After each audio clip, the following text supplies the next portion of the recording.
Ellie, I'm missing you.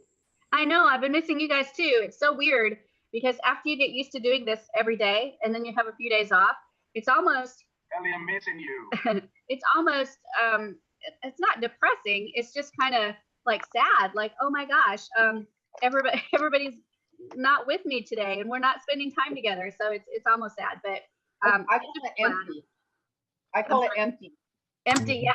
That's how I felt when I do the same thing. I train for a whole long time and then I'm not with those people, and I feel empty. It's like, where are my peeps? I know, and it's like, what am I supposed to do with all this time? It's not that I don't have enough to do, right? It's just that I love being live with you guys for sure. So definitely missed it, and missing these beautiful faces. Oh my gosh, look at all these beautiful faces. We've been having a boot camp withdrawals. I had to watch replays to get my fix. I think that's accurate. I think that's just how it is. We're gonna start a boot camps anonymous group. Absolutely. I think I'm the first one there. All right, you guys, we're going to talk about Mailing Boss today. We're going to do real simple stuff today to kind of ease everybody in, because Mailing Boss is big. It doesn't seem that big, but it is actually a really big monster to kind of overcome. So we're going to start simple today. And all we're going to do today is we're going to learn how to set up Mailing Boss for the first time. Because if you haven't been in Mailing Boss, it's going to take you through a setup process, and we're going to make sure to go through that. Then we're going to go ahead and set up our profile information, our company information. We do that. And then we're going to go ahead and look through all the menus. You guys know how I do this. We're going to go through all the menus to make sure we understand what everything in the menu does.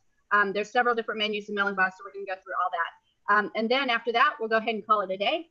And tomorrow we'll jump into creating subscriber lists and email lists, and we'll create an email sequence. Okay. So that's what we've got on tap for today. And I'm going to go ahead and jump in, and I'm going to show you what it's like to sign up as a brand new user and access Mailing Boss. So let's go ahead and do that right now. So I'm going to go ahead and share my screen. There we go. And there's you guys right there live on Facebook. Isn't that funny? And I'm going to go into an incognito window like this. Perfect. And I'm going to go into Mailing Boss. Actually, I'm going to go into a free trial. So I'm going to create a brand new free trial, and I'm going to show you what it's like for a brand new person that's never been in Mailing Boss before, what it's like for them to sign up and access it for the very first time. So this is the 7-day free trial, and we're just going to go ahead and create a user. So I'm going to go to 7 days, then I'm going to sign up, and I'm going to write down the name that I use. So I'm going to use, let's see. See, I've already used all my grandchildren's name. So let's go. Christy Lynn Turner. I'm writing this down so I don't forget who it is. So we'll go to Christy Turner, and her email is going to be Christy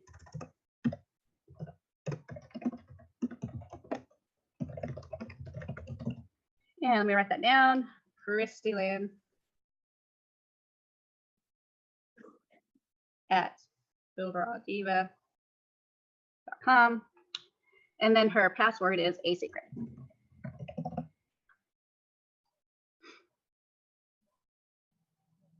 All right, so she should now have a brand new account. Yay.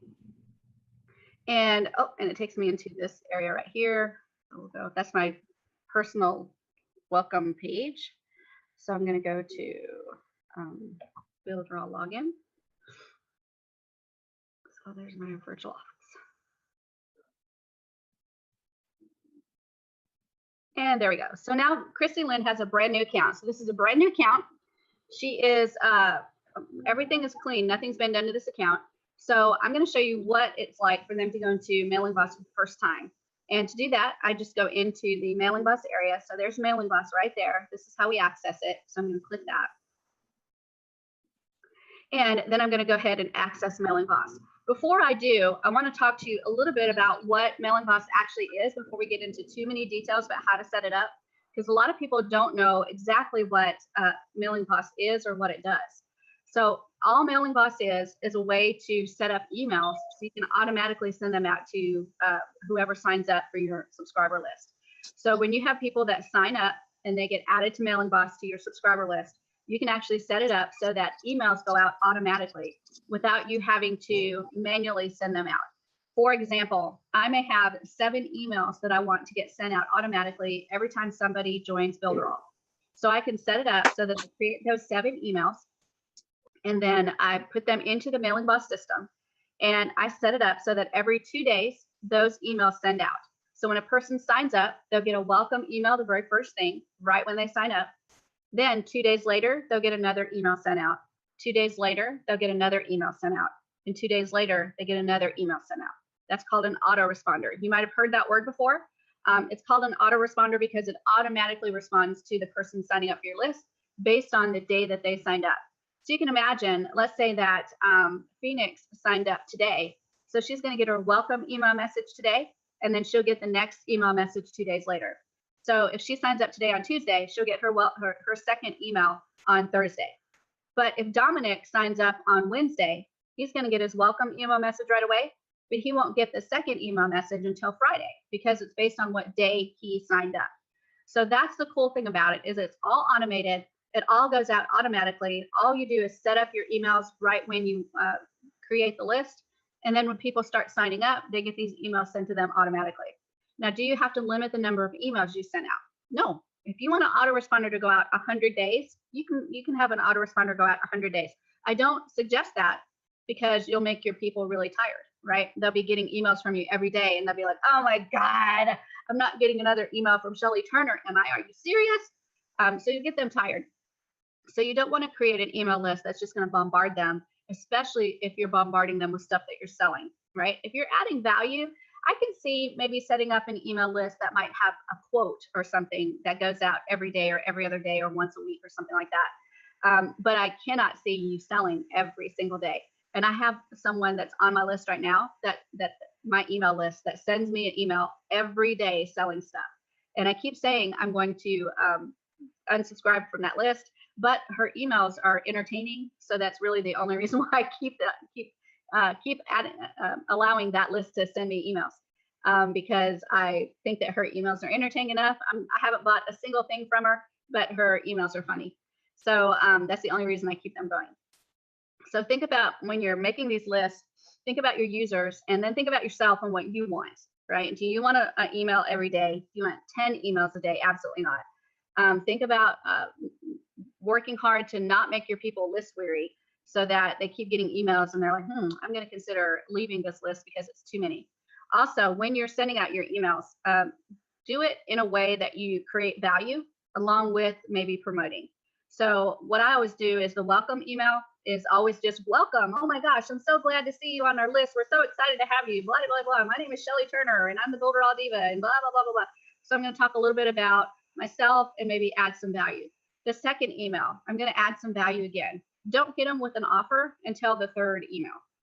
Okay, you want to create a know, like, and trust factor, and you want to make sure that you're providing some type of value to give them a reason to stay on your list. Okay, that unsubscribe button is on every single email, and it's so easy for them to click unsubscribe.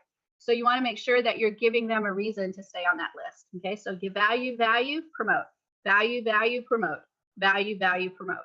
Okay, that's the way it works. Everybody got that? Value, value, promote, value, value, promote. Then they'll be more likely to stay on your list, okay? We also have the ability to do individual emails that are not a part of the actual sequence or the autoresponder. And these in the system are called regular emails. But if you guys have been out in the marketing world, they're also called broadcast emails. These are emails that go out one time, and they go out on a specific date and time. So it's not dependent on the person and when they signed up. It's dependent on what date and time you said it was going to go out. So these are really good if you've got a promotional offer and you want it to go out on a specific date. So you can set that date and it will go out on that date. Okay, so that is a regular email or a broadcast email. We'll actually learn how to do both of those. The email sequence emails and then the broadcast or regular email.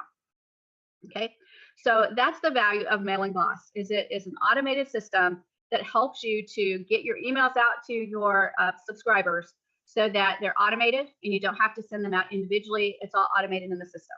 Okay, so now let's go ahead and set up Mailing Boss for the first time. Before I do, are there any questions at all? No? Okay, let's keep going. I'm going to share my screen. And here we are. We're going to access Mailing Boss. And if you want to review, I went over here to the Mailing Boss item on the left-hand side and click that. And now I'm going to click Access Mailing Boss. And now it's going to open up Mailing Boss, and it's going to tell me, welcome to Mailing Boss. Isn't that nice? So what I have to do is fill out some initial information. So I have to fill out my first name, and I'm going to go ahead and call this Christy Lynn. And then last name is Turner. I'm going to click Next. And now I'm going to put in the name of my business. So I'm going to do Turner Consulting. So Turner Consulting. And my website. There we go.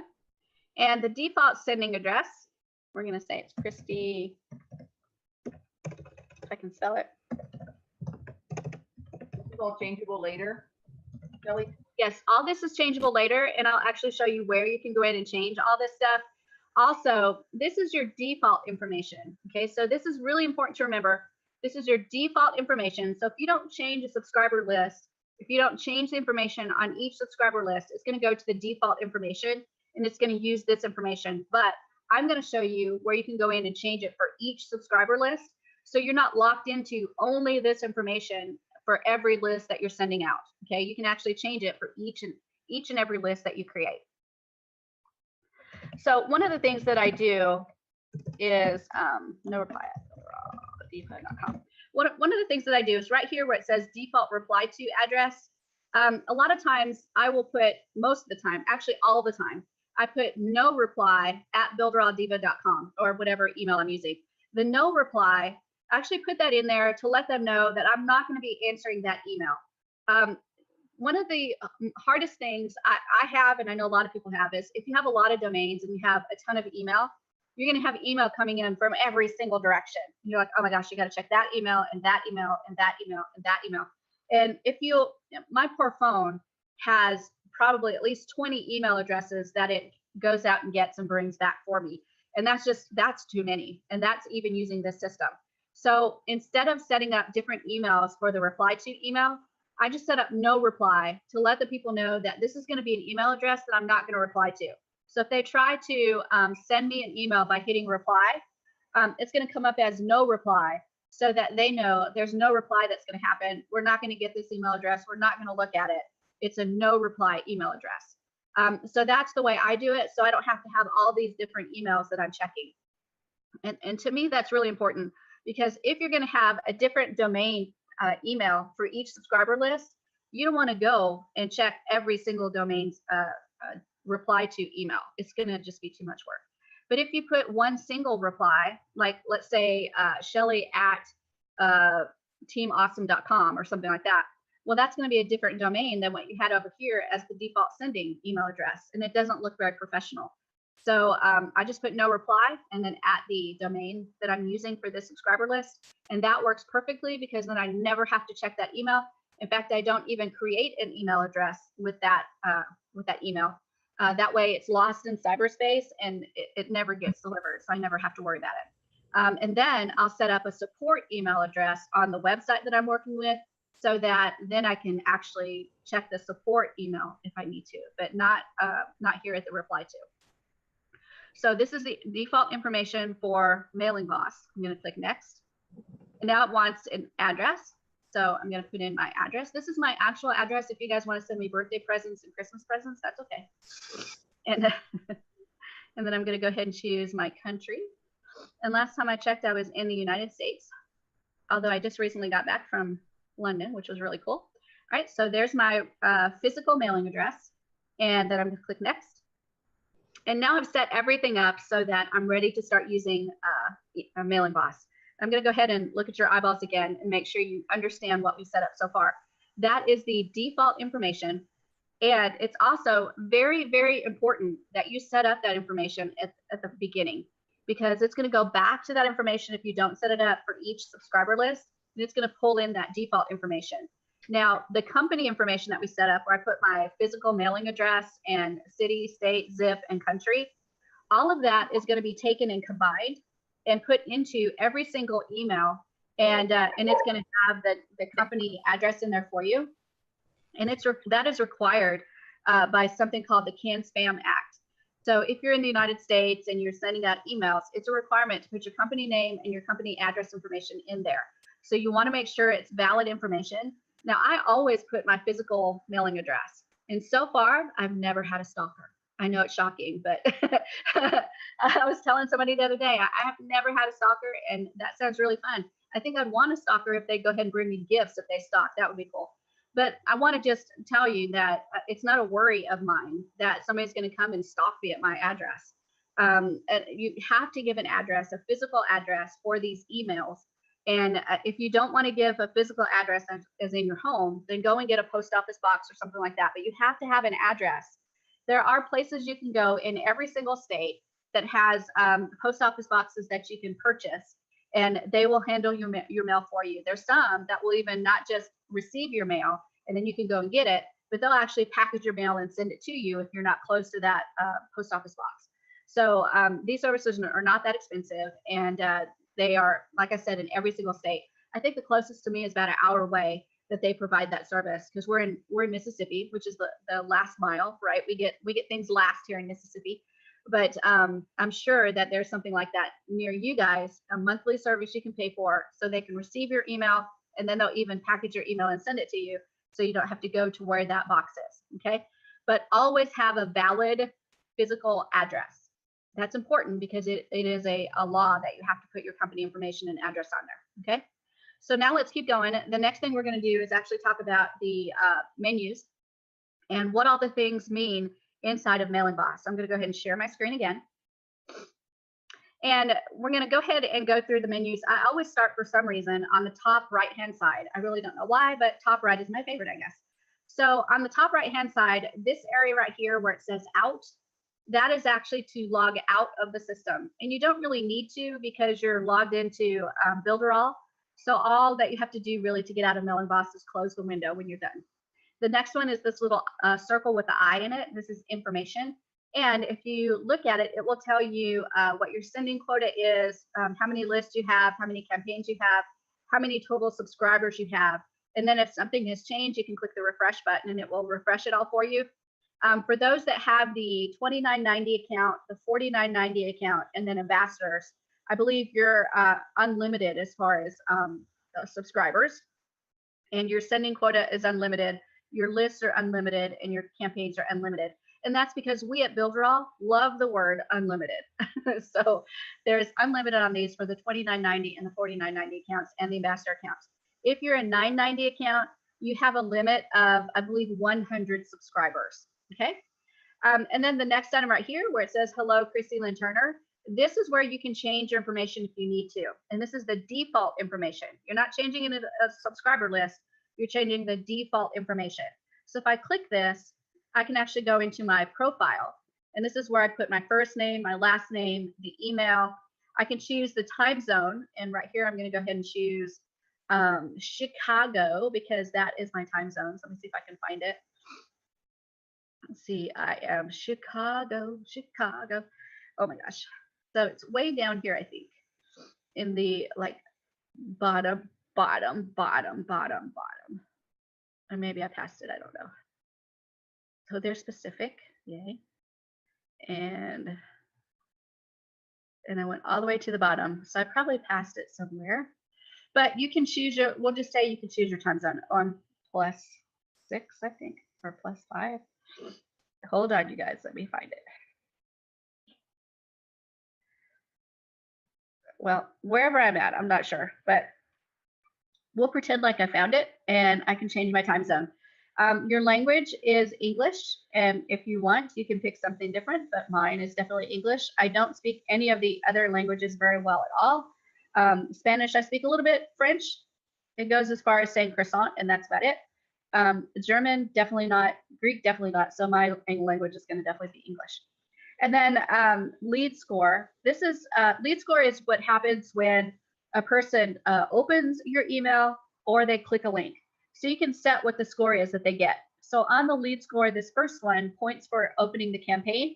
Every time they open your email, you get this many points for them. So it's automatically set default as 50 points. So if they open an email from you, they'll get 50 points for opening that. If they click a link inside that email, they get 100 points. you can change that to anything you want it to be. It doesn't have to be that. So for opening a campaign, I could set 1 point, and for clicking a link, I could set 1 point. So you can set it to whatever you want. I'll just leave it the default. And then the next thing I can change is up here where it says company. And again, this is the default information. So I'm going to click company. And that takes me to that same information that we input a little earlier, except it's got a little bit more to it. So I've got my name, my industry. So here I can say something like marketing or business or something like that. Let's see, marketing and advertising is good. There's my country.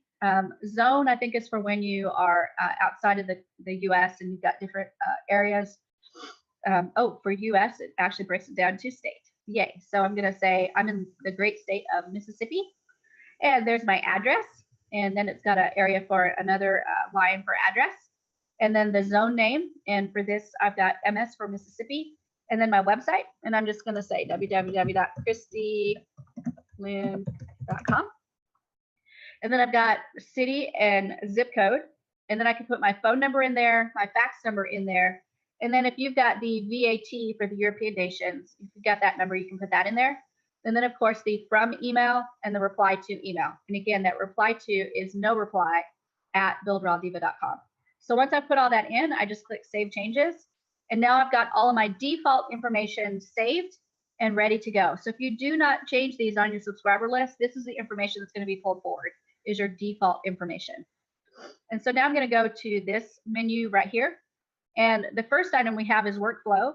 If I click on that, it's going to take me into the workflow area. And this is actually where I could work on creating subscriber lists, creating email sequences, creating individual broadcast emails. You see right here, I've got lists, email campaign, email sequence, instant message, and tags.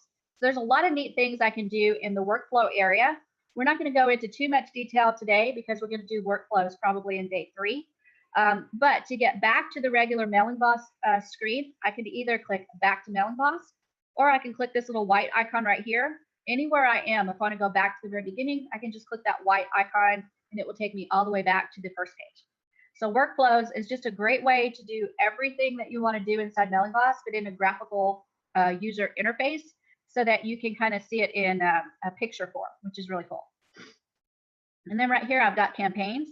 If I click the down arrow, I can choose to work with either a regular email, which again is a broadcast email. I can work with an email sequence, which is a group of emails, or I can work with custom tags. And we'll talk more about custom tags later, but all tags are a way of identifying a person based on something that they've done in your email system or on your website. For example, if I want to tag a person because they were on a specific page of my website, I could actually tag them because they visited that page. And then because of that tag, I can send them special emails because they got tagged with that tag. For example, let's say they went to a website, or sorry, a web page of mine that had a video on it. And I want to tag them after 10 minutes of them being on that page. That tells me that they watched at least 10 minutes of that video. Now I can send them an email that specifically says, hey, I saw that you watched my video. I want to give you a special discount because you stuck with the video and you're awesome. And so we decided to give you an awesome discount. So tags are really cool because you can start identifying people based on certain things that they do or certain ways that they came into your list, and then send them special emails based on those tags. So remember, a regular email is a broadcast email, one-time email. Email sequence is a group of emails, and then tags are a way to identify your subscribers. Okay. So the next one is lists, and this is a way to look at all of your lists that are available to you that you've set up so far. And then we've also got some tools. If I click tools, in there, I've got sync subscribers, which allows you to look at 2 different lists and be able to synchronize those lists based on the subscribers. So if you've got 2 lists and you want to move everybody that's on this list, but not on this list, you want to move them over so that they're on both lists equally, you can do that. We've also got split lists. So if you've got a really long list and you want to split it up, maybe 10,000 users, and you want to split it up into 500 users per list, you can do that too. So there is a way to split your list and synchronize your list. So those are the tools that you have. And then on the, if I click the list, it gives me the ability to look at the list based in card form. So I call this a card. And that's the grid visualization, or the way to see it is in grid form. If I click the down arrow, I can choose list, and it will actually list them exactly like a list form. The buttons are still the same. All of these buttons right here are exactly the same as the ones that we get in grid form, which are right here. They're all exactly the same. It's just a different way to look at your list. Okay. Then the next area I go to are subscribers. If I click this, it's going to take me to where all my subscribers are at on every single list. So I can look at lists and the subscribers only in that list, or I can look at all of my subscribers in every list. So this one gives you all your subscribers in every single list. And if I go back to my dashboard, if I look at just this list, I can see a little icon right here that says subscribers. If I click that, it's going to give me the subscribers in only that list. So I can look at my subscribers per list right here, or every single subscriber right here, based on all of my lists that I have. Okay. So the next button I have is this little icon right here, Mailing Boss. If I click that, it takes me all the way to the dashboard for Mailing Boss. Okay. And you can always click that and go back to the very beginning if you need to. Then we've got a menu over here. If I click this menu and look down, I've got several different things. Amazingly, a lot of them are the same as what you've seen before. So if we go over here to lists, take a look, we've got lists and tools. If I go to menu and then I go to lists, I've got lists and tools. So it's the same thing here as it is over here, no difference. If I go to campaigns, I've got email regular, email sequence, and custom tags. And then if I go to email campaigns, or sorry, campaigns here, if I click it, I've got email regular, email sequence, and custom tags. So it's the exact same thing as what you're getting from this menu item right here. Then the next one is instant messages. And this one is actually new, but if you wanted to create instant message to go out, you can actually do that here. We'll be talking more about instant messages probably on our 5th or 6th day. So then I go to menus again, and I go to templates. And templates is where you've got many different templates available to pull in and use as an email. So if I click the down arrow, I've got my templates and then the template gallery. So I'm going to go ahead and click gallery, and I want to show you some of the templates that are available. So right here, we've got some pre-made templates. They don't look like much. They look a little bit scary. Right here, we've got no image, and right here, we've got just a little, looks like a little orange bar right there. But the actuality is these are some really nice templates. So right here is notifications for ebook. And I'm going to go ahead and click this button right here on the image and take a look at it. And you can see that this is the actual email design right here. So it's a really clean, nice email that you can actually use as a template for your emails. So if you wanted to use this as a template, all you'd have to do is click import, and it will actually add it to your templates. So now you can use that inside of an email and you can edit. The one tricky thing about these templates, though, is once you pull them into your email and you actually use them, they're a little bit of a challenge to edit. So make sure that you take a look at them, and you'll have to work a little bit to get them to get edited the way you want them. So pick something that's as close to what you want as possible. And then once you add it into your templates, you've got a couple things you can do. You can delete it if you don't like it. You can copy it if you want to make a copy of it and then just change a few things. Or you can actually update it by clicking the update button, and that will take you into this editor where you can start editing and making changes to it so that you have it standardized to what you want this template to look like every time you pull it in. And remember, editing is a little tricky. So say I wanted to edit this ebook online, this area right here is actually a picture. So you'd have to edit that by changing the picture. And then these links right here, you'd have to change those and edit the link. So you'd click on there and edit the link for it, and then edit the text. So you can see it's a little tricky to manage, but you can do it. It's just a little bit of work to get it to look exactly the way you want it. Okay, so I'm going to click this white icon at the top to go back to the dashboard. And if I go back to menus and I go to templates, I want you to notice if I click my templates, that template that we pulled in is actually sitting right there. So that's templates. They're a little tricky to use, but they're definitely wonderful to use as far as getting pre-made templates and editing them just a little bit to put the information that you want in there. So I'm going to go to menu again. And the next one I'm going to do is domains. If I click that, this is what allows you to connect a domain to Mailing Boss. Now, what do I mean by connecting a domain? If you've already connected one of your domains to Builderall, meaning you pointed the name servers towards Builderall, that means the mailing records, the MX records, are already pointed as well. Not just the name servers, but everything is pointed towards Builderall.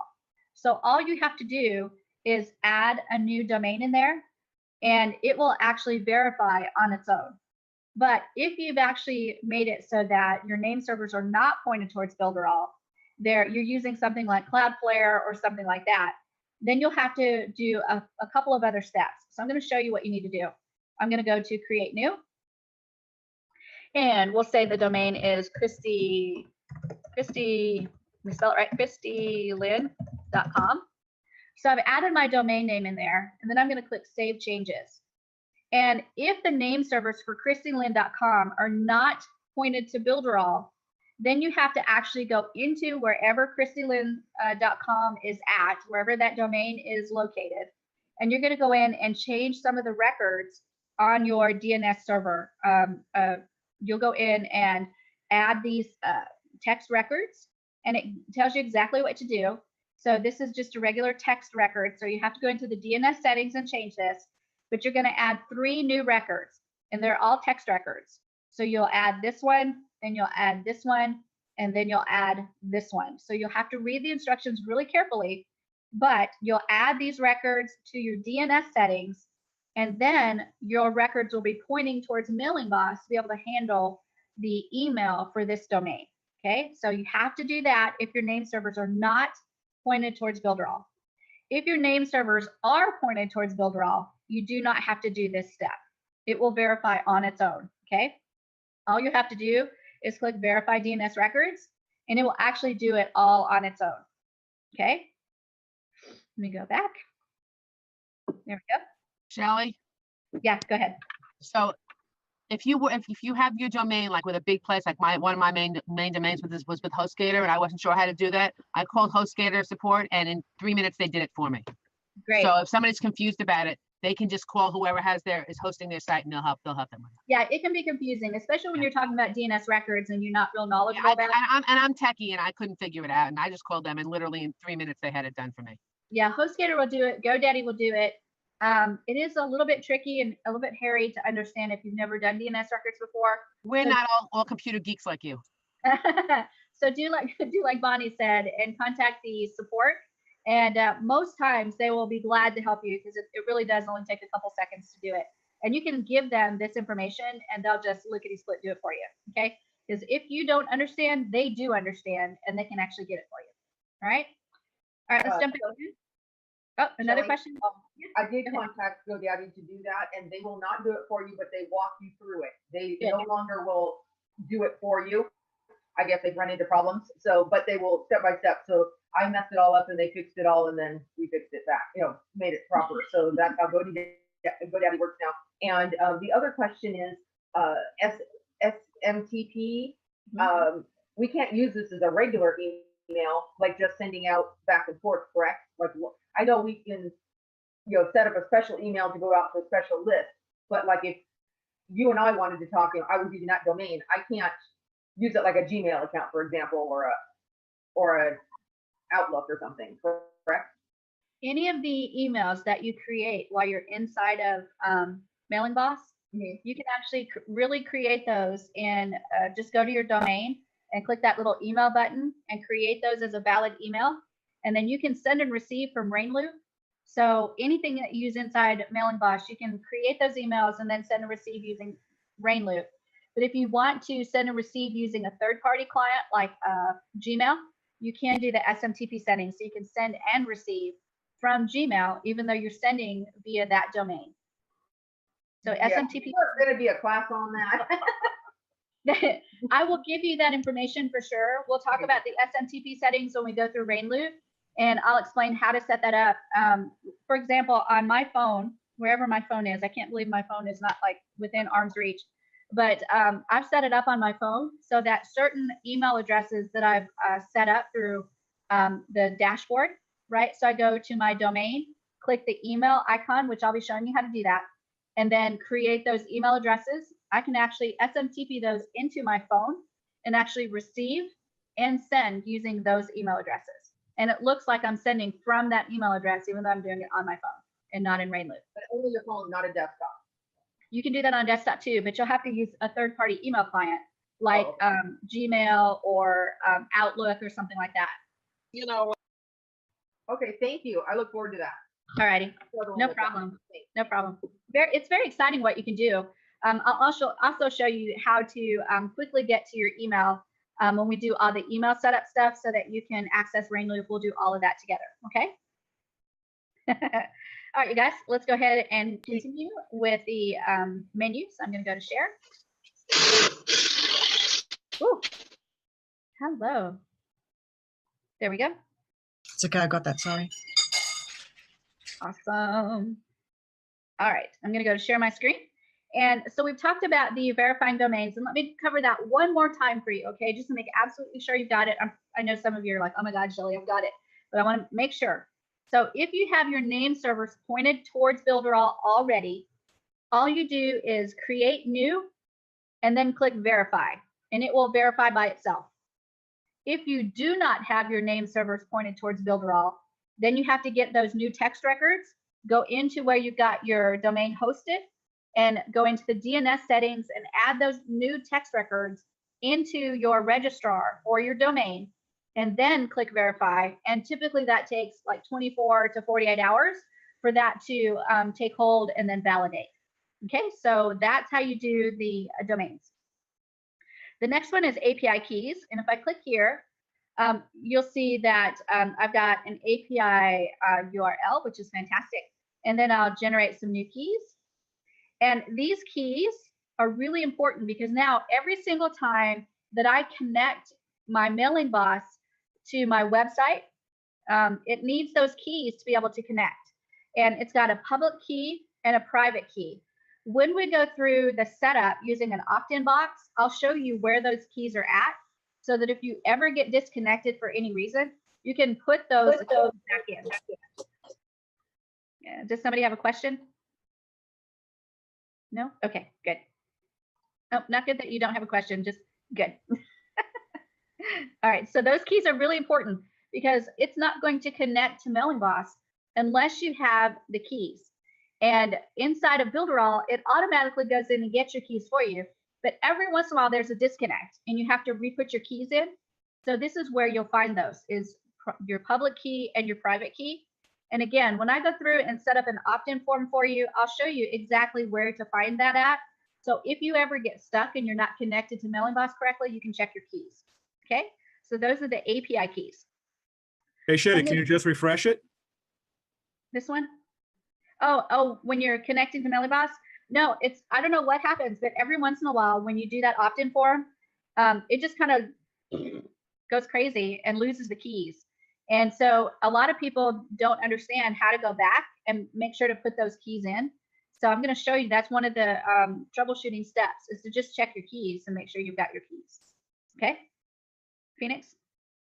Yeah, Shelley, one of the other things I've come across is a couple of questions about the difference between generating a new key and the implications of that on your existing lists, new lists, and when you would really need to do that. So maybe if you want to speak a little bit to that. Yeah, the keys themselves, I don't generate new keys. I'm okay with using the regular keys that we've got that are default. New keys might be, I don't know, if somebody else is going to be accessing your Mailing Boss list and you want them to connect, but you want to give them new keys so that they can't connect to any of the old stuff. But for me, I've never had to generate new keys. Phoenix, can you think of a reason besides having someone else connect to your Mailing Boss that you need a new key? No, the one time I had to use it was when you weren't quite sure if that account got compromised in any way, and then I would generate a new link between the two, or if the link doesn't quite seem to be stable enough, I generated a new one. Okay. But it also seems to break anything else that you've linked before. So I just wanted to see what you thought of that. Yeah, no, I've generated new keys just to check it out. And there, to me, I haven't found a reason yet, but I can ask the developers to say, hey, is there a good reason why we need multiple keys? Can you give me a reason why? And I'll report back to you guys what I find out, okay? But for me, there hasn't been really a reason, except for if I want somebody that's maybe another user in Builderall to be able to access one of my lists, to be able to add to my list. Like say Phoenix is doing something with me. She's got a website and she says, Shelly, I'm going to send you all of my leads because I love you that much, but I need to connect to your mailing boss. I'd be like, sure, Phoenix, that sounds great. So I'd give her a different set of keys than my standard keys. That'd be the only thing that I could see for it. Okay. Are you sure? Are you sure it actually keeps a duplicate key, or it just overwrites your current key, so it will break your current stuff? No, I don't know. It That's doesn't. No, it doesn't break any current stuff. Anything that is connected that has your keys in there, those keys should work fine. All I would be doing is giving you a new set of keys. If I gave you my other key, it might break it because it's a different account. But new key, and if I'm only using that key for what you're going to send to me, then it would be fine. I think we would need a little bit more detail on that from the developers, because I got a couple of questions on that. Okay, great. I'll see Not what now, but I mean in the past. Sure, I'll see what I can find out. I'll find out more about that for you. Thanks. All right, let's go ahead and share. And so we talked about our keys. Now I'm going to go to menu and talk about automation. This is one of my favorite areas, is automation, because we have the ability to add rules to be able to manage and sort, segment, and sift through our leads to do certain things. And we can automate some really cool stuff in Builderall or in Mailing Boss.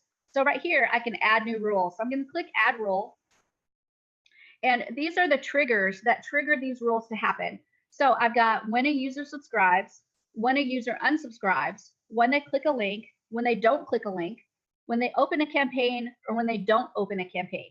So these are all triggers that if this happens, and then there's an arrow, see that arrow? So if this happens, then this happens. So I'm going to choose if a user subscribes. If I click on that, like that, if a user subscribes, and then I have to choose the email list that they subscribe to. So if they subscribe, then this happens. And the choice I have is if they subscribe to this list, then they get unsubscribed to this list. Okay, so let's go back and take a look at what else we can do. I can add another rule. And I'll choose the second one, if they unsubscribe. So if they unsubscribe from this list, then they're unsubscribed from another list. Okay, so you can see we've got a lot of power in starting to kind of move people around and juggle people around a little bit. I'll add another rule. If a user clicks a link inside of an email, so I have to choose the email, and I have to choose the URL that's in the email. So if they click a link inside this email, then I can choose if they get moved, they get copied, I can change a field value, I can send a new campaign, or I can insert a tag. So those are all the things I can do if they click a link inside of an email. So now you can see that I've got a lot of power, because let's say that I send them an email that says, how much money do you want to make? Do you want to make $0? Do you want to make $1,000? Do you want to make $10,000? So if they click $0, maybe I move them to another list. And on that list starts an automated email sequence that says, oh my gosh, I can't believe you only want to make $0. You do not deserve to be on my list. So you're on this new list where you're not going to get any information. Let's say that they click the link that says, I want to make $10,000. Well, now I'm going to move them to a list that says, congratulations, you made it to the $10,000 list. Here's information on how you can make $10,000. All right, so you can see that having that link click capability allows you the power to move them to special lists where you can then send them special email sequences based on the fact that they click that link. So do I want to move them, or do I want to copy them? Do I want to keep them in the old list and make a copy into the new list? So you can see how exciting it is when you can start thinking about how you want to manage your users and how you want to get them special information based on the action that they took. Okay, let's go one more. We'll add a new rule. And we've got the do not click. All right, so I'm going to click that. And I get to choose the campaign, which is the specific email. So I choose the email. I choose the URL that they do not click. And then I choose how many days, hours, and minutes. So I can literally say, if they do not click this link within, I don't know, let's say 9 days. If they do not click this link within 9 days, then I can choose to either move them, copy them, change the field value, or send them a special email campaign. So I might say something like, hey, I saw that you didn't click this link. It's got a special offer for you. I'm going to send you another copy of this offer just to make sure that you got it. Okay, so that's the send a special email campaign. So you can see the power that we have in not just specifying something special if they click a link, but we can also test them for if they don't click a link. Okay, same way with if we choose a campaign, which is just an email. When we talk about email campaign, that means one single email. So if I add a rule and I click campaign open, this means what can I do with them once they open the campaign? But then the next one is what can I do with them if they do not open an email? That's huge too, right? Because we want to know if they're opening their emails. So if they do not open an email within a certain amount of time, I can choose to then either move them to a different list, copy them to another list, change a field value, or send them a specific campaign that tells them, hey, I saw you didn't open this email. Okay, so this area right here, these automation rules, give us a lot of power being able to manage our users. So I want to go ahead and look at your eyeballs and see what you think about the automation rules. Cool, you guys? That's really neat, Shelly. However, what happens when the person or the lead it is not opening it up because they goes to the spam folder or the junk folder? That's one of your jobs as getting them on your list is to teach them how to go into spam and actually whitelist that email so that it goes into the inbox. So that's the value of that email confirmation page if you've got an opt-in form, right? And I think you guys have seen me talk about that in the other boot camps. So when we put the opt-in form together, we always want to send them. First, we want to make it a double opt-in to make it a good list. And then once they fill out that opt-in form, you want to send them immediately to an email confirmation page. And on that email confirmation page, you're going to give them instructions that say, step 1, check your email. Step 2, click the confirm button or confirm link. And step 3, welcome to the list. And then you tell them, if you can't find your email, check your spam box and be sure to white label this email address, right? And so it's partly your job to educate them on how to do that. Okay, and here's the thing, guys. I sound like Eric when I say that. Here's the thing. A lot of times, even when you're using Gmail and you're sending out, it goes to spam because there's so many things now that these email providers look for to trigger them to go into spam. So things like if you've got the word free in there, or if you've got extra exclamation points, or if you do a subject line that's all capital letters, there's so many things they don't like. And those things, no matter how good a reputation you have with that email address, they'll ship it straight to spam. So part of what you have to do now is educate everybody that signs up to your list on how to white label your email.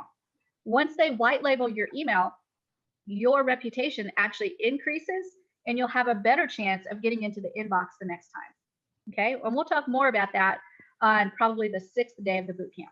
Okay. Because Shelley, don't you have some kind of a list or something of how people can do that? Will you share that with us? Yep, I absolutely will. That's going to be shared with everybody when we hit that. Okay. Thanks. Shelley, there's any difference between white label and whitelist? Whitelist? Yeah, did I say white label? Yeah, okay. White label is very different. White label is when you buy a product and then you can sell it under your name or your business name. That's a white label. We don't even think about that with email. White list is when you actually get approved to go on a special list where you say, I like this email and I want to get this email in my inbox. So yeah, I was mixing up the two, but it is white list and you want to whitelist those emails. Every time you get your email whitelisted, that increases your email reputation for that email address. That gives it a better chance to get into the inbox. So yeah, I was interchanging the two, but they're not the same. So yeah. Thank you. One other question, Shelley. As I saw you were saying something when someone doesn't open it, you can have them do something else. So what happens if they didn't open it because maybe it went into spam? What would you do for that person? I was sorry about missing that. I had a paper jam in my printer. That's okay. You can actually choose if they do not open it. Let's say you say 3 days. They don't open that email in 3 days. You can actually choose to have another email sent. Now, chances are, if it went into spam the first time, that your next email that gets sent might go into spam too. So again, it really boils down to you getting that email reputation up, and that happens by getting into the inbox, having links clicked, and being whitelisted as much as possible. If you do those as much as you can, that reputation will continue to go up, and then you'll hit the inbox every time. Phoenix? Shelley, yeah, I was wondering, somewhere when you sent a campaign, I remember somewhere in there, there's a list that shows you how many has been sent, how many has been opened, how many has not been opened. Mhm. Isn't there also something that shows you how many ended up in spam? No, I don't think we have a spam thing on that. Not No, yet. all it knows is that it got into, like, it went to Gmail. It doesn't know Yeah. what folder it went into in Gmail. Did it go into inbox promotions, spam? It just knows that it got to Gmail or it got to Yahoo, or it got to your domain. That's all it knows. So that's why it's a frustrating thing.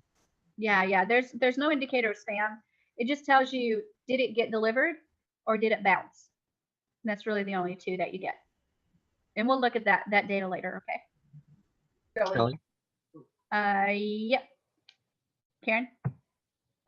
You made a comment, and maybe it was just a misstatement. If they whitelist you, there's still a chance it's going to go to spam. I didn't know that. Oh, no. Okay. If they whitelist you, there's still a chance that you go to spam because there's spam words that will trigger and send it straight to the spam box. So if you've got the word free in the subject line, nobody likes that. Nobody likes that at all. And it goes right into spam. Even if So, they're whitelisted with you. I'm sorry, say it again. Even if they're whitelisted with you. I think even if they're whitelisted, they'll get shipped to spam. There's just certain words that it triggers for spam, and free is definitely one of them if you put it in the subject line, and then like extra exclamation points and lots more things. I'll give you a whole list of things to avoid, to put into your subject line and to put into your body to make sure that they're not going to spam. Even if you whitelisted, I think there's certain things that are going to trigger it to go to spam no matter what. That's interesting. I get things every day that have free all over them. Yeah. Upside, downside, and they still end up in my inbox. So, and they're not And even it may be that their email has got a high enough reputation as well. So just, these are things that you definitely want to avoid. And when you see this list, it'll start to make sense to you because you'll be like, oh yeah, I definitely need to avoid that. And I need to avoid that. And I need to avoid that. And it's all about reputation. If you send an email out and it gets shipped to spam, then you're not helping your reputation, right? It's just not helping. If you get whitelisted, that helps. If you have links in there that are clicked, that helps. If your email's open, that helps. So all of that helps your reputation. And here's the thing is that reputation is now a huge part of whether you get into the inbox or spam. It's just huge. So I'll be giving you a lot of information about how to increase your reputation so that you can make sure that you're getting into that inbox. Does it guarantee it? Gmail is probably the hardest one to keep in the inbox.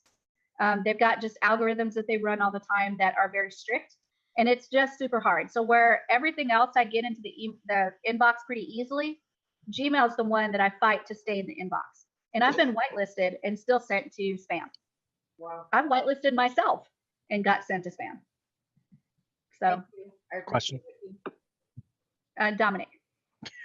Yeah, okay, so I had my site set up with a double opt-in because I wanted to confirm because I was following your suggestions. And what I found is I had a friend come in and test it. Not only did he not get an email, it did not show up in a spam folder. So I kind of chose to go with a single opt-in on this particular instance. Would you recommend me going back to a double opt-in?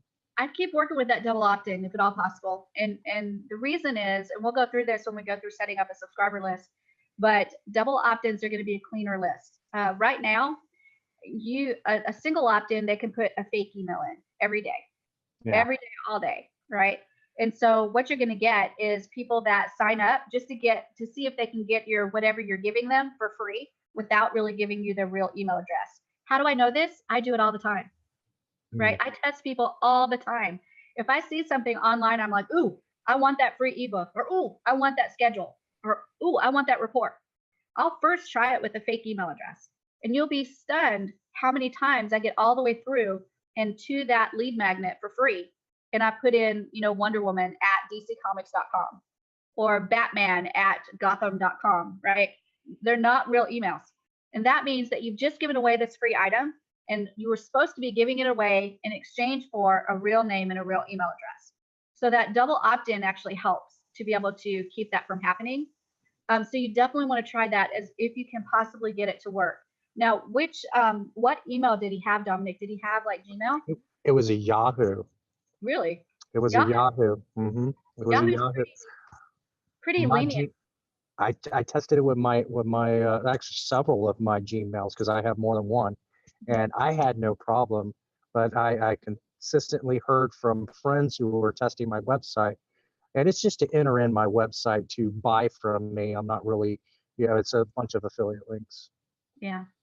Yeah, I would definitely do my best to stick with that double opt-in just because the value of the list. If you're wanting to use that list to be able to create that know, like, and trust factor and then promote your items, then you definitely want to have a good solid list. The other option is to create a single opt-in, pull all of the stuff out, clean it with the inbox path, and then put them all back in, which is never any fun, because then you've got a lot of work to do to consistently clean that list. The better way is to create that double opt-in, and then it's a clean list because everybody on it has had to confirm their email address. Okay. All right, let's keep jumping in, you guys, and we'll go. Shelly, I'm sorry, Yes, Shelly, go ahead. quick question with that. Okay. Those links that were provided to the money-making links, they are not double opt-in. Through the money making funnels, Yes. they're actually not double opt-in, but they're created accounts on Builderall. They're actually valid accounts on Builderall, right? Mm-hmm. So if they're signing up for that, I would hope they would use a real list or a real email, right? But there are some that do fake emails because I just did one a few minutes ago, right? When we went through that, you guys are all like, oh yeah, she did. I did the 7-day free trial and did it with a fake email, right? Yes, you were unable to confirm that it was a real email. Right, that's right. So it can be done with a fake email to get the 7-day free trial. And I think you can do it with any other account. But the problem is that they don't do a real email address, and they're not going to get the Builderall information that they need, the emails and stuff like that. So you would think if they were signing up for a Builderall account, they would use a real email. Then the excuse me, the problem with the money-making funnels is that they're getting the emails from Builderall before they're confirming our opt-ins. Right. You can actually send. You do know that you can set up an email list to go out yourself with Builderall when you have new signups, right? Not sure what you mean. When you have a new sign up with Builderall and they sign up under you, you can actually have your own email sequence that goes out in addition to the ones that Builderall sends out. Right, but Builderall is getting there before they confirm my email. True. That's true. That's all I'm saying. Yep, that's true. And then also, one of the reasons why I'm glad we have SMS is I'm trying to implement, as you know, Shelly, in one of my forms to put the SMS into it. And I actually just found out that you can do that on the what form is that? Not the email one, the other one. The contact form? The contact form. It's cadastro nome _ telefone. Yeah, that's right. But I haven't figured out the other end. But we'll talk about that later. Yeah, we'll talk more about that later. That's a little bit advanced for everybody. I think everybody's eyes just glazed over. But using the SMS as the first one that goes out before the emails go out with your script on, make sure you whitelist our emails is going to be really, really key. Yeah, what John's talking about is we've implemented a change in Builderall where we can do text messaging now. And one of the things that we can capture is actually their phone number. And in a contact form, we'll learn about the difference between the two types of forms that we have. But in the contact form, we can actually create a field where we're capturing their phone number. And then that's wide open for us to be able to send text messages to them through Builderall. So it's actually a really neat feature that we won't really touch on a whole lot here. I'll show you how to do the opt-in forms and how to do the email marketing forms. But the SMS stuff is a little bit advanced for this particular class. But it is out there, it is available, and there will be training on it. It's still brand spanking new. So we'll get some training on it for you. All right, any other questions before we move on? Yeah, Shirley.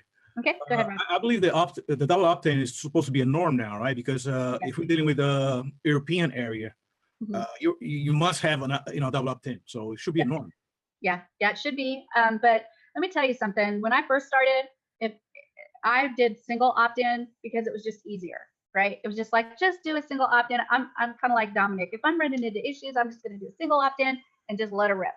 But now with the European nations doing the GDPR stuff, the double opt-in is actually really important, because if you get any single citizen that is of European origin and they come into a single opt-in form and they don't have to verify anything or confirm anything, you're actually breaking GDPR laws. Now, are they going to come and kill you? No. Are they going to fine you? Probably not. They have much bigger fish to fry at this point than little bitty old Shelley Turner that has an opt-in form and has 100 people on her list. But the reality is that it's kind of like the canned spam laws that we have in the US. We have to follow them, and they're only going to get more strict about this as we keep going. So now's the time to start implementing these things and learning how to do it, because it's just a matter of time before all the GDPR stuff comes to all of the nations, not just the European nations. All of this is important, guys, because all of you guys know that when you look at your email that you get every day and you're like, oh my gosh, how did they even get my email? Or I unsubscribed to that 52 times. Why are they still sending me stuff? That's why the European nations have those laws. So it's just a matter of time before all of that trickles down to the rest of the countries. It's coming, so we might as well master it now, right? We want to be ahead of the game. That way, you guys are ahead of the game, and when other people need help, you can charge them to help them. Isn't that cool? Or you can teach them as part of being a Builderall. Either way, you're going to benefit from knowing it ahead of time, okay? All right, I'm going to go back in and share my screen. And so we talked about the automation rules. The automation rules are just part of what you can do with automating a Builderall. There's another area we'll talk about where we can do even more stuff, actually a couple areas. So this is just one of the areas that we can start to automate and segment and sort and sift our users, okay? I'm gonna go back to menu, and I'm gonna go down to integration key. This is the next coolest thing. I like the automation stuff, but second favorite, and probably really close to first favorite, is the integration keys. And what this is gonna allow me to do is it's gonna allow me to add some more rules where I can do some neat stuff with my users. So if I click add rule, and I can type in a reference, so this would be Shelly 1, and I can choose a timeout. So how long before I apply this rule? I'm going to set it to 0 minutes. And then I can choose to use this email list, because it's the only list I have right now. And then here's the money area is action. So I can choose to add this rule when a person subscribes to a list. I can insert a tag value if they subscribe to this list. I can insert a field value if they subscribe to this list. I can move a user if they subscribe to this list. I can unsubscribe, or I can delete a user. So here's the cool thing that I can do, and I actually just did a training on this not too long ago. I can insert a tag value. So when I insert the tag value, let's say that I can insert a tag value called TT video. That's fantastic. So I set up this reference where at 0 minutes for this list, they insert a tag value, and the tag value is TT video. What I can do then is add this reference to a web page, right? I can add this tag value to my web page. So if they go onto the page at 0 minutes, they will be tagged with TT video. So what does that mean? That means that now I can start tagging people based on where they go inside of my website. So in the training that I just finished, it actually showed how I could go from this page to this page to this page to this page and tag the person with every page they went to. And then once they go to that page and they get that tag, now I can send them emails based on that tag, right? So think about it. If they visited my website that has a video on it, I can say, hey, I saw that you saw my video. I'm so excited, and I know you're excited too. Let me give you a 10% discount because you made it through my video, right? Or I can say, let's say they went to a checkout page that they hadn't bought yet. So I can say, hey, I saw that you went to the checkout page, but you didn't buy yet. So I want to offer you a 10% discount if you go back and buy my product. Okay, so there's ways to tag people and then send out an email based on that tag.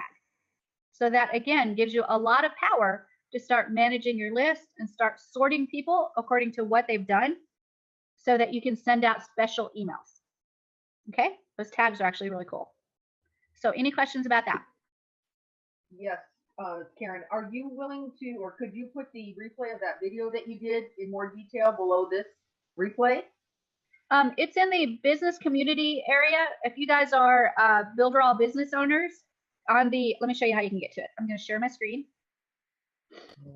And I'll go into this dashboard, and I'll go to Builderall Business, and then I'll go down to Builderall Community. Right here, there's the business community. And if I click business community, you'll see a bunch of videos that were put up by the Builderall leaders. And these are great, great videos. If you need English, right here where it says course language, you can just click it and go to English, and that'll pull up all the English ones. And then right there is the video called List Hopping for Fun. And that's where you can watch that video that shows you how to hop from page to page to page and give them different tags based on the page that they go to. And then you can set up special sequences so that every time they get a tag or they're moved to a list, that's actually what I did with that video, is instead of tagging, I just moved them from one list to another. And every time they get moved to a new list, it starts a new email sequence. Got it? Yep. Okay. Any other questions? Sorry to interrupt. I'm going to have to go to an appointment, but I will catch the rest of the replay. So I'll see you guys tomorrow. Thank you, Phoenix, for all your help. You're welcome. Bye-bye. All right, guys. So that particular video that I just showed you, that whole sequence is actually in the business community area of Builderall. And I'll be doing some more trainings because I'm going to do one on tagging, Karen. So that's going to be coming up soon. So instead of list hopping, so instead of going from list to list to list, I will show you how to get a tag and then send out a special email based on that tag. Okay. So you end up staying in the same list, but you get an email based on that tag. Shelley? If you have uploaded subscribers, would it be smart to move those subscribers to a list that already has a sequence built up? And that would work in the sequence? Yeah, if you want them to get that list, absolutely, yes. Okay, thank you. Yep. You're welcome. All right, let me go back to share my screen, guys. So we've been all the way through all of our items. So we went through this menu item. We went through all of these menu items. Remember that this white icon right here will take you all the way back to the dashboard. So if you need to go all the way back, you can do that. And we went through all of the items on the actual menu, which most of them are just repeat items from over here. So we got a lot that we covered today. So what's your homework today? What I want you to do is, if you haven't done this already, I want you to go into MailingBoss for the first time and set up your default information, okay? And make sure that all of those are filled out. And remember to go back in. I'm going to share my screen again. There's some stuff that's asked when you go in the first time, but that's not actually in, it's not all of the information. So I want you to go right here where your name is and click this. And I want you to finish filling out your profile information and finish filling out your company information. Because on the intro, when you first fill out that information, it does not ask things like your phone number, your fax, if you want to put that in there. It doesn't ask your VAT number if you want to put that in there. I don't think it asks your type or industry if you want to put that in there. So fill out all that information. After you go through that initial setup, go to your profile and finish setting all the information up that you want to set up. And make sure you put in your website. That's another important one to put in there. And then you'll have your default information ready to go. So I want you to do that. That's your homework for tonight. And then I want you to also go through and look at all those menus and just review all the things that we talked about today, including going through and clicking that white icon to go all the way back to the dashboard. So that way you know immediately how to get back to that dashboard. Also, just look at those menu items to see if everything makes sense. That way, if you have any questions tomorrow, you can ask me tomorrow, okay? Any questions about what we covered today? All right, you guys rock. Tomorrow, we're going to be adding our first subscriber list, and we're going to be talking about putting together an email sequence. And do you guys remember in algebra class when you took algebra and the first day that you learn a new thing, they would teach you this really long way that you would do like 3 pages of calculations. And then the next day they showed you the short way where it was only like a half a page of calculations. That's kind of what we're going to do in MailingBoss. I'm going to show you the long way to do stuff first. And then we're going to go into workflow and I'm going to show you the short way. But I want you to know both ways so you can get into everything you want to be able to get into to make the changes that you need to make. Okay. So tomorrow starts the long way and then I'll show you the short way after that. Okay. Shelley. Yes. Yeah, I'm an engineering student. They call that a proof. There you go. Call it approved. Awesome. All right, guys. Do you have any more questions before we go? Yeah, Shirley, I just want to make sure. Are those videos, the tutorials, are they up to date right now, or just let you? No. Oh, okay. No, about as fast as I can create videos, they're out of date.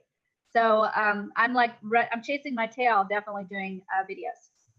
Okay, all right. And I got some friends, and I want to make sure that they go through here first before they go through that. Okay, no problem. Thank you. Yeah. I wish I could tell you, Robson, that everything was up to date, but it really is. As soon as I shoot the videos, something else comes out and it changes, and I'm just constantly chasing my tail trying to get the new ones made. So I'm creating new videos, but I'm just not fast enough. No, I'm fine with that though. I'm glad that you're honest about it though. I understand how the company's always changing things, so I understand it's hard to catch up. Right, and I know. Most of the videos, though, even if they watch the older versions, the idea of most of it is still the same, even though it may look a little bit different.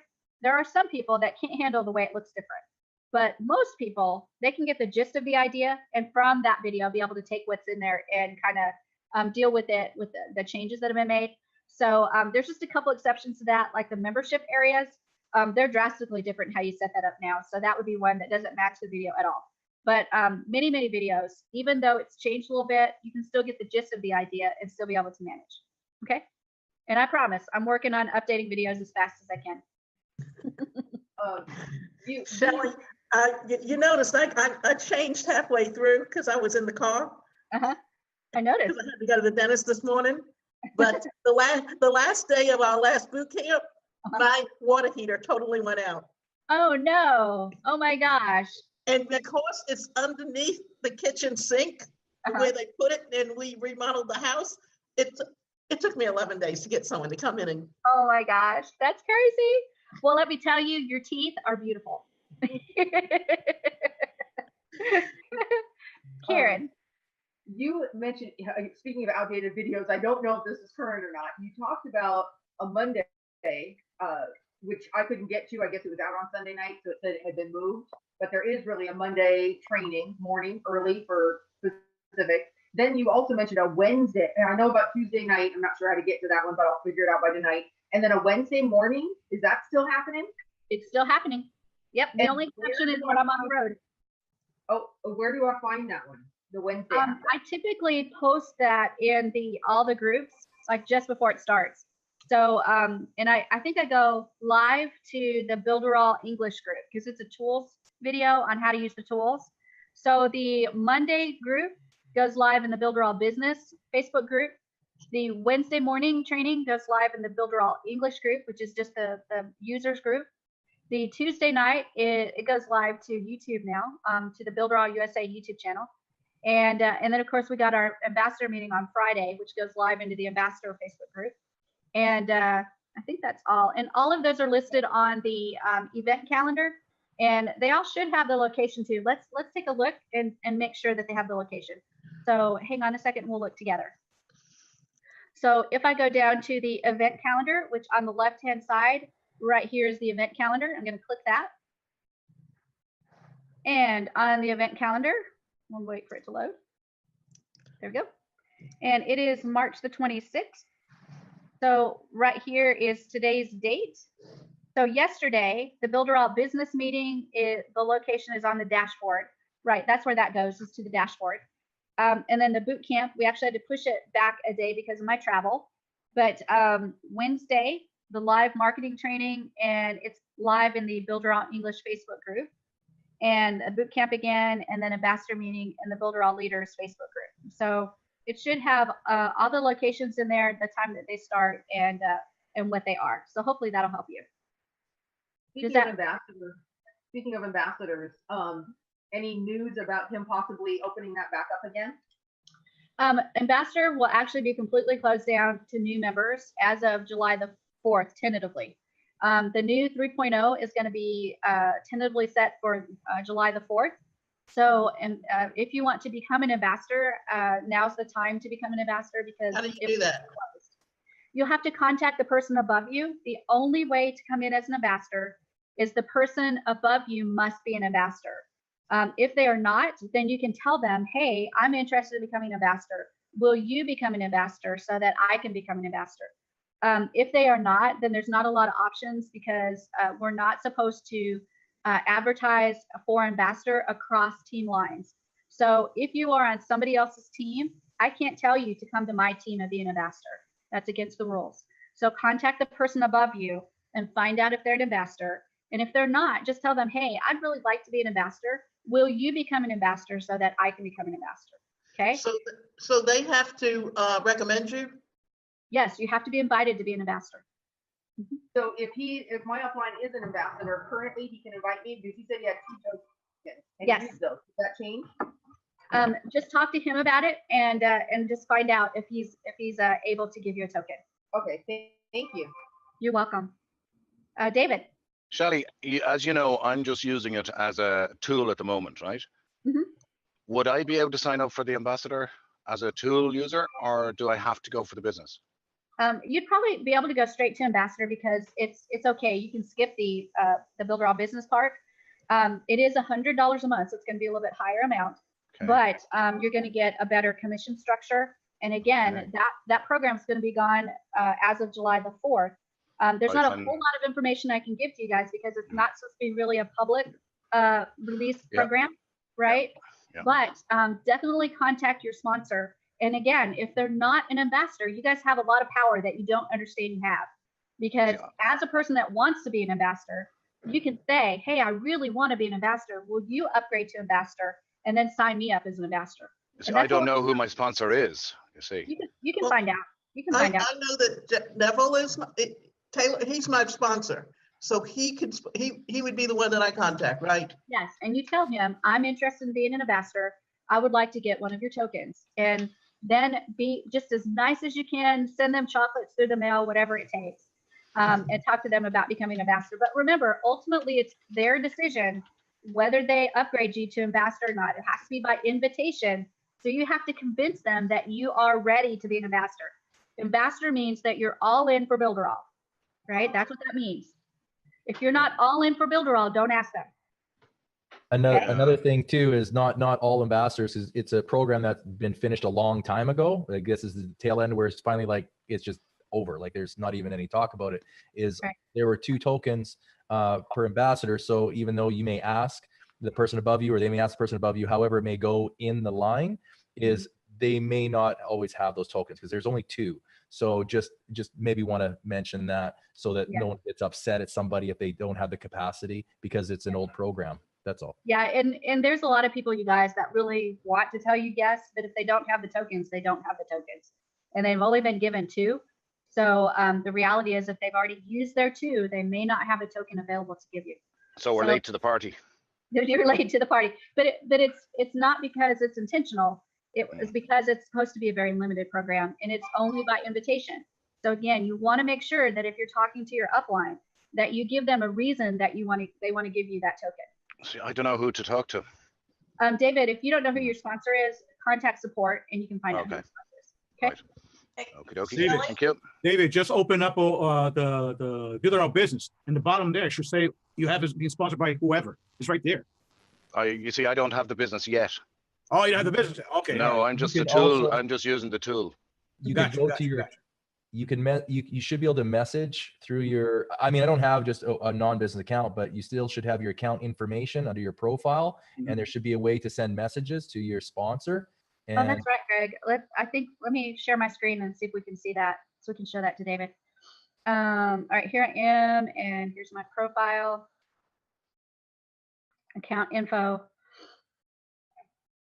and let's see, invoices, user log, delete account, and tag. For bucks. Yeah, I don't see it in here. It may show only on the business one, Greg. Okay. All right, this is business, so it should be. I remember we did have it for a while, but they may have removed it. Oh, here this says receive messages by sponsor, but not send. Okay. So yeah, I would definitely check with support, and they can help you out. Okay. Thank you. You're welcome. I'm very, very keen on it. You know, I just want to do it. Yeah, But it's great there's if you a can couple get of in little for things. sure. Yeah. Great, And great, especially before the other thing. Okay, thanks a minute. You're welcome. And we've got a lot of stuff coming, you guys. So just stay tapped into the training. like Karen said, there's a lot of training, right? There's Monday for business, there's Wednesday, there's Friday for ambassadors, there's the Tuesday night training, and of course the boot camp. So you want to make sure you're tapped into all of that so that you can find out about all this stuff, because unfortunately, like Greg said, the ambassador thing, we're kind of late to the game in it. And if you had been on the meetings and stuff, you would definitely know more about the ambassador program and how to sign up. You don't want to miss programs like that. And I know it's hard to stay updated. These videos are like so long, but the reality is that you don't want to miss any information if at all possible. So on those meetings, stay tapped into that event calendar and what's going on, and be there if you can. If you can't be there, then definitely watch the replays, because you don't want to miss anything. Things change in Builderall so fast, and things happen so fast. About the time you think you can sit back and relax, that's the time you need to sit up straight and be ready, right? Ellie? Yes, Judy. I know yesterday there was talk about all these upgrades, you know, with Mailing Boss, with the 3.0. He did say that we may be seeing some of that before the initial launch. Any idea when we're going to see the upgrades? I wouldn't expect it, Judy, until really close to July the 4th. Here's the thing: if we put July the 4th on it, then we'll say July the 4th, and then if it comes in early, that's great. If it doesn't, that's okay too, because this is software and it's really hard to put a date on it. And as soon as you say July the 4th, and then say, oh, but it's going to come in earlier, it may not come in earlier. In fact, we may have to push July 4th out. But right now, tentatively, July the 4th. And if anything comes in earlier than that, we're going to say thank you, and we're going to be happy. Because software is software, and you're dealing with people that are in different layers of development. So we've got the software development itself, then you've got the beta testing, then you've got the putting it on the servers to test it, and then the real servers. And even when they go to the real servers, sometimes it's not quite ready. So they got to work through issues. So Judy, I would just say July the 4th. And if we get it earlier, then it's really, really good. Okay. All right. Thank you, Shelley. You're welcome. I hate to burst that bubble. I know we all want it really early, but being software, I just can't promise anything. Okay. Any other questions, guys? What we can do about that is we can just pray that may the 4th be with us. That's exactly right. Thank you, Greg. I appreciate that. That was awesome. All right, guys. If there's not any more questions, I'll go ahead and let you go. Remember your homework for tonight. Also, the replay will be up and available in the Builderall Bootcamp area in probably just the next few hours. I'll have your homework listed in there too. Do your homework. And I will see you tomorrow to do our subscriber list and our first email sequence. And I will see you guys later. Have a great day. Bye, guys. Right, bye-bye. Bye-bye. Bye, Shelley. Talk for a minute after, Shelley. Do you have a moment? Yeah. Let me send you a different Zoom link, okay? Absolutely. All right. Bye, guys. Everybody. All right. Bye-bye, Greg. Bye-bye, Shelley. Bye-bye, everybody. Bye, Shelley. Thank you. Bye, Take guys. care. Got all stuffed in my. All right. Go get your coffee while she's getting hooked up. Oh. There we go. And hang on just a second, Phoenix. I'm No actually problem. doing a couple things at a time, so hang on. While she's getting hooked up. Hold on. I hear something. I can't quite find it. No problem. There we go. And let's see. Phoenix. There we go. And there we go. And there we go.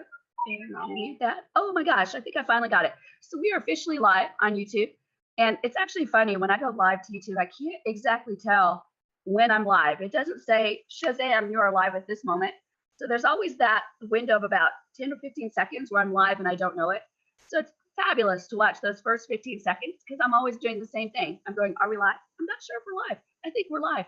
Oh, here we go. Oh, wait, we're waiting. Now we're live. And all that's caught live on YouTube. So it's absolutely hilarious. So if you want a tickle, just go to the live YouTube video and watch me wonder if we're live yet. But anyway, we are live now. Yay. And what we're going to talk about today is some more on Mailing Boss.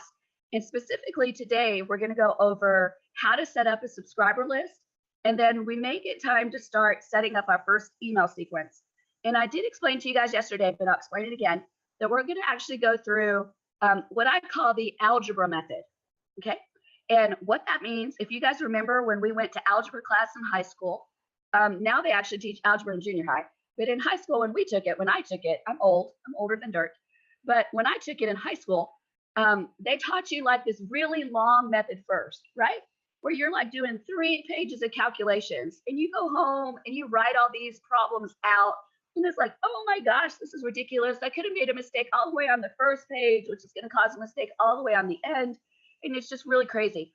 But you learn it, right? Because that's what you're supposed to do. And then the next day that you go into algebra class, they're like, remember what I taught you yesterday? Well, I'm going to teach you the faster method today. And they show you how to do that same problem in about 2 lines, right? So we're going to do the algebra method in Mellenboss. We're going to do it the really long way first, because there's so many hidden things in the long way that I want you to see that you're not going to see if I teach you the short way first. And if I teach you the short way first, you won't even want to pay attention to the long way. So we're going to go the long way so I can teach you some really cool things that you'll want to know about. And then surprise, surprise, we're going to go the short way. And that's the way you can do it if you don't need to go into those special things that are available the long way. Okay.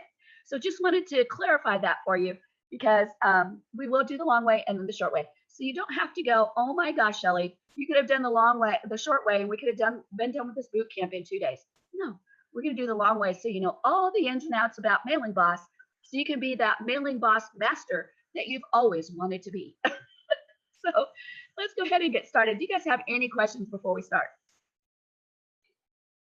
Rachel. Yes. Yes, you know the homework from yesterday? Yes. Yes. You said set up the first profile in Mailing Boss. Mm-hmm. Okay, so mine was already done by somebody 18 months ago, and it's linked to a website that I don't use, but I still own the domain, and it's Rachel Kent Online, so it's one that I want to keep, but it's not pointing at anything. And there's an email address that is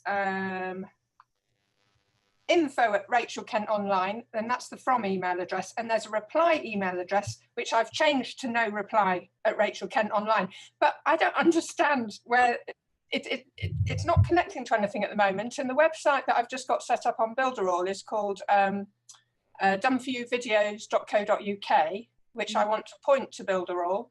So if I was going to set up a subscriber list, yeah, I'm just I don't quite understand what I'm doing. Do I need to change the website in the business bit to the one I'm going to use, or?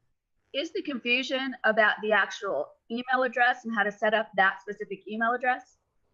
Yes, that as well. But this website doesn't exist at the moment. That I own the domain and I want to use it for something at some point, but it's not an active thing at the moment. So I don't know if that matters just in this setup. It does. And let me tell you, let me give you some advice. First of all, for the domain, yesterday I covered how to connect your domain and verify it in Mailing Boss. So once you actually point those name servers towards Builderall, then you could do something called verifying your domain. And yesterday I actually showed how to do that. So check out that video again and watch that specific part, and you'll see how to verify that domain, okay? Then the second thing is creating the emails that go with that domain. And we're gonna actually learn how to do that in here. We haven't covered that yet, but I am gonna show you how to do that. So you can collect your emails and you can send emails through that email address that you've added to Mailing Boss. So we will cover that, we just haven't covered it yet, okay? Okay, so even though the website doesn't exist, it's fine that it's in there. Yeah, it's fine right now because I'm assuming that you're not sending out any emails yet, right? So all you have to do is just point that domain towards Builderall using the name servers. That's step number 1. Step number 2 is then going into Mailing Boss. Sorry to interrupt, that's already been done by somebody else. They've already pointed it, but because they set it up, they set up a subscriber list. And basically that's all redundant. So it's so the next step for you is going to go in and verify the domain in Mailing Boss. That was done yesterday. So that's actually a really easy thing to do. So check out that video.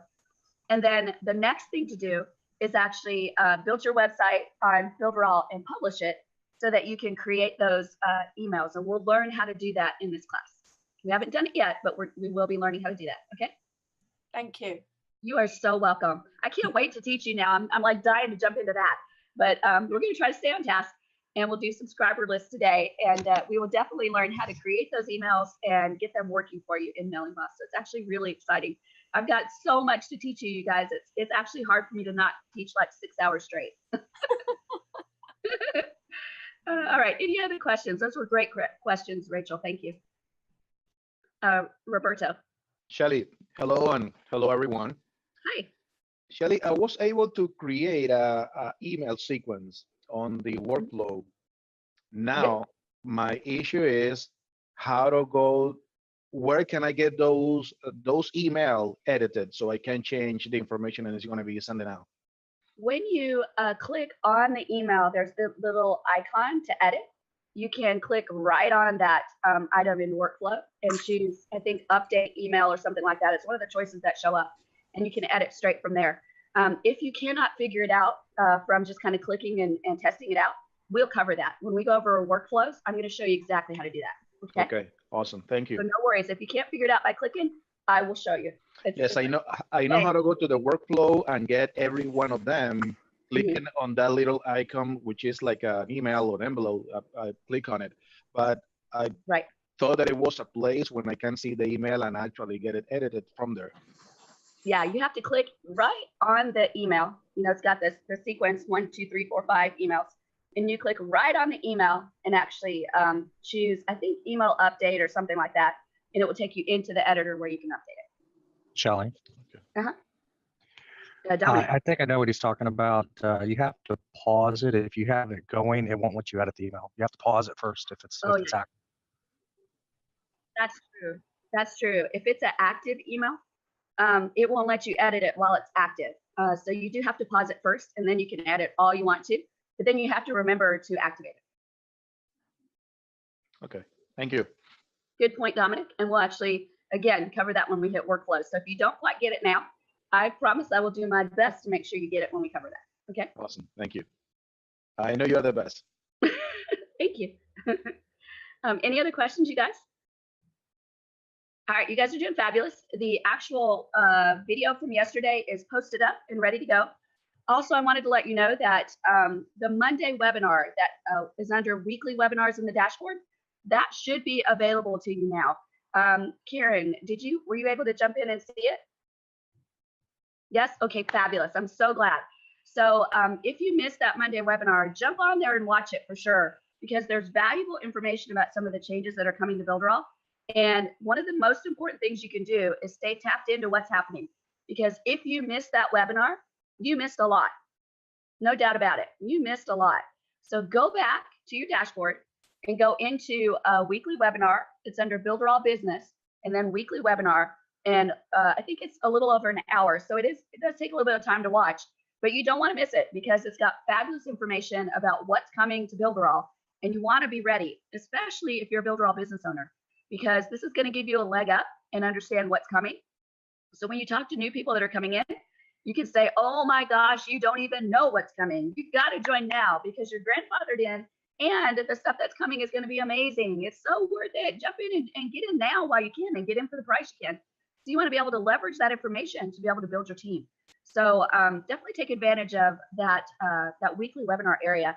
And we've also changed it. So you're not only going to get access to the last webinar that was made, but below the comments, you'll see that the last 3 before that are there as well.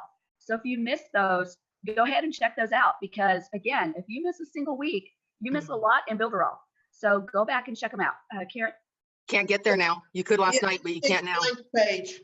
It's a blank page now. It was there last night, and your other 3 are there, but the main one's not there. Weird. Let me go check it, you guys. So hang on. Sorry. That's okay. It's okay. Somebody might have gone in and did some editing, but I'll check it. Hold on.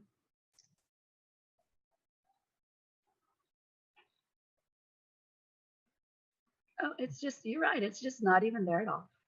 So I will, as soon as this is over, I'll check and see what happened, and I will fix it because I'm the queen of fixing it. And we'll see if we can get it back up and running for you. Gabriel?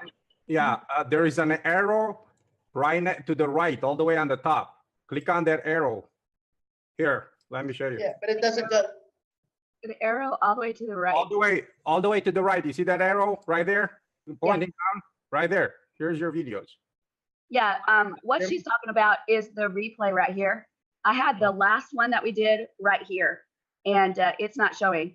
So the idea was to have the replay here, and then the live showing when we did the live, So the newest replay at the top, and then the 3 before that at the bottom. But it's not there. So I have to check it out and see what's going on. And I haven't checked my messages yet from the Builderall staff. So they may have actually messaged me something about it. I don't know, but as soon as we're done, we'll check it out and see what's going on. And again, I am the queen of fixing things. So I'll see if I can't figure it all out and get it all fixed up. So we have the latest replay for you guys. And you can see the newest information from Builderall. So be sure to check that out later. And I'll do my best to get it all up and running for you again. It was there last night. It was. Thanks, Shelley. You're welcome. Any more questions about anything going on? Let's see, I've got a message. Oh, yeah, I did get your private message, Karen, and I am super duper excited. So congratulations on that. Will you allow me to, can I announce it? Is that okay? Karen actually got her invitation to be an ambassador as well. So super duper excited, you guys. That is an honor to get an invitation. It really is. And I want to get you recognized for getting an invitation because it's not a done deal. You can't just contact them and say, I want to be an ambassador, and magically you're an ambassador. You have to be recognized by your sponsor, and that sponsor trusts you enough for them to give you a token. Because I want to tell you, and I want to make sure you understand this, they lose money on the front end when they promote you to ambassador, right? So they're trusting that you're going to do the work that it takes to make it worth their while to lose money on the front end, so they can hopefully gain money on the back end. So don't let them down. Do the work that you need to do. Be a representative for Builderall, and make sure that you go in knowing that you're all in with Builderall, and that you will do your best to represent Builderall well and to promote Builderall ethically, and then bring people in to make Builderall even better. Okay, so I am super excited for you guys. And so far, Roberto, was it you that got your ambassador token? And Karen got the ambassador token. And I think Tyree has a question. Yes. 2 things. I'm still waiting to hear back from my sponsor about if he's an ambassador or not. And if not, then I'm going to take necessary steps so that I can become. I'm going to exhaust every step possible. Well, just remember, Tyree, if they're not an ambassador, they're not going to let you sponsor hop. That's just, it can't happen. And I'm like, so sorry that I can't encourage you to do that. But the reality is that your sponsor did something to get you, whether it was paying for solo ads, paying for advertising, spending the time to do organic advertising. It was something that they paid to get you.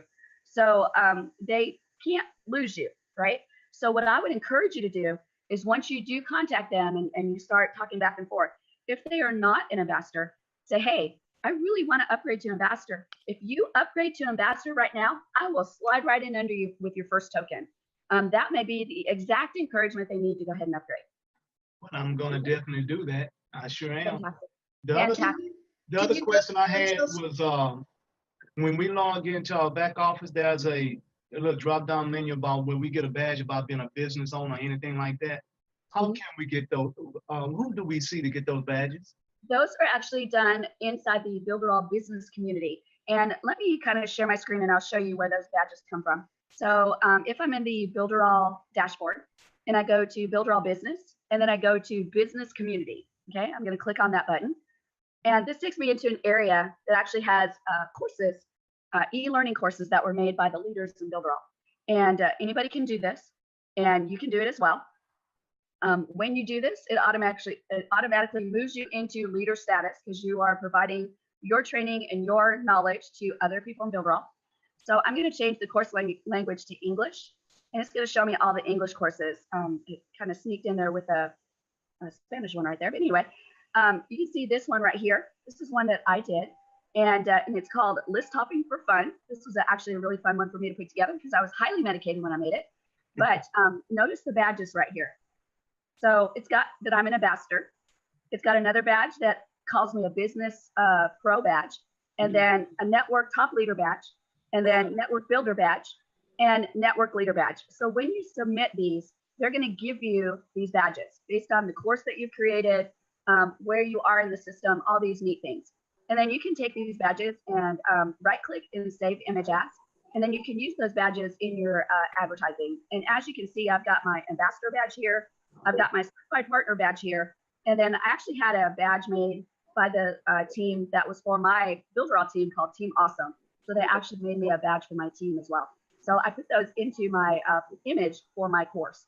So you can actually save those badges and you can use them because you've earned them Use them in your advertising or your websites, your personal website to promote yourself and your services through Builderall, whatever you want to do. But you can kind of see there's some different badges. Like right here, this person has the Business Pro badge, and then they have the Young Entrepreneurs badge, which is a team that Alvaro Salgado has. So different badges, just depending on what you're doing. Like right here, Wasili has the Ambassador badge. He has the Business Pro badge. He has the Certified Partner badge.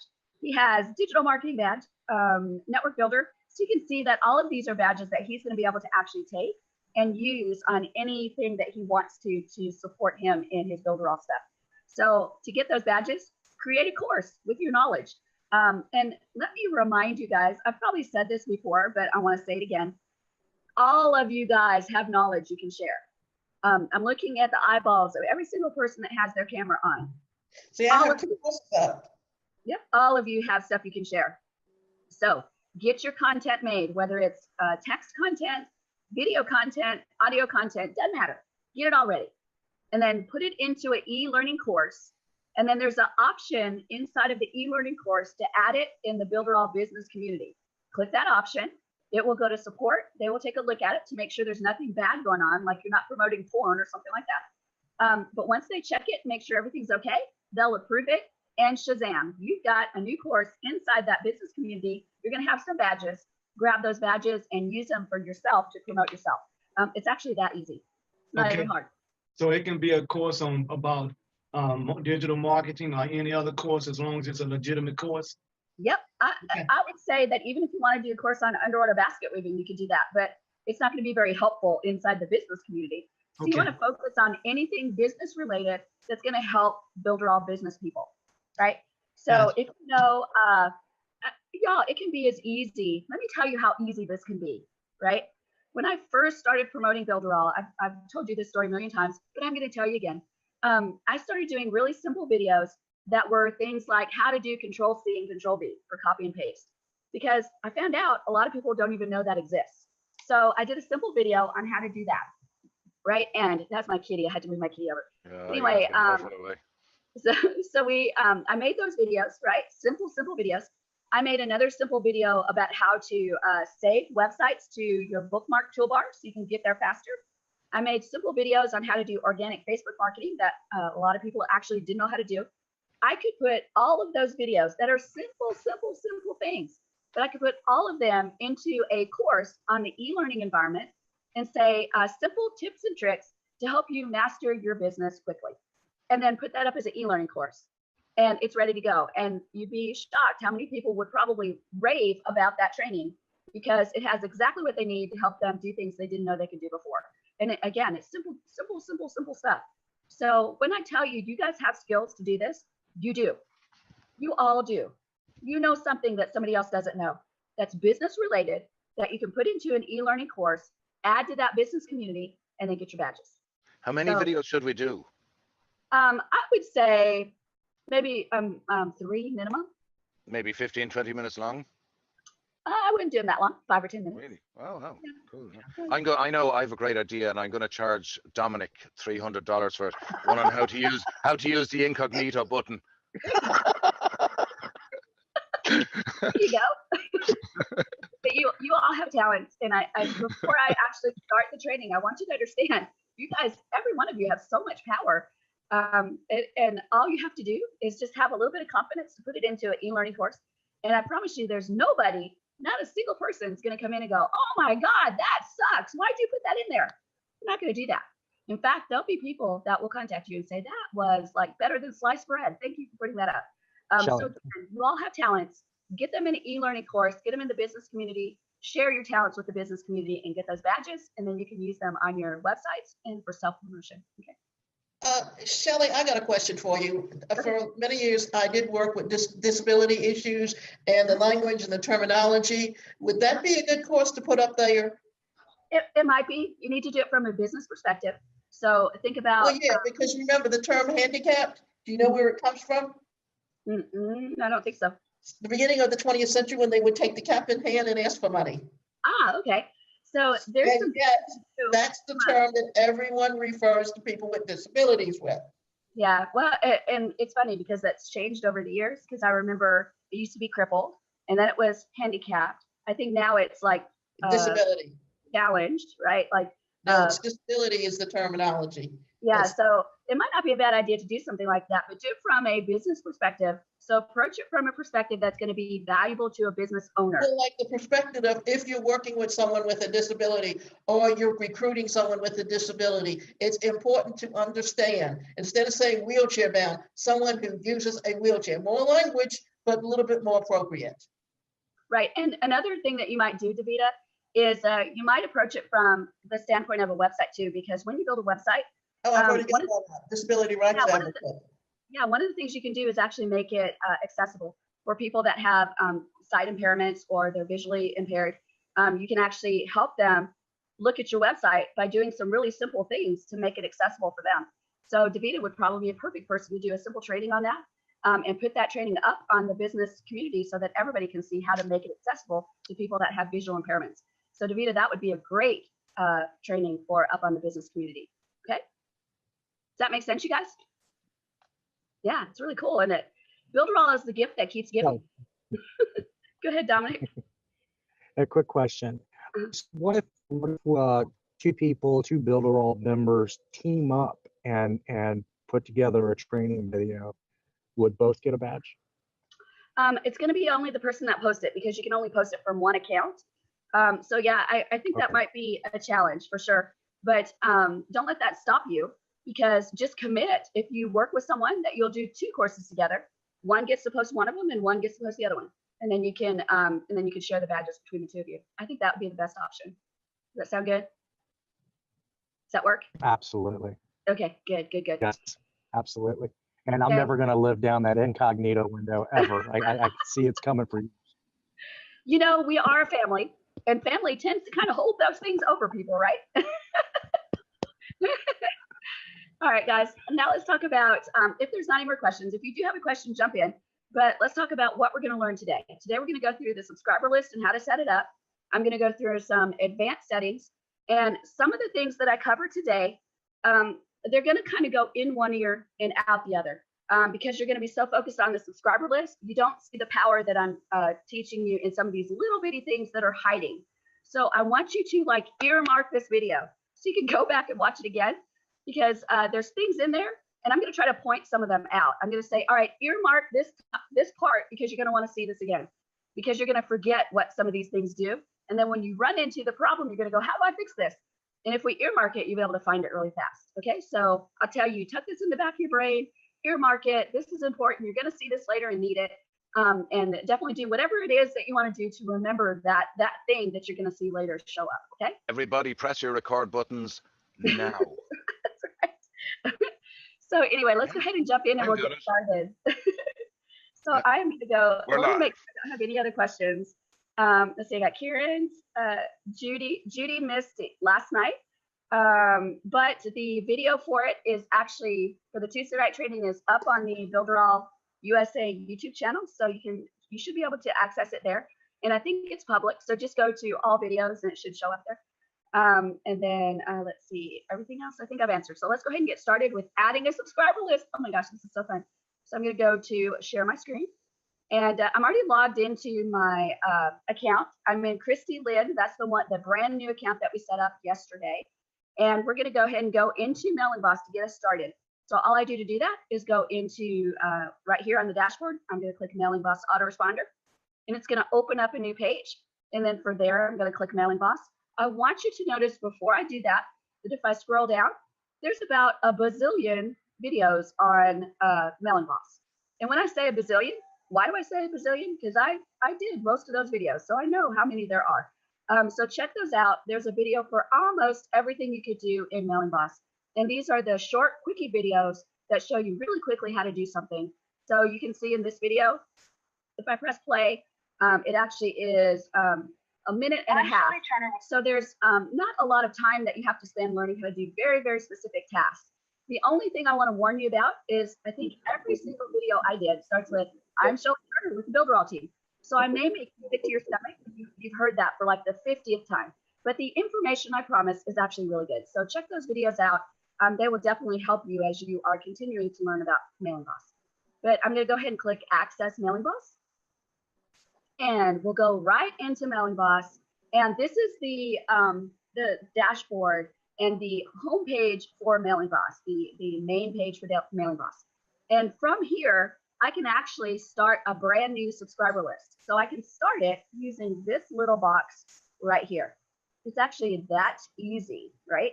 So I can choose to start it right here, or I can go to lists and then click the word lists. So I go lists. And then from here, I can see all of my subscriber lists, or I can actually choose to start a new one from here. So there's a couple different places you can actually start a new subscriber list from the dashboard, okay? I'm gonna go back to the main dashboard. So I'm gonna click this white icon here and go back all the way to the main dashboard. And I'm gonna go ahead and show you what it's like to start it right here, okay? So let's go ahead and start a new list. And all I'm gonna do to start it is first name it. So let's go ahead and name it Shelly's Awesome List. Well, that was easy enough. And then I'm gonna copy that and I'm gonna put it for the display name and for the description. And then I'm gonna click continue. And now I go into the settings for this list. And there's a lot of stuff I want to show you. This is where it starts to become important that you really pay attention to some of these specifics. So I'm in the general data area. And I've already got the name of the list in there because I already filled that out. I've got the display name because I already filled that out. I've got the description because I already filled that out. But something new is the opt-in and the opt-out. Now you've got a couple choices for opting in and opting out. So let me explain what the choices are. You've got a single opt-in and you've got a double opt-in. And I'm going to go ahead and look at your faces because I want to see if you're getting this. I want to make sure you're not doing this look, right? So if I see this, I'm going to explain it again. So a single opt-in is when the subscriber only has to do one thing to get on your list. And usually that one thing is just filling out the opt-in form. Okay, that's usually the one thing they have to do is fill out the opt-in form. Once they do that, they're confirmed and they'll start receiving the emails that are on your list. Okay, the double opt-in is they have to do two things to get on your list. And usually what that means is they have to fill out the opt-in form and then they have to check their email and confirm that they really, really want to be on your list. So it's two steps. So why would you use a single opt-in versus a double opt-in? Okay, a single opt-in is way easier. It's like, oh my gosh, everybody can sign up. It's super simple. It's like crazy simple. I don't have to do a lot of worrying about them having to check their email, blah, blah, blah, right? So it's super simple. But the one drawback with a single opt-in is that there is potential to get a ton of fake email addresses. Okay? And here's my example to tell you why you should never use a single opt-in. Because there's a lot of people out there that do a thing called lead magnet funnel, well, where they're giving away an ebook or they're giving away a report or they're giving away free training. And all you have to do to get it is sign up to the email list, right? If it's a single opt-in, it'll take you straight to the product. And you can put in any email you want to. So I can put in batman@dccomics.com and get straight in to get that product. And I've given them a fake email. And what the agreement is when you do a lead magnet funnel is I will give you this if you give me your name and email, right? So you don't want people to be able to give you fake information because you're trying to build a list, right? So the double opt-in will make sure that when you're building your list, they have to confirm their email. So you know once it's confirmed, it is a valid email. They have to actually go in and confirm that email. So as you're building your list, nobody's going to be sent a single email unless they've confirmed, they've done that double opt-in.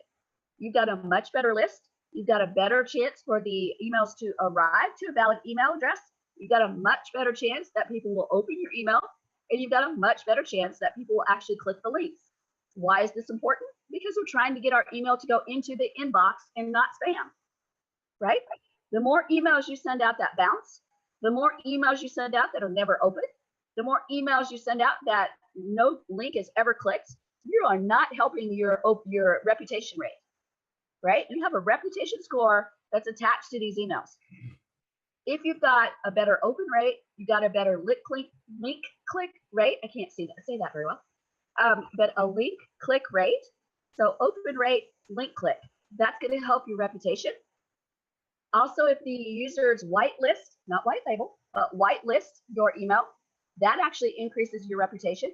So all of this is influencing whether your emails get sent into inbox or into spam. So it is always better to go with a double opt-in. Now with GDPR and the things that are happening in Europe, the double opt-in is becoming like necessary now. I don't think very soon that a single opt-in is going to even be acceptable. So you guys need to be ahead of the times. You need to be moving with the times. So let's go ahead and say double opt-in is the best way to do it. It's a little bit harder. You have to do a couple more steps, but it's totally worth it. And once you learn how, it's not even hard anymore. It's actually kind of fun. So stick with it and do that double opt-in. It's going to make your list a lot better. Gabriel? Yeah, a question. Even though we're going to use the double opt-in option, don't they, once they enter their name and email, don't they get on the list automatically, even though they have to go to confirm it? Does the email get on my list before they confirm it, even though they didn't confirm it yet? Yes or no? Yes, they will go on the list, but they're on the list as unconfirmed, which means they're not going to get any emails that are supposed to go out. So then the idea is go back to your list, amend the list, whatever, clean it, and just get everybody out that is not confirmed. That's exactly it. So later on, if you've got a lot of people that are unconfirmed, you can just remove them. Okay. Karen? Is there a way to send them that confirmation email again? I don't know. I actually don't know. Sorry. I don't. Yeah, I don't think there's a way to resend the confirmation email. Maybe That's that a could go really on the to-do list. That's a really good question. So I'm going to put that in my. If it was a fake, if it was a fake email, you won't be able to send it anyway. No. If it's fake, and she got in there with Minnie Mouse at cartooncentral.com, then obviously you're not going to want to resend that. But if it looks valid, they maybe just didn't see it. They forgot to go back and do it. I also needed to know, do the opt-in expire? Some people will, you only have 24 hours or 48 hours, and then that permissions expires, or that confirmation.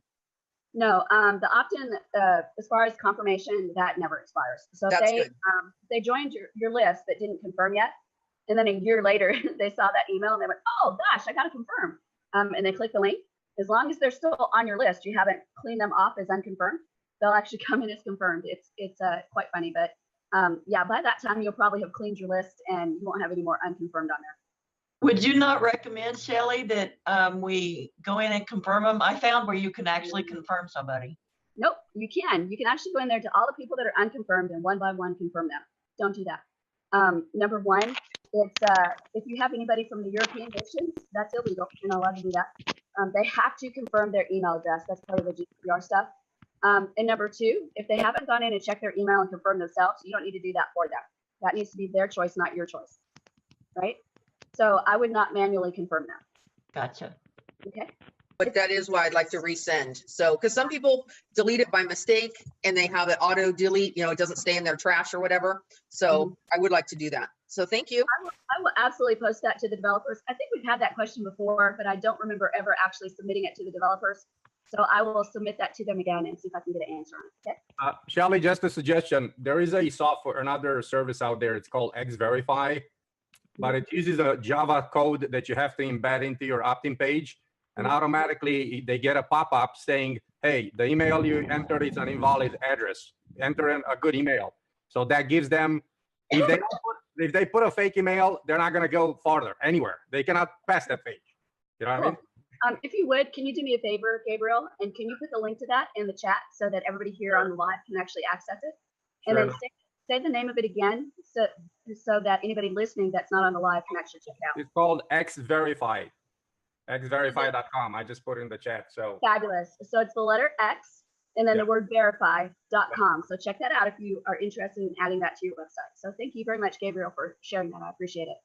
So any questions so far about what we're covering with the subscriber list? Any other questions? Fabulous. Let's move on. I'm going to share my screen again. I love the questions so far. You guys are asking fabulous questions, and you're also adding a value to the lesson. So thank you again, all of you guys, for doing the wonderful participation that you are doing. So, so we talked about double opt-in or opting in. We also have the choice of a double or single opt-out, which means they have to do one thing to opt out of your list or two things to opt out of your list. Well, guess what? I don't want to keep anybody captive on my email list. If they want out, I'm going to let them out. So I just let them do a single opt out, make it as easy as possible for them to get out of my list. So I just don't want to make it hard for them if they really, really want out.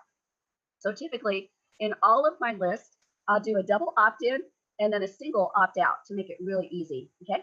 So that is our opt-in and opt-out options. And I want you to really think about those, because once we set up our opt-in form, we're going to go back to the opt-in because we have to understand what's happening with our opt-in before we can set up our some things in our opt-in form, okay? So if you need to review this part for sure and make sure you understand it. And be sure to ask questions. Questions are good.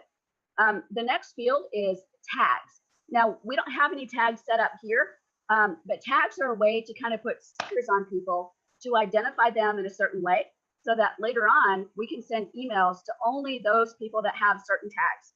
Since we don't have any tags set up yet, there aren't any available. So we're going to leave that empty and we're going to move on. If we have time in this course, in this boot camp, we'll actually cover tags a little bit. Everybody cross their fingers that we have time because tags are awesome. They're really cool. So I'm going to click next. And now I'm going into the fields that I want to use for my subscriber list. And these are the fields that collect information about your subscriber.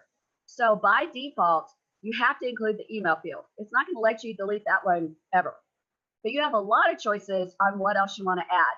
So you can add the first name, you can add last name, you can add some GDPR stuff to make your opt-in form GDPR compliant. And then you can add any of these fields right here. So we can add a text field, we can add a date time field, we can add a phone prefix field. For me, I'm in Mississippi, northern part, so my prefix is 662. I can do a drop-down field. I can do a text area. The difference between the text field and text area is text field is a limited amount of text. Text area is when you want them to write a paragraph, okay? You can add a phone number field. You can add a multi-select field where they can select more than one item. You can add a checkbox field, a date time field, and a radio field. If you don't know what radio is, that's where you've got multiple options and there's little circular buttons and you pick one of those items. If you pick another one, it will unselect the one that you already clicked and select the new one that you clicked. So that's the radio field. So lots of different fields that you can use to collect information to add to your mailing boss list. Now, let me look at your eyeballs again, because before I move on, I want to explain to you, the more information you collect in Mailing Boss, the hairier it gets to process that information, okay? Mailing Boss is set to collect email and name. If you start to collect more than that, it gets a little hairy, especially if you collect a lot of information, like you collect address 1, address 2, city, state, zip, phone number. Mailing Boss doesn't do a really good job of organizing that information so you can see it clearly. So soon we're going to have a CRM added to Mailing Boss. And that CRM will help to organize that information a little bit better. So you can see it better, you can process the information better, and you can actually deal with that information in a way to be able to do special things with it now that you've collected that information. So we're super duper excited about that. And we're hopeful, everybody cross their fingers, we're hopeful that that'll be a part of the July 4th Builderall 3.0 relaunch. So we're all going to hope that we get to see that really, really soon. So just a reminder, I just want you to know this clearly. The more information you collect in Mailing Boss, the hairier it gets to organize that information and see it all. But we are working on a solution to make that better. Karen. Can you, while it's hairy in Mailing Boss, is there an export CSV that we can put it into something more organized to work with? But they're already opted in, so we're good for that. Okay, great. So I can put that into my existing CRM until this one's ready. And then, but I still have their opt-in, so I'm still safe to do whatever I want within there. Okay, great. I probably won't have time to show you how to export the information, but because that's pretty advanced, and we're going to go through a lot of stuff in this training that is not quite that advanced. But if you know anything about Zapier, if you don't know anything about Zapier, that's okay too. But if you do know a little bit about Zapier, you can actually pull the information out and put it into Zapier, and then actually do anything you want with it after that. So you can send it to a Google spreadsheet to see that information better. You can export it into another CRM if they have Zapier set up for it. So there's like a ton of things that you can do. And it's actually, I am the Zapier queen. I'm having so much fun with Zapier. And it's not hard to figure out how to pull it out of Mailing Boss or out of Builderall and send it into like a Google spreadsheet or another CRM or another program to be able to really treat that information well. But again, you won't have to do it very much longer because we're doing that CRM. And hopefully we'll see that really, really soon in the next few months. We can start really getting a handle on that data and being able to process it well, so we can continue to build that relationship with that customer, because we can keep all that information on them. Okay. But there's not a CSV export as much as you would need to use Zapier. There is. I mean, Zapier is automated, obviously. It's not manual. That's a benefit. But if I just wanted to go and download everything, I could if I figured that out. Yeah, when we go through all of the training, I'll show you ways that you can like pull out the information into a CSV file. So no worries about that. But my favorite method is still Zapier, because Shelly, Zapier Queen, can I ask you a question? Yeah, go ahead. So, as you know, my regular site, which is an e-commerce, is off-site. So I've been using Zapier to import my orders into a mailing list in Mailing Boss. And what I noticed the last few days, because I just really set it up recently, is I'm getting some errors, and it seems to be that they're errors because they already are on the contact list. Do you know if there's any way that you can, with Mailing Boss, that you can set it up so that you don't get an error, so that it just doesn't include it, or is that? I'm going to show you how to do that when you are setting up an opt-in form and you get that really funky page that tells you the user's already subscribed. But as far as like Zapier, I don't know a way to prevent that. Okay, I didn't know if this, so I just kind of been just checking it just to make sure. So I get these errors, and I'm like, ah. Yep. I have the same issue because I Zapier a lot of stuff in, and it's an error too. I'm kind of just saying, okay, it's a temporary thing because I'm going to move my e-commerce store over, and then I won't have the problem. And maybe I don't even need to use Zapier at that point. Yeah, I'm excited too, because I have the same issue where I have a store. I know you do. And I'm ready to move it all over. So I'm just kind of waiting on Builderall's new e-commerce, and then I'll move everything over. So we're in the same boat. And I think both of us are going to be really happy after July 4th. All right, guys, I'm going to go ahead and share my screen again. You're so welcome, Bonnie. So again, I'm right here in the fields. These are the fields or the data that I'm collecting. I must collect the email. And then always for me, standard, I want to actually collect the first name as well.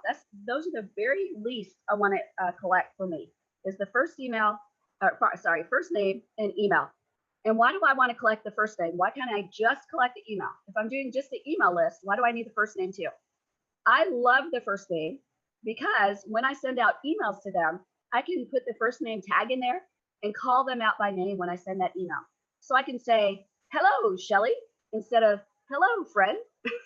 If you guys have ever got an email that says, hello, friend, you're like, what the crap? They couldn't even call me out by name. I'm not your friend.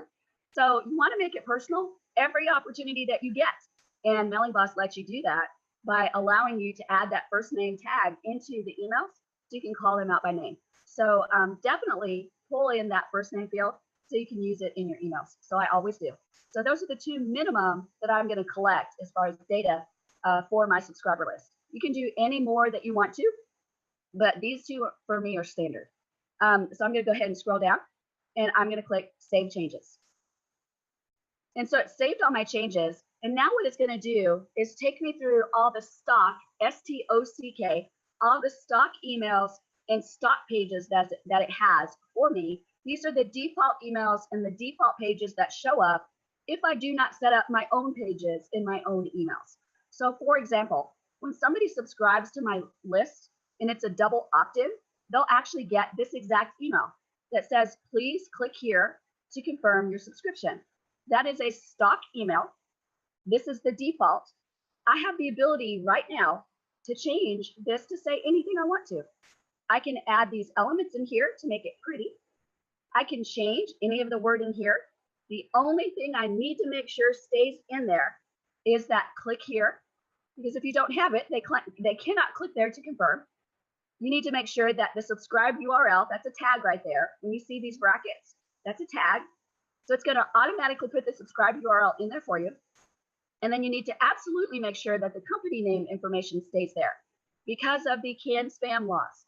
And actually, if you remove that, it will not let you continue. It will say you've made a grave error. You've deleted the company information. You have to put it back in there.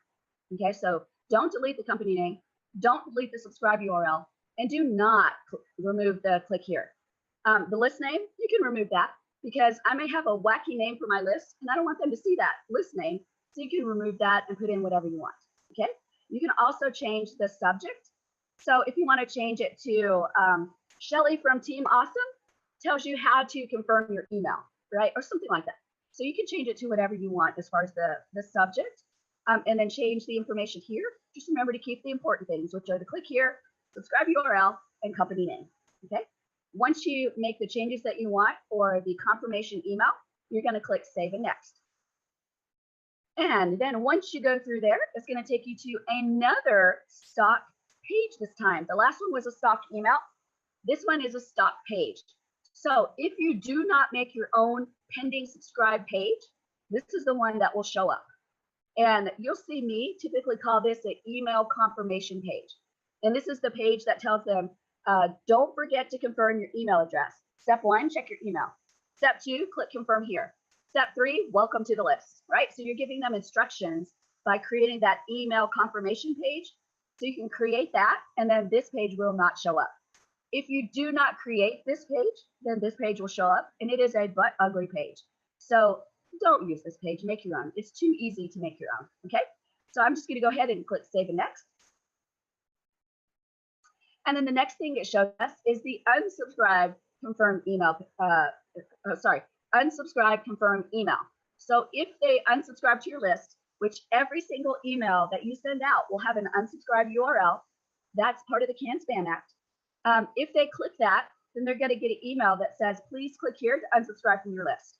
And so you can change this to say anything you want. The only thing you need to make sure to not change is the click here link, the unsubscribe, and the company name, because all of those need to be in there. All the rest you can change, including the subject line. And again, you can use these elements on the side to pull in to make it pretty if you want to make it pretty. So I'm going to click Save and Next. And then I have the welcome email. Now, by default, the welcome email, the stock welcome email, is turned off. But if you decide you want to send your email from here, you can set up your welcome email in this place. Now, I'm going to tell you why I turned this off. Because every subscriber list that I want to make my own welcome email, and I want to do it inside of an email sequence. So when I go to edit all my emails, the welcome email is there. I don't have to go to a different place to edit my welcome email.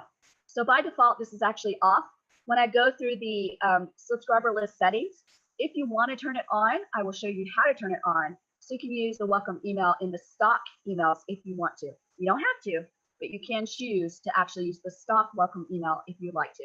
And all this is the very first email that goes out to your subscriber list. So as soon as they click confirm, this one gets sent out immediately, okay? Again, you can change anything in this email. You just want to make sure that you keep the click here button and you keep the company name. Those are the two important things, okay? The Shelley, go ahead. Is this where you would put in whitelist, how to whitelist the email on the welcome email? No, I would actually do it on the email confirmation page. On the confirmation, okay. And it's the confirmation page, not the confirmation email. Email is the page, actually the page, right? Yeah, so when they opt into your email list, so they fill out that form and hit submit, it's going to be the next page they land on, which is the email confirmation page. Right. And on that page, you'll have instructions on how to confirm their email. And then you can also put instructions on how to whitelist your email address so that anytime you send them an email, it will go into their inbox. Okay? Right. Right. I'm going to go ahead and click Save. Thank you. Thank you. You're welcome. You're welcome. And now we've gone through all of the stock pages and all of the stock emails that we have to set up before we ever start actually using this list.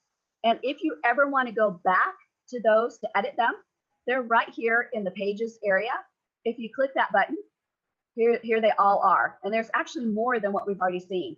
These are the pages.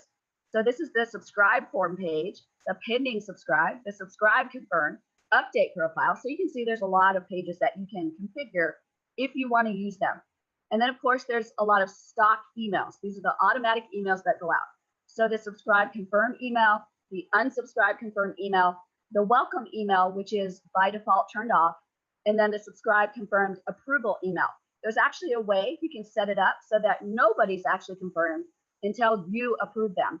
So that's the email that goes out if you go in and actually approve them for your list. So that's another step you can take to make sure that your list only has the people in there that you want to have in there, okay? And that will be the email that goes out if you approve them. So that's in the pages area of your subscriber list dashboard. So we're here in the subscriber list dashboard. This is where it takes us after we're done doing all those initial settings, but you're not done. Okay, we've created the subscriber list and it's actually ready to go. It will take subscribers now. If you want to send in subscribers, it will take them. But to me, it's not ready. And it's because I'm obsessive compulsive and I like things a very certain way. So here's the things that I go in and set up after the fact, okay? So the first thing I do is go into the fields area. So when I click the fields, it's going to show all of the fields that I've already set up, which for me, you guys watch me do it, I chose to have the email field and the first name field, but they're in the wrong order. Never, ever do I like the email first. I like the first name to show first and then the email. So if you want that to happen, you need to rearrange the order, okay? So to do that, all you need to do is go into this area right here that's called sort order. And I'm going to put the email field as number 2. So I'm going to click this little down arrow and choose 2. And then the first name field, I'm going to change that order and make it number 1. And what that does is it flips the order so that first name is first and then email is second.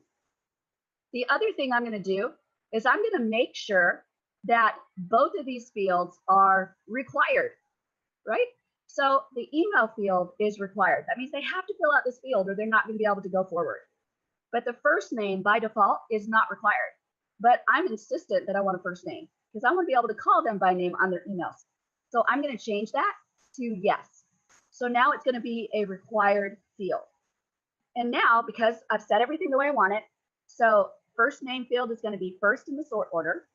Email field is going to be second in the sort order. And both of them are required. A couple of other little things that you may want to set, it's up to you. First of all, you want to make sure that all your fields are visible. That means your user can actually see them on the opt-in list. And then if you want to help them understand what they need to do to fill out that field, you can put in some help text. So for example, if you had a paragraph field, a text area field, and you wanted them to type a short bio about themselves, you can type in right here, type in a short bio. And that way they know what you are wanting in that field. So that's help text. And then default value means, do you want to put something in there that's already filled out in the field? And then they have to actually change it later. So for example, the first name, there's like a ton of Bobs out there, B-O-B. So there's a good chance that when people are filling out your form, their name is Bob. So you can actually have it as a default value, but then they can change it to Shelly if their name is Shelly. So you can set that default value to anything you want it to be. And then when they go to fill it out, they can change it. Usually I don't put a default value in there at all. I just leave it blank, and that means the field is going to be blank so they can put whatever information they want in there. Okay, so those are the 2 fields. We've got them all set the way we want it. So I'm going to click Save Changes. And there we go. We're taken back to our field list, but I want you to notice that first name is first and email is second. Now the world is right. It's definitely in position and correct. And now we can move on to continuing to set up our subscriber list. So I'm going to go back to the dashboard, Mailing Boss dashboard, and I'm going to show you how to get into the subscriber list overview, the subscriber list dashboard, so you can continue to make edits. So going back to the Mailing Boss dashboard is super easy. All I have to do is click this little icon right here. It'll take me all the way back to the beginning. And I want to show you a couple things on the dashboard. The last list that I made shows up as a card right here. Okay, so I can easily get into this list and start editing the settings for this list. But I also have a couple of icons that I can use here. So the first one is overview. This is going to take me to the subscriber list dashboard. That's where we were just a few minutes ago. This little icon right here is update. It allows me to make changes to the subscriber list. We're going to go into that in a minute. This little icon right here shows me all the subscribers I have for this list and for this list only. The gear section allows me to go to the email, stock pages, and stock emails. Okay, so if you want to change the stock emails or the stock pages, you can click that gear and you can edit them. This button right here allows me to duplicate the list. This button right here allows me to do import, export, and copy. And I think, Kieran, you're the one that asked about that. You can actually export the entire list into a CSV file and then process that information however you want. Okay. Import is actually limited You're limited to the number of users you can import. If it's, I think, more than 500 users, you have to go through support. And let me look at your eyeballs so you definitely understand this. When we first started Builderall a couple years ago, it was unlimited that you can import users, right? And people were doing that. They were importing thousands of users. And what they were doing was they were going out and scraping lists. Do you guys know you could do that? You can scrape emails, just steal them off of the internet, right and left. And that's what they were doing. They were stealing those emails, then importing them into Mailing Boss, and then sending out like 10, 20, 30 emails a day to those email addresses. So they were spamming them heavily, which was really, really bad for Builderall, right? So what Builderall had to do was they had to take action to make sure that this didn't happen anymore. So they limited what you can import into Mailing Boss yourself. So if you have a list that's larger than 500, then you just contact support and you verify to them that it is a clean, good list. And they'll ask you a few questions. Just be honest with them and tell them how you got the list and what you're doing with the list. And once you answer those questions, they'll give you the ability to import those people in, okay? If it's over, I can't remember the number. I think it's if you have over 5,000 in your list or 10,000 in the list, something like that. If you have a huge list, they're going to require that you run it through Inbox Path first and get it clean. That's what Inbox Path does, is it goes through and checks all of those emails and it takes out the ones that bounce or that are invalid and only keep the ones that are actually valid emails. And then you can take that list and put it into Mailing Boss and actually use it to email. So if you have a huge list, you have to do some extra measures to get it into Mailing Boss. But I want you to remember, as much as that is a pain in the butt, that's protecting you. So it is a pain in the butt to have to contact support and import your list. You're like, I swear, it's a real list. I did it in GetResponse, or I did it in Aweber. It doesn't matter. You still have to go through support because we're protecting Mailing Boss to make sure that we don't have the spamming stuff that we had before. And then, of course, if your list is huge, like 10,000 people, you want to run it through Inbox Path anyway to make sure you've got valid emails. Okay? So it's okay to get a little frustrated, but do what they ask you to do so you can get your list in there. Gabriel. Yes, how many emails can you clean through Inbox Path? How many emails, how big of a list? I think you can do up to 10,000 per month. 10,000 a month, okay. Thank you. Mm-hmm. Yep, so that's a heck of a lot of emails. Do you guys have any more questions? Are you understanding everything so far? Yes? Okay, good. Tyree, my internet's kind of wigging out on me, so I can't tell if Tyree's doing a thumbs up or I have a question. Tyree, you got a question or just doing a thumbs up? Thumbs up! Okay, good. All right, let's jump in and do a little bit more with subscriber list. So I'm gonna go ahead and share my screen. And again, we stopped at import, export, and copy. The next thing is looking at all lists. So if I click this button, it will open up all my lists and I can see all of them in one screen. So from here, I can choose to go to the list overview. So I'm gonna go ahead and do that. I'm gonna click overview. And that takes me to the subscriber list dashboard. And here's where I can do just about anything I want to with this subscriber list. So I can take a look at my subscribers, which right now there are 0. I can take a look at how many segments I have. We'll talk about segments in a little bit, probably in a few days. I can look at all my fields, right? And which is right now my first name and my email address. I can look at my stock pages and stock emails and edit them right here. I can look at the forms that are available for my subscriber list. Now, let me click that and show you exactly what that is. So I'm going to go ahead and click forms. And right here, I have HTML code to create a form to put on any website, not just Builderall. So for you guys that still have websites that you built in ClickFunnels, in WordPress, in Weebly, Squarespace, Wix, Builderall has created a way that you can get the HTML code and put your form inside of those websites. Now, is it going to be pretty? Nope, it's not going to be pretty. But if you know a little bit of HTML code, you can make it pretty. If you do not know HTML code and you still want to make it pretty, contact some of our certified partners that are good at HTML, and they can fix this up for you lickety split and make it really pretty. And then you can put it on any website you want to outside of Builderall. So the first one is the subscribe form. So you use this code right here, or you can use the iframe version. Either one will work. And if you want to access the unsubscribe form, you just click unsubscribe and you can get that form, the HTML code or the iframe code. So either one will work. It's absolutely fabulous that you can actually use these across website builders. Okay, so you have the ability to add this form anywhere. As long as you can add HTML code, you can do it. The next button is import. If I click that, what it's going to do is bring up information that tells you contact support before you actually are able to import. Okay, so definitely talk to them and find out what you need to do to import your list. The next button is export. And when I click that, it allows me to take all the information I have about my subscribers, which right now is 00000. But if I had subscribers, I can actually export that list into a CSV file, and then I can process that information however I want to process that information. Okay, so you got a lot of power in these tools right here alone. So I'm going to go back to the main Mailing Boss dashboard, and I'm going to go back to my overview. So I'm all the way back into the subscriber list dashboard. And now there's a couple of things I want to show you. And this is where it gets really hairy, because I'm going to show you some neat stuff that you're going to forget because there's so much stuff to remember. So hit record now or get your pens ready to write this down because you're going to want to know this later. Okay.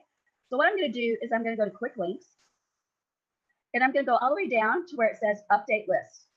Okay. So when I click that, it's going to take me back into those list settings, like what I saw at the very beginning when I was creating the subscriber list. But I've got some advanced features now that I didn't have before. Okay.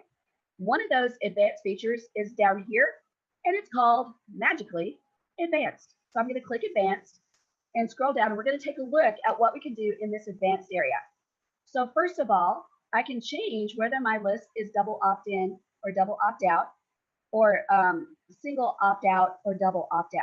Okay, and this is really valuable because if you're testing, like say you're building a funnel and you're testing things, and you really don't want to go through the process of confirming the email and blah, blah, blah, blah, you can set it as a single opt-in while you're testing and then change it back to double opt-in after you're done. That seems to make things go a lot easier. So that's one thing that you can do in this advanced area. Also right here, the welcome email. Do you remember I showed you the stock welcome email? That's the email that will go out if you set this to yes.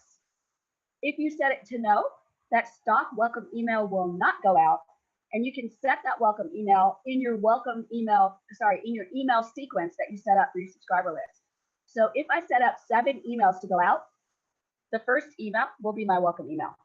And that way I don't have to do this welcome email, which would be in a completely different place. Okay. So you have choices. If you want to use that stock welcome email, you absolutely can, but I like it better being a part of my email sequence. So for me, this is always set to no. Now, this one right here, subscriber not found redirect. This is for if you're checking to see if a subscriber exists. I haven't had a need to use this yet, so I've always kept that blank. But this is the one that I want you to write down, circle, underline, highlight. Make sure that you remember this, tuck it in the back of your brain. Because a lot of times what happens is you'll be filling out an opt-in form and you'll use the same email address that you've already used previously. And it will give you that stock page. And that stock page is so ugly. So you can actually create your own web page that says, congratulations, you're already subscribed. And you can put that URL of that page right here.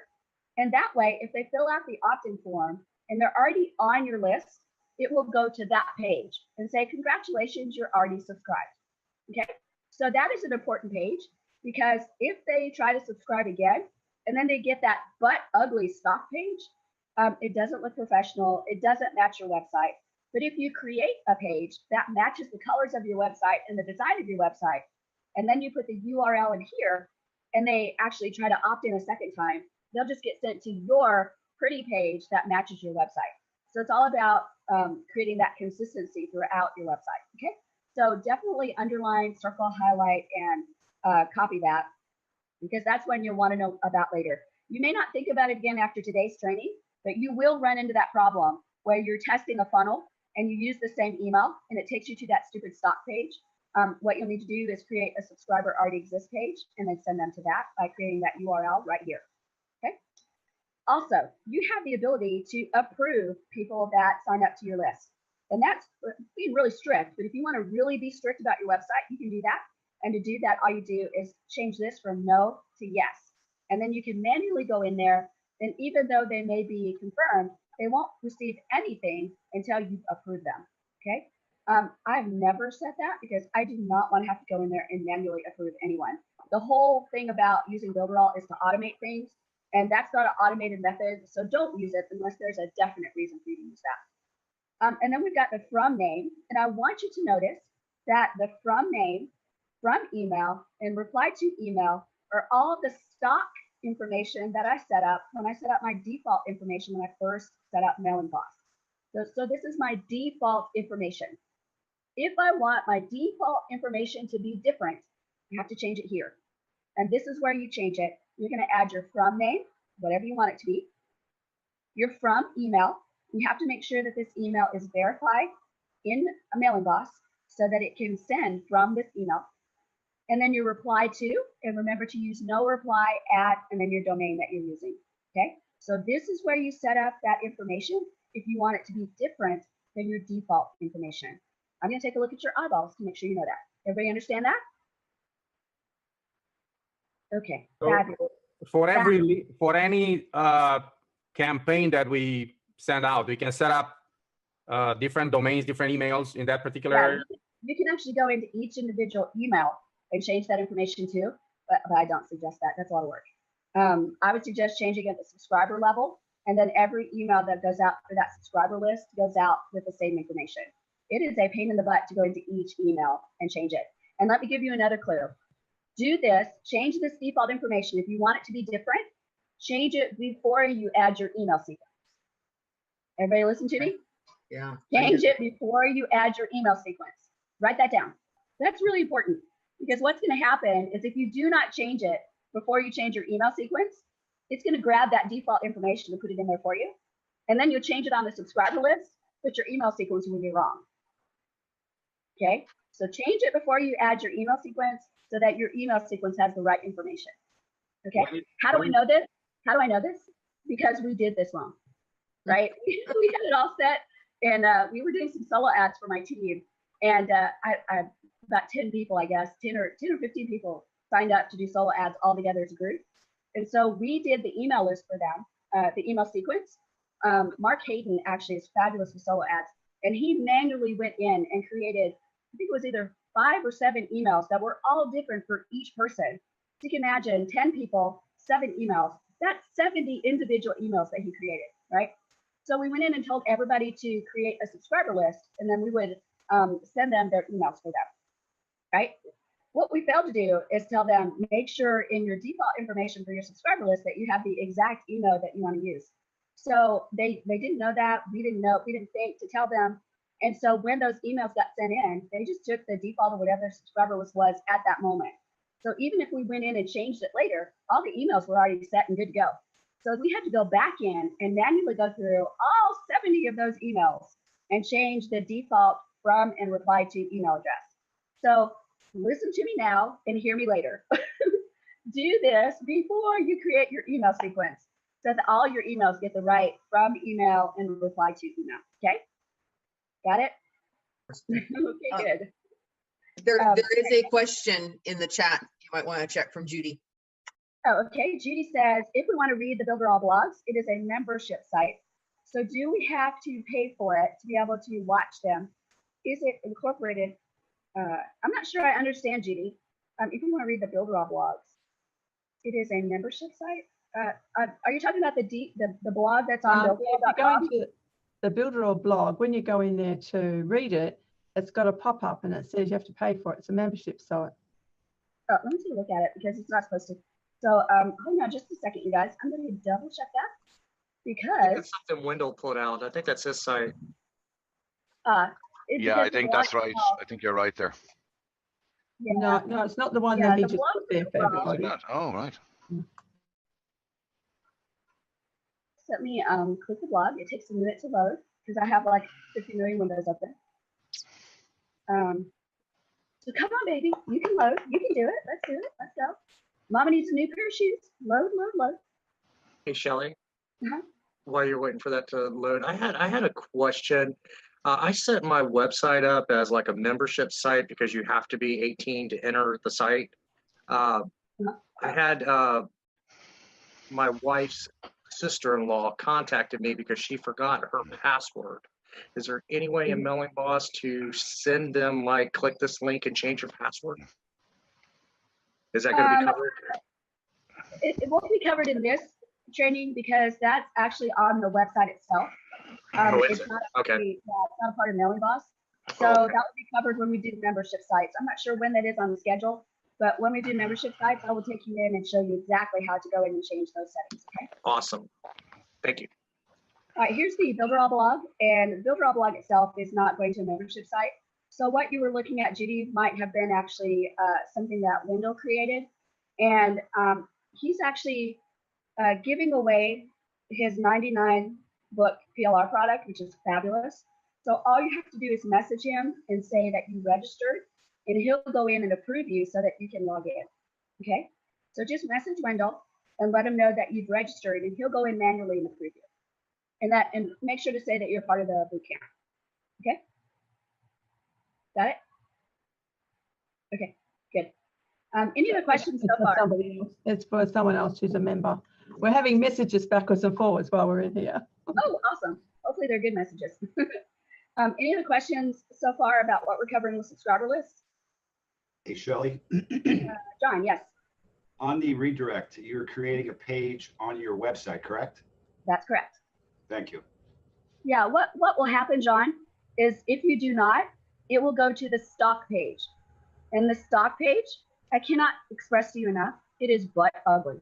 Not just ugly, but ugly. So you want to make your own page so that it matches your colors, it's got your logo on it, it's designed so that it flows well with your website, so that if they happen to do your opt-in twice, they will get your page and not the butt ugly page. Does that make sense?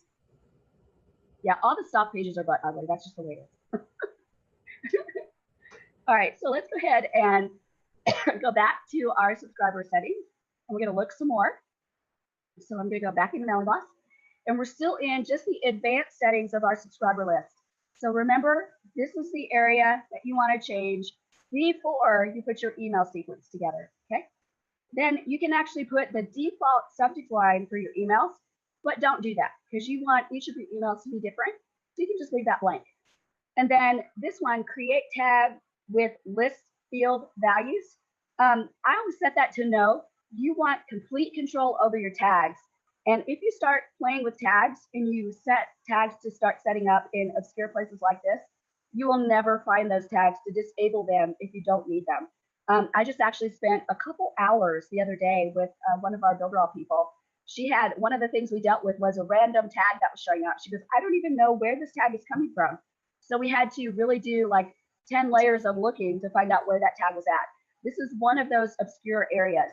So wait until you get tag training until you actually use tags, okay? And we'll go through hopefully a little bit of tag training before we're done with our 7 days, right? All right, so those are the advanced settings. That's just this button right here. The next one I'm gonna go to is notifications. So I'm gonna click that button. And this is so incredibly cool, you guys. If you want to get an email every time someone subscribes to your list, you can actually set this subscribe to yes. So I'm going to click it and choose yes. And then I'm going to put my email right there. And that way, every time I get a new subscriber, it will email me and it will say, congratulations, Shelley, you got a new subscriber. And it is actually really exciting until you get 1,000 subscribers. And then you're like, I'm so done. I'm setting it to no. Is that when you get to cha-ching? Yeah, we need to do that for the cha-ching. Right? Yeah, you have to show us that. Yeah, really, I'd love to get that one. I love it too. But here's a really cool feature that you may not know, and I'm giving you a golden nugget. Are you ready for a golden nugget? You can actually set this to not email you, but to email Zapier. If you know anything about Zapier, you can set it to email Zapier, and then you can do something called parsing, where you grab the information that you want to pull from that email that it sends. So you can grab the first name and you can grab the email. And then from Zapier, you can do anything you want with that information. So you can send it to a Google spreadsheet. You can send it to any other program that uses Zapier. So you can automate a lot of things by setting up this to send straight to Zapier and then do whatever you want to with it once it gets into Zapier. If you don't know a lot about Zapier, that's okay, because you can actually jump into Zapier, get a free account, and start playing with Zapier. And once your brain starts to understand what Zapier can do, you'll never sleep again. It's that simple. You think Builderall keeps you up at night, Zapier will keep you up at night with all the cool stuff that you can do. So that's just a nugget that you can tuck there somewhere, so that when you start working with Zapier, you can actually use that as the email that you send. So instead of sending it to yourself, you're sending it to Zapier. Then you can parse that information out, grab that first name, grab that email. If you're collecting more information, like you're collecting the address, city, state, zip, phone number, you can pull all that information out and put it into a Google spreadsheet. How cool is that? How do you spell it? Yep. So hold on a second, I gotta wipe my nose. Oh my gosh. All I can say is thank you, grandbabies. Anyway, definitely some really cool stuff that you can do with that, just that email field, and either being able to send it to yourself or send it to Zapier and process that information. Okay. Shelly, how do you spell it? Zapier. I'll put it into the chat. Zapier. There you go. And I'll share my screen again. With sending subscribers to your email, you can also choose to send unsubscribers to your email, right? So if someone unsubscribes to your list, you can choose to have them sent to your email as well. And I don't know about you guys, but when people unsubscribe to my list, I tend to stalk them and find out, why did you unsubscribe? And it's not because I'm trying to get them to come back. It's because I'm trying to find out, what can I have done better to keep you on that list? So it's not really a bad idea to collect the unsubscribers so you can stalk them and find out more information about why they left. So that's not a bad thing to set to yes, unless you're getting a bazillion of them and you just can't contact all of them. But you can set it to start to stalk them if you want to. And stalking to me is always fun. Anyway, I'm going to go to subscriber actions. That's the next button. So I'll click that. And this one is so funny, you guys. Every time I teach this, I have to reread what it does. But this is the action when they subscribe. So when they subscribe to this list, I can also subscribe them to another list. The only other list I have right now is email marketing. So if I want them to be on both lists, I can actually set it. So as soon as they're added to this list, they're also added to this other list. Okay. Why is that important? Because you may have a different email sequence going out for each list. And so you want them to get both of those email sequences, but you don't necessarily want them in the same list because you're doing different things with those lists. So there are times when you may want them, the same user, in different lists. Okay. The next one is the action when they unsubscribe. So if they unsubscribe from this list, you can set it so they're also automatically unsubscribed to another list. And if I had multiple lists, I could check mark all of them. So they could be unsubscribed to more than one list at a time. So those are subscriber actions, and they're just a way to automate things so that they're easier for you to handle, adding them from one list to another to another. And you'll find out as you're building email sequences that sometimes you want to keep lists and email sequences separated so that you can send out only this email sequence to this list, but then a completely different email sequence to another list. Can you do this by using tags? Yes. Can you do this by using rules? Yes. So there's lots of ways to do that. This is just one of them, is creating separate lists and separate email sequences. Okay. Shelly, yes. So you mean to tell me when a person subscribes into your list, if you have other lists without causing a problem, you can have them added to that list just through the subscribers action? That explains why I know I have opted out of 1,000 lists in some kind of way. I still get emails from that same person. Or when I'm unsubscribing, it says, it shows I'm unsubscribing from all the different lists they had me subscribed to when I know I didn't. And I've been wondering, how in the world could I do that too? And you just... That's sneaky, isn't it? Yes. Shelly is so awesome. Thank you. You're welcome. All right, so that's subscriber actions. The next button is company details. So if I click that, surprisingly, this is the same information that you put into the first information that you put into Mailing Boss, right? Your company information. So if you do not want the default information that's in Mailing Boss, you can change all of that here. And I want you to notice that I actually did set up the default information. So if I want that to be different for this subscriber list, I can change my name, I can change the industry, the country, the zone, the mailing address. I can change any of this. And then this is the tags that will be used in your emails every time it goes out.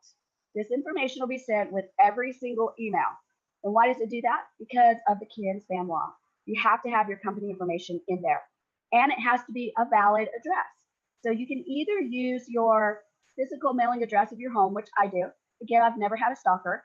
And now that I've said that 50 times on public videos, I'll probably get a stalker. And again, as long as he or she brings me gifts, I'm cool with that. But then if you just really you have an aversion to using your home address, just use a business address that you have, a physical, like a PO box that you have, something like that. It has to be an address that is a valid address.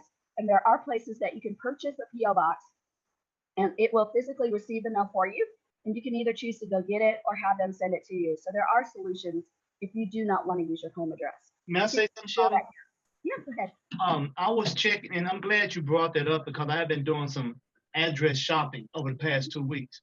And I found that UPS has boxes, PO boxes, but they give you a street address. They do. That's exactly right. I don't know how much it is a month. I think it's a little on the high end. Well, it depends on which one you're gonna get. You have to pay three months in advance, and then the minimal amount is $27 a month. But they give you 24-hour access, and it comes with a few other benefits along with it that you don't get with the UPS. I mean, with United States Postal Service. But I found that one to be the better one versus the other options we have out there, like Regis and all of those. Right. Yeah, and considering we can create our own virtual office. If a person does not want to use their own address, that's an option I found to be available. Fabulous. That is fabulous, fabulous information, Tyree. Thank you for sharing. And it is good to have a actual physical address rather than like a PO box. So that is a fabulous option. And less than $30 a month is way better than getting an actual brick and mortar office that you can use. Because we used to have a brick and mortar store, and that bad boy was about $1,200 a month. Way different than less than $30 a month. So that is great information, Tyree, and thank you for sharing. I really appreciate that. You see, there's just so many levels of awesome in this room. It's amazing. So let's go ahead and go back and share. And again, you want to change this information before you set up your email sequence. Okay, so before you set up your email sequence, go into these settings and change your from name, your from email, your reply to email, and then change your company details if you want to change your company details, and make sure that's all changed before you set up your email sequence. Okay, so you can change all that here, and all that does is it does not change your default mailing blast settings. It only changes the information for this subscriber list. So technically, you can have different information for every single subscriber list that you have. That is powerful stuff, because now you can start separating out products that you have, businesses that you run. You can separate them out and identify them individually by your subscriber list and by the information that you add to your subscriber list. So it's actually really, really cool stuff that you can separate that information out. So those are all the 4 buttons that are right here. Once you make the changes that you want to make, you're going to hit Save Changes. And then you'll be taken to the mailing list details. Oh, sorry, we just did that. So I'm going to click Save Changes. Oh, so you can do the same place. So we're going to go back to our mailing list. So I'm just going to click this mailing box icon. And it will have saved everything that we went through. So if I go to the overview again, I have everything changed. We talked about being able to see our subscribers, being able to look at our segments, which we'll talk about later. We can add to or delete or change our fields. We can work on our stock emails and stock pages, but those pages are ugly. We can go to quick links, and all of these areas in here, most of these are these buttons right here, so they're the same thing. So you can look at all lists, you can look at the list overview, you can look at list subscribers, you can look at the custom fields, you can look at the stock list pages, you can look at the embedded forms, which that's that button right there. You can look at the list segments, which is that button right there. And then of course you can always do the update list, which is where you go into the list settings. And that's where you can go to those advanced features, notifications, company details, all that information, so you can change it if you want to. Okay, so that is the list overview. So technically, we're done setting up the subscriber list. It's actually ready to go. And it only took us 2 hours to do it. But it goes a lot faster when you do it many times and you know actually where to do all this stuff. So I'm going to go ahead and stop there, and we'll start doing an email sequence tomorrow. And chances are that we will not get completely through creating an email sequence, because I'm going to try to create an email sequence of at least 5 emails. And we'll go through and add the sequence, edit the emails, do all the things that you need to do to make sure it's completely set up and ready to go. So it may take tomorrow and the next day to do that. So let me tell you what your homework is for tonight. Tonight, I know you're going to be surprised when I tell you this, but I want you to add a subscriber list. And I want you, once you add it, to go into that list update. And I want you to check out those advanced features, the notification stuff, the company detail stuff. I want you to go through all of that, because what's going to happen, you guys, is you're going to forget some of those advanced things and like the notification area, because with Builderall and with Mailing Boss, there's just so much stuff to remember. So I want you to start trying to move that information from short-term memory into long-term memory. And to do that, it means you got to see it again. Okay, so jump in there tonight as homework and create a subscriber list and go to those advanced settings and check them out again. And then the second thing I want you to do is I want you to come up with 5 emails. Now, you're going to be like me, I'm positive. And you're going to start looking at a blank screen and you're going, oh my God, I can't do this. I can't even think of the first word for my first email, right? It's like when you're in high school and your teacher told you, I want you to write a paper and you can write about anything you want to. That was like the kiss of death, right? If she gave you a subject, at least you knew what you were writing about and you could start. But if she said, do it about anything you want to, oh my gosh, I would stare at a blank page for 2 days. So I don't want you to start with a blank page. So I'm going to show you where you can get some emails. Is anybody excited about that? All right, so I'm going to share my screen and I'm going to show you where you can get some emails to get started. So to get started, all I'm going to do is go to builderall.com. And then I'm going to go all the way down to the bottom. Maybe. Page has got to load. All right, so I'm all the way down at the bottom of that page. So this is builderall.com. And there's a link called Elements. I want all of you to write this down. Elements. When you click that link, it's going to take you to a page that has amazing resources for you. And those resources include copies of the Builderall logo. It includes the colors that we use for the Builderall website. So if you want to use those colors to kind of make a Builderall style website, you can use those colors. It has the typical fonts that we use for the Builderall website. It has images that you can use for your website. It has fan page images that you can use for your Facebook fan pages.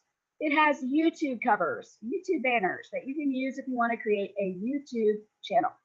It has PowerPoint presentations. So if you want to do a presentation somewhere, you can grab the PowerPoint presentation, edit a little bit, and it'll be ready to go. It's got business card examples. So if you want to make business cards, you can actually do that. If you remind me tomorrow, I will try to make sure that I have a business card. Wait, I have a business card handy. I didn't use this template. I actually used my own. And let me stop sharing a minute and I'll show you what mine look like. I think I've shared it a couple of times. Let's see if I can do this. The light is really funky. But you can see my Builderall business card. It's got my certified partner badge on there. And then I've got my address and my phone number and my email and all that kind of stuff. And then on the back, I actually put a list of all the tools that Builderall has. So they can actually see that and see all the different tools. So if you want a copy of that, just let me know. Just private message me and I'll send you a picture of it so that you can, again, copying is the best form of flattery. So if you guys want a copy of it and you want to build something similar, that is okay by me. I will send you a copy. So it has the Builderall business cards that you can either copy from here or you can copy the version that I did. I did mine in Vistaprint, so it's super duper easy. Then it's got Facebook and Instagram banners. So if you want some banners for either of those places, they are pre-made for you.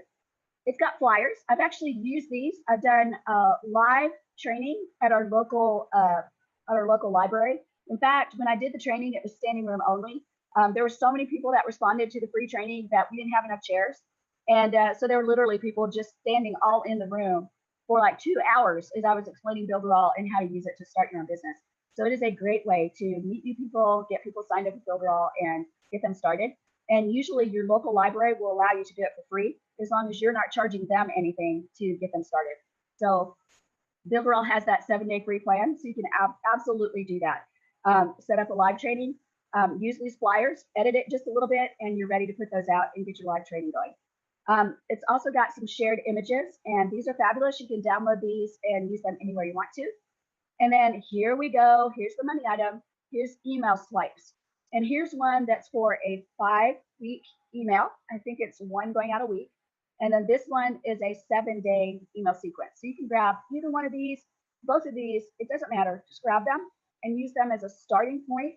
You do not necessarily have to use them word for word. You guys are all talented. You have your own personalities, your own flair. So use these as a jumping off point, but do not copy these exactly. Put your own personality in there, your own flair, your own words, switch it up so we can hear you in those emails, okay? So those are available to you. And then we also have some videos that you can grab. If you wanna start a YouTube channel and you wanna add some videos in there, you can actually grab those videos and add them in as well. So those are all the resources that you have under that elements page. Be sure to access those emails so you can help yourself getting a 5-email sequence started, okay? That way you don't have to start from a blank page. So is that exciting, you guys? Yeah, it is absolutely fabulous. I love it. So that will help you get an email sequence started. That way tomorrow, when we start going through and adding our email sequence, you can be actively thinking about putting that email sequence into Mailing Boss, because you'll already have started working on getting your emails ready, okay? Got a question, Shelly. Go ahead, Terry. I'm glad you mentioned that.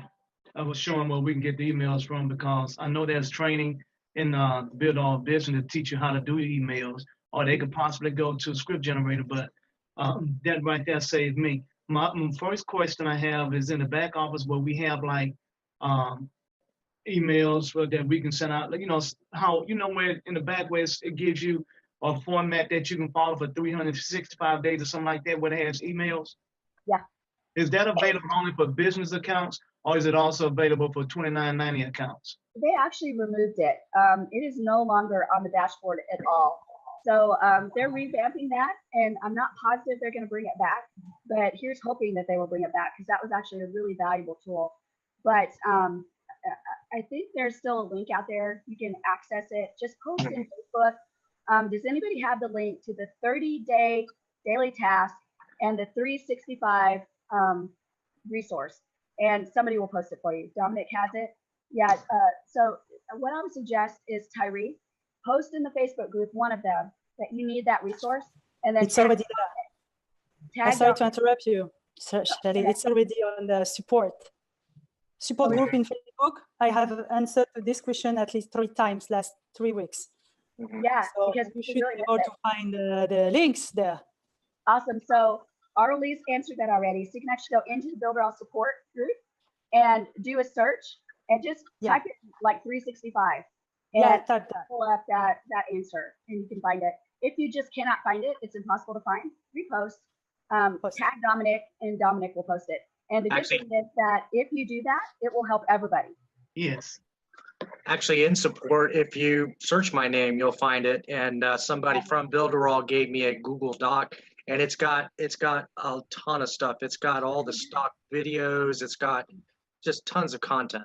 Good deal. So definitely look that up, because I haven't seen that yet. So I'll search for that too, Dominic. Okay. Great, because that saves me, because normally when I see resources like that, I know other people may need them in the future, and some may not ever be aware that it's there. So what I like to do, I like to keep I like to duplicate it right then, just in case it's taken away. Yeah, I'll show you what I do. Tyree, I think you've seen me do this before, but I'm going to share it anyway. Let me share my screen. And what I've done is I've actually created a Google Doc, and then under my Builderall folder, I've got somewhere in here, it's gotten buried, important Builderall information, right? If I click that, it has all the important links that I need, all the important resources that I need. And it's funny because some people say, oh my gosh, Shelly, how do you get these answers so fast? This is why. Because when I get an answer like more, or question, the same question more than one time, I will just post the answer into this document. So when I see that question again, I can actually post an answer really fast. And this is a great resource for me. It's a great resource for anyone. If you want to build your own important Builderall information, it's just a simple Google Doc. And then as I find this information, I just add it here. And then I'm able to access it really fast. What they saying? It helps me to not only keep track of that stuff for me, but also help other people really fast. Dominic? Oh, I actually gotta go. I gotta get back to work. Oh, okay. All right. We'll see you later. it's one other question I wanted you to make known because someone is going to be watching these recordings, so they may not be aware of the different things you taught us. But you had mentioned Inbox Path earlier. I know that they have it where we can go to Builderall Affiliate and Marketplace and get it there. But it's also on the menu list in our back office. Right. And to be able to, and I don't know if they may understand it's the same product or if they may understand what it's about. So just for the people that may be watching this in the future, could you just briefly explain that? Yeah, first of all, Inbox Path is a way to take your email list and clean it.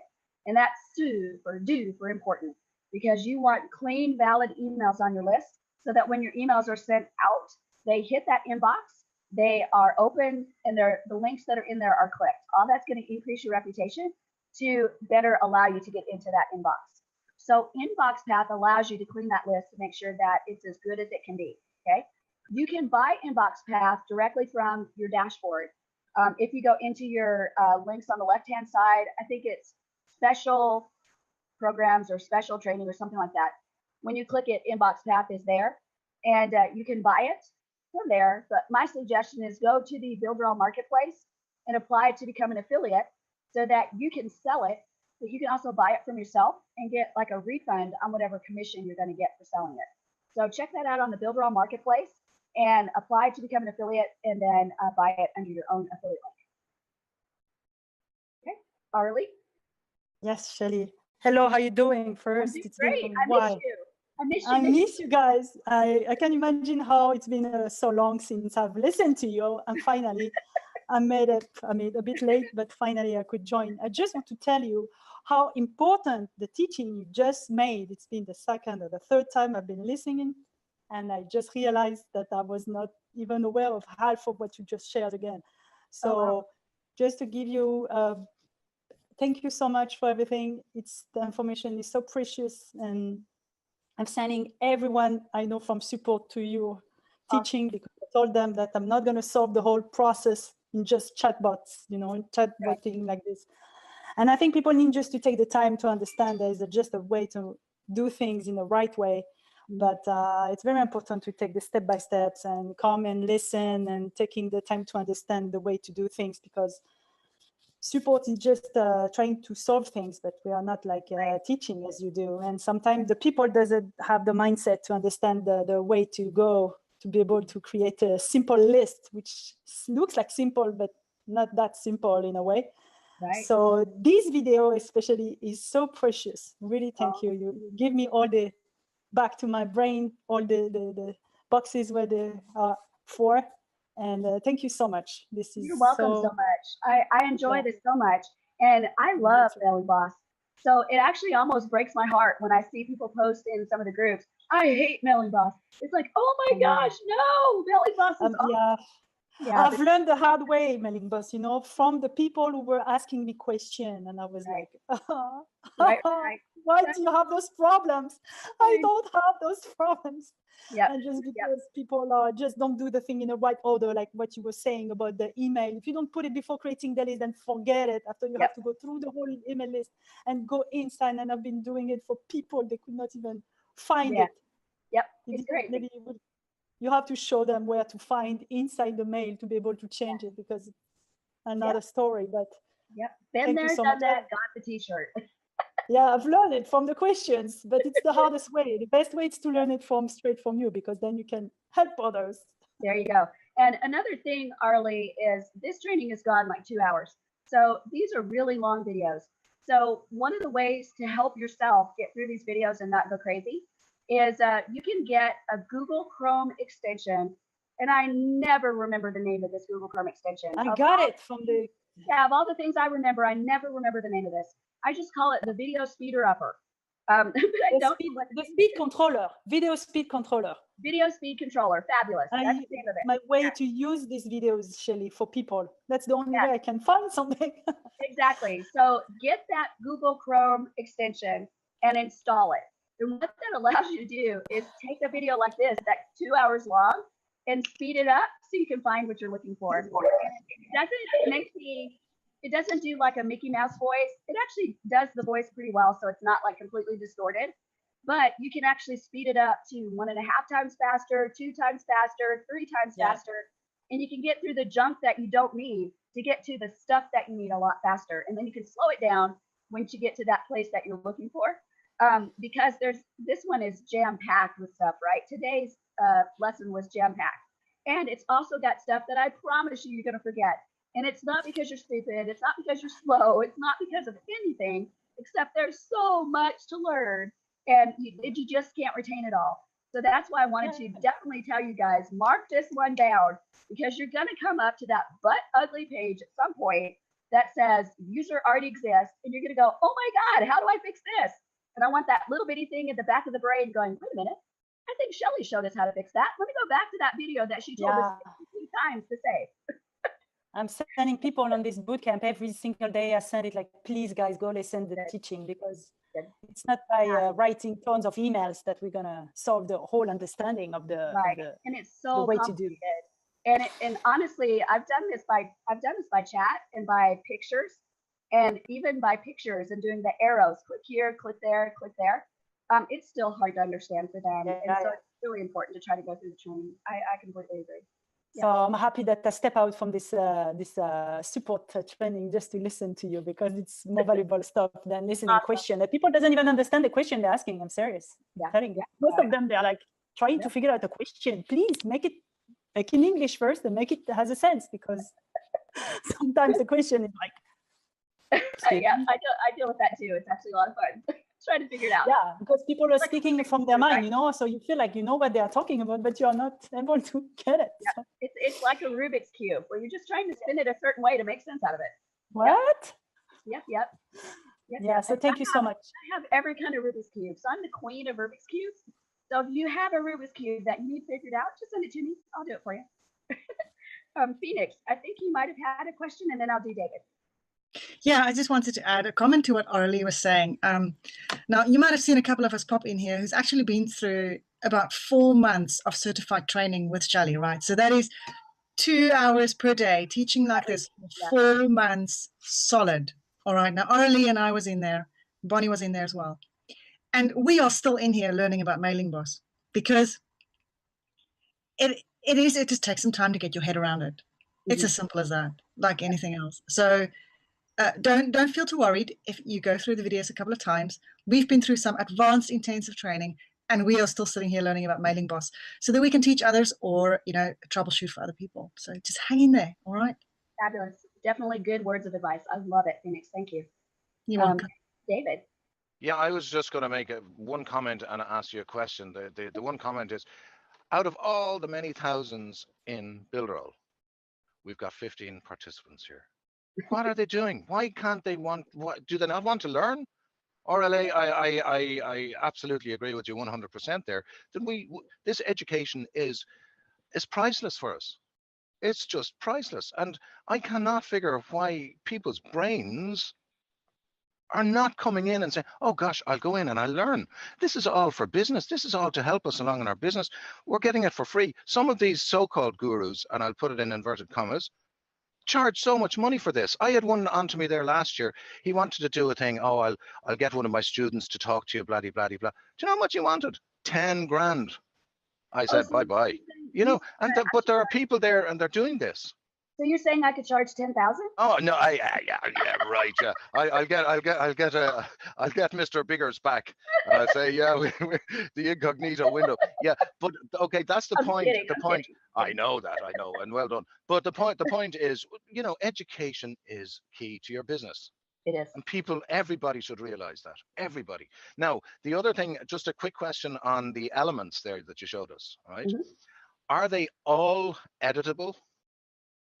like you're talking about the fields or the No, elements that are on the side to that build we the- download. No, sorry. The elements at builderall.com down at the bottom where we can Oh, yeah. download all the All of those images. are, yeah, all of those are downloadable.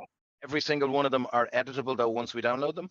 Yeah, some of them are in like a PSD format, so you have to have like Photoshop, but most of them you can edit in GIMP, which is free. Right. Photoshop is really expensive, but GIMP is free. So Right. grab those and put them in GIMP, and it In will GIMP. separate out the layers for you so you can edit. Right. Okie dokie. That's great. Thank you very much. And thank you. You're welcome. Yep. Brilliant. Thank you. You're very welcome. Any other questions, you guys? You guys were fabulous. You stuck with me very, very well today, because honestly, this one's a hard one to teach to make sure you understand all the different little nuances of the subscriber list. And I have to say, I looked at your eyeballs and there was not a single person that was doing this. So you did really, really well. I'm proud of all of you. But tomorrow we'll jump right into the email sequence and start creating some emails. Remember your homework tonight, create your first subscriber list and get started on creating your first 5 emails. So we can actually have you add those emails in after I teach you about how to add email sequences. Okay? All right, guys, have a wonderful day. I'm going to rest my voice a little bit, but I will see you tomorrow. Bye, guys. Have a great one. Bye, everybody. Well done. Thanks. Bye. Bye. Bye, everybody. Hey, everyone. Bye, See y'all everyone. tomorrow. Thank you. Bye, guys. Yeah. It looks like you just went live. Yeah, you're live. Yeah, it's still giving me the message that it's setting me up. See, I can't tell for sure until it rejects me. So we are now officially live, yay. And let me jump back in with you guys. That should be And all. I'm going to close some of my windows to rest my computer a little bit, because it's been working probably harder than me. And so we should be good to go. So Arlie had a great question just before we went live, which was, am I going to be giving you information on how to get your email into the inbox? And the answer is absolutely yes. I'm going to be giving you that information. Today, we're going to focus on creating the email sequence and getting that set up.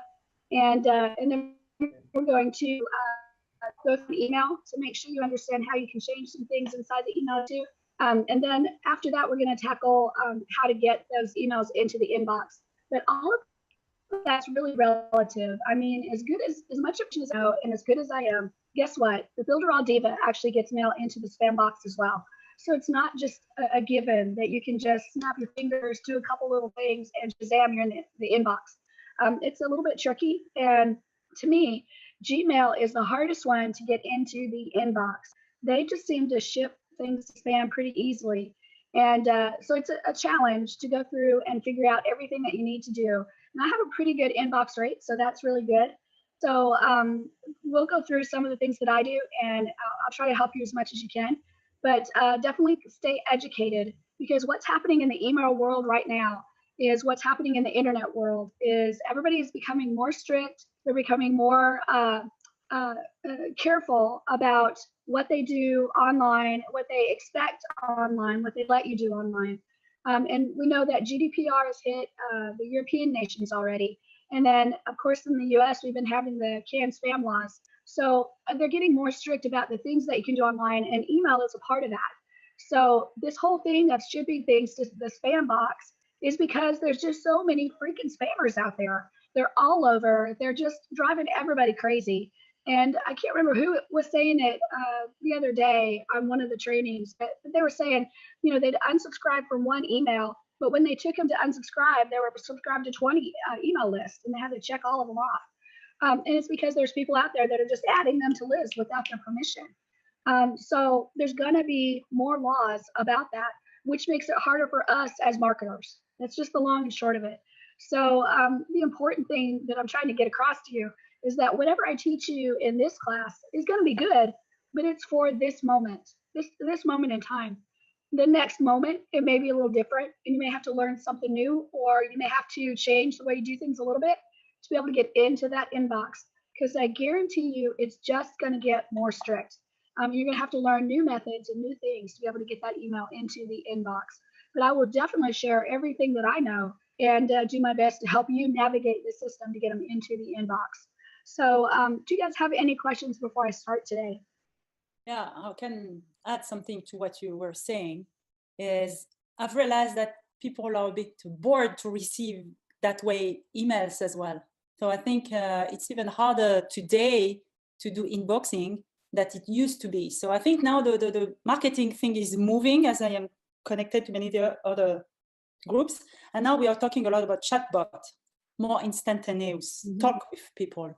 And I think the email marketing will really have to change the way to access to the people, because they're receiving too much information. How many emails are you receiving yourself that you're not even having the time to open them? So that's why I was looking at, like, is that useful to make those kind of lists, or maybe should integrate chatbot in a way, or integrating a more easy way to get connected to the people than those kind of millions of emails. It's a very fair point, Aurélie. Builderall, I think I've seen this, like with the WhatsApp app that we can access as well. So, and with these chat boxes, I think they're beginning to think about the future. I might be wrong here, but I agree with you there. But the key word is ethical marketing. Ethical marketers will not spam people. Yeah. And that is the problem that the biggest issue. Like, for example, I get so many every day. And what I do is I go to unsubscribe, and I see myself on loads of lists. I unsubscribe, and then straight away I just block that person, no matter what. And then you look in the deleted files, and you see them coming back in, but still I don't see them. It's like the phone calls you're getting from Switzerland these days. Are you getting those? Is anybody getting these phone calls from Switzerland? Yeah, I just block them. I'm getting lots from Ireland. Really? Yeah, I'm doing the same. I'm getting the same. Yeah. Ireland, Manchester, and yeah, but straight away you just block them and just out of the mind and just get on with your business. I think we do get hooked up too much on this, especially being ethical people. We don't like to see that. So I think we should put that behind us. Well, try and put it behind us, and just get on with and try and get our proper emails into these people's box, into the inbox. Well, I think the key to this is that KLT that I talk about all the time, that know, like, and trust factor. You're trying to build a relationship with whomever you're trying to connect with. And email is a part of it. Email's not going to go away. If I sign up for college, we were talking about that a few minutes ago before we went live. When I get stuff from the college, I get it via email. They're not going to send it to me by chatbot. They're going to send it by email. If I get something from my credit card company, I'm going to get it via email. I'm not going to get it through chatbot. So email has value. It does. We all know that we're frustrated because if I look on my phone right now, and I don't even know where my phone is, but I have like 65,000 emails right now that are unopened and unread. And it's because I just don't have time to go through all of them. So, and most of them are spam anyway. There's things that I didn't even sign up for. Didn't even try to get, but somebody sold a list, who sold a list, and I'm on some kind of list that's trying to sell me, I don't know, crazy male testosterone pills or something. So the reality is that email is really important. It's going to go. So marketers have to figure out how to get into that inbox and get the person's attention. And to me, that way is that KLT, know, like, and trust. That's hard to do when it's somebody that doesn't know you. And so if they don't know you, they can't decide if they like you, and they can't trust you. So you have to think of innovative ways to get their attention, but not be a smarmy marketer, right?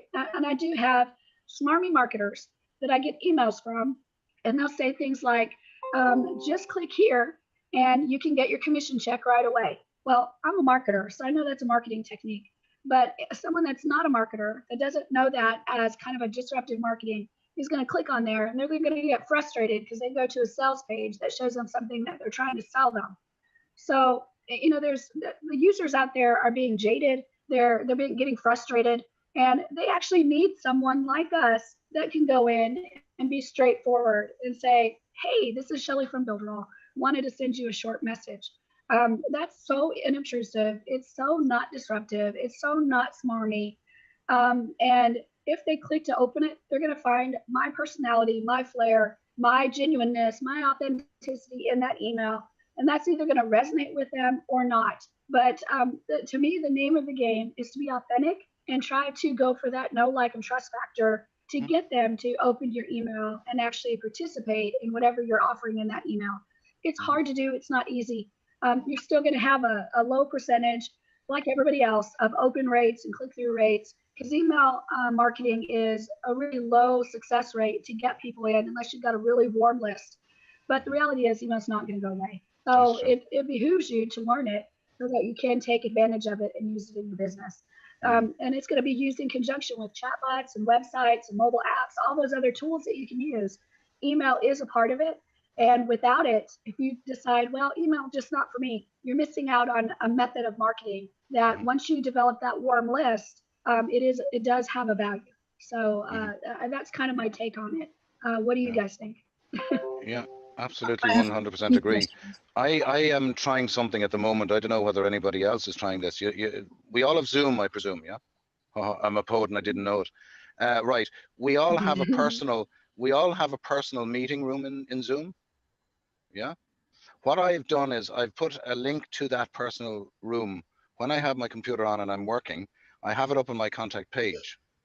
And it's just a test at the moment. Like I've taken on board what Shelley said about the KLT. That is the big thing, right? Now, if you could get somebody to press that button on Zoom to talk to you for free, you're halfway there, folks.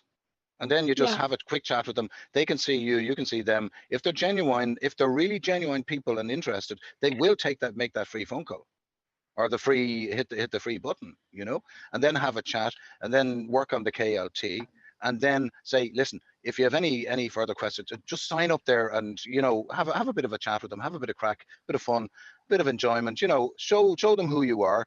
And next minute, yeah, they'll get to like you. And then when you get the email and you don't spam them, then will come the trust, you know? So like I'm trying all different things. We have to do it as marketers. We have to do it. So apologies there, Phoenix. I interrupted you there. Okay. And we talked about this before, that the way Dave is doing it is, I love that personal attention. But that is hard to scale. How do I know that? Because that's how I started my team, was personal one-on-one attention. And now with my team so big, I just can't do that like I did in the very beginning. It's so hard.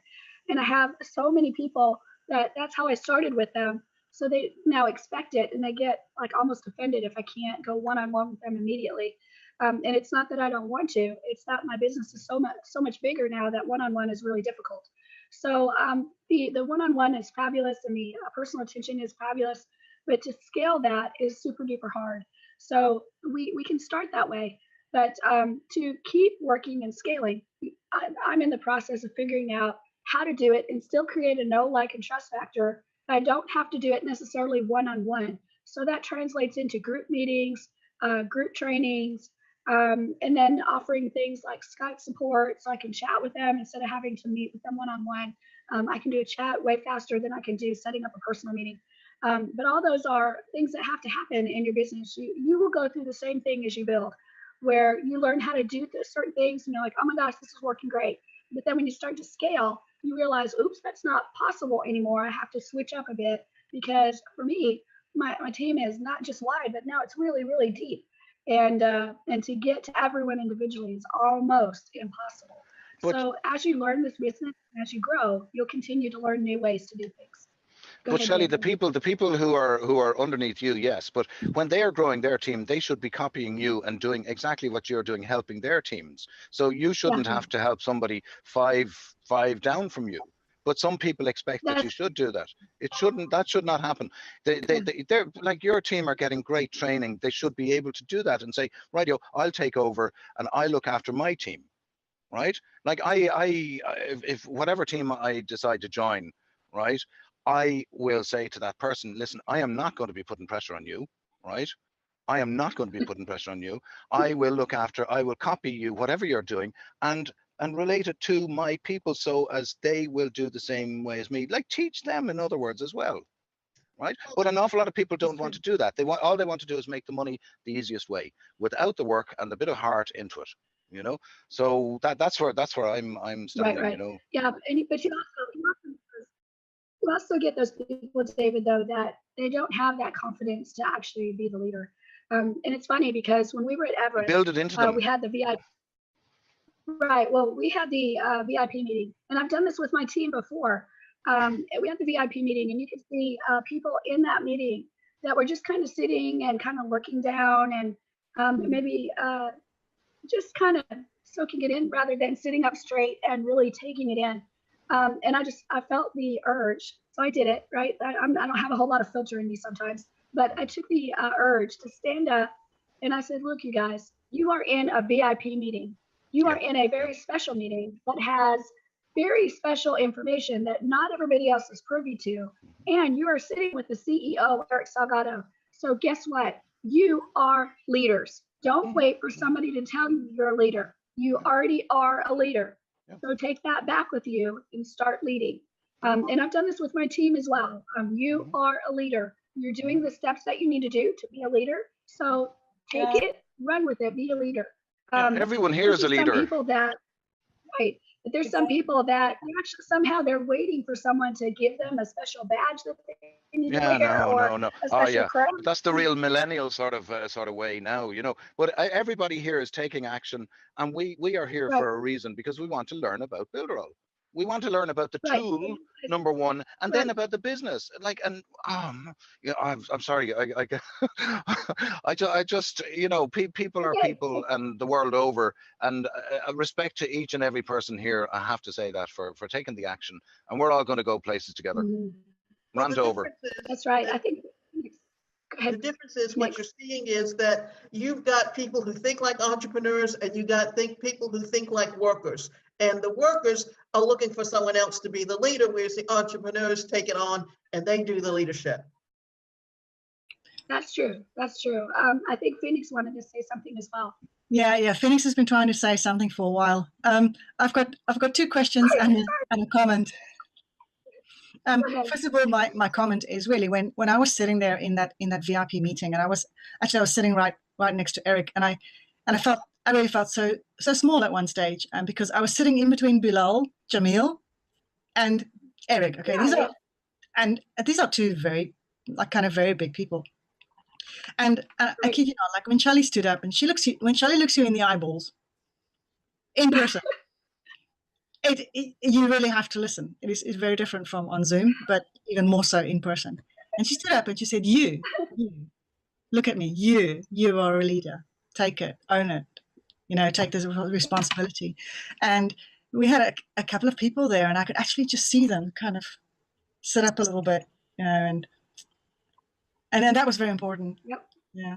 So we are the leaders, and we have to carry that up. That's why I said it, Phoenix, because that's why I actually said it there, was because you guys in that meeting were leaders. You guys here are leaders. When I meet with my ambassador team in Team Awesome, I remind them all the time that they are leaders. And I always say, don't wait for somebody to tell you you're a leader. You are a leader. You're doing the things to take leadership position and help other people. You have this power of Builderall to help change people's lives. There's no doubt about it. I see it every day in the Facebook groups, people telling people, oh my gosh, Builderall has changed my life. You guys say, oh my gosh, Builderall has changed my life. So you as a leader, you have a superpower cape on right now. It's invisible, you can't see it, but you can use it every single day to help people and help their lives get better. And I would take that superpower and run with it. So when you offer Builderall to them as an affiliate, if you have an affiliate account with an affiliate link, you're not trying to sell them something. You're trying to offer them a life-changing thing. So you're sharing something with that superpower to change their life. Now, whether they take it or not is their decision, but never be apologetic for offering it. Never be apologetic for offering it, because it is something that will change their lives if they are able to take it up and use it. So I want you to realize that, because sometimes we think, oh, I really don't want to sell it. It's so not about selling. It's about sharing. You're sharing an incredible tool, an incredible opportunity, and never apologize for sharing it. So I just wanted that, because to me that's really, really important. And I think Phoenix actually had a couple of questions, so I'll let her talk. Yes, I have two questions. Your opinion about putting in, maybe attaching a picture or a screenshot or something to one of the 7-day sequences, for example, to show them something. just in case they are too wary to click somewhere, or either too lazy to click somewhere or whatever. So that's one way of getting in there. Maybe not. I don't know. That's question one. And question two is putting in a link to any kind of video on my channel or any kind of training that I've done. What's the chance of them clicking on this? I definitely would. You can increase your reputation if you have links in your email that they'll click. So you want to make the links irresistible, right? So that they just feel compelled to click it. Now, there's would you show the whole link? that are Would you... Oh, sorry, we've got non-synced here. You're breaking up a little bit, Shelley. Sorry for talking over you there. But would you put the whole link, or would you put a word and say click here and then make that a clickable link? Because that can be spammy as well. So it's either or. If you show the clean link, then they know what they see. Yeah, I guess it depends. If it's branded, if you branded it, then maybe show them the whole link. If it's not really branded as on a domain that you identify as your own domain, then maybe not show them the link. It's all branded. That would probably be my criteria for showing them or not. I only use branded. So you can. Then I would show them the link if you felt comfortable doing that. The other situation you get into is if you show them the whole link, they tend to figure out your naming convention of your pages. And if you've got some secret pages that you're trying to hide, they'll figure it out and find those pages that aren't necessarily on a menu or something like that. So you just kind of have to think through how you want to do that. But I wouldn't worry about that too much, because even if they find secret pages, it's not like a complete loss. But just think about, do you really want them to have that full-blown URL, and is it a branded URL? Or do you want them to just do the click here? I don't think either one is wrong. I think it just depends on what you want to show them, what you want to share with them.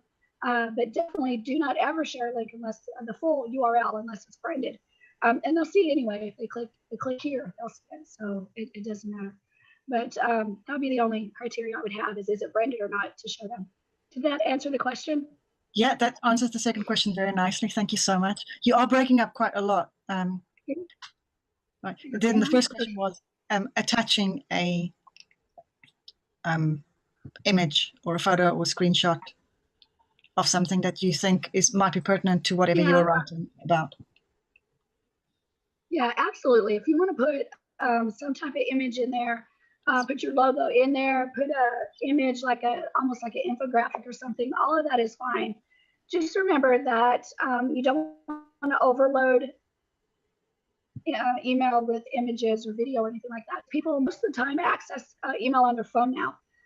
Very few times do you have people that are just solely accessing their email on their desktop, which means they're either getting their email Wi-Fi or on their data service. And the more stuff you put in the email, the harder it is for them to open that stuff, and it takes up their data. So I actually I know I'm probably against the grain on this, but I love text-based email, and I'll show you that when we start creating our emails, where I just do text-based. I don't do images. I do a bunch of my video. I don't try to make, in my email, I don't try to make them pretty. I just try to make them email, and I actually have a pretty good open rate. So you don't need all the extra stuff, but we all know that it is really nice to have a professional-looking, nice email. That gives you a professional look to the emails that are going out. And if you're trying to brand yourself, that's a good thing to do. Luckily, I'm not really in a position that I have to do that. So I just create plain text emails that go out, and it works pretty good for me. So as you go through this process, you may start out with plain text email. That's good enough to start with. And then start prettying up your emails later. As you learn how to use the system, you learn how to use all those elements on the left-hand side of the screen, and you learn how to add images and add links to videos and stuff like that. So all of that's possible, but you'll see me when I go through the training, really encourage you to do text-based first, because you can spend hours making one email pretty. Is it worth that time when you could just make it plain text and get it out? Yeah. Okay. Excellent. That makes sense. Got it. Yep. Hey, Shelley, thank you. I believe that this is the way I do it. You see, I don't try to reinvent the wheel. Most of us sometimes try to reinvent the wheel, trying to make it pretty. I follow the basics. Just send them out email. If you have to put the link, you got to put the link. You want to put an image, you put the image. no matter what, people always going to have something to say about it. So to me, I think it's just be basic and follow the leaders. If it's working for them, it's going to work for me. That's how the way I think. And I absolutely love that KISS, keep it simple, sweetie. It's not keep it simple, stupid. I don't want anybody to repeat that one because I hear that one all the time, and no one is stupid. It just have to learn how to do it. And what that means is when you start off, keep it simple. And keeping it simple means do it in plain text. And then later maybe add some fancy stuff. But as you're just starting, just keep it simple, sweetie. And then you can move along from there. Remember, all of us in the beginning, we just need to get started. And you can get so mired down in some of those crazy things like, oh my gosh, I need a beautiful email. And oh my gosh, I need to add video and I need to add pictures and I need to add this and that. And actually, you guys, I'm here to tell you, it is not necessary. People will still open your emails. They'll still get the information. And you didn't spend 2 hours trying to get that email ready. So I suggest to you, keep it simple, sweetie. And then if you really want to, spruce it up later because you want to, then go ahead. But I think what you're going to find out is your open rate doesn't change. Your click-through rate doesn't change. In fact, it may change a little bit because people don't want to see necessarily all that stuff that you've added. They just want to hear from you. They want value from you. And then occasionally, if you have an offer and you created that relationship, they'll buy from you. And all of the email lists that I'm on, the ones that I like the best have nothing in their email except text. So I'm here to tell you, keep it simple, sweetie. Give me a feedback. What do you guys think about that? Yeah, but think about what grandma wants. Grandma wants simple, right? Yeah. Grandma wants simple. People make it far too technical. They want to I have this and I have that and I have the other. But keep it simple. It's just I can't get when I'm talking to people, even in general life, they complicate everything. I think the media are pressing us in to be much more complicated. Instead, just block it all out and just keep it simple, lads, and that's the way to go. Yeah, there's a couple of variations here in the chat. I know it as keep it short and simple. And Karen said she knows it as keep it simple sunshine. So there's lots of variations out there. And grab one that's your own and go for it. Dominic also wanted to say something. I think, Shelley, you're breaking up a lot. I'm not sure if you want to just continue on the recording for that or if you want to come back in. I don't know. Yeah, that's what I wanted to let you know. Things are freezing. You're freezing. Your voice and your image aren't going together. You look like you're doing a Japanese film. Oh, really? That's kind of funny. You're okay here. Let me do something. I'm gonna, if it's okay. I just meant before you get into content, Phoenix, okay. Yes, I'm gonna put Phoenix as the host. Phoenix, you're gonna have a lot of power right now. I'm gonna transfer host capability to you, and then I'm gonna go in and reset my router. So I'm gonna disappear for a minute. Okay. So hold on, let me find Phoenix. It's hidden from me. There we go. Phoenix, I'm gonna make you host. There we go. And now what's gonna happen is I'm gonna disappear for a minute. But Phoenix, I would love for you to take over and talk to them for just a few minutes about keeping it simple and keeping it short, especially with email. You continue to talk. What's going to happen is I'm going to disappear and then I'm going to jump back in. And Phoenix, you'll have to watch so you can upgrade me because I may end up jumping in as just a user. Okay. Okay, that's really great. All right. I'll be back in just a second. You have control.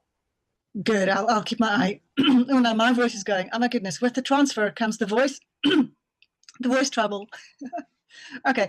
So what is? Let's talk for a little bit here. What is the worst thing you've seen in an email so far? You want to just comment on that? Open your mics and give me a couple of shout outs. The worst thing. One thing I find is that especially these internet marketers, everything they send out is constant sales. They don't even give you information that's important. Okay, so what we learn from that is make sure that when you put in something in your email, put something that's valuable, something that they can enjoy reading. What do you guys think about capitals? Capitals. Overused. Oh, really? I can't hear? Overused. Yeah, you get those marketing emails that says, here is a sale, get here now. This is your opportunity, right? Yeah, I can see you guys are nodding, yeah. So So let's think about that. When you write your emails for your sequence, think about what it is that you like to receive and what it is that you do not like to receive, right? The other thing that's quite useful is if you create blank space between some of the paragraphs. Do you guys still write in a whole paragraph in an email? Oh, I do.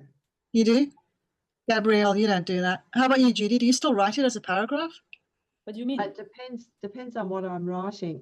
The first few emails that I'm writing to somebody new, I talk about myself and introduce myself and what I like and what I don't like, because when I get an email from somebody and I don't know who they are and they're just telling me what they've got to sell me, I'm not interested because I need to know who they are.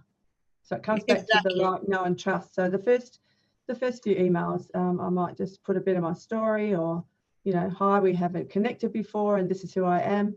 And a while ago, I used to put a video in there. My first email, I had a video in. Hi, my name's Judy. This is who I am, just to let you know I'm real. And just a short video, a couple of minutes. And how did that go? It was good, yeah. Did it increase your opening rate? Did you really see a difference? Most people that opened it replied to it. Excellent. And just remember also when you do write a little paragraph about yourself is that, you know, people are on phones, and always keep your user experience in mind. Like these are like paragraphs, right? And you don't want them to scroll more than about one screen to get through that paragraph. So this is a short paragraph, really, some marketing email. But I don't know about you guys, but I tend to just skim read emails. So headings are useful. Headings are useful.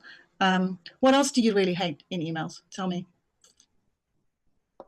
When you don't have any value, when you don't, I mean, so only what for you would be value in an email? Specifically, let's say you're signing up for Builderall It can be a tip, you know, it can be the tip of the day. It doesn't need to be very long. If it's just very specific and answering a very precise point, it could be like 3 sentences.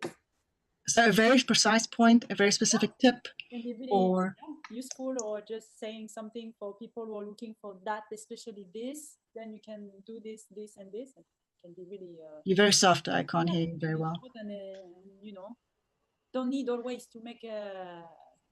For me, my emails, it's like texting, you know, it has to...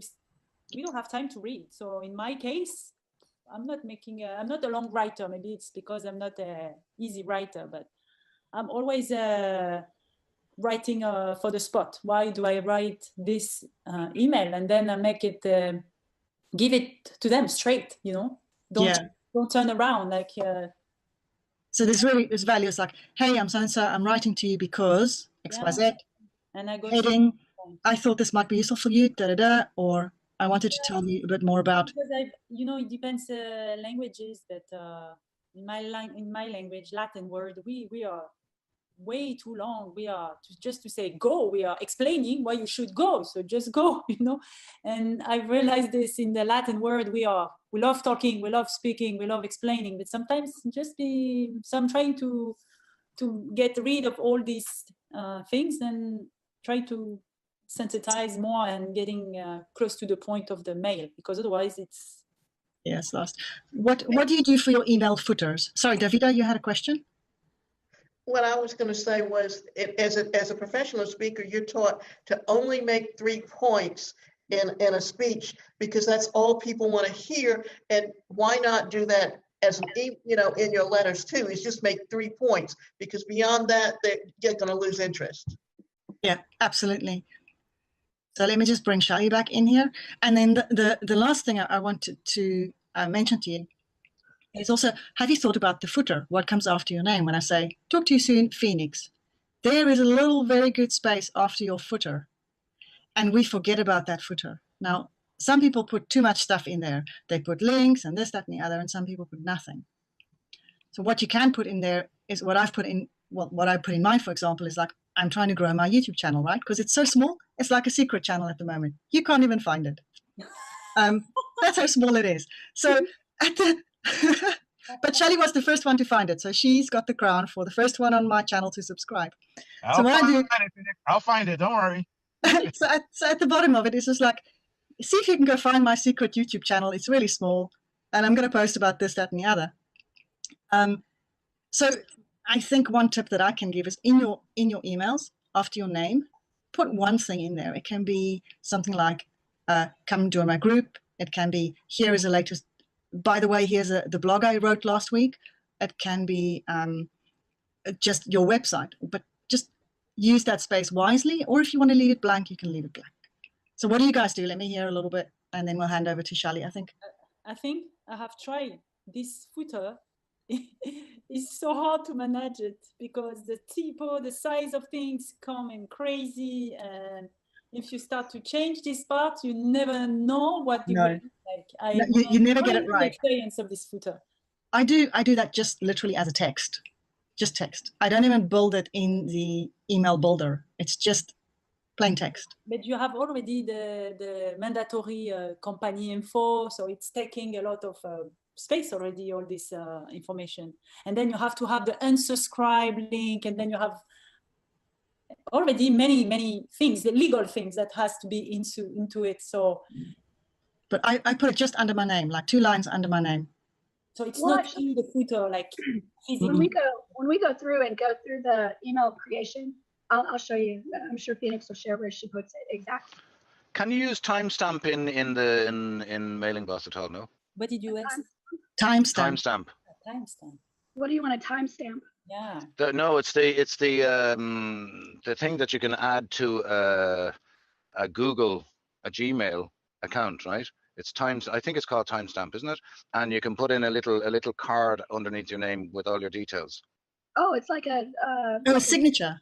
It is a signature. I think it's called timestamp, and it's so cool, especially on a Gmail. Now, if we could get those into Mailing Boss, that would be so cool. Yeah, I'm trying to. Because they're clickable links as well. Yeah, I'll look it up. I've done those, but they are very difficult to edit. You can. The thing about editing any emails in Mailing Boss is there's no undo button. Okay, there's no undo button. And Aurelie laughs because she knows.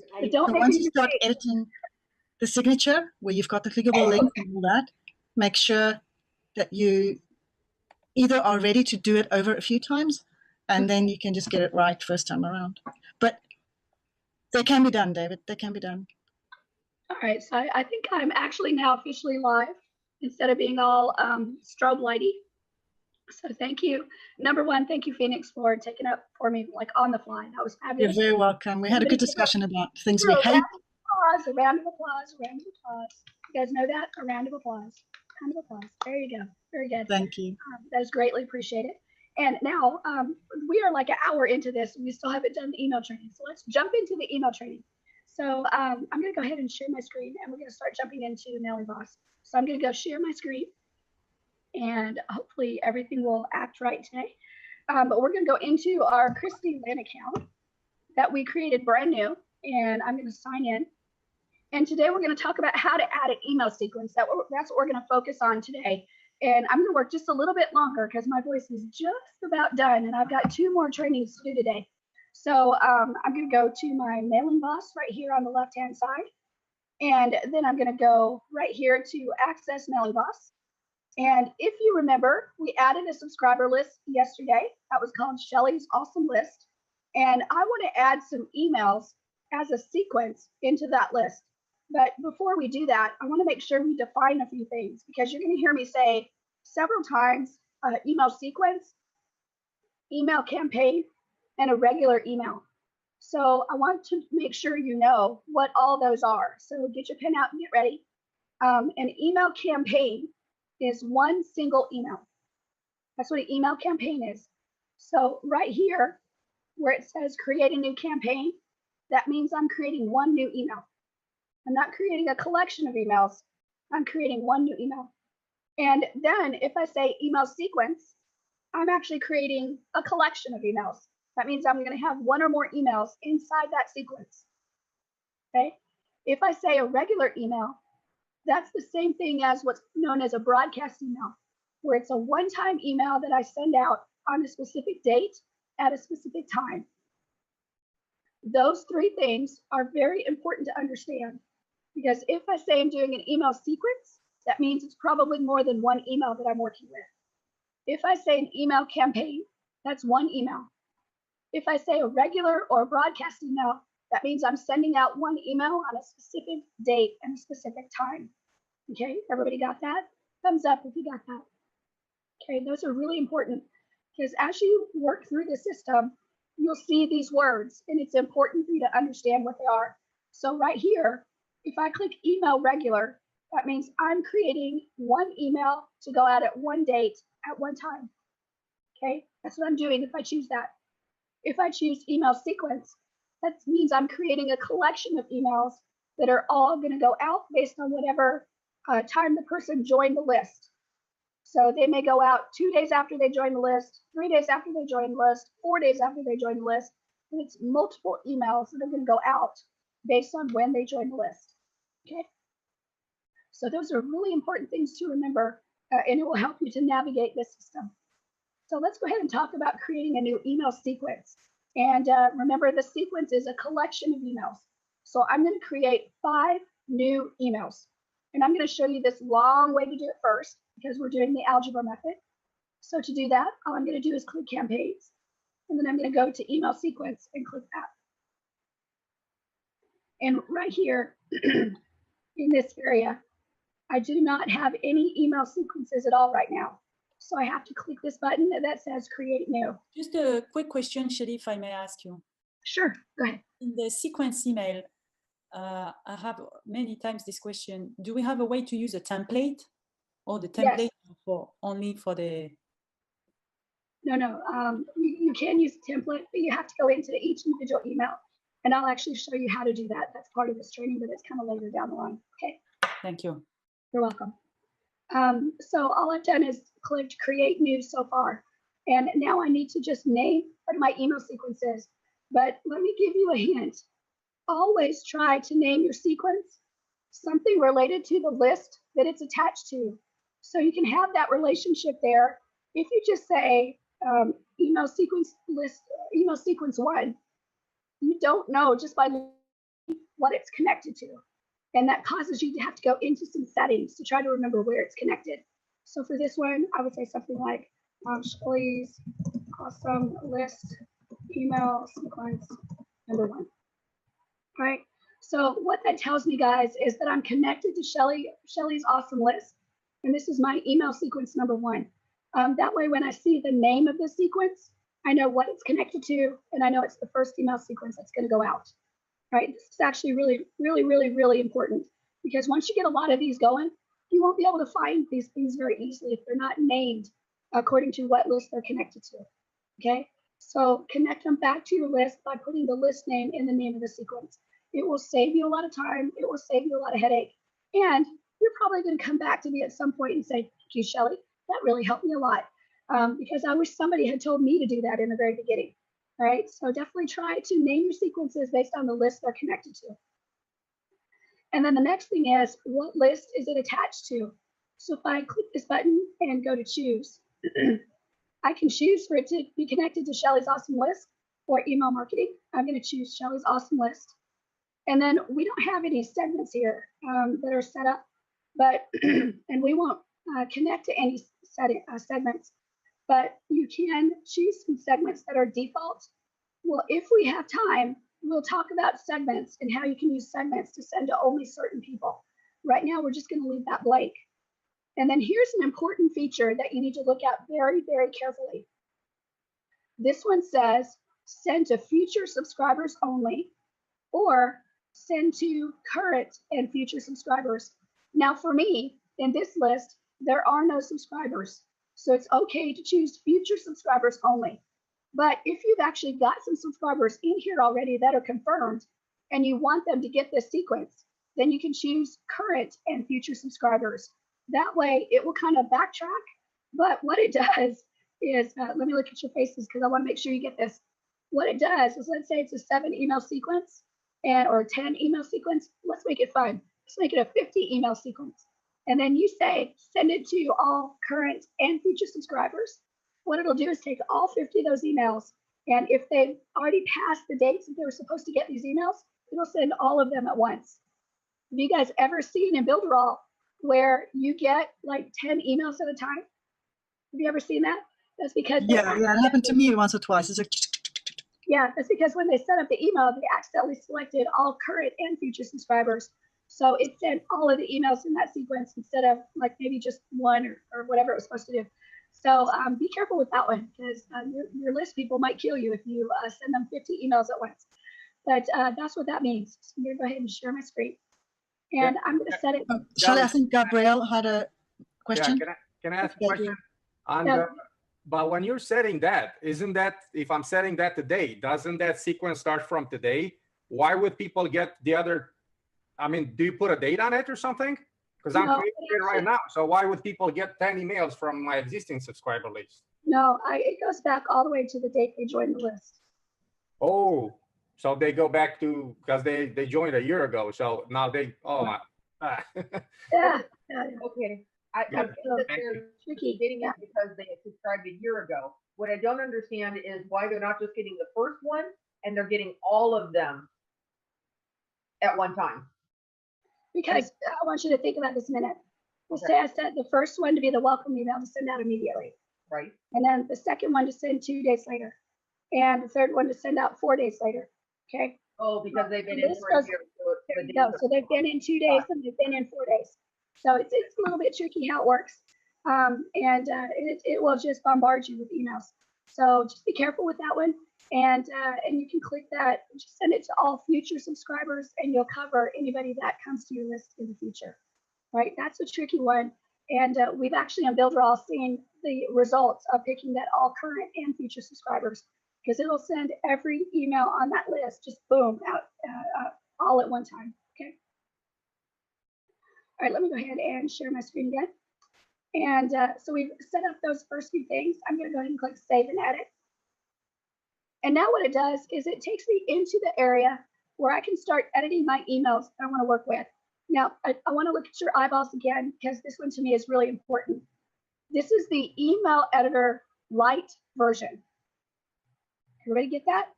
Email light version, which means you can edit your emails and you can do some basic editing. You can add the elements on the left-hand side. You can do some basic text editing and stuff like that. But there's another area I'm going to show you where you can do more editing and more stuff. And I think that was a question that Phoenix had. I think it was Phoenix just a few minutes ago. I'm going to show you how to get in there a little later and go to an advanced editor that has more features that you can use, including a little button where you can send yourself a test and see what that email looks like before it gets sent out. Okay. So just hang in there with me. There's a lot we have to cover still.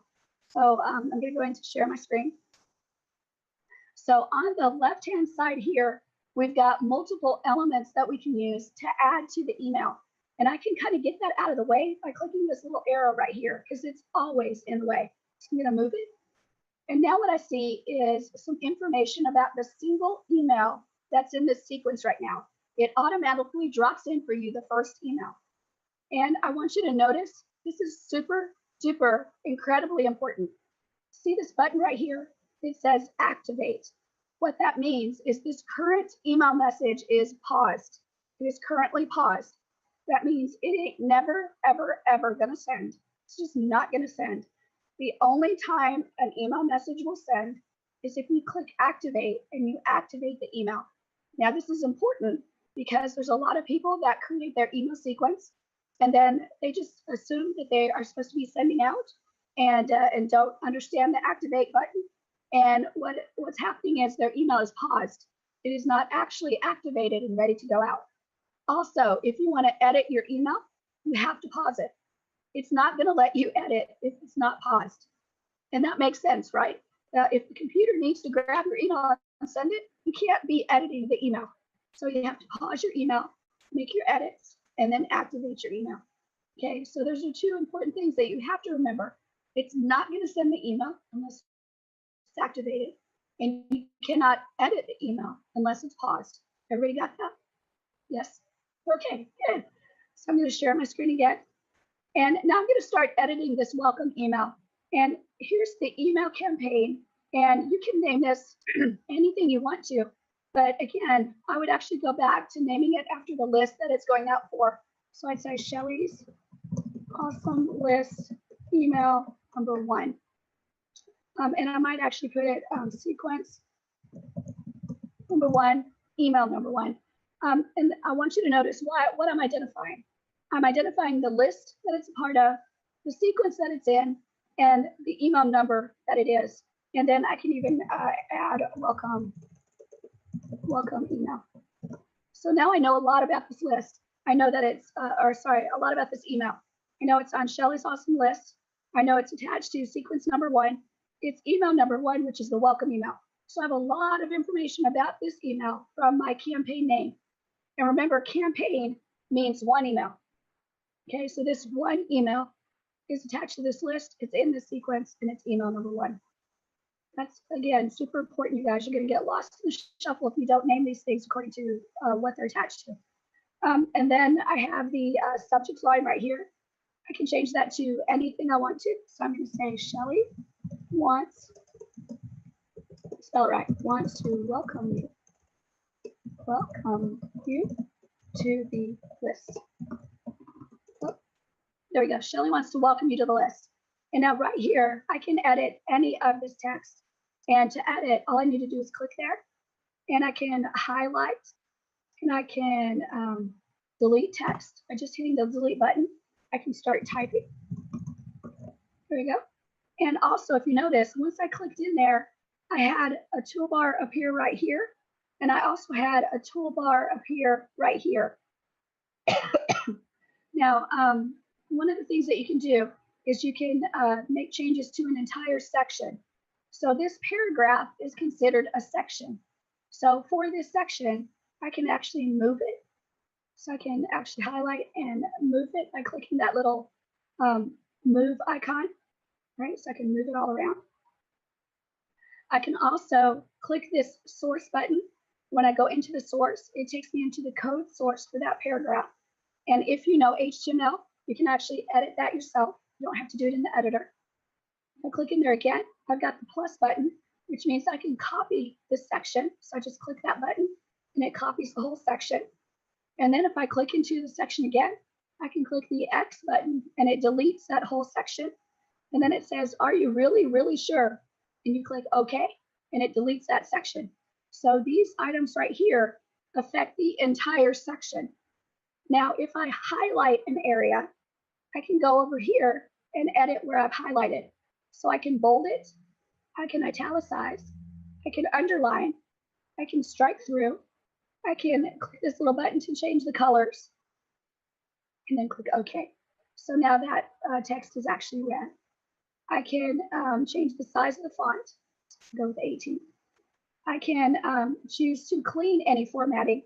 So if you've done all of these and you don't like it, this is almost like an undo button. It will take you back to the beginning. So I'll clean it. And now it takes me back to the beginning. I can highlight an area and then choose paragraph type. So I could choose heading 1, heading 2, heading 3. You can see that changes the entire paragraph. So I want to be careful with that one. So I'm going to go back and change it to just paragraph format. Then here I can actually change the font. So I can change it to a couple of different styles. So I've changed it to a Verdana, and this one actually changes the entire paragraph. So we'll go to Times New Roman, which is awesome. I can change the alignment. So I can set it to left adjust, center, right adjust, or the whatever that's called when it lines up both sides. I can't even think of the name of it. And then right here, we've got the ability to add a bulletin list. And I can indent or use bullets or numbers. And then I also have the ability to add a link. So I can highlight a section like Shelly is awesome. And then I can go to this little link area, which looks like a chain link. And right here where it says link, I can type in my links. I can say http://builderallbootcamps.com. And then the text that I use is right here. And then I can click OK. And now that's a clickable link inside of my email. And then I can choose to break a link. So if I didn't like that link, I just highlight it and then choose break that link and it takes it away. And then I also have max width. This one is if you want to determine how wide your email message will go. If you click that, you can set it to 120 pixels, 400 pixels, 500 pixels. If you don't set it to anything, then it will word route according to whatever device they're using. And then the last one, this is a source code, and this is the source code for the whole email. So if I click it, you're going to see that it has all of the source code for the entire email. And then you can edit that accordingly. Now I want you to notice. Actually, sorry, before you get to the next section, just about the source code. When you go into the blue button that's on the left bar, right, and you go to that source code and you make changes in there, it doesn't show on the HTML code when you go to the right one at the bottom of the bar there. It doesn't show the update. That's the problem I had with them. Does that make sense what I said? Yeah, so if you edit here, yeah, it doesn't show here. It may not show Phoenix until you save. You may have to save and then maybe refresh, and it will, and then I'm sure it will show after that. Yeah, so if anybody could just keep an eye out for it, if anybody does this, just let me know if you get the same problem. Yeah, we have some. I would suggest that you don't do the HTML here. There's, again, advanced settings, and we're not seeing them on this screen. This is the editor light version. So if you are good at HTML and you want to do the HTML changes, go into the advanced editor, which I'll show you how to do later. Okay? Thanks. Any way of sharing video through this email? You can or would actually, you just put a picture and then link the picture with the little YouTube thing on it? Would you do that? Yeah, I would not put video directly in, because first of all, it's not going to autoplay. Second of all, if it's on the mobile, you're going to suck up bandwidth. If they do end up pushing play inside the email, I would put a link to it and that's what I mean. Purposely go. Yeah, I would let them purposely go to and it. would images slow down as well? Would they? Images probably won't slow it down a lot. But again, I really believe in that philosophy of keep it simple, sweetie. So or keep it simple, sunshine. I like that one too. So instead of putting in a small image with the little YouTube V sideways, right? You would just put in the straightforward YouTube link. You wouldn't put an image and. Yeah, or just maybe put a link that says click here to watch video, and then. Right, and then the YouTube link. Click here, and then do the link. Oh, the click here and link the click here. You mean? There you go. That's right. All right. Okay. Yeah, that's fair enough simple. as well. Yeah. And let me tell you why I suggest that, because and I have 65,000 emails that I have not read. Right. The ones that I've read are the ones that are simple text, and they don't have images, they don't have video. They're straight to the point. And if they have a video they want me to watch, it literally says click here to watch the video, and then the click here is a clickable link. So there's no fanfare. There's no. It doesn't take them 10 hours to create that email message. It's so simple, and you think, gosh, that's kind of watered down. Do I want that for my branding? I don't know. Right. Yeah.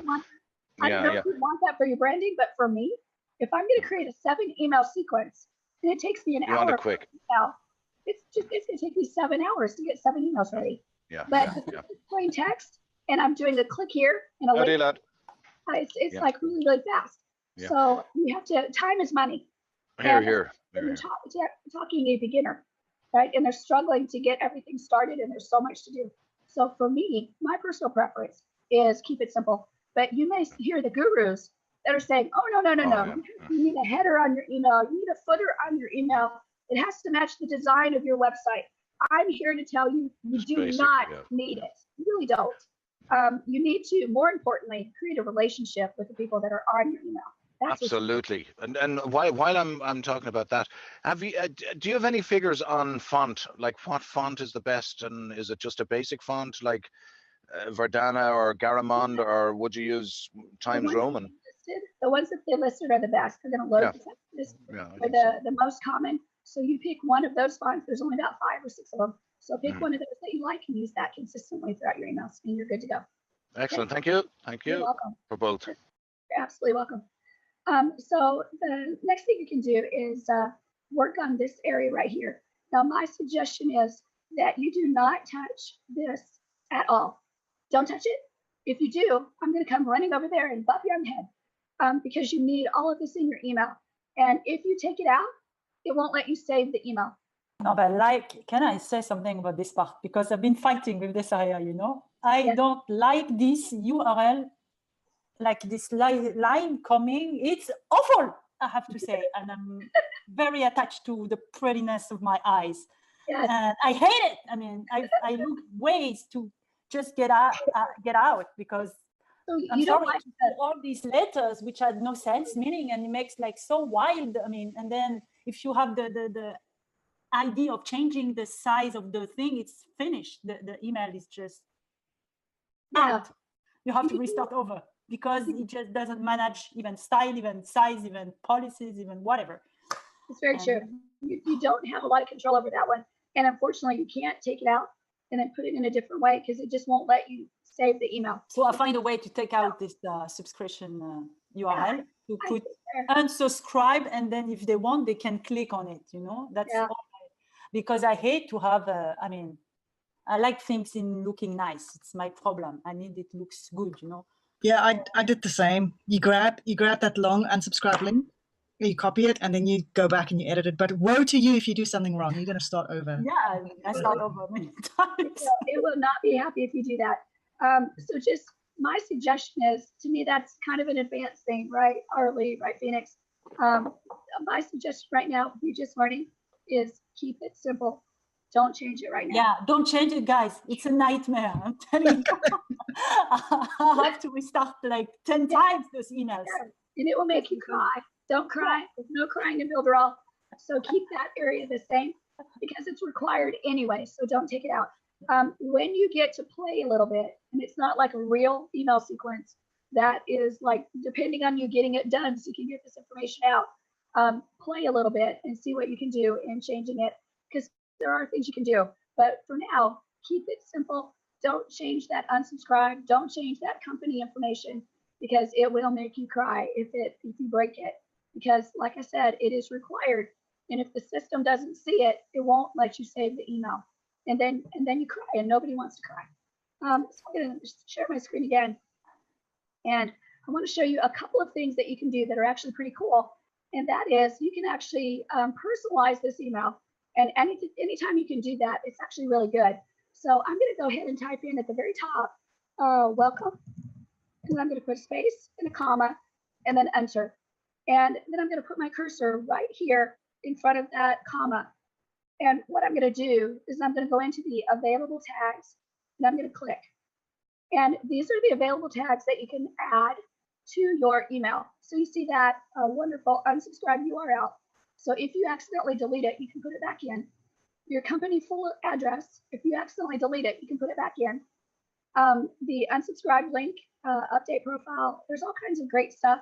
Play with this and see what all it does. So create an email and send it to yourself and see what these links do. But what we're looking for is actually the F name or the first name. If you remember when we set up our fields, way back when we set up the subscriber list, we had the field F name, which is for our first name. So that should be in here towards the bottom. And there it is right there. So I can actually click on that link and it puts that tag in there. Now it looks crazy, right? It's like, what the crap, that looks terrible. But when the email gets sent out, it's going to go back to the subscriber list, find that field, pull in that first name and put it in there for you. So instead of saying welcome F name, it's going to say welcome Shelly. And again, that's all part of building that know, like, and trust factor. As corny as it sounds, people like that. They really do. I mean, let me look at your eyeballs. Do you like it when you get an email that says, hello, Roberto, or hello, Karen, or hello, David, right? It just seems a little bit more personal, right? So you want to do that in your emails. So do it. You can actually do it very easily. All right, so I'm going to go ahead and share my screen again. Now, when I'm editing an email, I've mentioned to you before that I do it almost exclusively as text. I don't hardly ever put pictures in there. I don't ever put videos in there. I definitely put links in there because I want to increase my reputation. So I will more than likely add some kind of link in there that they can click. But I keep it very, very simple. But just in case you want to keep it complicated, you want to make it pretty, you can, and I'm going to show you how to do that. So right over here, I've got that trusty little arrow. I'm going to click it, and that brings back all these little elements that you have on the left-hand side. And I can actually start editing and adding these things in. So to do that, I'm just going to click on them and drag it over. And then you see that gray bar? That gray bar indicates where it's going to drop this section. These are sections that you're adding in. So I'm going to drop it, and it adds that section into this area. And then you can start editing based on what you want it to look like. So again, if I want to drag this one in and drop it down here, I'm looking for that gray bar, and I'm going to drop it, and it adds another section. And then scroll down a little bit, here's another one. I'm going to drag it down, and I'm going to drop it there, and it creates another section. And then this section, I can move it to the top because it's what says welcome. I'll move it all the way to the top. Try it again because I didn't quite get it. So move it up. And it's not cooperating, so we'll try it again. That gray bar up there. There we go. So we moved the welcome all the way up to the top. So I can actually delete all this other text. There we go. So it would say, welcome, Shelly. And then I can edit all this and actually make it a very nice, a nice looking email. So what about the picture? So the picture itself, you can click this link and add a link to it. So if they click the picture, they will go to the link. I can also click the camera, and I can choose to upload an image from my computer. So I have a lot of power, but I do want you to remember that this is a little tricky because if you pull in a big picture, it gets hairy to edit. Let's try it. I'm going to go ahead and go to where I've got some images.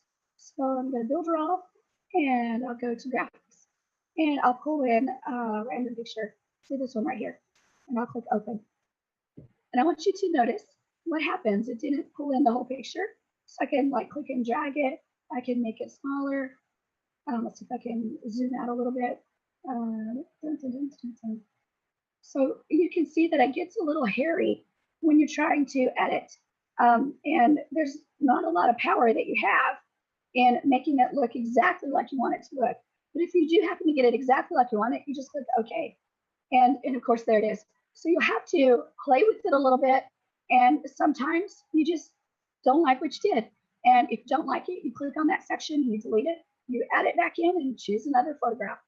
It's that easy. So it is a little hairy. And for those of you that have used those elements on the left-hand side, please share. Was it hairy for you to use? Arlie says yes. Phoenix, yes. I let Arlie go first. We're both cracking up with laughter because...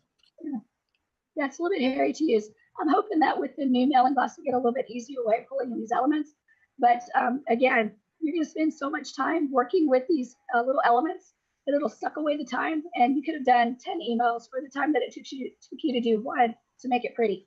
So that's so true, especially if you add in another section and there's this random 2 blank lines in the middle. You try and delete the blank line, but I see Arlie was laughing, and then you don't know if that blank line belongs to the section at the top or the section at the bottom. And then you end up deleting the section you just finished, and there's no undo button and there's no save button. Right. It's so bad. So it's gone forever. It's gone. It's gone. Just yep. Again, no undo.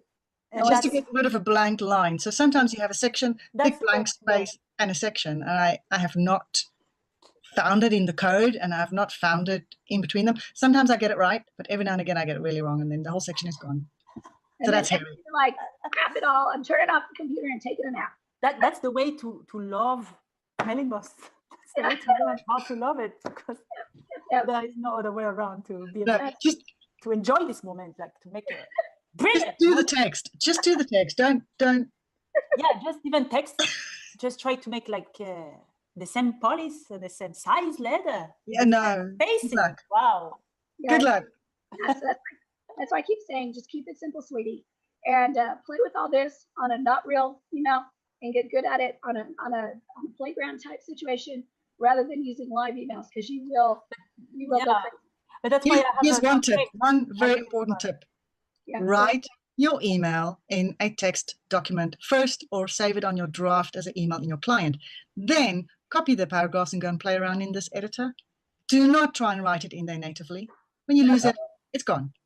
Yeah, I would definitely suggest that if you're going to do a 5 email sequence or 7 email sequence, build it in Notepad. Actually, is the best one. Notepad, yeah. Don't put it from Word.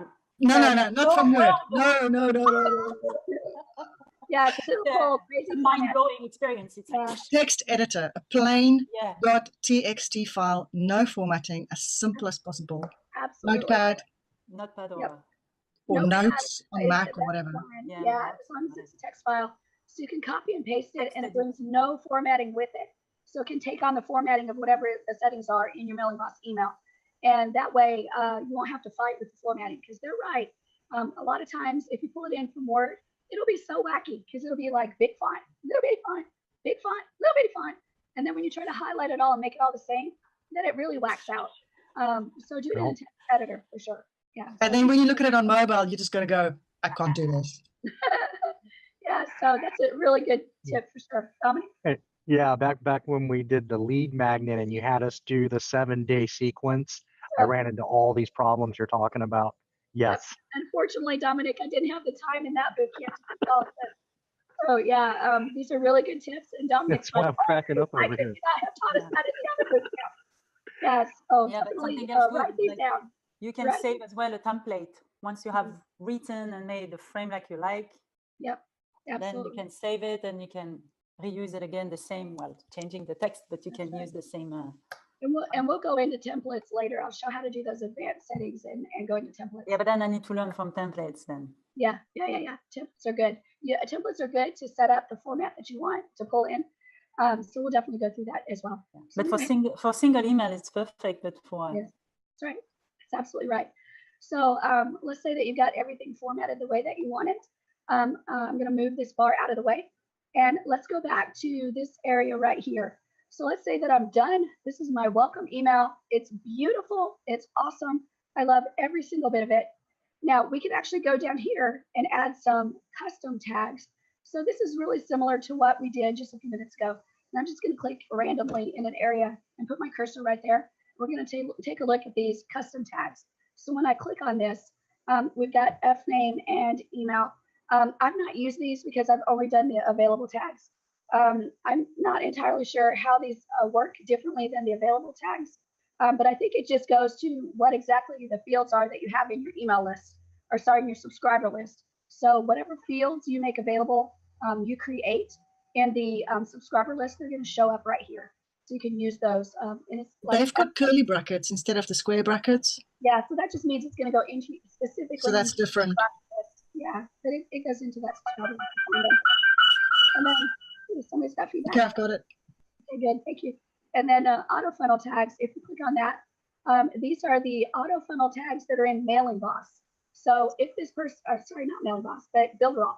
So if you take a look, these are the same ones that we have in our profile for Builderall. So it would have to be an email that's being sent to someone that's a member of Builderall already, and they'll have to be signed in to Builderall for this to be able to go in, get the information, and bring it back. So it's a little complicated, but you have to definitely have them subscribed to Builderall, a Builderall member. They have the information in their Builderall profile, and they're logged into Builderall for this to be able to work. So it's a little tricky, the auto funnel tags, but it's actually really cool to use for your team members. If you're sending them an email and you want to pull information from their profile, you can actually do that using this auto funnel tags. Just remember, it's Builderall profile related. So if they're not logged into Builderall and they're not a member of Builderall, it won't pull anything. Okay. I think in fact it pulls null, the word null, N-U-L-L. So just remember that, because it's not for everybody. It's just for Builderall people. All right, so I'm going to go ahead and share my screen again. And then I'm going to go down, or sorry, up. And let's take a look at this area. So I've got my first email created. I've got everything in it that I want. Now I need to think about, when do I want this bad boy to go out? So I said this is the welcome email. So I'm going to go ahead and click this little timer thing. And when I click it, it asks me for some information. First, it says, do I want to send to future subscribers only, or current and future? So I definitely want to send this to my future subscribers, because I don't have anybody in my email list right now. So that's actually wonderful. But it's, again, that same thing we talked about. We can send it to current and future subscribers, and anybody that's a current subscriber in the list will get this probably lickety split. So you have the choice. I think 99% of the time I choose future subscribers only. And then it says activate at. This is when you want this email to activate, and you can actually set this to trigger later. But because it's an email sequence, right, and you want it to activate immediately and then ship out based on when your people sign up, I never touch that date. because it makes it much better. It gets hairy if you start changing the activate date. In fact, I think it disrupts the time-space continuum if you click that date. So be very careful with that date, and if not possible, leave it the same, because there's kind of really weird issues that go on when you start to change dates. The next one is, do you want this email to go out after they subscribe or after a campaign opens? So let me explain that to you to make sure you understand what that is. Do you want this email to trigger when they subscribe to your list? Well, because it's the welcome email, of course, I want it to trigger when they subscribe to the list. I want it to trigger immediately. Okay, so I would choose after they subscribe. But if this was like the 10th email in a sequence, and I didn't want this email to go out until they open the 9th email, I could set it to go out after they open the 9th email, instead of being triggered by when they subscribe. Okay, now there's a lot of shaky stuff that happens. If they never open the 9th email, they never get that email, right? So think about what this is doing. Most of the email campaigns that you send out on an email sequence are going to be triggered by the date they join the list, not necessarily whether they open the email or not. Because again, what happens if you trigger it by opening the email and they never open that email, they'll never get that email that you set up. All right, so just wanted to make sure to clarify that. So I'm going to go ahead and share. And then it says the autoresponder time value. So in this, it's the welcome email. So I'm going to set it to 0. And then the units is actually days. I can set this to minutes, hours, days, weeks, months, and years. So I can actually set this to send out 0 days after they subscribe, 0 minutes. I can set it to 1 minute after they subscribe, 1 day after they subscribe, 1 year after they subscribe. I can do any of those. But because it's my welcome email, I'm going to set it to 0 minutes. And let me tell you why I set it to minutes. When I set up an email sequence, I'm always going to test it. Always. Never, ever set up an email sequence and then just let it rip. You're like, oh my gosh, I'm so perfect. I made no mistakes. I'm going to let it rip. Always test it. So when I test it, I set my time value at minutes. And then I can set the welcome email to go out at 0 minutes, which is immediately. The next one, if I want it to go out 2 days later, I'm going to set it for 2 minutes later. And then the next one, if I want it to go 4 days later, I'm going to set it for 4 minutes later. Yeah, okay. And then I'm going to test it to make sure it sends out. And I don't have to wait 2 days and 4 days to get them. And if everything sends out correctly, I'll go back in and change it to the days. Okay, it's important to test. Now let me give you a hint on what's going to happen. They never send out exactly 2 minutes, exactly 4 minutes, exactly 6 minutes, exactly 8 minutes. Because what happens is when your email is triggered to go out, it goes into a queue. And in that queue, it may get into a queue where there's a bunch of emails in front of it. So it takes a little while to send out. So the trigger happened at the right time, but the queue may be a wacky time because it has to wait to go out. And then the next email that goes out, actually set at 2 minutes later, but it ends up being in a shorter queue. So it goes out faster than the first one. Yeah. That's okay. That's absolutely okay. It all depends on the queue. Arlie, go ahead. Yeah, I'm sorry, I'm gonna come back on this one, but are we able to set at what time on this day you want to be there? It doesn't need to be to the minute. Yeah. Like, I don't want him to arrive at 3 a.m. in the morning because I felt like all my email sends are coming like in the middle of the night.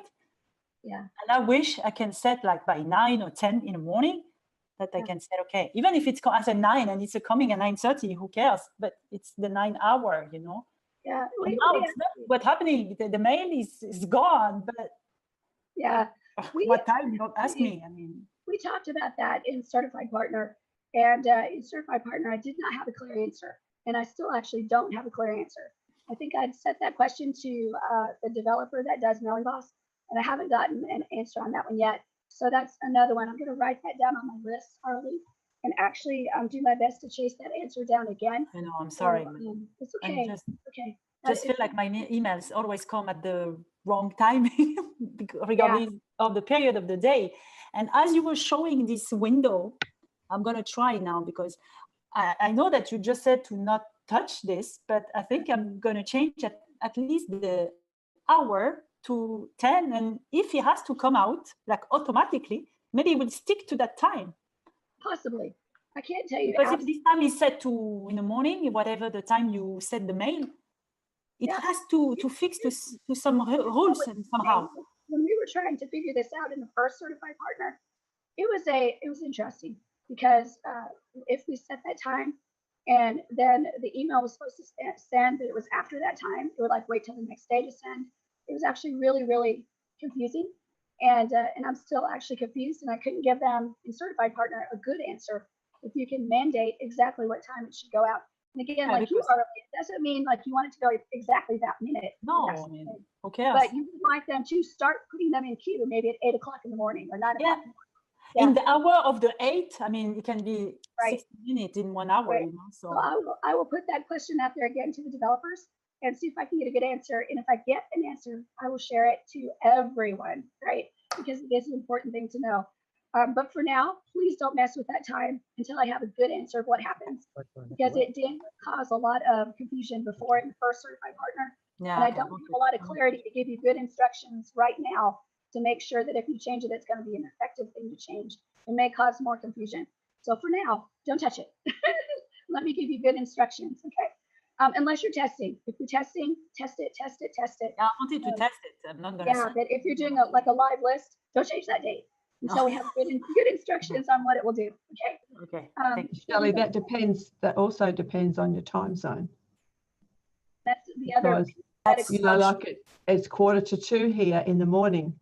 Yep, absolutely. So if you're in a different time zone, we were able to change our time zone in our profile settings, and it will go off of your time zone. You know that for sure.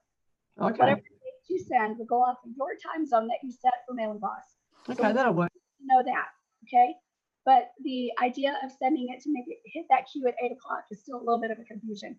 So let me investigate that more. And as always, I will try to come back with an answer if I get one, okay? Shelley, I have a question, Shelley. What happens if you have is there a time limit, or how should I say? If you got 5 lists in your Mailing Boss and each list contains 200 people or 2,000 people, each list, does it, if I schedule a sequence to go out today for each email, 5 emails times 2,000, that's 10,000 people. Would the whole list go out today, or would it take 2 days to go out? Or how long does it take for the email to inbox to go out? Yeah, we've got massive amounts of servers for Mailing Boss. So it would send them into a queue, but they may not all end up in the same queue, because we seriously have massive amounts of email servers. So they're going to go out, and they're going to go out within a few minutes. I definitely just want you to understand that when you say I want it to go out 2 minutes after they sign up, it's going to queue, but it may actually be 4 minutes or 5 minutes. No, I'm just saying, would it go out if I got 10,000 emails to go out today? Would all the emails go out today? Man, it's 10,000. It's going to take 2 days for these emails. No, we'll all go out today. Okay, thank you. We definitely have the servers to handle that. Dominic. Yeah, I had a question about that because I did notice, like, when I was doing the double opt-in, it was taking a long time to hit the inbox, and I have a problem with that because I want, my customer to go get instant access to the website. Are they going to work on that, getting the emails out quicker, or? Well, I'm not sure, Dominic, because mine are actually coming in. It does take a couple minutes, but you can put a message in there if you want to. On your email confirmation page or on your thank you page that you're giving the stuff out on, you can say something like the email may take up to 5 to 10 minutes to come in, something like that, so they know that it's not going to be immediate. I don't think I've ever waited longer than 10 minutes. In fact, probably not longer than 6 minutes. So the queue is there for sure. Even though you tell it to go out instantly for a welcome email, it has to go through that queue. And it can take 4 or 5 minutes max, I think, is what I've had to wait.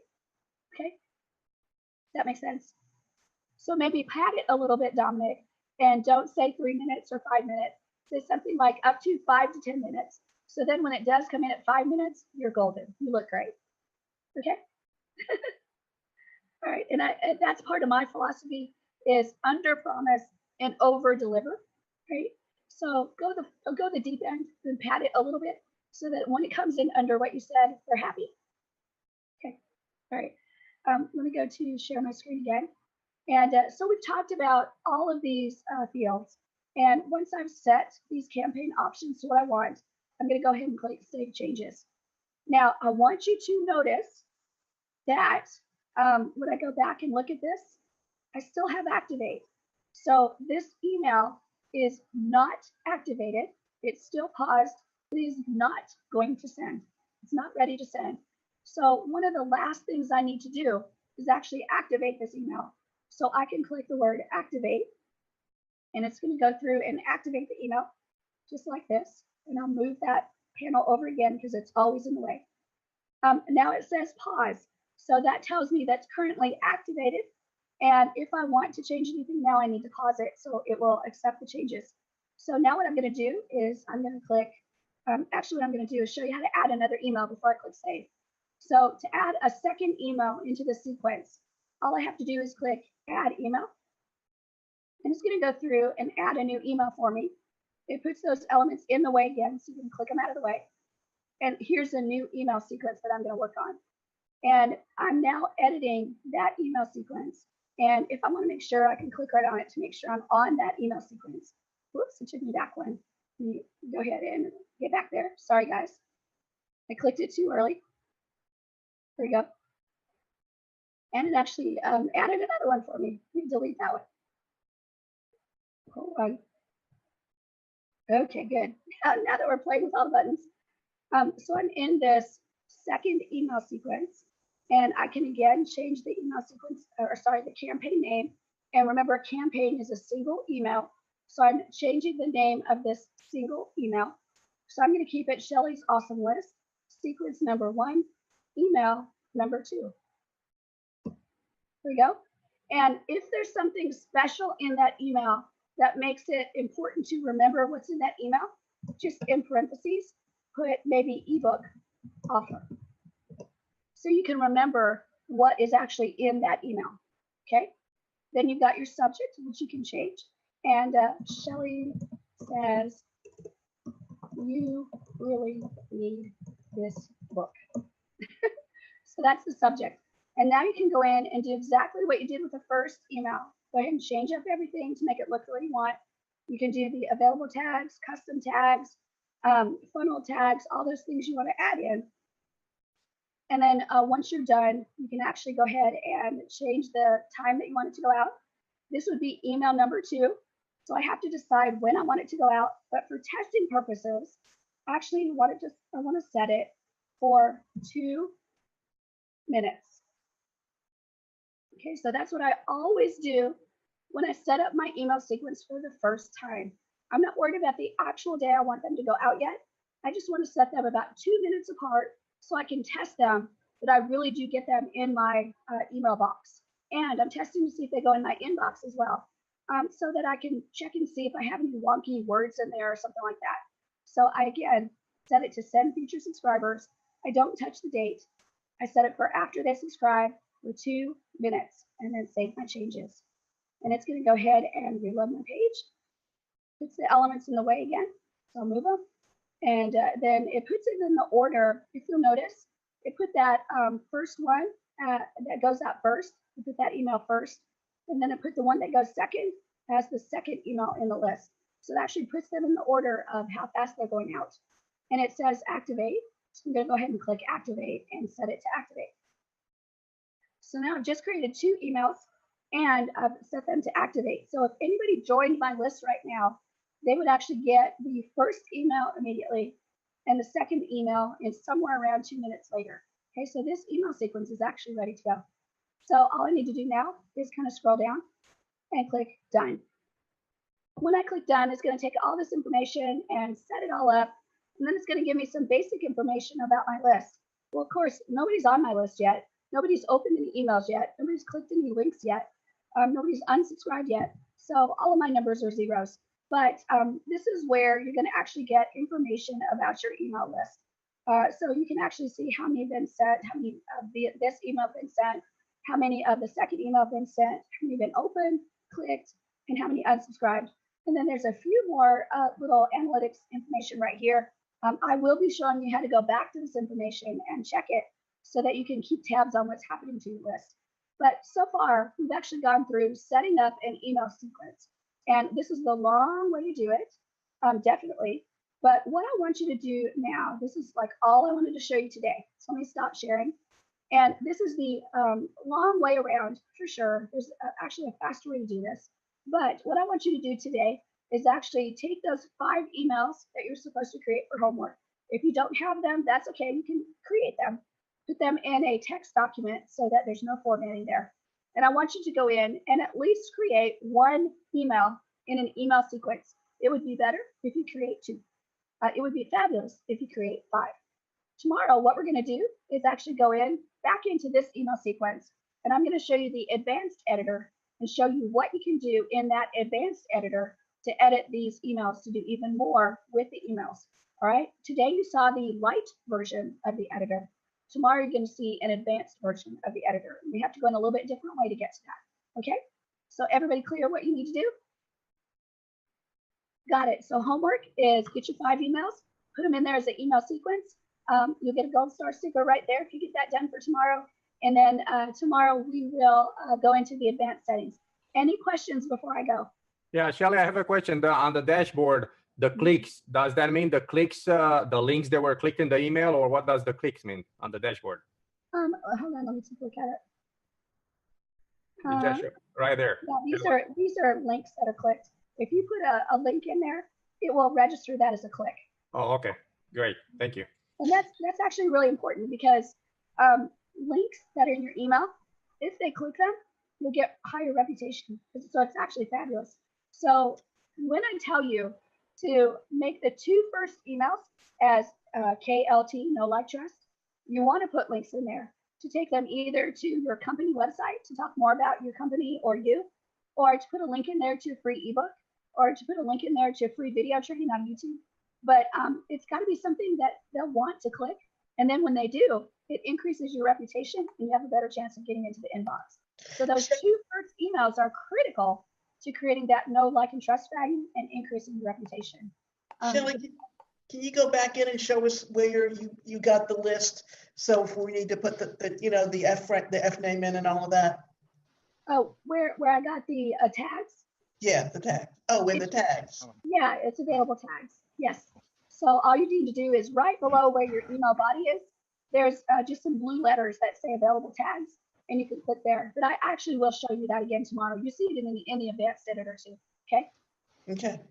Okay, Shelley. Yes. The homework is the 5 emails that we created yesterday. Take that and use that for the email sequence for today. Yes. Okay. Yep. That's all you need to do. That's going to drive you crazy enough, I promise. Because you'll have to go into that editor lights, and you'll have to plus to create the new email, plus to create the email, plus to create the new email, right? So it's a little bit of work. And then go into each email and put your body in there of what you want to type in. And you can copy and paste that in. That's the easiest way to do it. But then you're going to have to put like when you want it to go out. And for testing purposes, please let me suggest to you to set it at 0 minutes, then 2 minutes, then 4 minutes, then 6 minutes, then 8 minutes. That way you can test your email sequences. And that's, again, a critical part of what you're doing. I've written code. When I was in college and was getting my, I don't know what degree I was getting. I guess it was the bachelor's degree. And I was coding. One of the worst mistakes I would make is not double checking my coding and running it to make sure it was running the correct way. Because, of course, I thought I was perfect. And then I would put it out there and something was not working. And it's the same way with your emails and your email sequences. And same thing with your websites when you're creating funnels. You need to test the heck out of that stuff before you go live with it. And don't make somebody else test it. That drives me nuts when somebody sends me a funnel or an email sequence and they say, can you test this to make sure this works? And when I go in and do step 1, it doesn't work. That tells me that they didn't test it at all. So always test, retest, test again. Test it backwards, test it forwards, test it incognito. Every kind of way you can test anything that you're creating. There's still going to be bugs that show up, but you'll have less of a chance of those bugs if you test, retest, and test again. That is part of your job as being the person that's creating either the email sequence or the website. It's your job to test it. don't ask someone to test it until you've tested it thoroughly yourself first. Okay. Okay, I have a question. My other question is, I noticed when you were creating the emails, you created the first email and then you created the second email by pressing that plus. My question is, would we save each email before we add one to it, or we just follow like you did? Because when I was trying, I was adding, when I was doing mine, it drove me crazy because some kind of it's gonna drive you crazy. What I would do is finish the first email and then add the next one, and then finish the second email and add the next one. And by finish, I mean put the text in there, set up the subscribe when you want it to go out, activate, and then add the next one, because it will drive you crazy because it bounces around. Oh, okay. Activate and then add the next. Okay. I'm getting my brains back. Okay.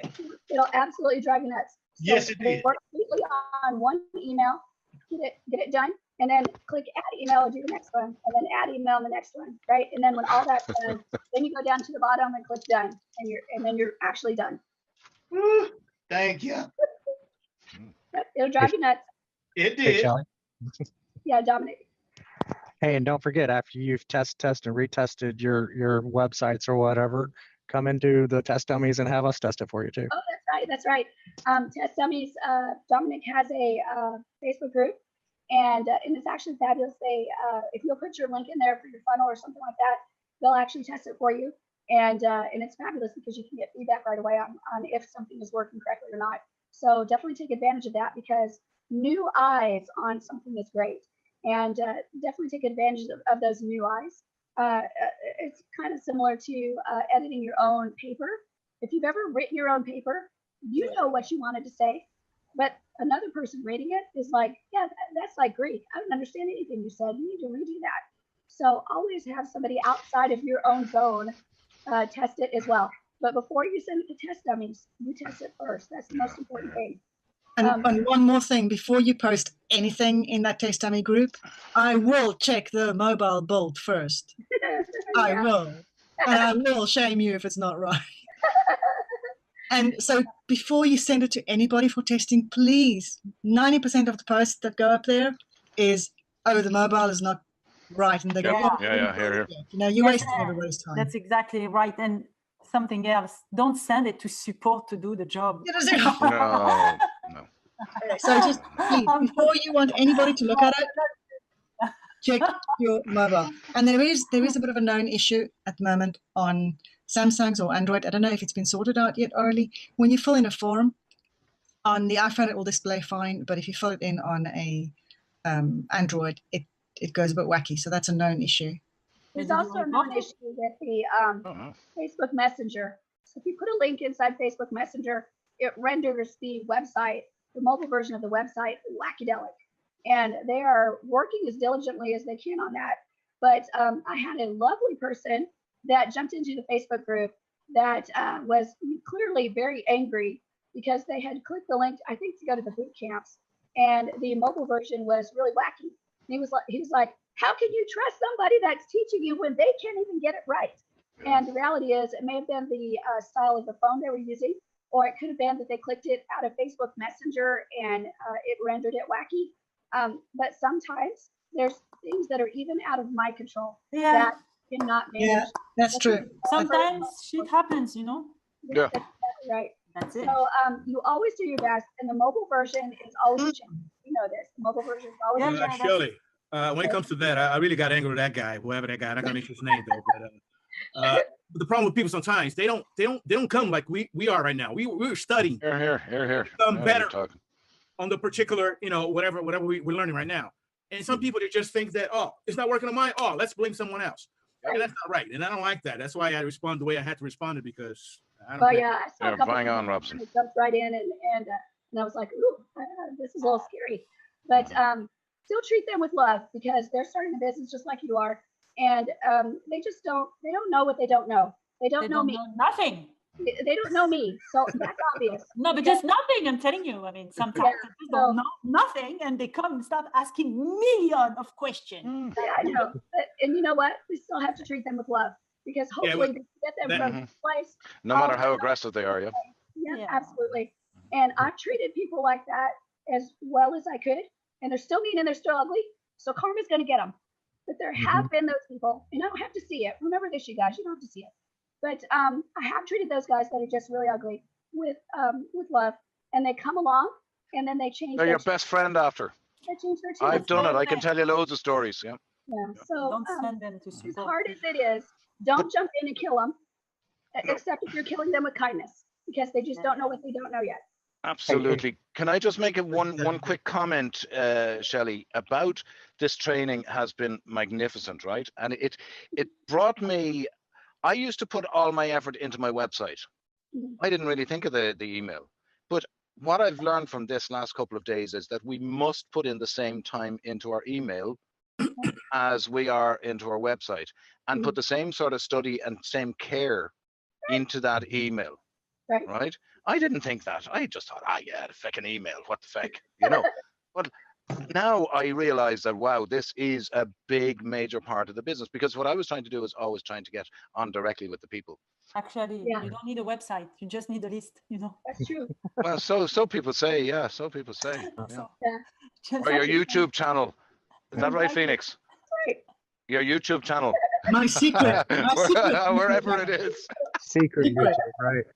And Shelley, by the way, one of our rules in the group is you must be respectful when you give criticism. So if I see something that's just off the wall bad, you know what I do is I kindly share a link to the boot camp. Oh, good. Yay.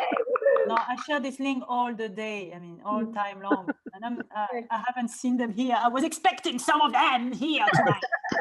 None of them came. So I'm going to tell them if they write me back. Hang on, lads. Hang on. It's helmet time again. Gee, Ariel is getting mad.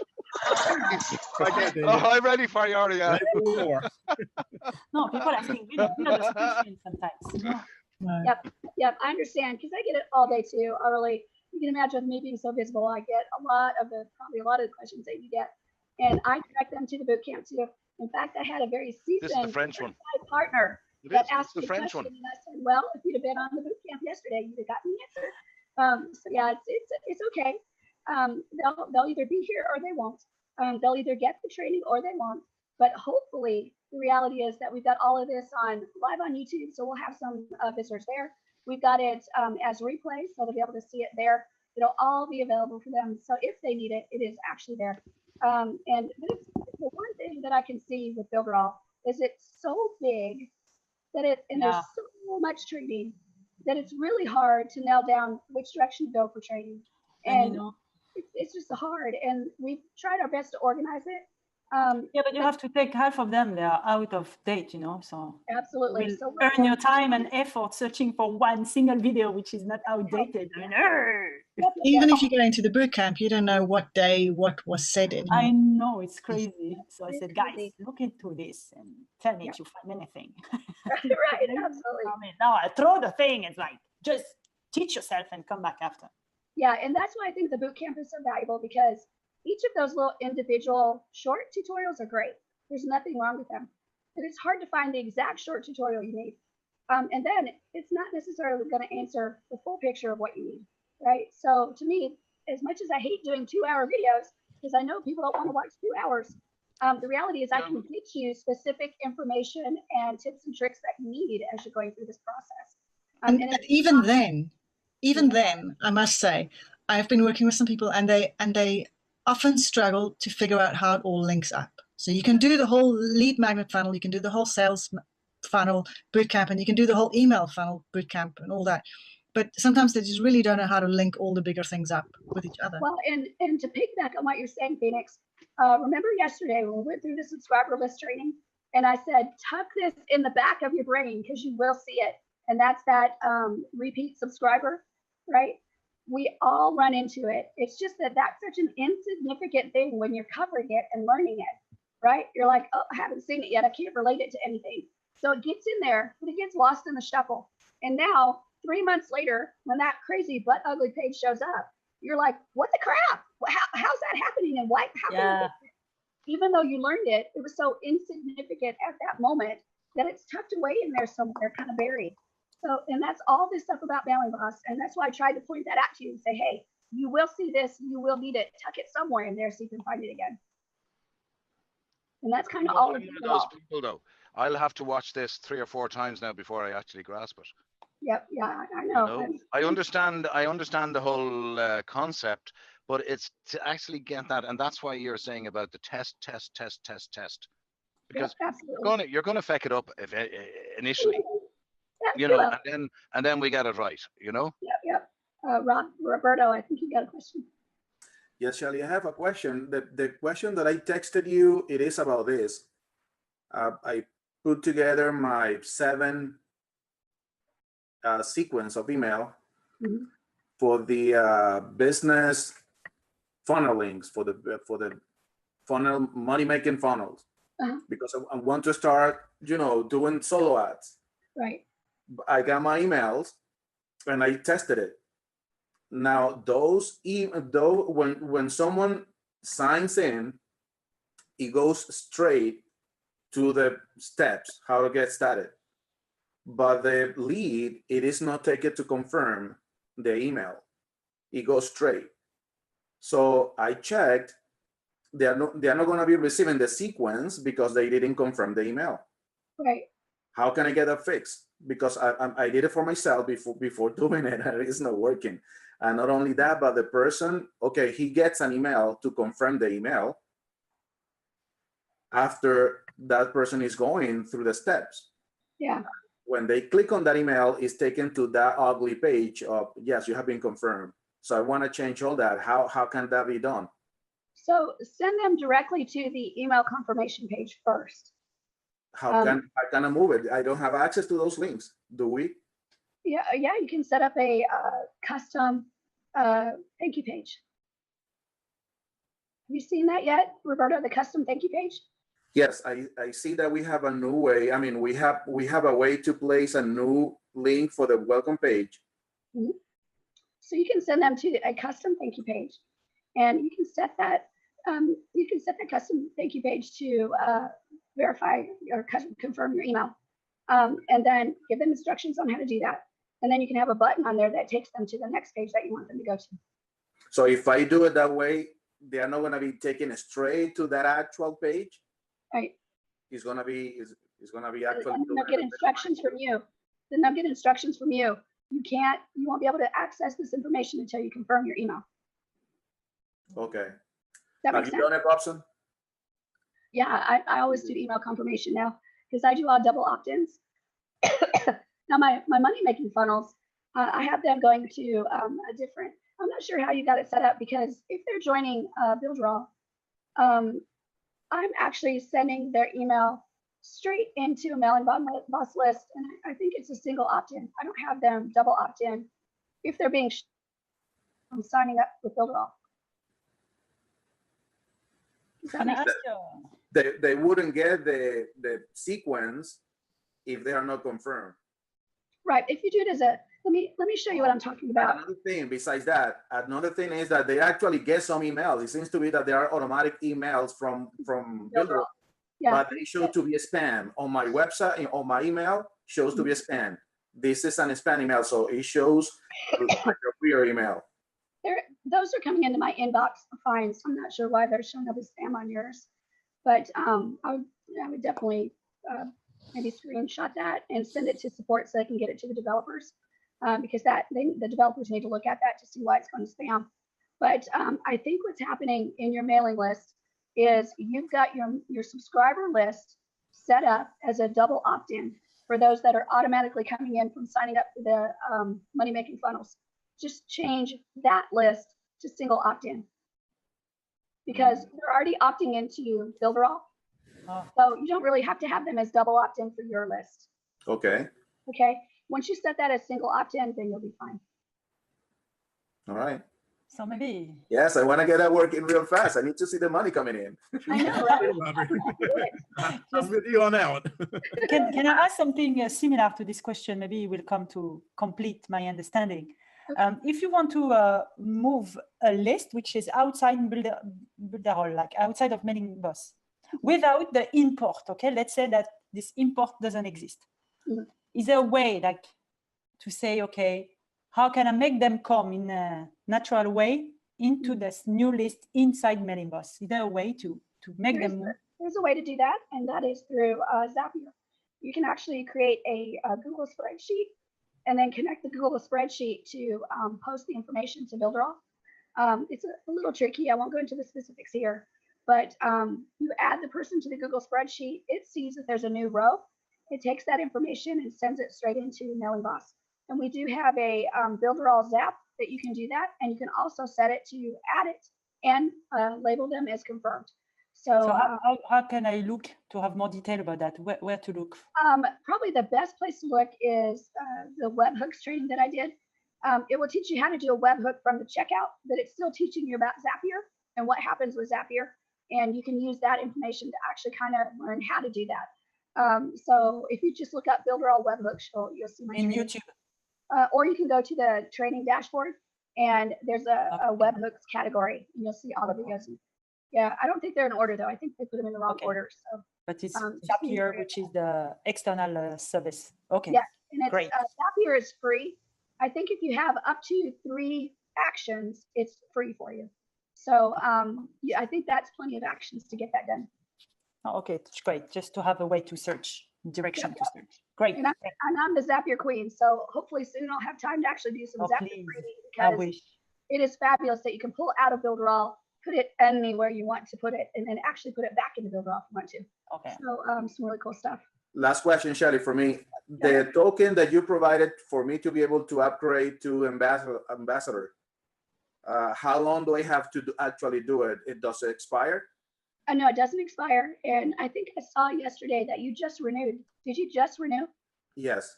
No. No. What do you mean renew? I don't know when your renew date is, but I just saw a Roberto go through, and I think I have a couple of Robertos. So I wasn't real sure if that was you or if it was my other Roberto. So, but when you say renew, it is actually making the monthly payment because like yesterday or the day before, my payment was taken out. Okay, that's it, renew. So you did renew in the last couple of days. So what I want you to do is just wait close to when that renewal happens again, and then use that token. Okay, that's what I wanted to know. The only reason that I would tell you not to do that is if you're going to be having people sign up, because what happens is if they sign up under you right now, it'll go under the Builderall business and you'll only get that commission. But if you upgrade to ambassador right now and you get people to sign up, it will go under the ambassador commission. So if you know for sure you're getting people to sign up and it's worth the money, then upgrade because you don't want to miss that different percentage commission. Okay, Shelly, mine is like on the 16th it goes, I mean on the 6th it goes through. So what would be a good day, on the 5th or the 6th?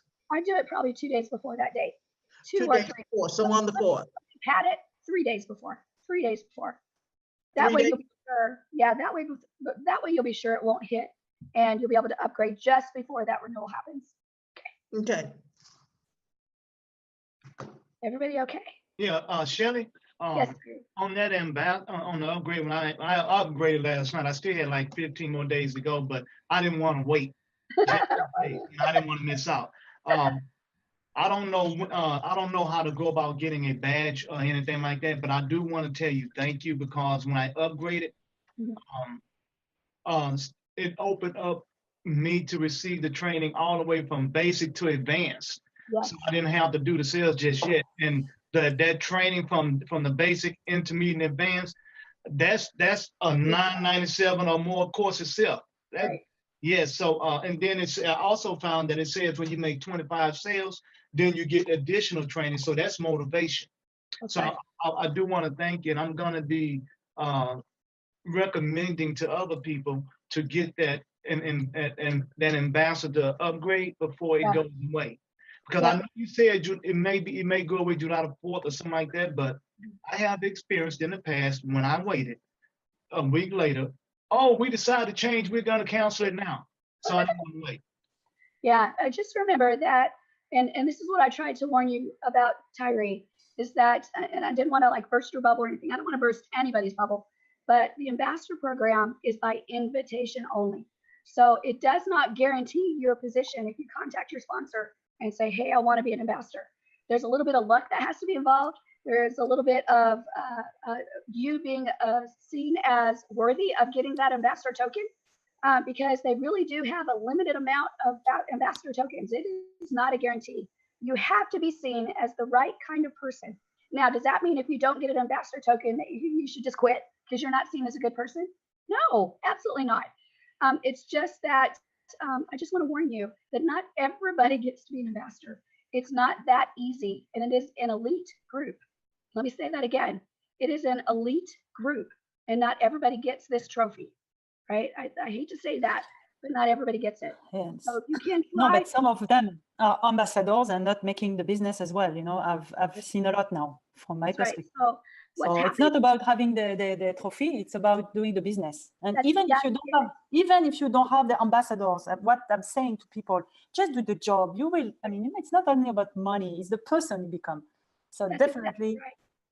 just Exactly. do the business. If you're able to buy this token, buy it, of course. But the rules are going to change in Builderall. So even for sponsor and all this kind of stuff, you won't be able to change anymore as well. So stick with the person you are, and that's the best person for you. Whatever the person is doing or not doing, you know, who cares? What do you do yourself, you know? Right. So, And what we've learned in the ambassador program, honestly, is we've learned as ambassadors to be picky about those tokens, because there's been ambassadors that have just jumped at adding people. And so they'll have their ambassadors, they've got rid of their tokens, and now they've got 2 people that aren't doing diddly squat. So they've learned to be picky about who they give those tokens to. So when you raise your hand and say, I want to be an ambassador to your leader, it's just not a guarantee. And I don't want you to be disappointed. I want you to keep working, because I just want you to understand that it's just not a guaranteed program. Not everybody can be an ambassador. And if you cannot, keep working, because it's still the same Builderall. It's still the same commissions that you're going to get. It's still the same community. So keep going. Okay, I got 2 questions and I'm done. Where do we get the tokens, and what time or what day are the ambassador meetings? The ambassador meeting is actually Fridays, and Tyree, I'll actually send you that information.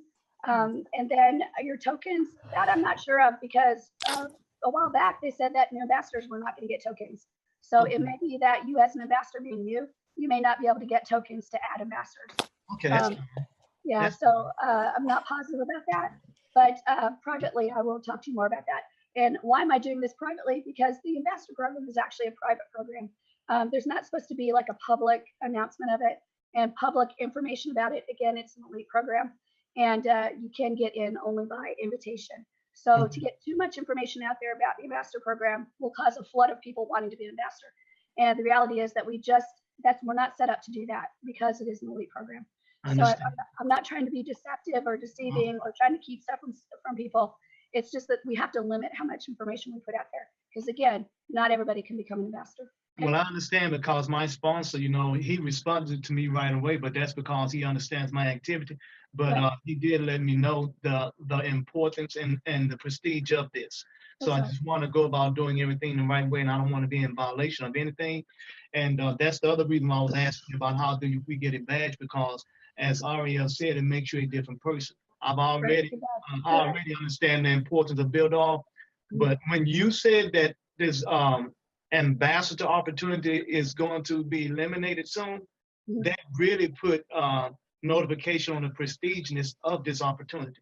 So to have a badge and things like that, that to me, limited time to get the badge, and after a while, no one would have that badge. So that would really elevate the importance of who we are. That's exactly it. So in other words, Tyree, you're saying that I put a fire under your butt. I have that superpower. I started it all the other day by asking about it. Everyone's going for it. Well done, ye.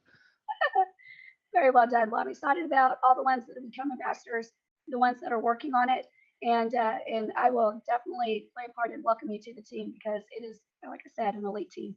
And it's a great group of people for sure. Any other questions? Yeah, I have going back to Mailing Boss on when we're testing the emails, and let's say we have 10 emails in the sequence, we set it up at 2 minutes intervals from each other, so that we make sure that we get the emails correct right away, so we don't have to wait. Now we have to pause everything and go back and set it up 1 day, 2 days later, whatever we want to have in the sequence. We have to pause each and every one of the emails and go do the settings again, correct? Correct, yes.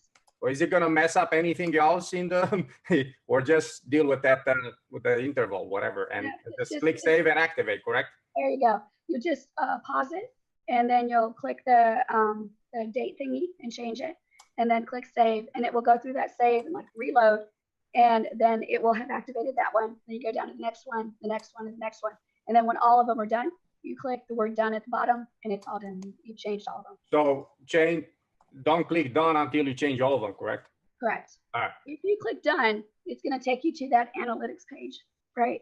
Where you won't be able to see the emails anymore. So don't click done until you're actually done with all of them. All right. Thank you. And I do want to say one other thing on the mailing ball, Shelley. One of the problems that was driving me crazy is I did not understand. When I was doing the email, the reason why I'd ask you, do you save per email, is because when I was doing my email, I would refresh the screen, and come back, I had another one, and I was like scratching paint off the wall. Well, why is this happening? I thought I broke it. It's a little tricky. It'll drive you a little nuts. So the exact order is work on one email, get it done and activated. Work on the second email, get it done and activated, and third, and then you'll actually be done. You'll see the order change because as you set up the days, when you add a new email, it shows up as 0 days, so it pops up to the top. And then when you change it to whatever day you want it to do, it will go down in the sequence to the correct go. So just pay attention to the order and make sure you're in the right email because that'll drive you nuts. Yes. But other than that, it's pretty straightforward. And once you've done it and you figure out the method to do it, it won't drive you crazy anymore. Thank you. My brain says thank you. You're welcome. Kelly, I did it yesterday. I first went ahead and created a template. And then I got a template. I changed what I needed on the first email and I saved it, and I went back and the second one and created, I got that same template. I put the words and it was a lot easier that way. Good. That's fabulous. Yeah, anytime you can do that, that's great. We will actually be talking about templates as we go through the advanced version of the email. Okay. All right. Any more questions, you guys? You guys are. Shelley, we took you too long. We spent too long here. We should have all said Shelley is not well. We should let her go. But then Shelley is enjoying this. I can see it. I can see it by her face. Love it too much. And you know what would happen is I would end up going to the back. My husband's actually home really sick today. He's not feeling good at all, and he's got something way different than I do. Because for him, it's coming out. Oh no, both ends. Too graphic. Too graphic. I'm not getting anywhere near him. So, but after this meeting, you know what I'm going to do? Because I can't stop talking. Go for a walk. I'm going back there and like talk to my poor husband who's sick in bed. So yeah, that's all I do all day is talk. Brilliant. Thanks a million, Shelley. You're so welcome. You guys have a wonderful day. Don't forget about your homework, and this will be uploaded to the boot camp site in just about an hour or two. And I will see you guys tomorrow. Okay. Have a great one. Hey, everybody. Take care. Goodbye, everybody. Thanks again. See you tomorrow. Best of luck out. Shelley, are you gone? Yeah. Okay. I'm going to end the meeting there. Bye-bye. Go ahead and go live. So again, I never can tell for sure when we're going live. I have to wait for it. I'll check for you on YouTube quickly and see if we're live. Okie. But it's what it does is it tells me it's setting up everything. So I believe we're live now, and it's showing me live as in YouTube. Let me come back to you guys. And what we're going to do today is continue setting up our email sequence.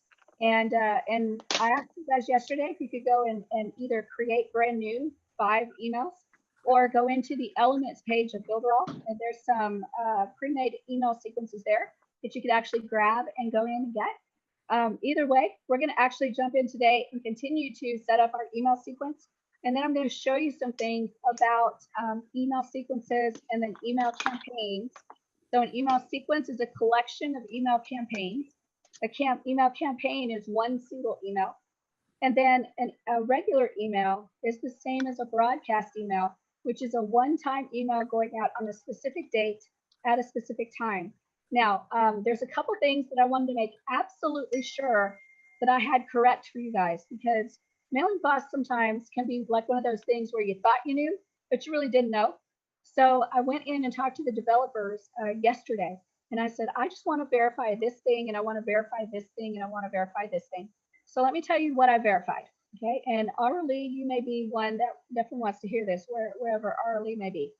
but there is no way at this time to designate the time of day that your emails go out.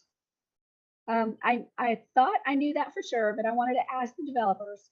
And the developer said, absolutely, there's no way for you to designate that you want your emails to go out at a specific time during the day. For example, if I wanted my emails to all go out at 8:00 a.m., which would be a great time, right? Because everybody's checking their email first thing in the morning. You have the best chance to get seen and opened first thing in the morning, rather than if it goes out later in the day and it goes down, down, down, down, down, down as more emails come in. We do not have the ability to mandate the date, the hour, or the specific time that our emails get sent out. But the good thing is that I really like that idea. So it is in the queue to be developed for Mailing Boss. So Sally, the question I have for you is, on some other platforms, you can say, I want it to go out at 8:00 in the morning or 6:00 in the morning, depending on the person's time zone. So it'll go out at 8:00 my time. It'll go out at 8:00 your time. It'll go 8:00 Philippines time. If they're going to do that, can you ask them if they can add that in there so that all of it goes out? We discussed that as well. So all of that is in there.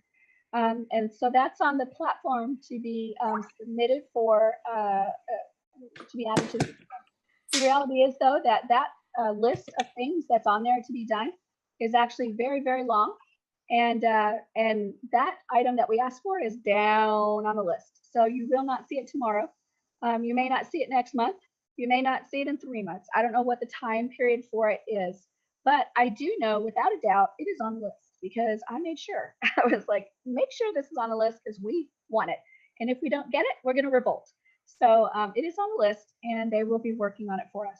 The other thing that I wanted to make absolutely sure I got right was when you choose send to all current and future subscribers. Remember I told you that if you chose that, and they've been a member of the list for a long time, and you have a series, they would get all of those emails at once, right? That's still true. That is absolutely true. I was exactly right. I just want to make absolutely sure that I was right about it. So you want to use that feature carefully, right? Because we've actually had that issue in Builderall. Some of us have gotten crazy emails sometimes where we check our inbox and there's like 10 emails on the same day, almost at the same time, that are all different emails. And all that's happened is somebody chose all current and future subscribers. So it took that list and sent it to everybody back all the way to the beginning of when they joined. So it is true. So you want to use that with caution, because you may end up sending them a buttload of emails that you didn't intend to send all on the same day. So my suggestion is that you choose future subscribers only, unless you have a point that you want to make sure they get all of the emails in that sequence all at one time, because they may fall into those time periods where they get all of them at once. Okay. Does everybody understand that? I want to make sure you understand that. Okay, good, fabulous. All right, excuse me. So what we're going to do today is we're going to continue working with our email sequence. I'm going to go in right where I left off, but I'm going to show you going in and grabbing those email sequences for Builderall, and I'm just going to put them in as plain text. I'm going to make it like way, way, way easy. I'm not going to go through any type of formatting stuff, because I'm going to let you guys format your emails however you want to. I'm going to make it super simple for training, so we're not on here for 5 hours trying to format emails. But we're going to put 5 emails in there. We're going to activate them, and we're going to go into some of the other settings that you can do for an email sequence, so you can see how to get in and out of your sequences and edit them and change them, and some other things that you can do. So today we're going to focus just about exclusively on email sequence. We may go into individual email campaigns if we have time. Okay, everybody understand? Yeah. Okay, let's go and do it. I do have a couple of chats. Oh, everybody's saying hello. That's fabulous. So everybody that said hello, hello. All right, I'm going to go ahead and share my screen, and give me just a moment to go up here. Hold on.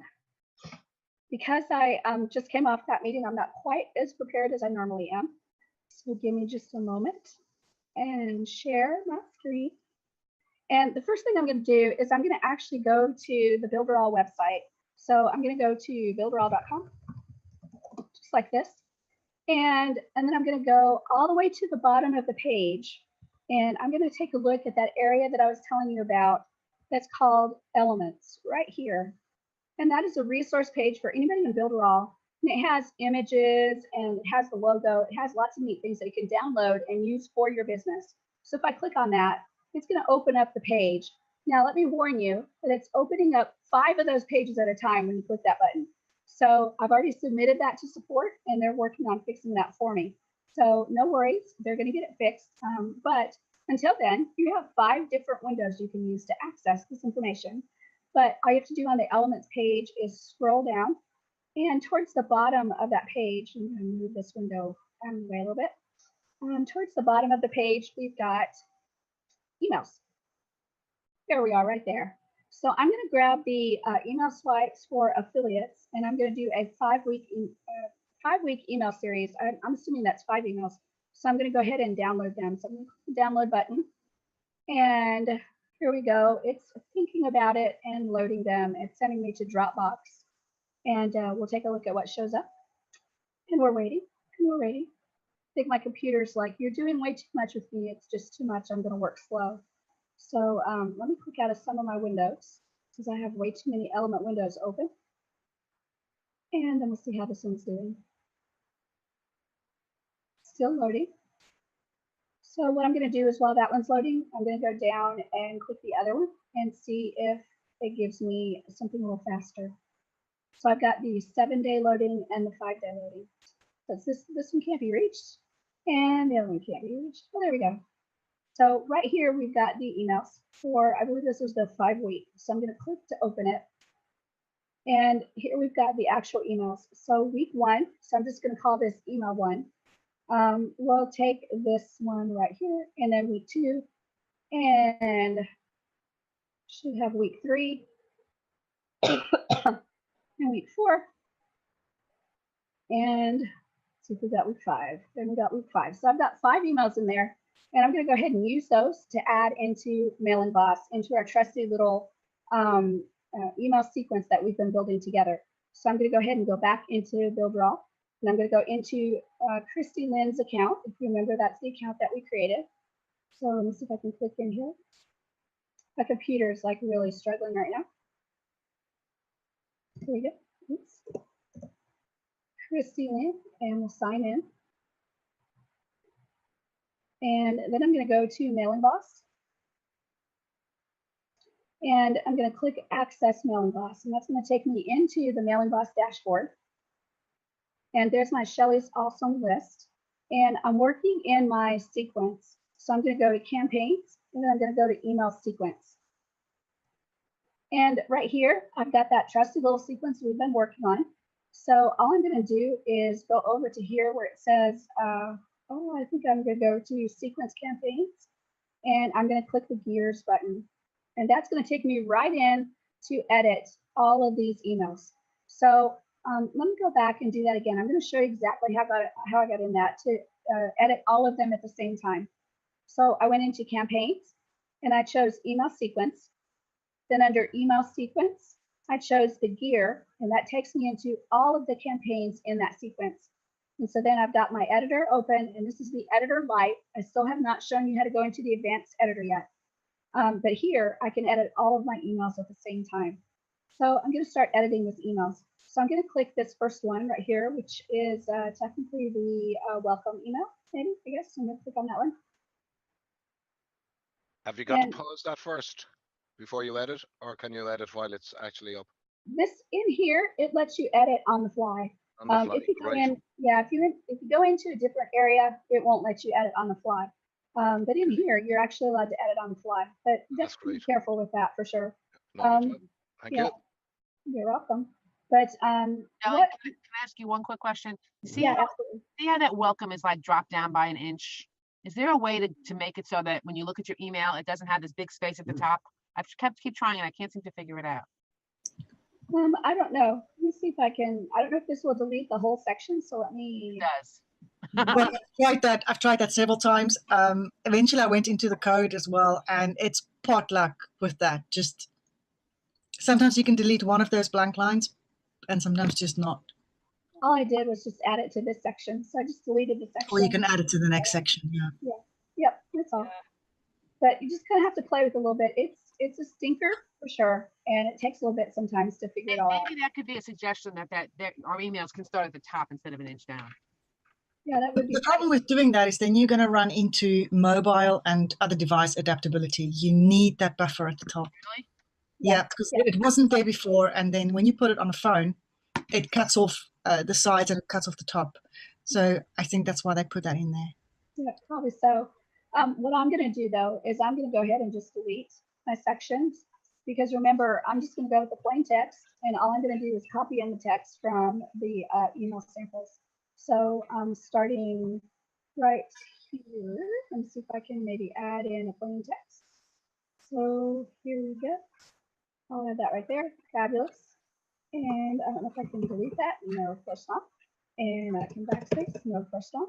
So what I'm going to do is take this area right here, and I'm going to take that first email, and that was open in here.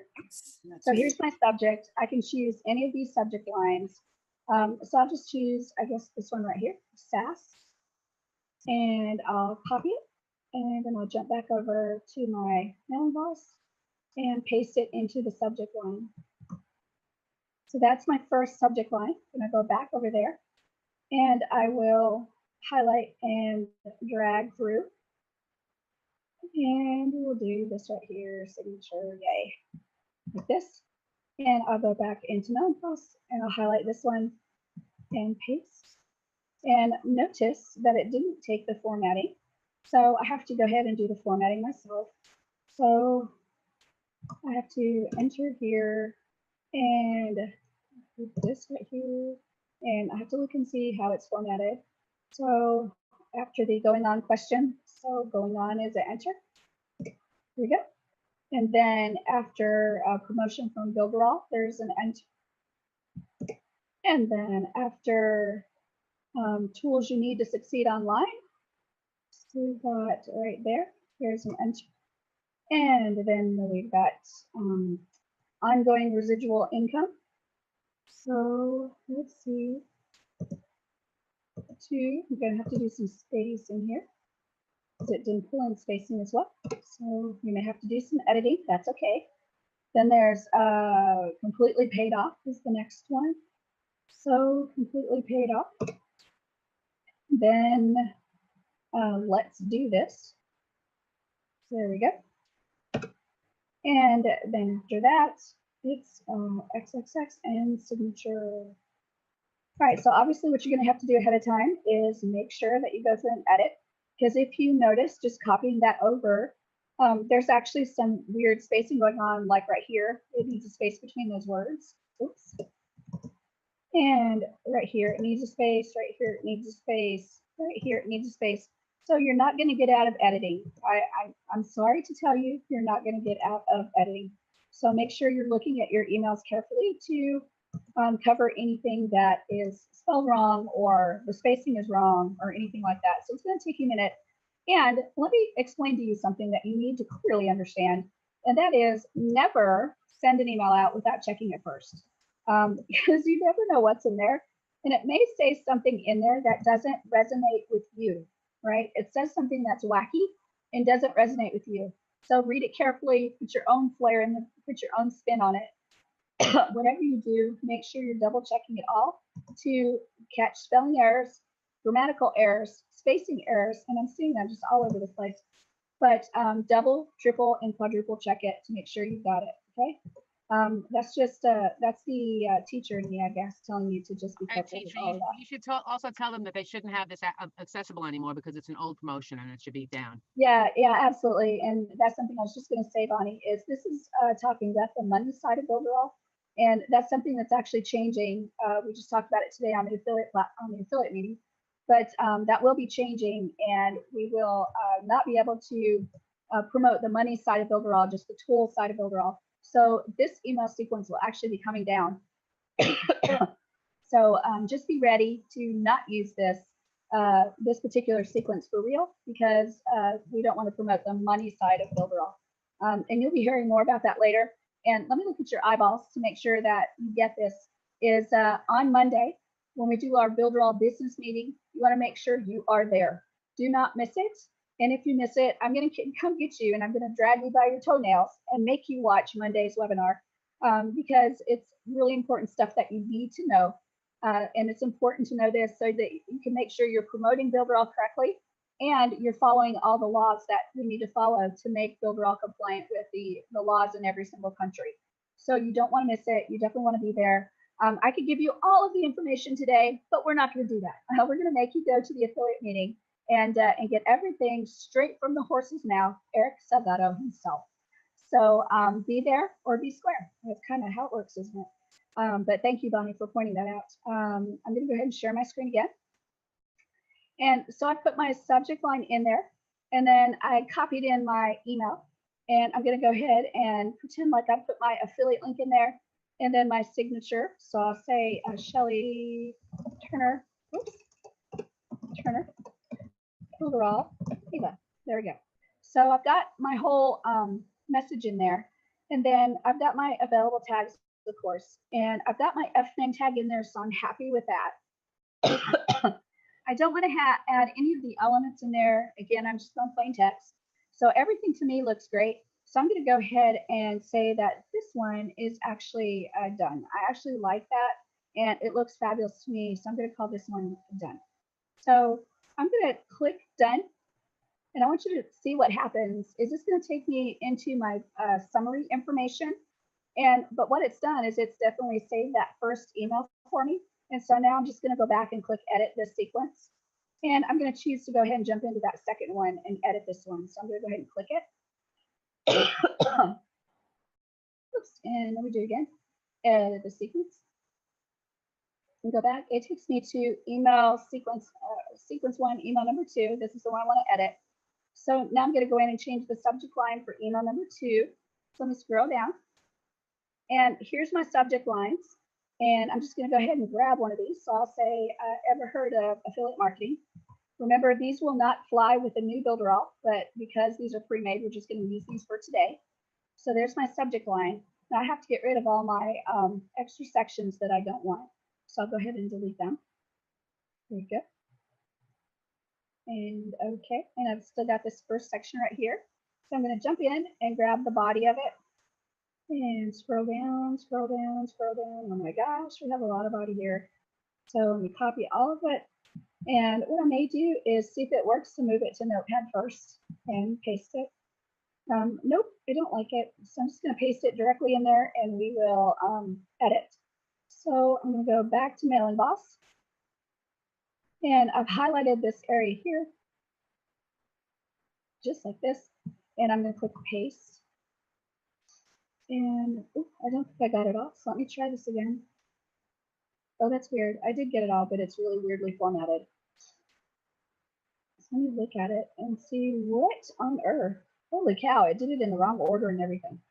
So this is some of the lovely things that we deal with when we're dealing with Builderall and Mailing Boss.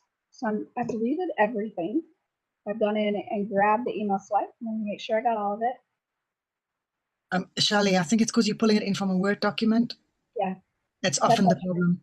Yep, that's why I tried to jump into Notepad, but Notepad was just as bad actually. So let me go to Notepad again. And we'll do this. There's actually a break in the page there you're just going through, and that'll throw you off a little bit as well. Yeah, it copies the break in the pages in as well, and then it just makes it a blank block in the email. So that's why it's really good not to work from Word when one does this. I totally agree.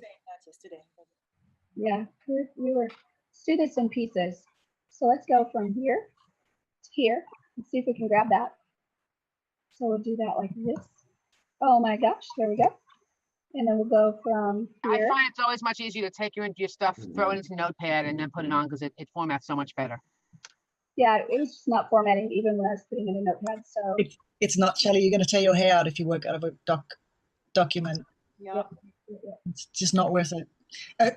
One way to get around this, if you want to make sure that you've got zero formatting on your text, you know when you make an email and you have a subject line, if you take any paragraph and you paste it in there, it will by default remove all of the formatting, and then you just go Control A, Control C, and you pick it up and you go Control V, and it just puts it in here quite nicely.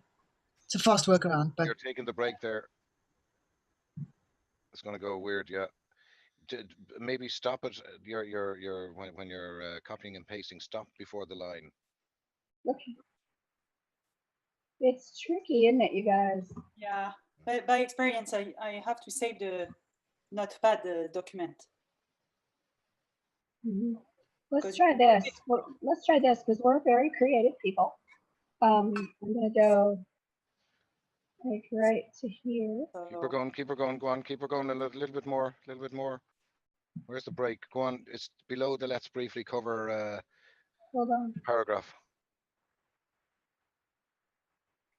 Yeah. That just really formats it wacky, doesn't it? even in Notepad, you have to go fix it now, which is a pain. You have to work in Notepad than in this.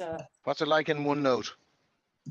Oh, I think it'd probably be worse than OneNote because it's gonna carry the formatting with it. Mm. So you know what we're gonna do, guys? We're just gonna take part of this message because it's gonna take too long to format it. So what I'm gonna do is cheat because we're training and I don't want to keep you guys here for 4 hours. So I will take just the first part and we'll pretend like I grabbed all of it and formatted it, okay? So I'm gonna take just this part here.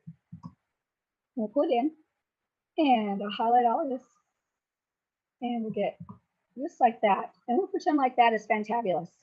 And then I'm gonna go ahead and let's see, I'm gonna click erase and get it back to whatever the standard was. And then I'll just format this area right here.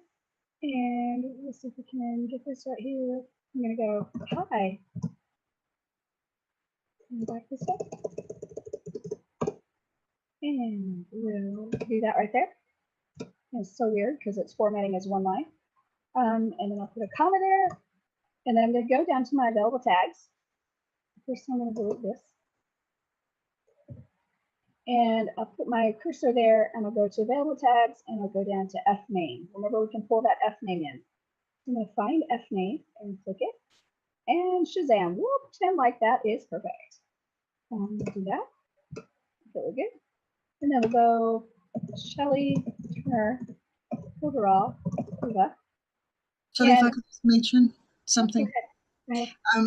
Just a little tip for those of you, once you get a little bit advanced at this, you try and type in these tags like Fname and whatever by hand. So you go square brackets and just type it in. It doesn't always take it. So yeah, that's a really good point because that's been an issue across the board is people think, oh, I'll just type it in. Don't. Just click the available tags and then click on the one you want to bring in because if you type it in, I don't know why it won't recognize it. It just sometimes just will not recognize it if you type it in. So go to the available tags and choose the available tags and just let it do it. In theory, it makes sense and it should usually work like that. But in whatever way it's in the background, in this particular case, just don't bother. Take the extra minute, go down, grab the correct tag and make sure it's in there. Yeah, don't type absolutely. I think, Phoenix, it might be something like, you know, every once in a while when you grab like an N and it has that little squiggly over it, like in Spanish. Yeah. A little symbol, and you don't realize that that is a special character. And it might be that it's got, if we type it in, we're not using a special character thing that Mailing Boss needs, but when you grab it and click it, it does grab the special character thing that it needs. So yeah, I think it's got additional formatting code and field code that comes with that tag, which doesn't, in this case, work when you just type it in. But it works on the website if you do that. So I can't pinpoint it. But in this case, just go and get them. Okay. Yep, just go get them. So absolutely. So we're Shelley? Oh yes, I have another one. Go ahead. I just a quick question. We're talking about copy and pasting. Does Text Expander, if you were to do it in something like Text Expander, I'm not sure because I've never used Text Expander, so I don't know the formatting that it does. But your absolute 100% best bet is Notepad because Notepad has no formatting. It's not going to have bold, italic, underline. It's not going to have double enter versus single enter. It's not going to have any of that formatting. So if you can put your emails into something like Notepad that has zero formatting, when you then pull it into Mailing Boss as an email, it will take on the formatting that is whatever's there already. So that's your best bet. And the reason we're having trouble today is because we're trying to pull it from, which is like a Word doc, and it has existing formatting. So it's giving us grief trying to even copy it over to Notepad, because Notepad is seeing the formatting, and it's taking those extra characters that help with the formatting in the doc, but they're showing as wacky in Notepad. So we'd even have to go in and edit Notepad before we can copy it and paste it over to Mailing Boss. So my suggestion to you is put all of your emails that you pre-write into Notepad, or something like Notepad that has zero formatting, so that you can very easily copy and paste it over to Mailing Boss, and you won't have to deal with all the formatting issues. Okay, so I'm actually really glad you're seeing this today, because this is a common problem and it is overly frustrating. And I'm telling you the way to fix it, and that is to get with a Notepad, put your pre-written emails into Notepad, and then go through and copy and paste into Mailing Boss. It's going to make you happier, and it's going to make you retain your hair, and you won't end up being like poor Tyree. I think Tyree, the reason he does not have very much hair at all is because of Mailing Boss and copying his emails over from Word. Right, Tyree? Isn't that it? So don't be like Tyree. Use Notepad and copy that over. It will make you happier, and you'll keep your hair. So let's go ahead and jump back in. Tyree was telling me that the reason why he has no hair is because you blow his mind all the time. That's true too, but I'm going to blame it on the email right now. That's convenient, so we'll blame it on the email right now. You can also see that there's different formatting right here, and this is the other thing that drives me absolutely wacky, is the formatting when it's different like this. And so you can go in and work on trying to resize everything so that everything's the same size. But it takes a little bit of work, and it can be a little frustrating. And if you notice, the line spacing is off, and there's not a good way to affect the line spacing. To work with that, you'd have to go into the code and actually work with the line spacing code and change that. You can see that's kind of a flippin' mess. So working with it can be a challenge, and that's why I really want you to work with pulling it in from Notepad, because then you won't have those formatting issues that can be so frustrating. We're going to pretend like this is pristine. It's perfect. It's pristine. And we're going to go ahead and click done and go ahead and accept this one. And, and then I'm going to go back and edit the sequence again. And what I'm doing when I'm clicking done is it's saving everything I've done with it so far. So I'm not skipping emails and possibly not getting them to save. So now I'm going to go ahead and click add an email. This is going to be the third email in the sequence. So I'm going to go ahead and keep the name Shelly's Awesome List, sequence number 1, and then we're going to call it email number 3. And I'm going to go in and get the subject line for it. So I'll go through here and get subject line for number 3. And I like this one. I think I want to drive one. So I'm going to highlight that if it'll let me. There we go. And go back over here and put it in as the message. And then for the actual email, hello FName. Well, we'll take that much and see if it'll take it. So here we go. Oh my gosh. Yep, it took it, but didn't take the formatting. So we'll go here and we'll go, let's see. Here we go. There we go. And then I'll put my name. There we go. So hopefully we have an acceptable email there. And I'm seeing if I can delete any lines, any extra spaces, which I can't. So now I've got my subject line and my email number 3. I've identified it as email number 3. So I'm going to go ahead and click done. So now I have the third one. But one of the things that I didn't do is I didn't set the days. You can see on this one I've got 2 minutes. This one I've got 0 days, and that one I've got 0 days. So I need to set the days. So I'm going to go back and edit the sequence. And there's my email number 3. So I'm going to go into that email number 3, which is right here. I think I want to drive one. And I'm going to go to the days. And I'm going to set this to 4 minutes. So 4 minutes. And this is for testing purposes. So I'm going to click Save Changes. And then I'm going to click Activate when it pops back up. So Activate. So that email is actually ready to go. And so now I'm going to add a new email. So this is email number 4. So I'm going to change my campaign name to email number 4. And then I'm going to get my subject line. So I'll scroll down here. And I'm going to highlight this line right here. Yay me. And I'll go back and add it in there.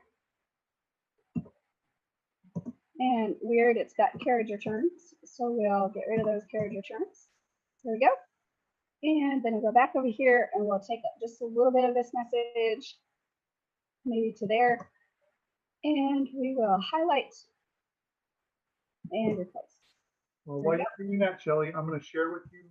While I was doing my emails, I used all the subject lines. I thought that was like, these are stupid long subject lines. So I'm glad you're showing me this way. I was like, that makes much more sense. Yeah, it's just giving you options so that you don't have to use a specific subject line. You can choose one of them, not all of them, and that way you have a hopefully a compelling subject line. And of course, you can change any of them as well. So yeah, don't feel stupid. Just feel now smarter than you were a few minutes ago. I am now. All right, so I don't want you to feel stupid. I just now want you to go, wow, I'm smarter than I was 5 minutes ago. That's awesome.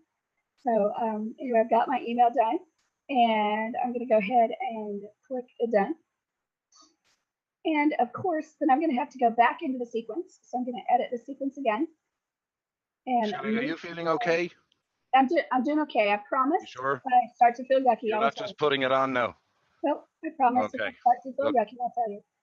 Good. So right here's our email, and I need to go ahead and set the days. So I'm going to click the day, and this one's going to go out, I believe, 6 minutes later. So I'm going to go 6 minutes, and then click Save Changes, and it's going to refresh everything. And then I'm going to go back to that email, and I'm going to click Activate, and now that one's ready to go. And so how many do we have? We've got 4, I think. So we need number 5, and I think then we're good to go. So let's add one more email. So add email. And it's going to take a minute, and we're going to change this one to email number 5. And now I need to go get my subject line. So I'm going to scroll down here. And there's this one is the same email as in number 3 for the 7-day trial. So here's the subject line. We've only got one choice. So I'm going to copy it, and I'm going to paste it just like that. And there's some carriage returns, so I'm getting rid of that carriage return just like that. And then I'm going to go in and take a little bit of the content, not all of it. And we will take maybe this much, and we'll copy it. And then I'm going to paste it here. Yay. And I'll do some carriage returns and some carriage returns to make it look nice. And carriage returns. And right there. I don't know if these are the right places, but we're going to assume they are. So right here, this one has nome. So that's the Portuguese version. It's not the right one for what we need. So I'm just going to highlight this and delete it. Just like this. And then I'm going to go down to those lovely little available tags. And I'm going to scroll down, and I'm going to get the correct tag, which is fname. And so now I've got the correct tag in there. And now I've got that 5th email created. So I'm going to click done. And that takes me back to my list. So I'm going to click edit sequence. And then I'm going to go to that email, which is can you build an online income right there. And I'm going to choose the days. And I believe this one's going to go at 8 minutes. Remember, we're choosing minutes because we're just testing right now. So I chose that. It's going to reload it. Then I'm going to go back in and find that one and activate. And it'll reload it again. So lots of things that happen. There's a lot of moving parts to this one, but we've got our 5 emails. And let's take a look at them in this screen to make sure it's what we want. So we've got this first one that's going out 0 minutes, which means immediately, and it is activated. We've got the second one that's going out in 2 minutes, and it is activated. We've got the third one that's going out in 4 minutes, and it's activated. We've got the 4th one that's going out in 6 minutes, and it's activated. And then the 5th one that's going out in 8 minutes, and it's activated. So I'm happy with all of that. I can see pretty clearly that I believe I've set it up correctly. So I'm going to click done. Now I have another chance to look at it all to make sure it's correct. So I'm going to take a look and make sure that this one, 0 minutes, active. This one, 2 minutes, active. This one, 4 minutes, active. This one, 6 minutes, active. And this one, 8 minutes, inactive. So every single one of these emails I've got set to go out 2 minutes apart. Now, I want to look at your faces and make sure that I'm looking at eyeballs. I want anybody to tell me, why did I set these at 2 minutes apart? So you can test it. So you can test it yourself before you send it out. That's exactly it, Gabriel. And Dominic, I know you're going to say the same thing. So thank you very much. That's exactly it, Gabriel. And exactly it, Dominic. I got the mental answer from you. I got it mentally. So that either means we're both mental, we're both psychic, or we're both psycho. I'm not sure which of those it is. Two out of three. We're all trained. You're all trained. That's right. That's properly by Shelley. But you're exactly right. What we're going to do is we're going to actually go through some testing, and I'm going to show you how to do testing to make sure this stuff works correctly. And part of that is setting up these emails at 2 minutes apart. So you don't have to wait days to see if it's working. You can actually just wait minutes, and you'll be able to see if your whole email sequence goes out. Okay, so that's an important part of anything you do in Builderall is test, test, retest, test again, and test again until you're crazy and you just don't want to test anymore. You test it again just to make sure. So that's just part of that process. Okay, so now let's take a look at what we've done in the system and where we can find all this stuff and where we can go and edit if we want to. Gabriel? Shelley, so basically when you say test and test, I know with one of the previous boot camps we talked about you're sending it to yourself to like 10 different emails or something like that. Yeah. So you can see, do you check also on different platforms like mobile and whatever, so see how it looks like? Or do you have any friends that helps you with testing and any tricks? I have so many emails. With almost 100 domains, I have plenty of ways to set up emails, and a lot of those I have popped into my phone. So I know the ones that I have popped into my phone, and I know the ones that I need to check online. And then of course I have Gmail and I have Yahoo. So I check with all of those, and I check on mobile as well. So all you have to do is start thinking in terms of what you want to test, and then you put on your Builderall important information Google Doc, right? I think I've all told you guys about my important information Google Doc. You're going to put in a list of your standard test emails so that every time you go to test an email sequence, you may not remember those emails that you set up, because with me, I have hundreds of email addresses. It's ridiculous. So I can just go into my important docs, look at my testing emails, and pull those testing emails and run them through and test. And it's actually that simple. And then if you want to retest, you can actually delete a user. So let's say I use Shelley@builderalldiva.com, and it goes through and it adds it to my mailing box list. Well, obviously, if I'm already on there, it makes it difficult to retest it, right? Because it's not going to resend if I'm already on there. So I have to delete that subscriber, re-add it again through an opt-in form or something like that, and it will go through and do the emails again. So there's ways to do it, but you want to make sure when you're testing, you've got a Rainloop email, so you can check it at Rainloop. You've got a Yahoo email, they're free, so get a Yahoo email. You need to have a Gmail email, they're free. And then make sure that at least one of those you're checking on your phone so that you can see what it looks like on your phone as well. So all of those are fair game.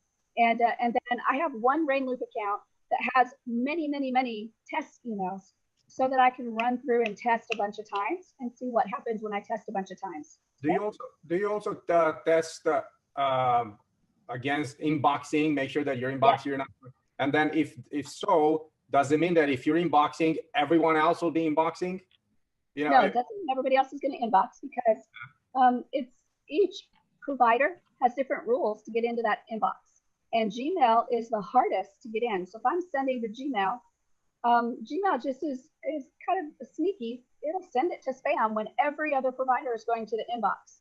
So the next thing that you need to do is test to see what you can do to help yourself get into that inbox.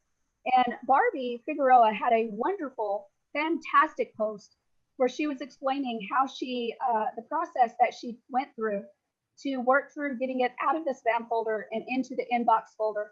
So I'll make sure that when we start talking about that process, that I give you that exact that post, because it probably says it better than I can say it on the process you have to go through to make sure that you're getting into the inbox. And it is a process. You have to test your emails.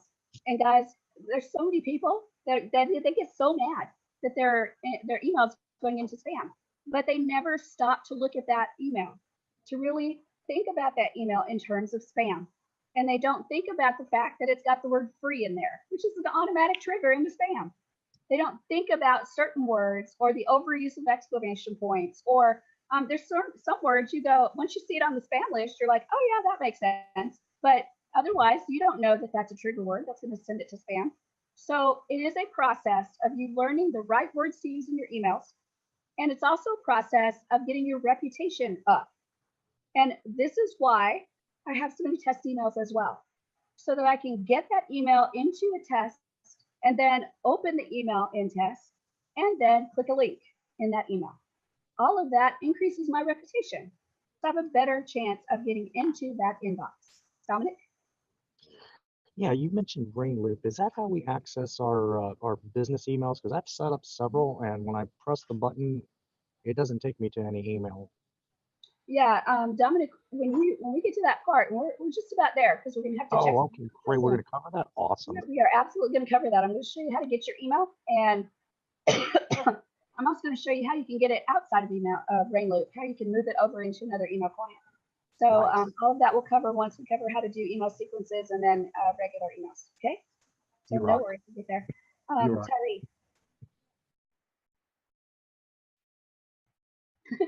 Yeah, okay. Shelley, I heard you mention like spam words. Is there a particular list that has spam words that we can use to know what not to put in the email?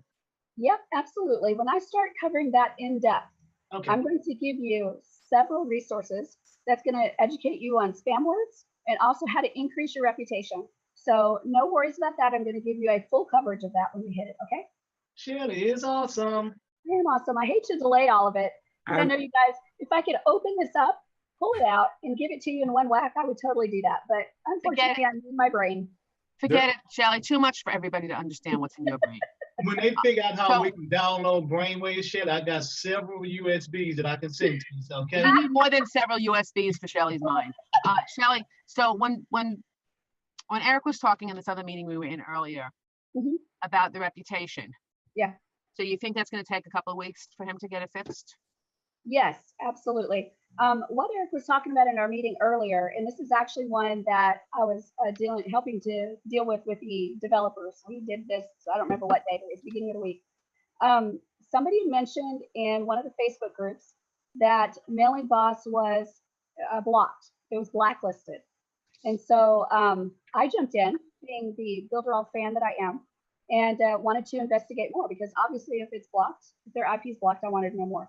So what I discovered was that only one service provider has Mailing Boss IP blocked out of a list of about 20 or 30, right? Only one.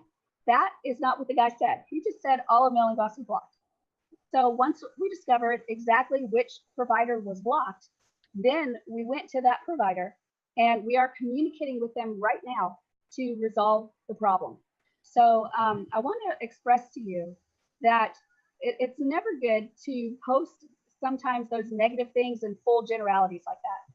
Because when you say, oh my God, Mailing Boss IP is blocked, about 1,000 people panic, right? If that's minimal, I would say. Right. Yeah, so even like I was testing something for a new website, a new domain yesterday, and it came into my spam. I was like, argh! So I'm wondering if that has to do with that. I doubt it, because there's so many other providers that are not blocked. I've investigated it myself. I gave all the data to the developers. I know exactly what the data was because I'm the one that pulled it. One provider, which was Spamhaus, SPAMHAUS. Yeah, I know. They're the only one that has one of the mailing IP addresses blocked. So all the rest are green. So it's all good. They're going to figure it out. They're going to fix it. But more times than not, it's not going to be Spamhaus. It's going to be watching that email, looking at the words that you're using, working on your reputation, especially if it's a new email with a new domain. So all of those things are, they influence whether you get into that inbox or not. Okay, so it's a process, and it involves testing. Like I said, you got to test, retest, and test again. And when we go through and test our emails, once we get all this set up, I'll show you guys exactly what I do, so you guys can improve upon it and do even better. Because I'm sure I'm not doing the exact perfect thing. You guys are smart. You can take what I do and make it even better. I'm positive. Did you share that thing you have on whitelisting yet or not? Because I missed one day this week. Whitelisting, like the instructions. Yeah, so we can put it like on, for example, a link to it for people to on our confirmation pages. Not yet. Not yet. I haven't done it yet. Yeah. All right. I just shared a link there, Shelley, mailtester.com. It tests the spamminess of your email. It may help people. Yeah, there's a ton of those that are free. And I don't think I've ever used that one, but it's certainly okay to use any of those to test your emails and see if they are scoring high on spam. We have a spam checker on Mailing Boss, but honest to God, you guys, it's a score of 0 to 5. And I can't freaking ever remember if a 0 is good or a 5 is good. But these are the confirmation emails. When someone opts in on a list is what I'm concerned about. So those aren't spammy. Those aren't controlled by us. They just automatic Builderall emails. That's true. I have a good result with those. I don't hardly ever get reports. That's the one that I'm having the problems with. I don't know, but maybe we'll test that between you and I. Maybe we can test that because that. Okay, we'll do that. Thanks, yeah, Shel. that's good. That's good to know, Bonnie, and we need to test that for sure. Okay. Let me go into share my screen again. And again, when we go to this page, this is after we're done editing. These are these basic analytics that we get. And obviously everything is 0 because nobody's subscribed to this list yet. Nobody's done anything on this list, so everything is 0. But once you start getting subscribers, you'll actually start getting some numbers in here of when the emails go out. And it'll tell you how many have been sent, how many have been opened, how many clicks, how many subscriptions. It's actually really, really cool that you got these basic analytics for each individual email. And then down here, it'll tell you the entire email sequence and the subscriber list and how many you've got subscribed, how many are confirmed, all that good stuff. So it's great analytics, but there's actually more information. You can find more information, and I'm going to show you how to find those. So before I do that, though, we probably won't cover that today because that's going to be towards the end. But I want to show you where you can go into this email sequence and do additional things with this email sequence. So here in Mailing Boss, I'm going to go into campaigns and then go to email sequence. And it will list all of my email sequences that I have, which I only have one right now. And so this is Shelley's awesome list, email sequence number 1. And you'll see that I have 5 campaigns. This is the campaign count. And I have 5 campaigns, which means I have 5 individual emails inside of this sequence. It tells you the date that I added it, when I last updated it, and then it's got some options right here on the right-hand side. So we're going to take a look at those options so you understand exactly what you can do with the entire email sequence, because that's where we're at right now, because we're looking at the entire email sequence. So this first one is the circle with a little exclamation point, and it is the sequence campaign report. So I'm going to click that. Ta-da! We can look at that same data we were just looking at a minute ago. Okay, so that's the fast way into it. Also, I want you to notice that I have that edit this sequence button here. So I can go in to look at the analytics, and then I can go in and edit the sequence if I need to. So I can do that from here. All right, so that's the first little icon that's under sequences. The second one is update. When I click that one, it's going to take me into the settings for this email sequence. So I can rename it. I can attach it to a different list. I can choose a segment, which we don't have any segments. We may get to talk about that later. I can also choose if I want to send it to future subscribers or that crazy one we talked about, which is send to current and future subscribers. You can leave it the way it is. And then I have the ability to save and edit the emails. So there I am in my editor again. And remember, this is the editor light. This is the light version. And I can go in and edit any of these emails and then click done. And I'm able to see my data again. Okay, so that is the update feature. So I'm going to go back to my sequence list. So I'm now in the sequence area again. We looked at the first 2 icons.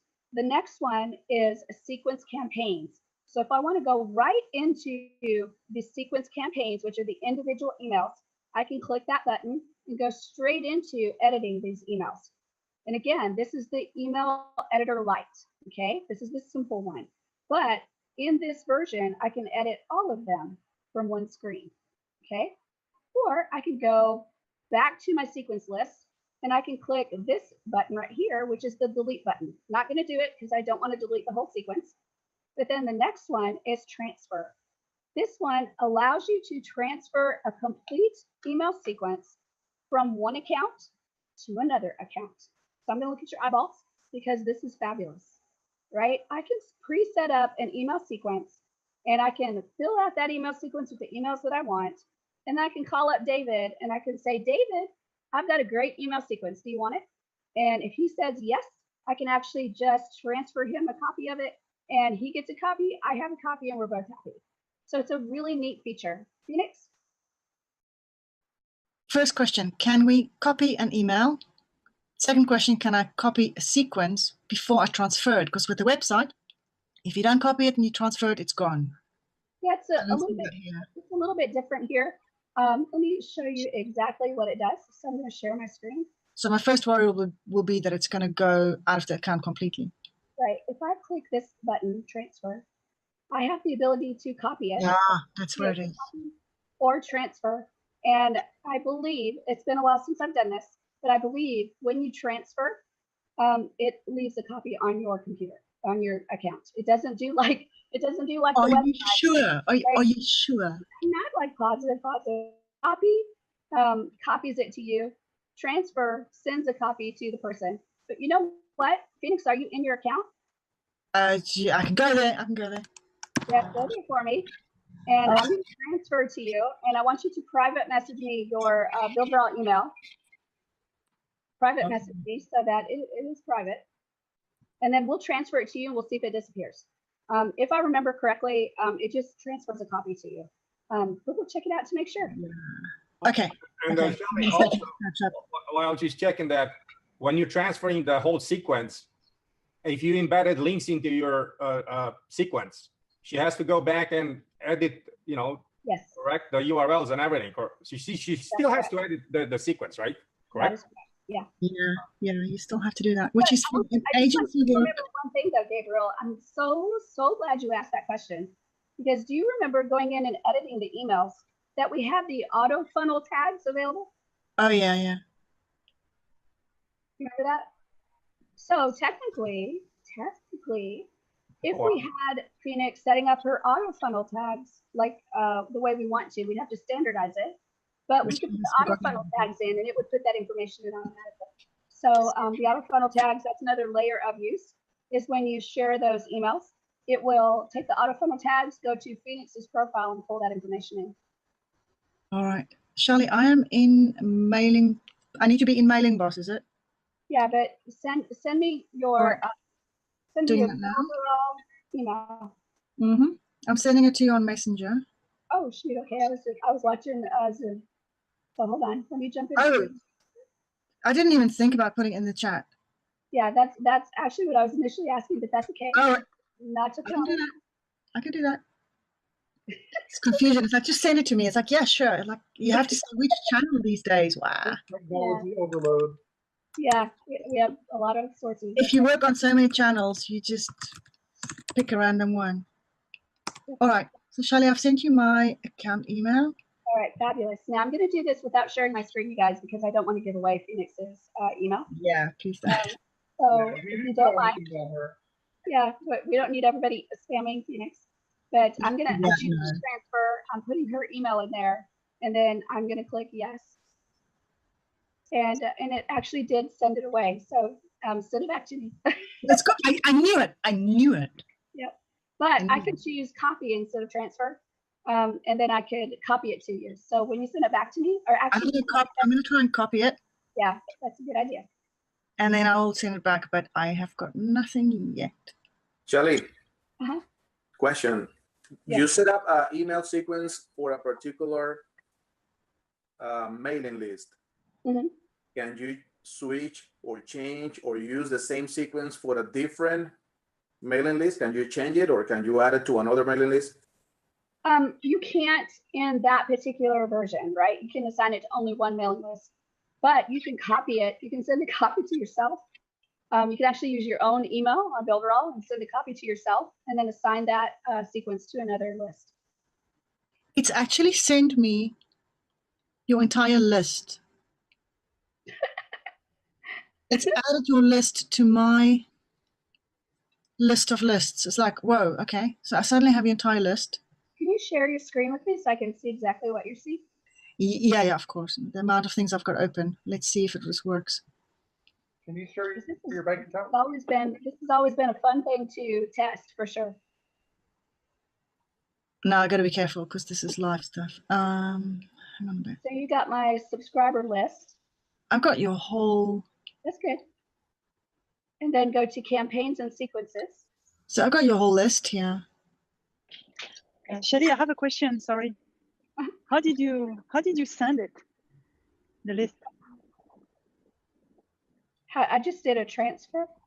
Oh, you transferred it. Yeah, I just transferred it. So this is the all of Just wondering, I didn't see the first part of it. Sorry. That's okay.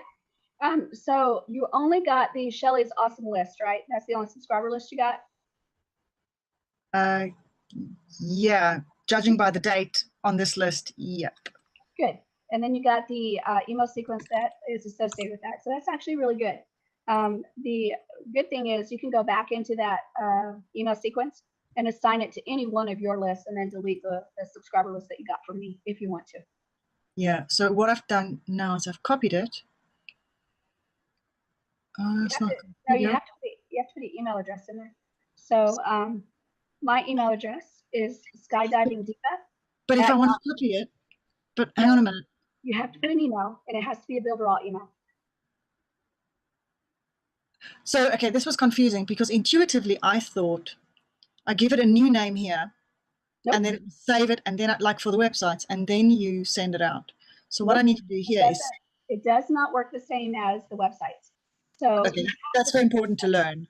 Yep, you have to put an email there. So for my email, it's skydivingdiva@yahoo.com. And if any of you guys want to send me PayPal money, you know my email address now. Just saying. Okay, so now I do copy, and so it should stay with me. Yep. So now you still have it. And now let's jump in and see if Shelly has it. So if you don't mind, I'm going to take my screen back. Yeah, of course. So if you would stop sharing and then. Oh, you can just break it. That's all right. I'll break it. I hate stealing from you, though. It's well, actually, Shelly, you have to break it because I've lost that window. So just break it. You got it. Okay, you've got it. All right. Oh, and you know what? I went into my my main account. So, of course, I went into the other account. Oh. Right. I didn't even think about it being Christy Lynn. So let me see what Christy Lynn, what her profile is, because I forgot what email I used. Christy Lynn at Builderall. So I'm going to jump into my main account. So I'm going to go into incognito. This is so funny, you guys. It's like round and round and go. Which account again is like? Exactly. But let me jump in and switch and send it to myself. This is just so exciting. So I think that's a very important thing now for everybody to learn is that the way you copy and transfer your email sequence is different from the way you copy and transfer your website. Different, yes. And you'll forget, just like I forgot. That got me. That got me. And I work in this every day. No, you forget. It's okay. Let me jump into Metalboss, and then I'm going to transfer this bad boy to Christy Lynn. So here's my list. Oops, my campaign. And oh wait, I guess it could be screen sharing, couldn't I? Let me screen share with you. And here's Shelly's awesome list. This is what I got from Phoenix. So I'm going to transfer, and we're going to send it to Christy Lynn at builderalldiva.com. And we're going to, I'm just going to transfer it out so I don't have it in that account. You got to copy it so it stays. No, I don't want it in this account. I don't want it in my main account. All right. I'm good with it being lost to this account. All right. So it is now gone. And now I'll actually jump over into this one and we'll see if I've gotten it back yet. So email sequence and Shazam. So roundabout, you guys have had a lot of fun watching Phoenix and I play with the copy and transfer feature. But here's the thing, and I'm actually glad you get to see us going through this process. Let me stop sharing a minute.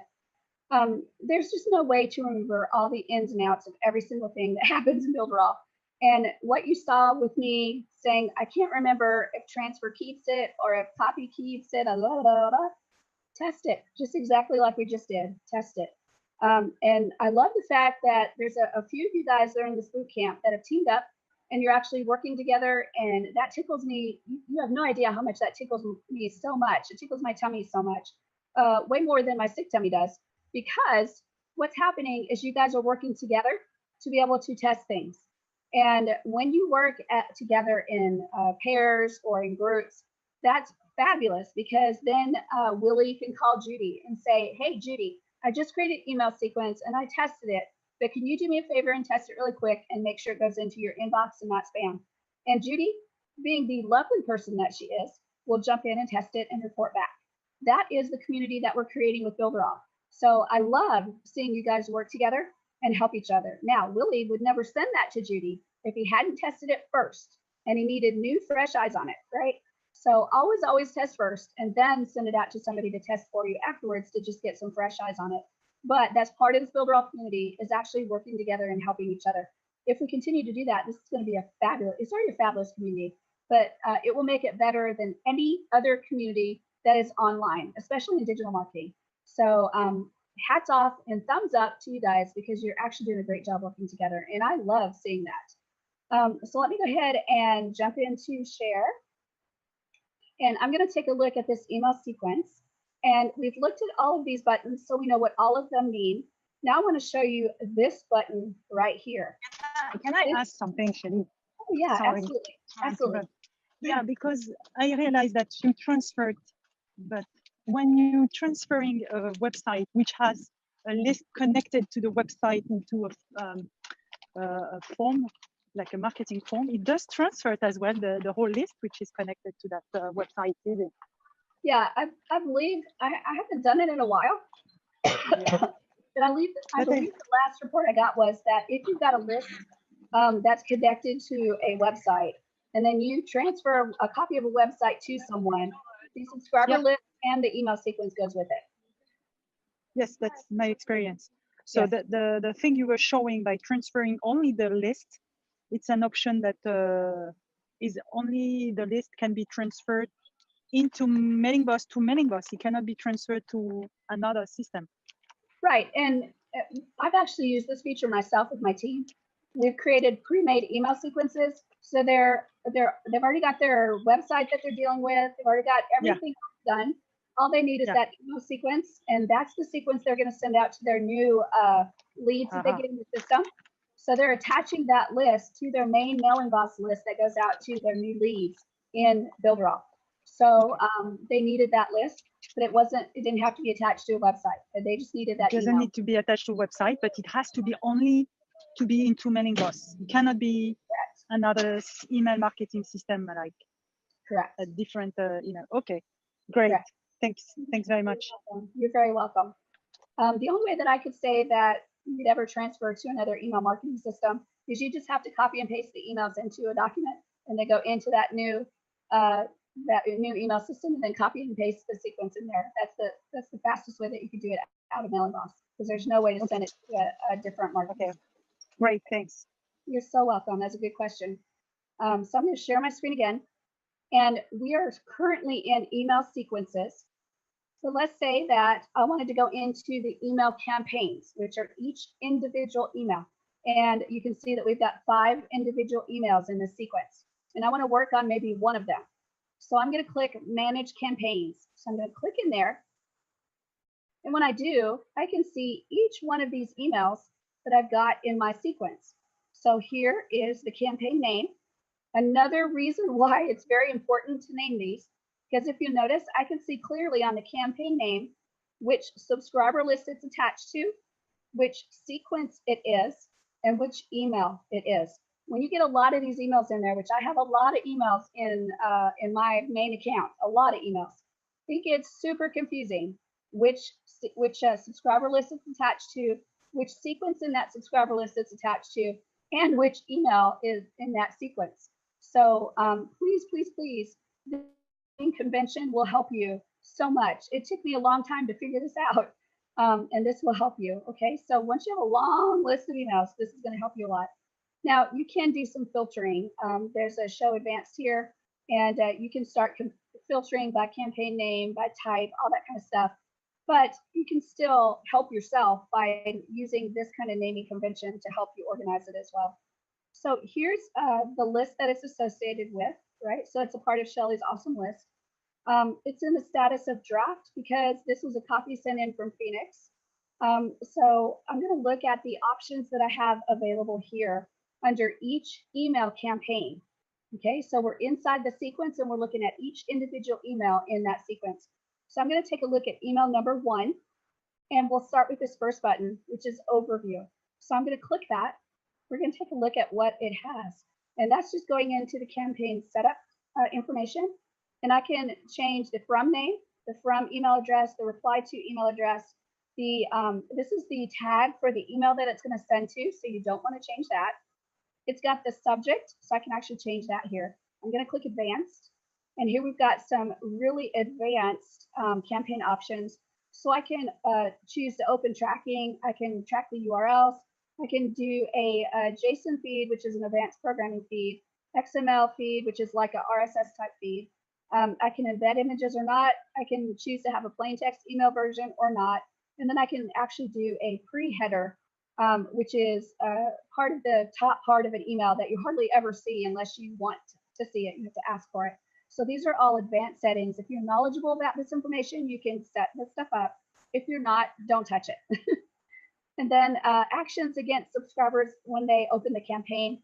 This is when the subscriber opens the email, do the following action on the subscriber. So when you add the action, you can choose to, if they open this email, to copy the user to another list or move a user to another list.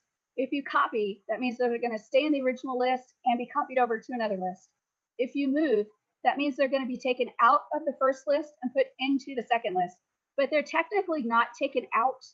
All that happens is their status goes from confirmed to moved. So that technically they're still in that first list. They just have a different status. And because they have a status of moved, they're not going to get any emails, because you have to have a status of confirmed to be able to receive the emails. Okay. So why would we ever want to go in and set that for that email? Because maybe if we open that email, we want them no longer active in that email sequence, but added to another list to get a whole new email sequence that says, hey, I saw that you opened my email. So now you know about our such and such program. So let me tell you more about it. Okay, so you can actually stop the other emails and start new emails. Or you can copy and keep both email sequences going at the same time. Okay, so it's up to you. So those are some advanced settings that happen on each individual email. Remember, we didn't have this on the sequence level. We had it at the individual email level. Okay, that's another thing that's hard to keep track of is, oh my gosh, do I use it at the sequence level or the email level? This one's at the email level. Okay, so let's go ahead and jump back in and take a look. And what I'm going to do is I'm going to go to the bottom and I'm going to go save and next. And now I'm going to actually be able to get into edit this individual email. And I want you to notice that it looks different, this editor, right? I don't have all of the emails listed on the side because I'm only editing this single email. I'm going to look at your eyeballs because I want you to write this down, circle it, underline it, highlight it, whatever you need to do. The only way to get to the advanced editor is to edit a single email. If you go into the area where you can edit all the emails at the same time, you get the editor light. If you go into a single email, you get the advanced editor. Okay, that's another real, do you know how long it took me to figure that out? It was tricky. I'm like, how the crap do you get to the advanced editor again? This is how you edit one single email, and that will give you the advanced editor. Okay, very tricky, but very true. So now let's take a look at what we can do in that advanced editor for a single email. So I'm going to share my, oh, yeah, go ahead. I'm sorry, Charlie. Would you mind taking me back to the, when you first started right now, going where you were able to open those emails again? I don't find it. Yep, let me share my screen and I'll take you all the way back there again. So what I'm going to do is I'm going to go to campaigns and then I'm going to go to email sequence. Okay, so there's my email sequence that has all 5 emails in there. Then I'm going to go to manage campaigns because I'm going to want to manage each individual email by itself. So I'm going to click manage campaigns. And that gives me a list of all of my individual emails that are inside that sequence. And then from here, I'm just looking at email number 1. And I'm going to go to overview. And I'm going to, did I go to overview? I can't remember what I did. Yes, overview. And right here is where I can change the campaign information, right? So if I don't like my from address that I use for the email sequence, I can change that here for just this email. It doesn't change the other emails. It's just this email. Okay. Then I can go to Save and Next, and I go into the editor for just this email. Did you get it, Roberto? Yes, I did. Thank you. Okay, great, fabulous. So now let's take a look at this advanced editor and what you can do with it, because there's some really, really neat things you can do. First one is if you have HTML that you want to use that's from a URL. I've never used this, so it has absolutely no value to me. But if you happen to have some coding that's HTML and you have the URL for it, you can actually do that from here. So you put the URL in, and it asks you if you have some CSS information. You can click yes or no, and then click import. Obviously, this is for people that definitely know how to do HTML. So I actually know how to do HTML, but I don't have code from a URL that I want to pull in. But that is there for you if you want to do it. The next one is upload a template. So you can click here, and you can upload a template that you've created. And I want to read what it says to you. It says, please see this example in order to understand how you should format your uploaded archive. Also, please note, we only accept zip files. So you're going to click this to find out what that means, right? What the format has to be. Hello, Shelly. It was the question that I've asked you yesterday. Is it the place to find it? No, this is not the place. This is not. Okay. This is if you have a template outside of the system that you want to outside. Yeah. Oh, okay. No, no. Yep. And All it right. has to be in a zip file. And again, this is pretty advanced. Hold on just a second. This one's pretty advanced. So play with it for sure, but don't do this on a live sequence. Use this in like a playground sequence so that you can test it and play with it and figure it all out, because it does have to be an archive file and it has to be in zip format. Okay. So I'm going to leave that for you guys to investigate because it's a little bit advanced than what we're going to do here. So question, I had somebody hop in with a question. Yeah, that was me. A zip file of what format of archive? You'll have to click that little blue button. It'll tell you more. I'll go figure it out. Okay. Yeah, it's a little bit complicated. So I'm going to go to share. I don't use it because it's out of the way complicated for me. The next button, and this is the one that you will be interested in, Arlie, is change or select template. So I'm going to click here, and here's where I go to my gallery, and I can choose any template that I've chosen from the gallery, or I can actually make my own templates in my template area. So let me look in your eyeballs so you can kind of understand how this works. If you go in and you create your own template, and you can say, I want the top to say hello first name, comma, and I want the bottom to say Shelly Turner, Builderall Divas. I'm basically creating a signature at the bottom, and I'm creating an empty body, and I want that to be my template. You can put it into the My Template area and create it and put it in there. And then you can actually pull that in as a pre-template and then fill in the body of your email. So that is a very real thing that you can do. It's actually not that hard if you want to use a template to build your emails. Mine are not that hard because I do all text-based. So it's always just going to say hello or welcome or howdy, and then their first name. And then at the bottom, I'll put something like Shelly Turner, Builderall Diva. It's that simple. But if you want to do a template, you can create your own template, add it into the template area under My Templates. We talked about that, I think, the first or second day. And then you can grab that template in from this advanced email editor. Okay, David? Is that where you would add your Y stamp then? Through that place? You can. Actually, I'm going to show you probably in the next couple of days how you can do a signature file. It's actually funny, but I'll show you how you can do like a signature type thing as well. Okay. Shelly, do you know if that template will move along with transferring a list? That one I don't know. That'd be a good one to test though. Okay. Yep. All right, let me go ahead and share my screen again.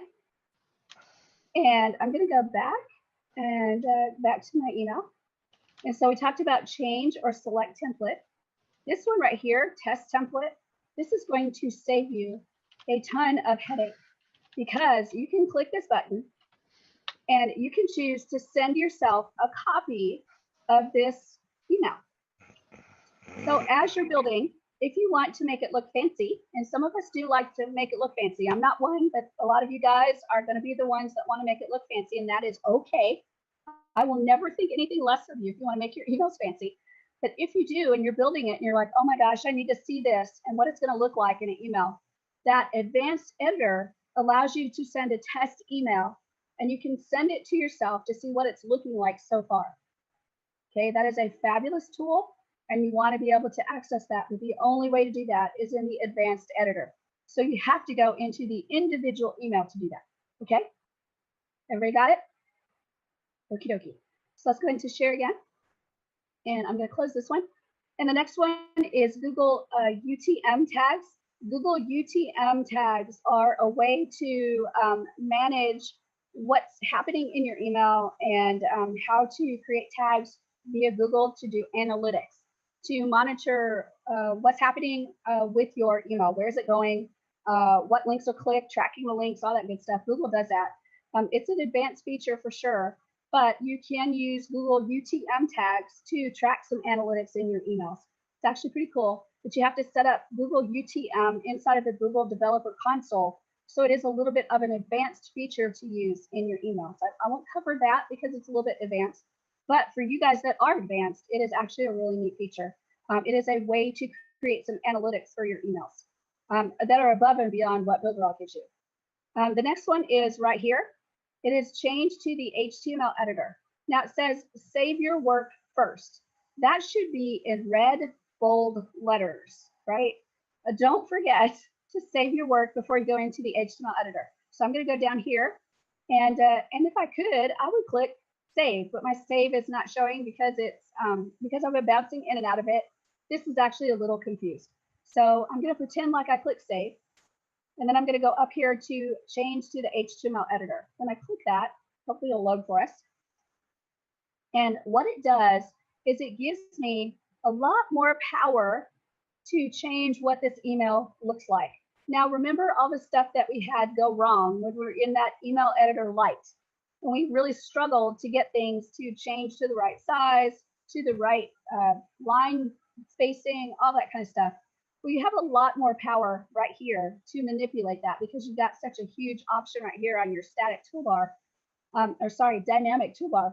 So here you've got a lot more options, right? We've got all of these options for the text. And the most important tool in my mind is that clear formatting or remove formatting. You can actually go in and remove all the formatting and start from scratch right here. You've also got these tools, bullets, numbers. You can do an indent.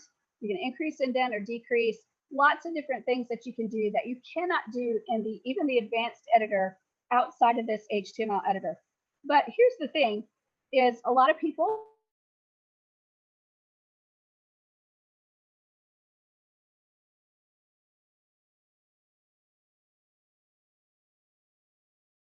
in a mobile phone.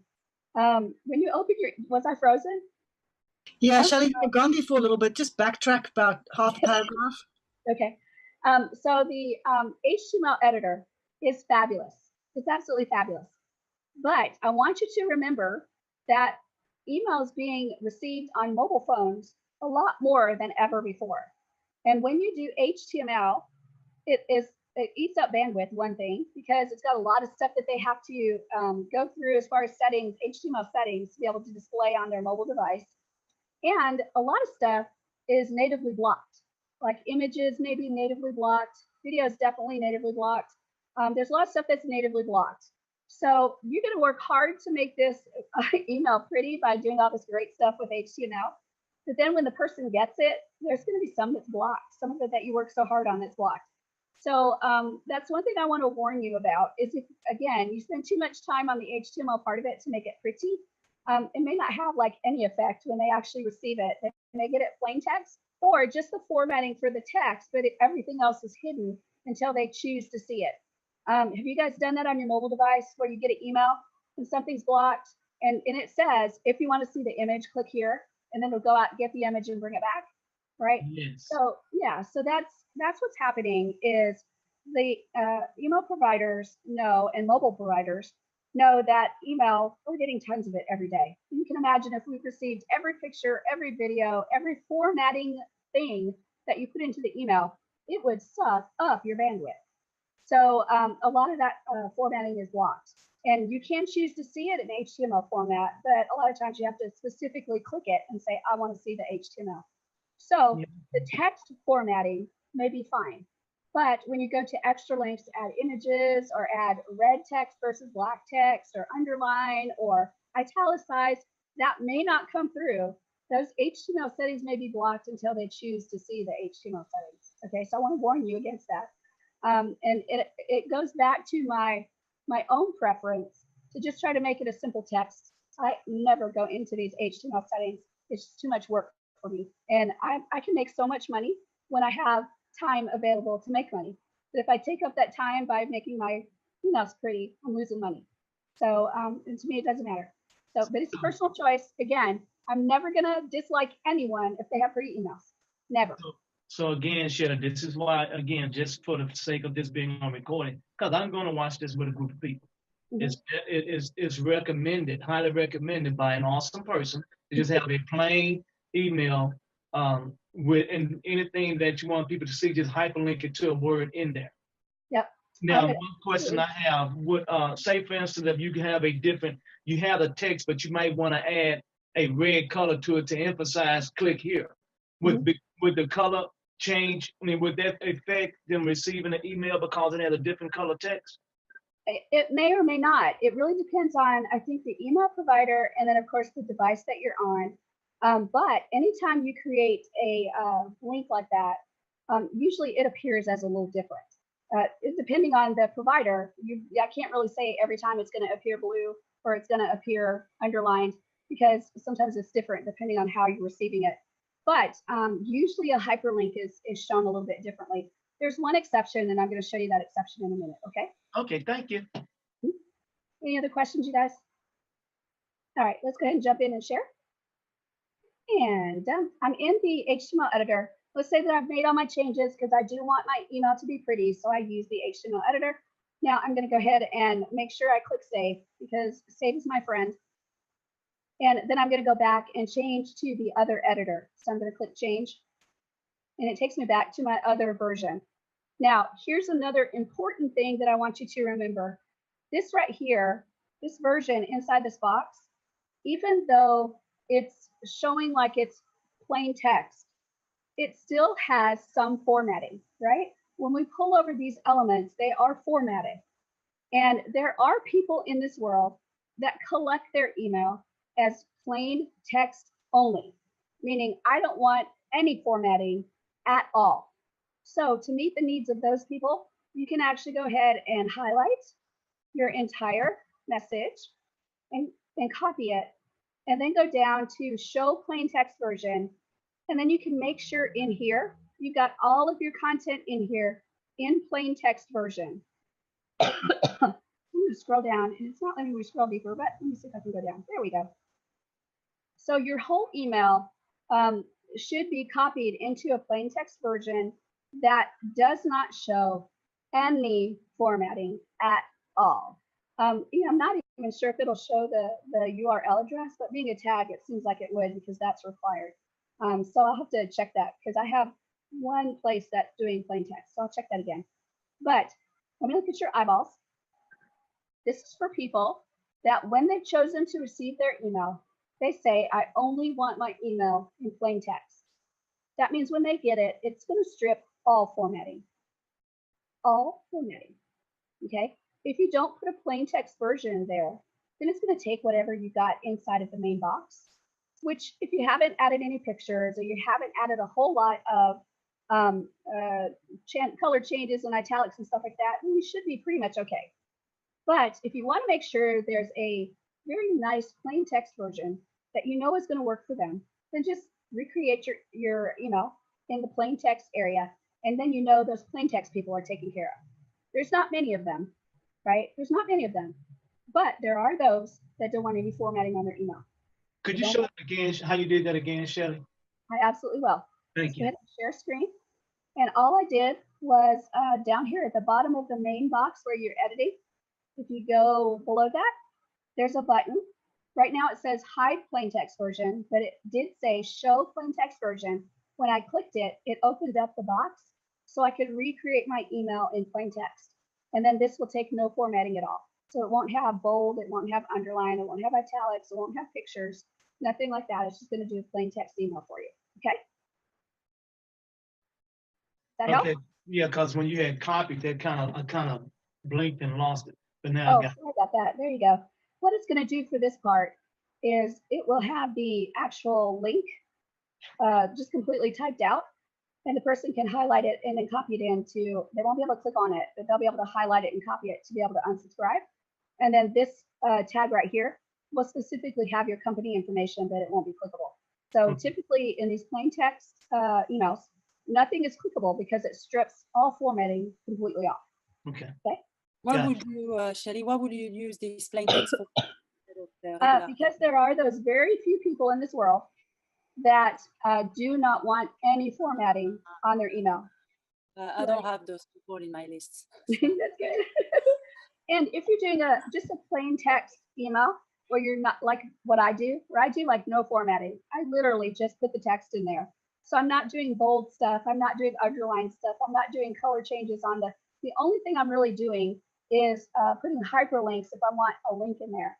So in the plain text version, I'd have to type out the link instead of having a hyperlink. That'd be the only thing I'd have to change for the plain text version. Okay. And you have to do that per email if you want to see anything. Okay, thank you. Right. And the only place to see this is in the advanced email editor. Okay. So just wanted to make you aware of that. So let me go ahead and jump in again. And so we've talked about this area right here. We've talked about before the available tags, the available custom tags. This is actually really cool. I will take you into custom tags later, not at this point, but I'll take you into custom tags and show you some really cool stuff for custom tags. And then of course the auto funnel tags, which we were talking about, you can put these tags in, it will go in, see if they're logged into Builderall, take a look at their profile and bring the information back into the email. So some really cool stuff you can do with those items. So once you're done editing in the advanced text editor, right? So we've gone through all of those buttons. We know we can change to the HTML editor. We know we can work on our plain text editor, and I can click hide that so it doesn't show anymore. So once everything is done for that one email, I can then go in and choose save and next. And now it's thinking about it. It's going to process the information, and it's going to send me back to a screen that allows me to change the autoresponder event. Do I want to send it out right after they subscribe? Or do I want to send it out based on the fact that they opened a different campaign? For me, I'm going to do after they subscribe. I've got it set at 0 minutes, send to future subscribers only. There's some data information on this email. And then I've got the spam checker. And again, I can never remember if a 0 is good or a 5 is good, but I'm going to click on it and we'll see what it does. So I'm going to let her rip. And it says between a 0 and 5, your spam score is a 0. So honestly, I can't remember. I've asked this from the developers like 50 times. They've given me an answer 50 times, and I never remember what the answer is. So I will do my best to ask that question again and see if I can get an answer. And this time I will put it in my important information document so I can look it up again. Because for some reason, my brain cannot retain this number on which one is good. But anyway, once we look at all of that, then we can click save and activate. So I'm going to click save and activate. And Shazam, I now have this email sequence number 1. But I want you to notice something, and this is very important. Remember, I chose to activate. Do you notice how this item right here has a few less icons than up here? These, because Phoenix sent me these emails, we transferred them, or actually she copied them. I don't remember what it was, or whatever I did. These are not active yet. I did not activate them. So I have all of these buttons, but when I activate, I get fewer buttons because in this area, I cannot edit the email until I pause. So that's what this button is pause. So before I can edit this email, I need to pause it, and then I'll be able to edit in the advanced editor. Everybody got that? Remember when we went the other way, when we went through the sequence and then looked at all of the emails together, we could edit on the fly, even though they were active. But if you go into an individual email, you have to pause before you can go in and edit. Okay? All right. So now let's take a look at what other buttons we have available. So I'm going to continue to look at the active emails, or sorry, the paused emails. So this one is paused. So this button gives me the opportunity to copy. So I can copy the sequence. There it is. There it is. This one gives me the ability to update. So I can go in and update the information. this one, and also I think this takes me into the editor as well. This one actually allows me to delete this email. And then this one allows me to transfer this email and only this email. So remember, we've looked at the ability to copy and transfer the entire sequence. Now we can actually copy and transfer an individual email as well. Okay. And then looking down here at the active one, I have the overview, so I can take a look at the settings for this email. I can pause this email. I can copy this email, transfer this email. So I have very different buttons than I do once it's paused. Okay, so just make sure you look at the difference. I also want you to notice that the delete button is over here on this pause email, but there is no delete when it's active. That means you can't delete it while it's running. All right, so those are all the settings that you have for your individual email sequence and then individual emails in that sequence. So we've actually done a lot today. And my bet is you're going to have to go back through this video and watch it again because it gets a little confusing. But just remember, there's certain things that you can do only in the email sequence, and then certain things you can only do when you're looking at individual campaigns. And the biggest one is getting to that advanced editor. And the only way you can get there is if you go into an individual email campaign. Okay. There's a couple of other things I want to show you. So I'm going to go back. Oh, go ahead. Yeah, I got to ask a question because it is kind of confusing though. It is. On an email sequence light, right? When you finish doing that, and then you go to HTML Advanced Editor Campaign Templates, any change that you make on Advanced Editor, it will affect the email sequence light? Yes. Yes, yes. If you go in the other way to look at the email again, you'll see the changes. You just won't be able to, if you go into the light editor, you won't be able to hit the HTML Advanced Editor. Gotcha. Okay. Thank you. You're welcome. So let me show you a couple more things before we go. I'm going to click share. And I want you to notice that all of this is blue, right there and right there. So these are clickable. So let's take a look at what happens. Remember, we are looking at our campaigns, right? So we're looking at each individual email in the sequence. So I'm going to go ahead and click this, the name of the campaign. So when I click it, what it pulls up is going in and changing the settings. So I can go in and change the from, the email, the reply to. I can change the subject. I can do save and next, and I can get into that advanced editor again. And that's again because I'm in the individual email. Okay. So that's what that link does when I'm looking at the hyperlink that's there in the campaign list.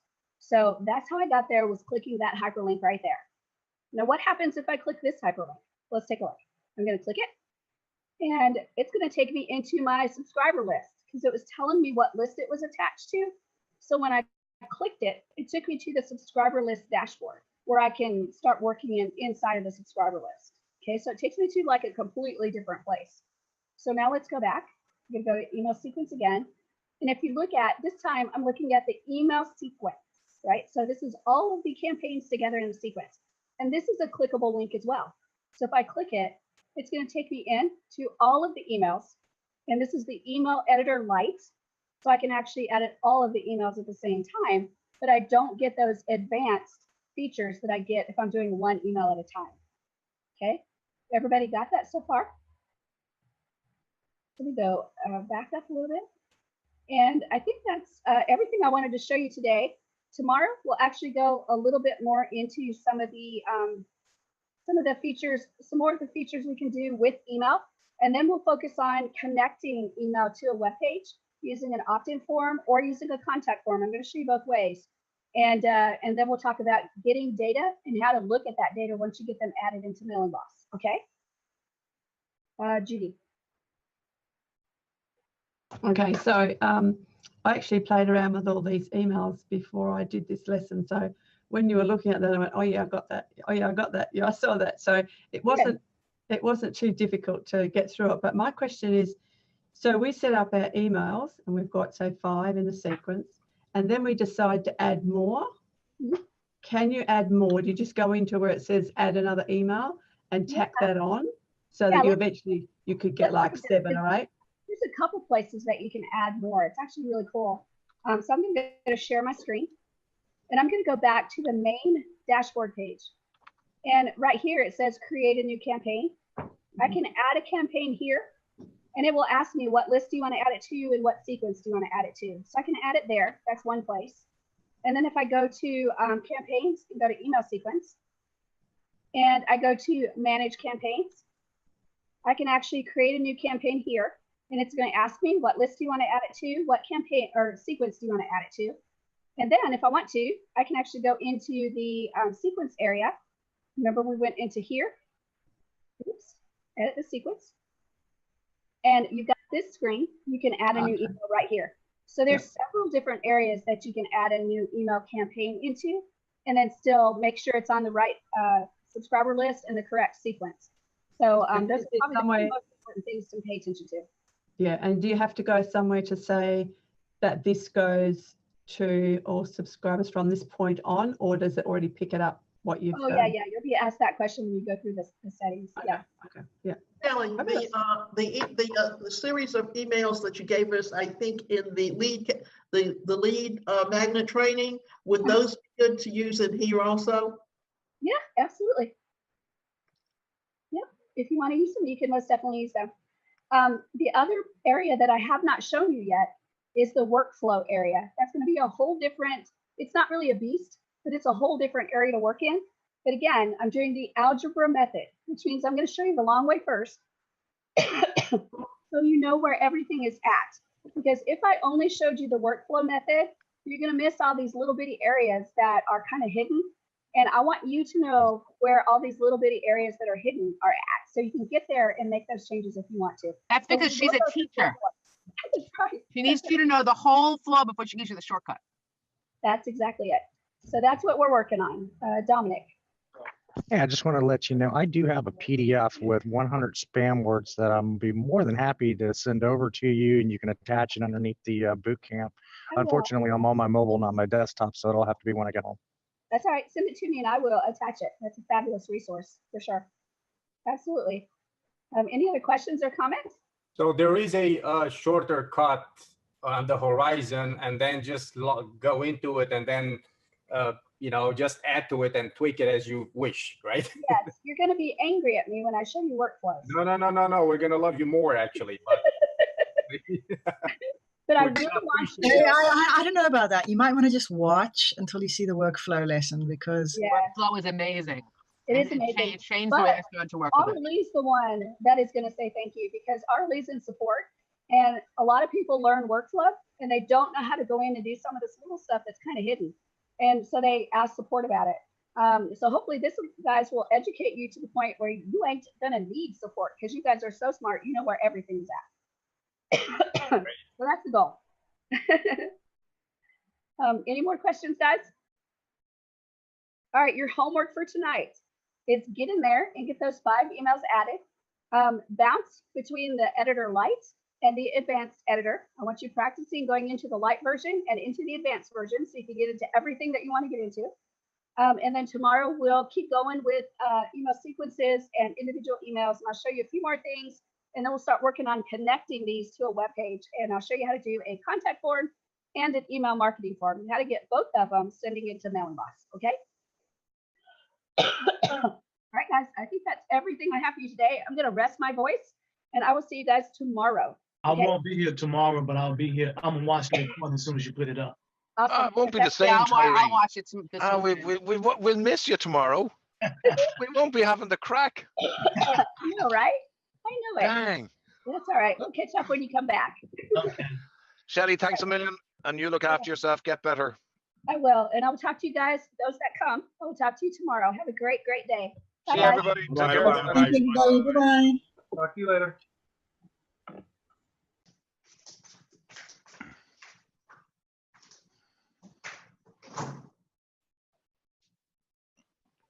Yeah, you're on. I see my pop-up has just come. Yay. So we are officially live. Yay, us. And this is day 5 of the boot camp on MailingBoss and how to make your mailing list work for you. So we're going to actually go through and look at a couple of things on emails, just to clean up making the email sequence. We'll look at making a regular email, which is also known as a broadcast email. And then we'll start looking at some analytics and see if we can look at the analytics of these things. Then we're going to jump into how to do a contact form and an email marketing form, how to connect it to MailingBoss and get those leads going into your subscriber list. and then we'll clean up how to get your emails into an inbox as best you can. Davida. Okay. Shelley, can I say that I got about 34 leads off of my solo ad? That's really good. That's fantastic. I love that. And I found out that whatever I did got them into my mailing box, the autoresponder, and then they started following. That's fabulous. That's fabulous. So now your job is to use that email list to keep that list warm. So you're going to contact them, create that know, like, and trust. You're going to tell them about yourself, about the company. Don't hit them every email with Builderall, buy this, buy this, buy this. Hit them with some value, and then hit them with Builderall. And then hit them with value, and hit them with Builderall. Okay? You're trying to make a list that you're creating a relationship with. And you want, when they see your name or however you're going to do the subject line, when they see that, they'll go, oh, I need to see that email because I know she's got value in there. And let me tell you, one of the things that will help you is, I just ran into this again yesterday. I had a client that was actually under Chad Bartlett, and the client contacted support. Support couldn't help her. So I said, look, let me spend 5 minutes. I know I can figure it out. So we jumped on and did a Zoom, and she did not know about Control C and Control V, right? Control C for copy and Control V for paste. If you have a Mac, it's Command C and Command V as in violin. So she was trying to right click inside of a field and paste a link, and it wouldn't work. The right click wouldn't work. So that's all it took, was to show her how to do Control C and Control V. That's a value video, right? That's as simple as it sounds. That's a value video that you can throw a link to it inside your email and say, just in case you don't know, here's a shortcut on how to do copy and paste on your laptop or on your keyboard, so that it will help you with copying and pasting things. It doesn't have to be a big fanfare, but you've just given them some value. Okay, so you always want to try to give value. It's, in my mind, it's value, value, offer, value, value, offer, value, value, offer. Okay, David. Now, okay, I was just thinking about Mailing Boss and subdomains, right? When you're using a subdomain and you want to create an email address from that subdomain, can you actually do that? You can't do an email on a subdomain. Right. It only goes on the main domain. So you'd call it whatever the before the domain is at. Right. Yeah. Okay. That's yeah. cool. Put it on the main domain, not the subdomain. Right. Grand job. Thank you very much. You're welcome very much. Any other Hello, questions? everybody.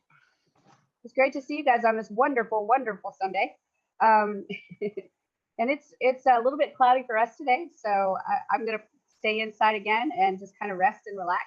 But this is my rest and relaxation too. As much as you guys think, oh my gosh, if you're sick, Shelly, don't do the training. I actually get sicker if I don't do the training sometimes. So anyway, let's go ahead and talk about email and what we can do with the email once we get in there and get our secrets in. So I'm going to go ahead and share my screen. And I'm going to go into our trusty little screen right here. And let me minimize this so everybody can see. And I'm going to go into Mailing Boss. So I'm going to scroll up here and click. And then I'm going to click this area right here. There we go. And now I'm officially in Mailing Boss. And if you remember, this has been the subscriber list that we've been working in, right? And if we want to go check our emails, probably the fastest way to do it is to go into campaigns and then email sequence. When I go into email sequence, this is the email sequence right here. I've identified what list it's a part of. I've identified the email sequence that it's number 1 for that list. I can have several email sequences that are a part of a list. I can do 50,000 if I want to. So I need to make sure I'm identifying that email sequence as well. Inside here, I have 5 campaigns, which are individual emails. And then you can see when they were added, when they were updated, and then I have these lovely options right here. Now I'm going to go into the campaigns. So I'm going to click this blue button right here and click Manage Campaigns. And then I want you to notice that there's one campaign that looks different than the others. And that is this bottom one. It has the pause button. And I'm going to go ahead and activate all of these. So I'm going to go into each individual one and activate. So let's see if we can do that. So I'm going to go into Update. And I'm going to go into Save and Next. And Save and Next. And there's my email right there. And I'm going to click Save and Next. And then I'm going to make sure everything is okay right here. And I'm going to click Save and Activate. And now that one's actually activated and ready to go. And you'll see that it looks just like this one. So I'm going to do the same exact thing. I'm going to go to Update and just update all of these and activate them. Now, you know, there's another way we can do this. We can go into that other screen that has all 5 emails on them and activate them that way too. So there's several different ways to do it. This way, though, gets you to the advanced editor in case you want to do anything extra. Just going to go here, update, and save and next, and save and next, and then save and next, and then save and activate. And one more to go. I'm going to go ahead and go to update, and save and next, and save and next, and save and next, and then save and activate. So now we should have that all of these emails are activated. And now I'm going to click on this email right here. And I'm just going to click on that first item that is a hyperlink. When I click on it, you can see that it's going to take me to some advanced analytics. And this is actually a really great place. The only way you can see this is if it's activated. If it's not activated, then it's going to come up with something else. But if it's activated, it doesn't want you to change the email. So it comes up with the analytics. So if you don't want to see the analytics and you want to go into the email, then you have to pause it. But when it's active, it will take you to the campaign overview. And it tells you how many emails have been sent, the open rate, the click-through rate. You can also click details. So if I click view details, it comes up with some more details, and I can actually export the report. So that's really cool. And if I scroll down, I can see a bounce rate. That means, did that email bounce back because it's not a valid email? It tells me how many of those did that, and you can view details. And then the unsubscribe rate, meaning how many people click unsubscribe to your list. Then you've got more information. You can click that. And now you've got view all clicks for click links, view the latest clicks. So you can click those to find more information. The latest opens, the top link that was clicked, and subscribers with the most open. So there's, again, some more information about your list that you can find out. You just click any one of those and it will take you to a report. And then usually most of those reports have an export function, and you can export it to take a look. And then we've got another overview here that you can't really change, but it just tells you information about your list. And then right here, you can actually look at a web version of your email. So I can click that, and it shows me what that email looks like on the web version. Okay. And then you've got the number of forwards. It shows you 0, and abuse is 0. And then more information about your list. So this is a great place to get some detailed analytics about your email. And then if I go back to the email sequences, and I've got this email sequence number 1, and they're all active. Remember, I can go in this way, and I can, instead of going in individually, I can go here and either activate or pause. So that's another way that I can go in and activate or pause. And then when I'm done, I can click done, and it will take me to those settings right there. Some more analytics that you can look at on the fly, and it gives it per email. And then it gives it for the total subscribers, confirmed subscribers, etc. So you've got a couple of different places that you can look at analytics to see how your emails are doing. Okay, so I'm going to look at your eyeballs and make sure that all of you guys understand that. Everybody okay with that so far? Okay, good. All right, let's jump back in. And today I'm going to show you how to do a regular email, which is actually a broadcast email. Dominic, did you have a question? Yeah, okay, so now when it bounces back, does that mean that's not a valid email and we should like exit, like delete it? Yes, that when it bounces, that means that it cannot find a box to drop it into. So it bounces back and says not valid. Did you happen to find out the spam score? 0 or 5 No, I did, is better? I did not. I did not ask again. I forgot to ask again. So I will ask again. Because I got a 4.5 and I'm not sure whether to be happy or sad. I can't remember, honestly. And this is one that for some reason, every time I ask it, as soon as I get the answer, it just flies out of my head and goes away. So Okay. I will try to find out for sure again. David. Yeah, just on Dominic's point there, should you delete that email address that bounces back? Yeah, you're getting an email that bounces, yeah. I wouldn't, and I'll tell you why, because I use Incredimail. Mm-hmm. I can click a button to bounce it back myself. Okay, so depending on what email, well, we say software just for the want of argument, right? You can actually bounce it physically back to the person without it going back automatically. It's pretty cool. I think though, in my opinion though, if it bounced at all, if they did it manually, well, that's true. Yeah, that's true. I would take them up anyway because they're not wanting my email anyway.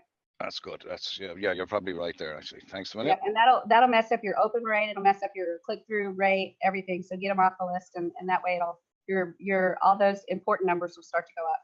Dominic. Yeah, on the spam rate, I believe you're searching for 0. the more spammy your email is, the higher the rating. So if you had a 4.5, I think I'd be worried. I honestly can't remember. Maybe we can test it with some words and stuff later and see what kind of score we can get. Sounds good. Sounds good. All right, guys, let's go ahead and jump back in and take a look at broadcast email, or what's called in this system a regular email. So I'm going to share my screen again, and I'm in Mailing Boss, and all I'm going to do is go to campaigns, and then I'm going to choose email regular. And all this is a single email. We're going to send it one time at a very specific date and time, and that's it. So it's not going to be dependent on whether they've been on the list for 2 days or 4 days or 6 days or 8 days. It doesn't even matter, because if they've joined on Monday at 8 o'clock, and this email is supposed to go Monday at 9 o'clock, they'll get it. If they join Monday at 10 o'clock, they won't get it because it already sent. Okay. So I'm going to jump in here and see if I can find my Louise. There we go. All right. And then I'm going to go ahead and share my screen. So to do a broadcast email, we have to go ahead and go into that broadcast email area. And all of these are showing that they're actually autoresponder emails, right? So I'm going to go ahead and choose create new. When I hit create new, everything that you see is going to look actually really similar to what the sequence email looks like. We have almost almost the same fields. So let's go ahead and name this. So I'm going to say Shelly's awesome list, and I'm going to say let me see, I'll say regular email 1, and then I'll say that this is going to go out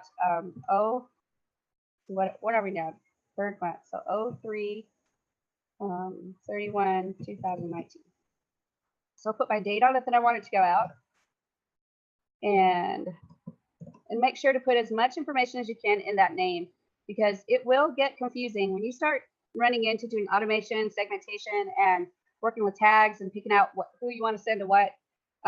It actually is hard to see what you're pulling unless you've done a really good job of being really descriptive in your campaigns.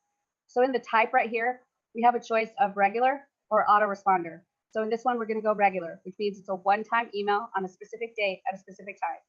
We don't have any sequences set up, so this one's just not going to have any that we could choose from. So we'll just keep it right here as blank, nothing in there. Now we have to choose the list that this regular email is attached to. And of course, it's going to be attached to Shelly's awesome list number 2, because that's the one we've been working on. We don't have any segments set up ourselves. There's some default segments in here. Like I could send to only users that clicked at least one link, or users that never clicked on a link, or users that never opened a campaign, or users that opened at least one campaign. So if you want to segment them, you can. We won't do that here. Then we have lead score. Lead score is where you decide what score you want this person to have in order to get this email. And in the beginning, when you set up the subscriber list in the advanced settings, you could set the lead score as they get 50 points if they open the email, and another 50 points if they click any links. So you could actually set it so this only sends to people that have a lead score of maybe 100 to 200. And it would find everybody that has that lead score, and it would send to only them. I'm going to keep this empty because we're not going to worry about lead score. Then we've got tags. Tags are the way you kind of put stickers on people to identify them. We don't have any tags yet. And that's all I need to set for this regular email campaign on this screen. So I'm going to go save and next. And now I need to fill out the from name, the from email, and the reply to email. It's pulling all my default information. So all my default information is in there. This one, the to name, we don't have to change. And then we can put the subject right here. So I'm going to put the subject of Shelly is sending you a regular email. And then we've got some advanced settings. And on advanced settings, since I'll pull up, these are real similar to the other types of emails you can do. So you can click yes to open tracking, yes to UR tracking, yes or no to JSON feed. All of these are things that you can work with. But again, until you get advanced, I would say that you don't mess with that area at all right now. So we're just going to fill out this area, make sure it's all correct. And then we're going to go down here and click save and next. And then remember, we're working with a single email. So every time with a single email, we get this lovely advanced editor. So we can change this email a little bit. Let's say, Shelly, here's sending you a regular email. And I'll go ahead and do the hello, like that. And I'll put my little first name tag in there. So So I click down here that says available tags, and I scroll down to find that first name. See if we can find it right there. So now I've got hello first name. Shelly is sending you a regular email. So I'm going to go ahead and put that in and then click save and next. And it says, what time do you want to send it? So I've got it set for 3:31, which is today. Then we'll set it for, see right now it is 11:20. So 3:31, find that for Shelly. And then we'll send it at 2, no. Not 2 a.m. Let's try this again. 31. We'll set it at 2 o'clock p.m. Perfect. There we go. So on the 31st at 2 p.m. And then of course we make sure we've got everything that we need in here. I'll go ahead and click the spam score and see what I've got. And between 0 and 5, your spam score is a 0. I'm not sure, but hopefully that's good. And then I'm going to click save and activate. And so now I've got my email list right here that shows me all of the individual email campaigns I've got going. I've got 5 of them in an email sequence and then 1 of them in an email regular. And I want you to notice here, guys, this is so critical because remember I put sequence here and I put regular here. So you can see that which ones are sequence and which ones are regular based on how I labeled them. Now you can go to show advanced and it will show you more information. So it shows you that this is a regular and this is an autoresponder. So you can get more information by clicking that show advanced button. But for the first glance, the real quick glance when it pops up, you'll see and not have to click that if you don't need to.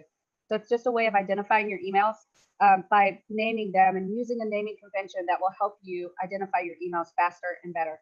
But now this email is ready to go, and the regular email that we just made, and it will be sent out on the 31st at 2 o'clock p.m. And that's according to my time zone that I have for my profile settings. And I think we had a heck of a time finding the profile settings for Central Time. So I'm going to go into Christy Lynn, and I'm going to change my timing here. So I'm going to see if I can find my time this time. And I think I'm like a -5 or something like that.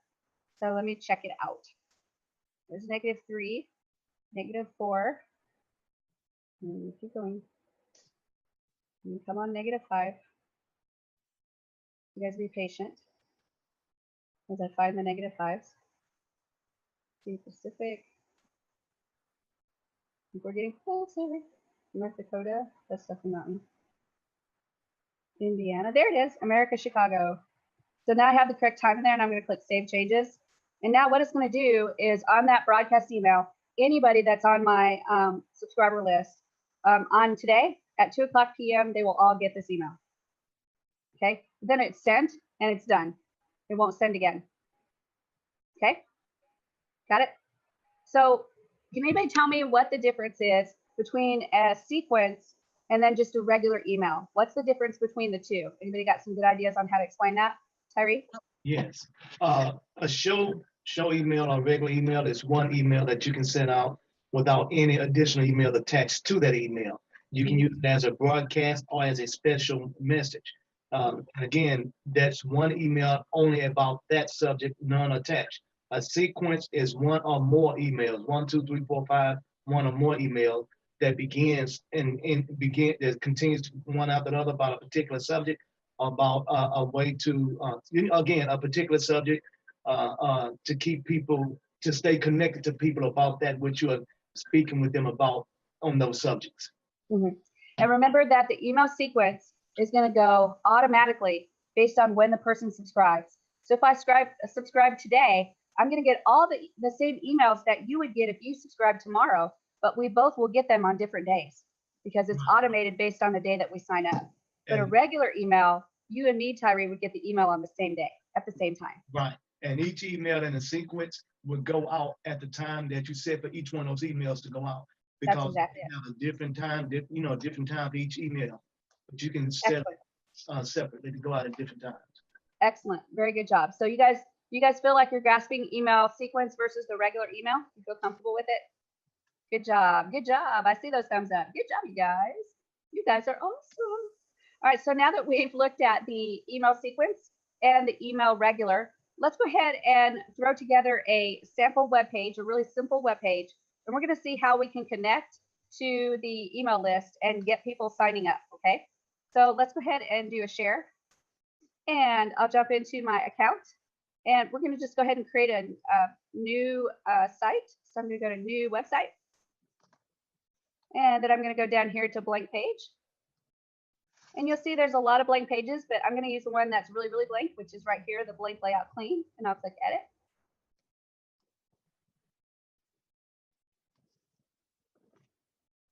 And then I've got my my editor open, and I'm going to click save. That's the first thing I do, because save is your friend. And we'll call this email training bootcamp 1. And I'll click send and then save. And so now I've got everything saved. And if I had to jump out and go do something, I could come back to this and actually look at it again. So now what I'm going to do is look at a email marketing form first. We've got 2 different types of forms we can use. So I'm going to click the plus button, and I'm going to go down to email marketing form right here. And I'm going to click that form. And we've got a lot of forms that are available, guys. They're wonderful, actually. But I'm not going to get too fancy schmancy on you today. I'm just going to click that top one so you can see what I'm doing. So I've got my opt-in form right there. And let me check our microphones again. Hold on. Okay, there we go. All right, so let me jump back in. So I've got my email marketing form. And what I'm going to do is I'm going to right-click it, and I'm going to go to configure. When I hit configure, it says, what do you want to connect to? You want to connect to Mailing Boss, ActiveCampaign, MailChimp. All of these are possible platforms that you can connect to and get your subscribers out of your website and into your subscriber list on whatever email platform you've chosen. But of course, we're focusing on Mailing Boss today. So we're going to click Mailing Boss. And then what it does is it connects to my account in Mailing Boss, and it pulls back all of the lists that I have set up. And I'm just going to go ahead and use this Shelly's Awesome List copy number 2. And now it's actually connected. And I want you to notice that before I connected it, it had email first and then first name. This form will pull in any fields that you have. Let me look at your eyeballs. If we went into this subscriber list, this Shelly's Awesome List, and we added 4 more fields. Okay, so we're collecting the first name, the email, then we said we want to collect last name, phone number, blood type, whatever we want to collect. GDRP. GDPR, yeah. Or GDPR, sorry. Right. Whatever we add to it, it's going to go, that form is going to have to go reconnect to Mailing Boss, go get those fields and pull them back. So if at any time you ever change the fields that you have in Mailing Boss, you need to reconnect your form. A lot of people don't know that. Write that down, highlight it, underline it, circle it, tattoo it on your forehead if you need to, because it's easy to forget once you go into Mailing Boss and you're like, oh, wait, I want to collect their last name. I'm going to go ahead and add that in. But then when you go to the live website, the last name field isn't there.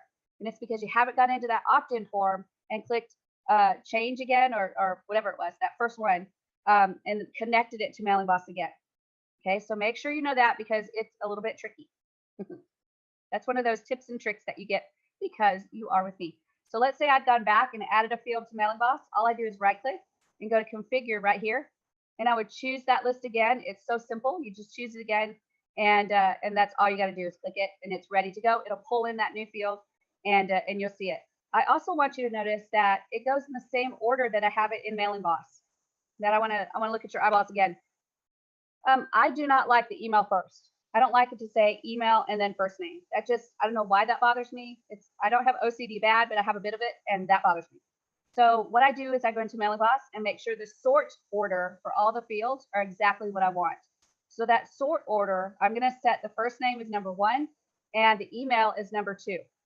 And then when I pull it into my form, it has them in the right order that I want them. Okay, so write that down, underline it, circle it, and highlight it if you want to have control over the order that your fields come into your form. Okay, and all of this applies for the email marketing form. The contact form is going to be a little bit different, but the email marketing form is controlled completely by how you set it up in Mailing Boss. All right, everybody got that? Okay, any questions about that? Because that's a tricky thing to learn if you don't know it already. All right, let's go in and share screen again. So now this is actually ready for me to have subscribers sign up and they'll be sent into my mailing list, but they won't be sent anywhere after they fill out the form. So we need to decide where do we want to send them to after they fill out the form. So typically what you'll do is send them to an email confirmation page. And that email confirmation page, because it's a double opt-in, will say, don't forget to check your email, click confirm, and then welcome to the list. Okay, so you would send them to an email confirmation page. And this is a brand new site, so let's go ahead and create an email confirmation page. So I'm just going to go here, and I'm going to go to my page, and I'll click add a page. And I'm just going to pull in a blank page, just like this. And I'll call this email confirmation and click confirm. And then I need to decide where do I want them to go once they click the confirm on their email. So I want them to go to a thank you page. That's really simple. So I'll do a blank page again and create a thank you page. So I've created 2 pages to handle where I want my people to go when they fill out a form.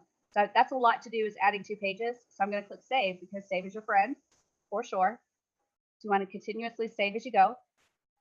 And now I'm going to go into the email confirmation page. And I'm just going to put a label on there now. You guys are seeing not a pretty one, but you're seeing one that is very, very simple, so you can see everything that I'm doing. So this one is email confirmation page. There you go. And we'll center it. Perfect. And then the other one that we created was the thank you page. So I'm going to go in there, and I'm going to create a thank you page. There we go. Perfect. All right, so now we've got all of our pages labeled, and I can go back to the main page.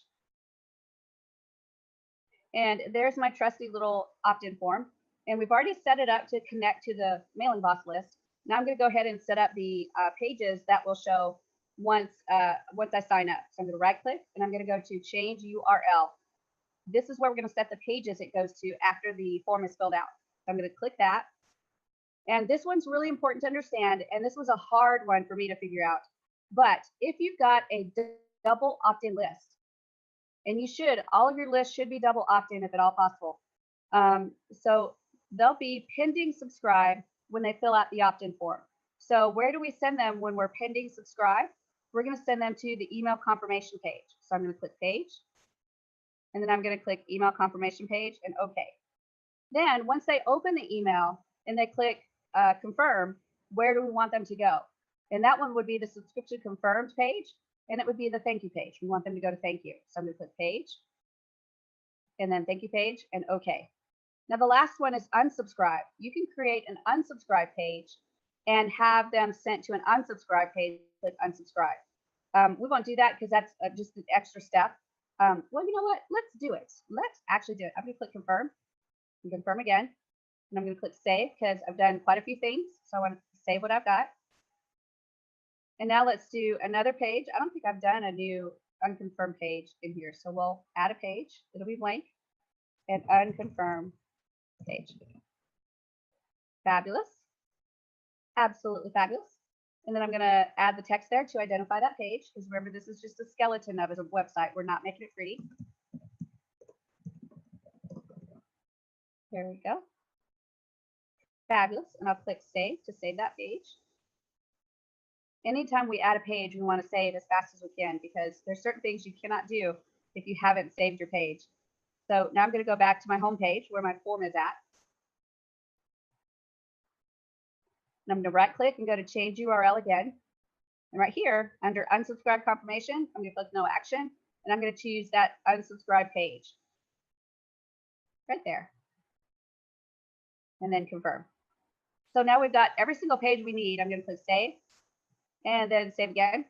And now we get the fun of actually trying to test this out to see if it works. So before I can test it out, I have to publish to make sure that it works. So I'm going to go in here to my dashboard, and I'm going to find that website. So I'm going to go to my sites. And there it is, Email Training Bootcamp 1. And I'm going to click publish, this button right here. I want you to notice it's gray right now. If I click publish and then click OK, it's going to go through a lot of stuff in the background, making this website available to the internet so that anybody can find it with the link. And then it changes Email Training Bootcamp 1 to blue, which means that's a clickable link. So I'm going to go ahead and click on it. And there's my live page. So I'm going to drop this into the class and into chat. And you guys are more than welcome to go ahead and test it out to see if it actually works. I'm going to test it out and we're going to see if we get anything in there. So you can use a fake email for now, and it should send you right to the email confirmation page. So I'm going to say I'm Shelly, and I'll do Shelly 1 at builderalldiva.com. Perfect. If I click get your free stuff today, and there's the email confirmation page. So the next step that I would have to do is check that email and make sure that I got the email confirmation message, and then click confirm to actually confirm it. So I'm going to go back and I'm going to do a live email. Everything seems like it's working right now. So I'm going to go to Shelly at Builderall Diva. Let's do Shelly. No, we'll do test 1 at joinus@everest.com. That's fabulous. So I'm going to click get your free stuff today. So there I am on the email confirmation page. I'm going to open up my email. Let me find it here. Email and join us at Everest. And excuse me, Shelly. uh-huh. Are you sharing the screen while you do this, or are you just going through it? Oh gosh, I'm sorry. I think I forgot to share. Okay. Here we go. Sorry, you guys. I'm just humming right along. I was wondering if it was my system or not. Thank you. No, so sorry. Let me show you what I did was I just added an email confirmation page, and it's just a regular blank page like I did before. So now I've got the home page that has the opt-in form. I've got email confirmation, a thank you page, and an unconfirmed page. And I'm just filling out this one on the live published version. And we're going to use a real email so we can see if we get that email confirmation. And then I'm going to click inside there. So let me go ahead and do this test. Oops. Test 1 at join us at everest.com. And we'll see if that goes in. Yay. So there's test 1, and there's my confirmation email already. It's actually arrived. So I'm going to go ahead and click it. And it says it's from Christy Lynn Turner. And if you'll notice on the email, it's really little. You can barely see it, but it's actually using not the email that I told it to use. It's using at mailer-mailingboss.net. It's not what I told it to use. So let me explain to you why it's not using the domain that I told it to use. It's because that domain I do not have verified and connected to that account. So that's why it's not going to be using it, because it's not connected to that account. So it does a default email for you. But for you guys, you want to definitely point your domain towards Builderall and then verify that domain in Mailing Boss so that you can use that email, that domain as your personal proper email for your business. Okay, so that's why that email looks really weird. Brad, Okay. you have a question? Just so you know, it did work, but it dropped into spam because it's a new email. So, but Absolutely. the links did work. Yep, good deal. So any other questions or comments, you guys? Savita, you got a question or a comment? Yeah, I have one, and it kind of pertains to this, and I don't think that anyone else knew because I didn't, but because I used the money-making funnel, it came back as a test. Mm-hmm. And I know you said that's someone that gets the 7-day trial. Mm-hmm. That's it. That's exactly it. If they have that identifier, when you look up your leads and it says test, that means they're in the 7-day free trial. That means it's time for you to contact them and find out if they want to upgrade. Okay, now another thing. If I want to take someone and delete them off of it because I had done a test and got myself on there, how do I delete it? You cannot delete them off your lead list. Okay. You can delete them in Mailing Boss, but on your lead list, they'll be there until the system purges them. Yeah, okay. Okay. All right. Let me go ahead and share my screen again. And you see I've got the subscribe confirmation email. And this one will absolutely go into spam because I'm using that that email that Mailing Boss gave me. So it will go into spam every time for that one. There's just no ifs, ands, or buts about it. But once you connect your own domain, you can start building up your reputation, and that email will get into the inbox. You just got to keep building your reputation. But I'm going to go ahead and click on this link right here and make sure that when I click it, I go to the thank you page. So let's go ahead and click. And now I've gone to the thank you page, which is exactly where I'm supposed to go. So now that I've gone to the thank you page, what should happen next is the email should be triggered. And those emails are 2 minutes apart. So if I go in here and click refresh, we may or may not see the first one come in. It'll take a few minutes. But the first one is automatically sent into the queue. So because it's set at 0 minutes. So it is queued up and it's ready to go. And we may get it quickly or we may not, depending on how that queue is. So if I click refresh, it's not there yet. So we'll come back and check this in a few minutes and see if it's actually there. So I'm going to go ahead and come back here, actually go back into Mailing Boss. And now that we've actually filled it out, let's take a look at this list. So I'm going to go to the front page right here. There's my list right there. And I'm going to go ahead and click subscribers because I want to see the subscribers for only that list. So when I click it, I can actually see that I have 6 subscribers now. Here they are. Hello. Hold on a second. Let me catch my, let me mute. Okay, got it. All right, so I'll share screen again. So these are my subscribers. So I've got these emails that have jumped in to subscribe. I've got their first names.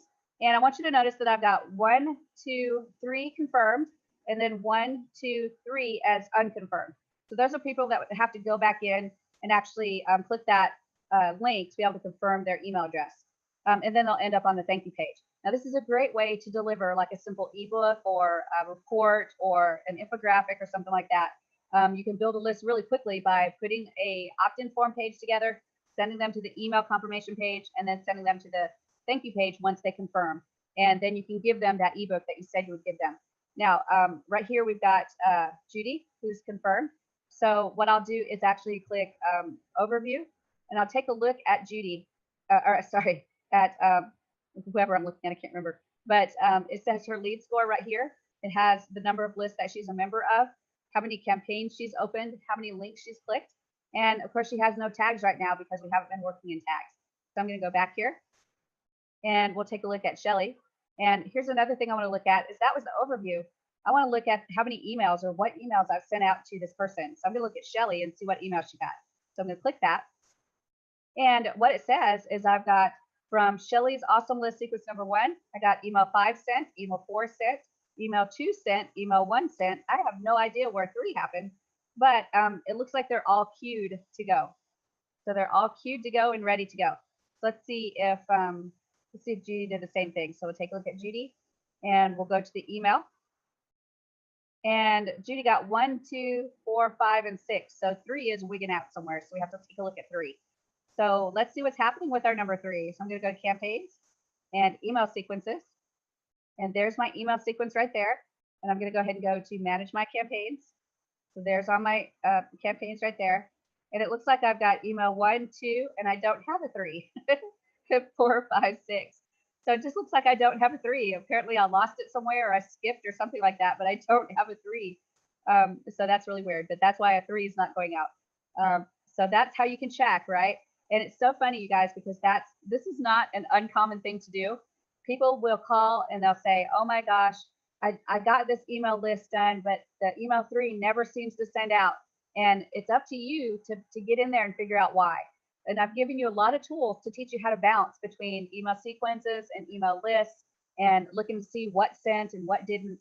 That data that you just looked at, where you look at the information on a subscriber and then you look at the emails that were sent, that will tell you a lot right there on what's being sent and how fast they're being sent, all that kind of stuff. So make sure that you're really looking deep down and dirty to try to figure out why, if your emails aren't going out, why they're going out.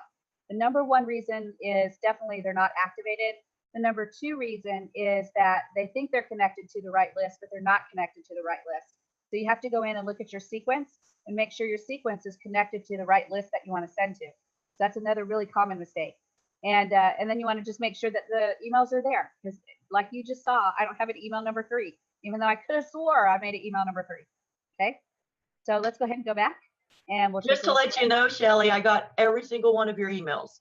Woohoo! Yay! That's fantastic. So let's check and see if we got it on our test user yet. So I'm going to go to their email, and yeah, here it is. There's 1, 2, 3, 4, 5. We are so awesome sometimes. I just can't stand it. Now I'm going to go ahead and open a couple of them. So there's open that one and read it, and I'll open that one and read it, and I'll open this one and read it. So that's going to change the stats, the analytics, right? So let's go ahead and take a look at that. I'm going to go into Mailing Boss. And I'm going to go into my campaigns and sequence. There we go. So I'm in that email sequence. And I'm just going to go to sequence campaign report right here. That takes me straight to my campaign. And now you can see that each individual email now has got how many have been sent.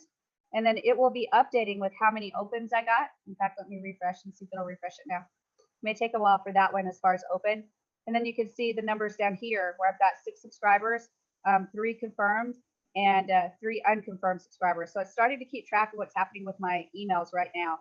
I'm going to go back to campaigns. I'm going to go to email sequence. And then I'm going to go to manage campaigns. And then right here, I can look at the stats per email. So I can go into, click this one right here, and we can see that 100% of the emails have been sent, 3 have been processed, 3 were successful, 100% success rate. So out of those 3, all of them delivered. And you can see how it's starting to collect some of those analytics. So you can really start digging into what is happening with your email list. What the most important ones are: how many emails were sent, how many were opened, and what's the click-through rate, which means if you sent 100 of them and 3 of them opened, that would be a 3% click rate. That's a good rate. 3% is a really good rate, actually. It's very average. So if you can get anywhere from 0 to 10, you're doing super good. Not 0, 3 to 10 is super good. If you get an open rate of better than 10%, you are rocking it. And usually 10% is, that's because there's a lot of personality and flair in those emails, and people want to open those emails. I'll tell you someone who does a fantastic job with emails, and I open them almost every time, and that is Pat Flynn, because he does believe in that idea of value, sell, value, sell, right? Every time you open an email with Pat Flynn, you're going to get some kind of value in there where he's teaching you something or showing you something or sharing something. And I can't wait when I see his emails. He's one that I will open every time because I know he's got some good stuff in there. And he sells me stuff, and I bought stuff, but I love the way he delivers. It's that value, share, or value, promote, value, promote, value, promote. He definitely believes in that. If you don't know who Pat Flynn is, he does the passive income podcast. I think that's the name of it. Passive income podcast, something like that. But he does a radio show every day, actually, and then he does a podcast once a week, and he also has a video channel. And he talks about the many different ways that you can experience success online, especially doing the podcast, but many other ways as well. He's actually really good, so look him up and see if you can learn from him too. Dominic, you have a question? I was just going to ask you if you drop a link to it so we can check it out. Yeah, let me see if I can find it really quick. Let me share my screen, and I'll show you where it's at. I get emails from him also. Yeah, and do you like him as much as I like him, Kavita? Well, you know, I sort of got on his list because he was doing some training about podcasts. It's like, look, I've been podcasting longer than he has. Yeah, but he's really good. I mean, you got to give him props because he's actually really good at what he does. So this is Pat Flynn here, and it's a smart passive income. That's the part I didn't remember. But smartpassiveincome.com, and I'll go ahead and copy that into the the chat area. But he has all kinds of information. Great. He's got all kinds of information for you. He's fabulous, absolutely fabulous. And what's great about Pat, and the way I just thought he does everything so well, he's so authentic. And I love the way he says it, and I want you to listen to me carefully. So listen to me now and hear me later. He puts all of his content online, all of it for free. But he also sells his content. It's almost the exact same content that he's put online. But the way he explains it is, people can either come and see my content for free, and they have to wait till I put the content out, or they have to find it and search for it, or they can pay a little bit of money and get all of my content organized together. So it's funny how people say, I don't want to put my good stuff out there. Pat Flynn actually teaches, put your good stuff out there, because people are lazy. They don't want to try to look for it and find it and stuff like that. So you can still make products out of stuff that you put out there free, which is amazing. That was an epiphany to me. So I think it was fabulous. I can tell you this much. I'm on Quora, and you would be surprised how many people will sit there and ask questions that they want answers to, that they can just as easily search for and find themselves. Oh yeah, I get that all the time. I guess there are some humans that are just inherently lazy, and they haven't been taught that love of learning, right? I've actually got the love of learning. If you tell me something and I don't know about it, I'm Googling it, and I'm going to Google it fast, and I'm going to be the next expert on it because I want to know. And just recently, my dad was diagnosed with emphysema, and I don't know a whole lot about emphysema, just a little bit. So I went in and jumped on Google and found out more about it, because my dad is the type that he's not going to go do that. Or he'll look it up on the internet and he'll do the, the subheadings of the internet where you don't click, you just look at it. It's got a little blurb. He'll go on the blurbs and not click on it and find out more information, which those blurbs are not exactly always correct. They're just a smidgen from that website. So, I've called him since he's been diagnosed and talked to him about emphysema. But you have to kind of be that way. You have to have a love of learning, so that you can have that drive to, maybe you can get an answer from somebody, but I think you should still try to investigate it as well on your own, so you can own that information yourself. If somebody tells you it's their information. That's how I sell it. Anyway, when I want emphysema is actually a problem with breathing from smoking too much. Yep, that's right. That's exactly it. And he's actually quit over 20 years ago, but it damaged his lungs enough that as an older person now, he's having problems with it. So hopefully they'll be able to treat him. I don't think it's anything terribly bad. It is progressive, but it's not terribly bad right now. So he's able to handle it. But they'll keep working with him. But the reality is that you guys as entrepreneurs, you're in an interesting position, because you are searching for answers every day to run your business. And it is easy sometimes to just ask somebody, or maybe get caught in that loop of paying this guru, that guru, and that guru to help you. And you kind of, my experience in that is I always get the same thing is, what do you want? What do you want to do? Instead of giving me real answers of what I need to do. So I learned in this process that you need to take the bull by the horns and just do it. Just figure out something to do and just do it. Because to me, there is no clear answer. If you follow Tony Robbins or Pat Flynn or any of the other big gurus out there, Grant Cardone, Frank Kern, it's good information. It's great information. But I don't think I can be a Frank Kern. I don't think I can be a Pat Flynn. Well, I'd probably be closer to Pat Flynn than anybody I know, actually. But I'd probably be close to him, but I wouldn't be Pat Flynn. And there's no way I can be Tony Robbins. His hands are bigger than my whole body. So you have to learn a bit from them, and then do it yourself and figure your own way of doing it, because you can't mimic those people. You can copy some of the things that they do, but you're going to do it yourself. You're going to be yourself. And in email, it's really important that you be yourself, that you start sending out those emails to your clients. And again, value, and then offer, value, and then offer, and create that know, like, and trust factor. It's also a personality that it's a very outgoing personality, and they just, it really takes that to be that dynamic. Yeah, I'm positive I'm not going to be the next Gary Vee. Positive. I just can't swear like he does.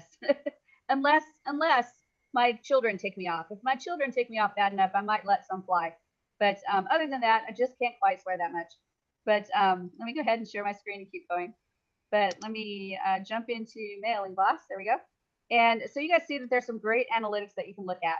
So now let's go back into our HTML editor, and we've got our the email marketing form. That's what this one is right here.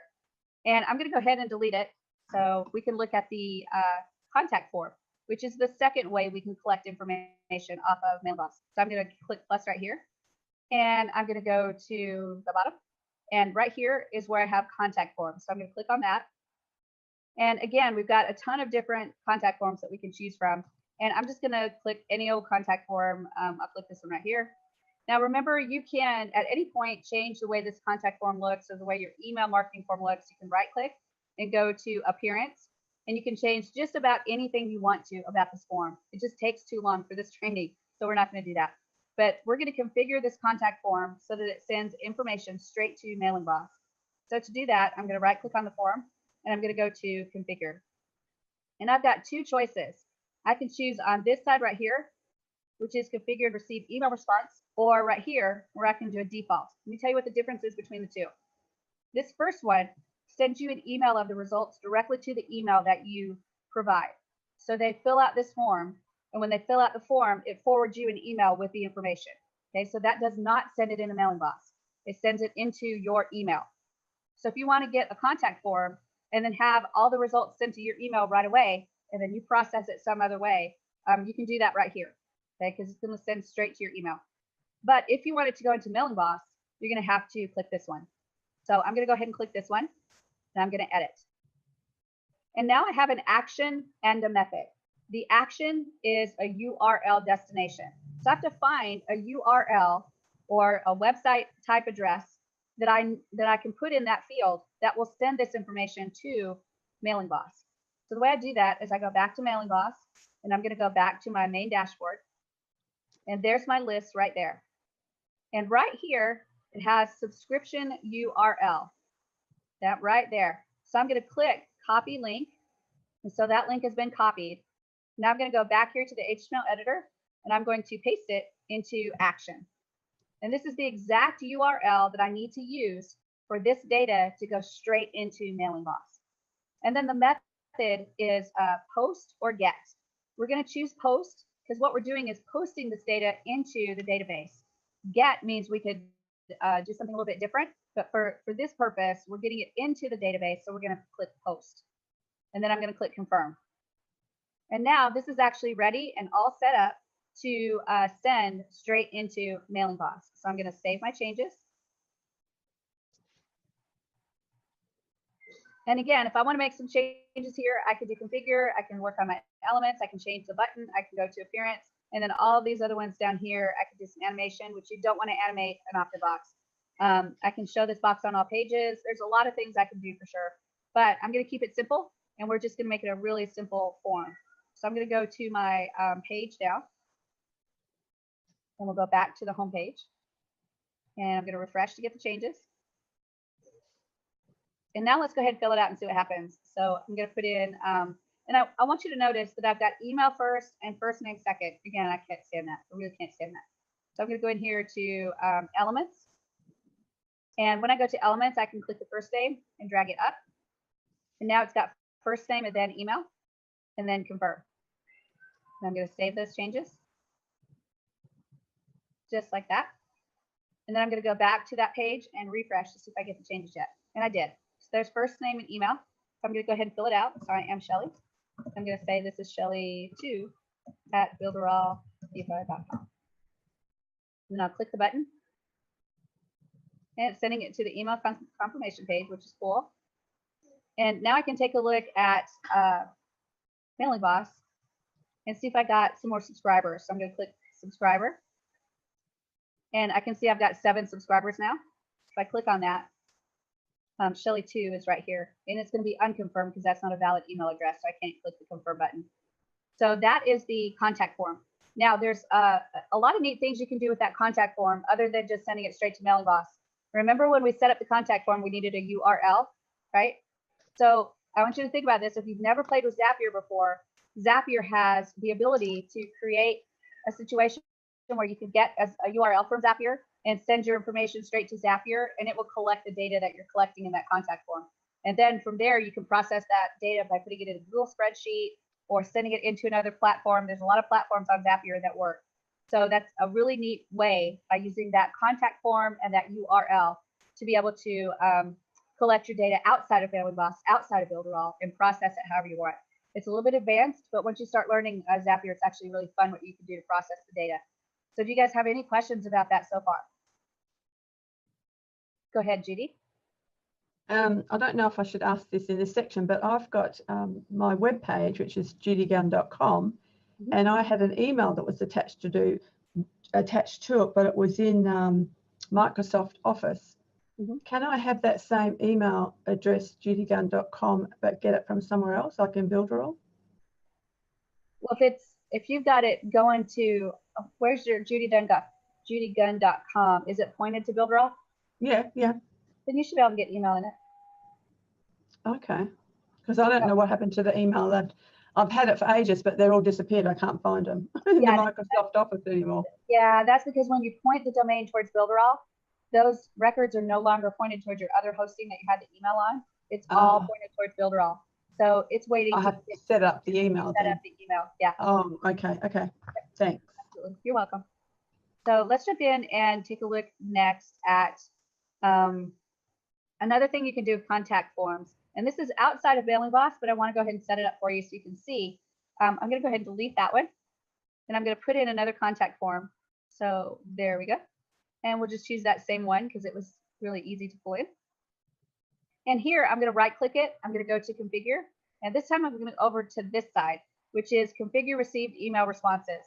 So this time I'm going to set it up so it sends me an email and bypasses Mailing Boss. So I'm going to click edit. And I'm going to put that I want all the results sent to test1 at join us at everest.com. And the subject line is testing for email. And it says choose a list of coupons. We don't have to do that. Action taken after they subscribe. We can say that they're going to go to the email confirmation page after they subscribe, like that.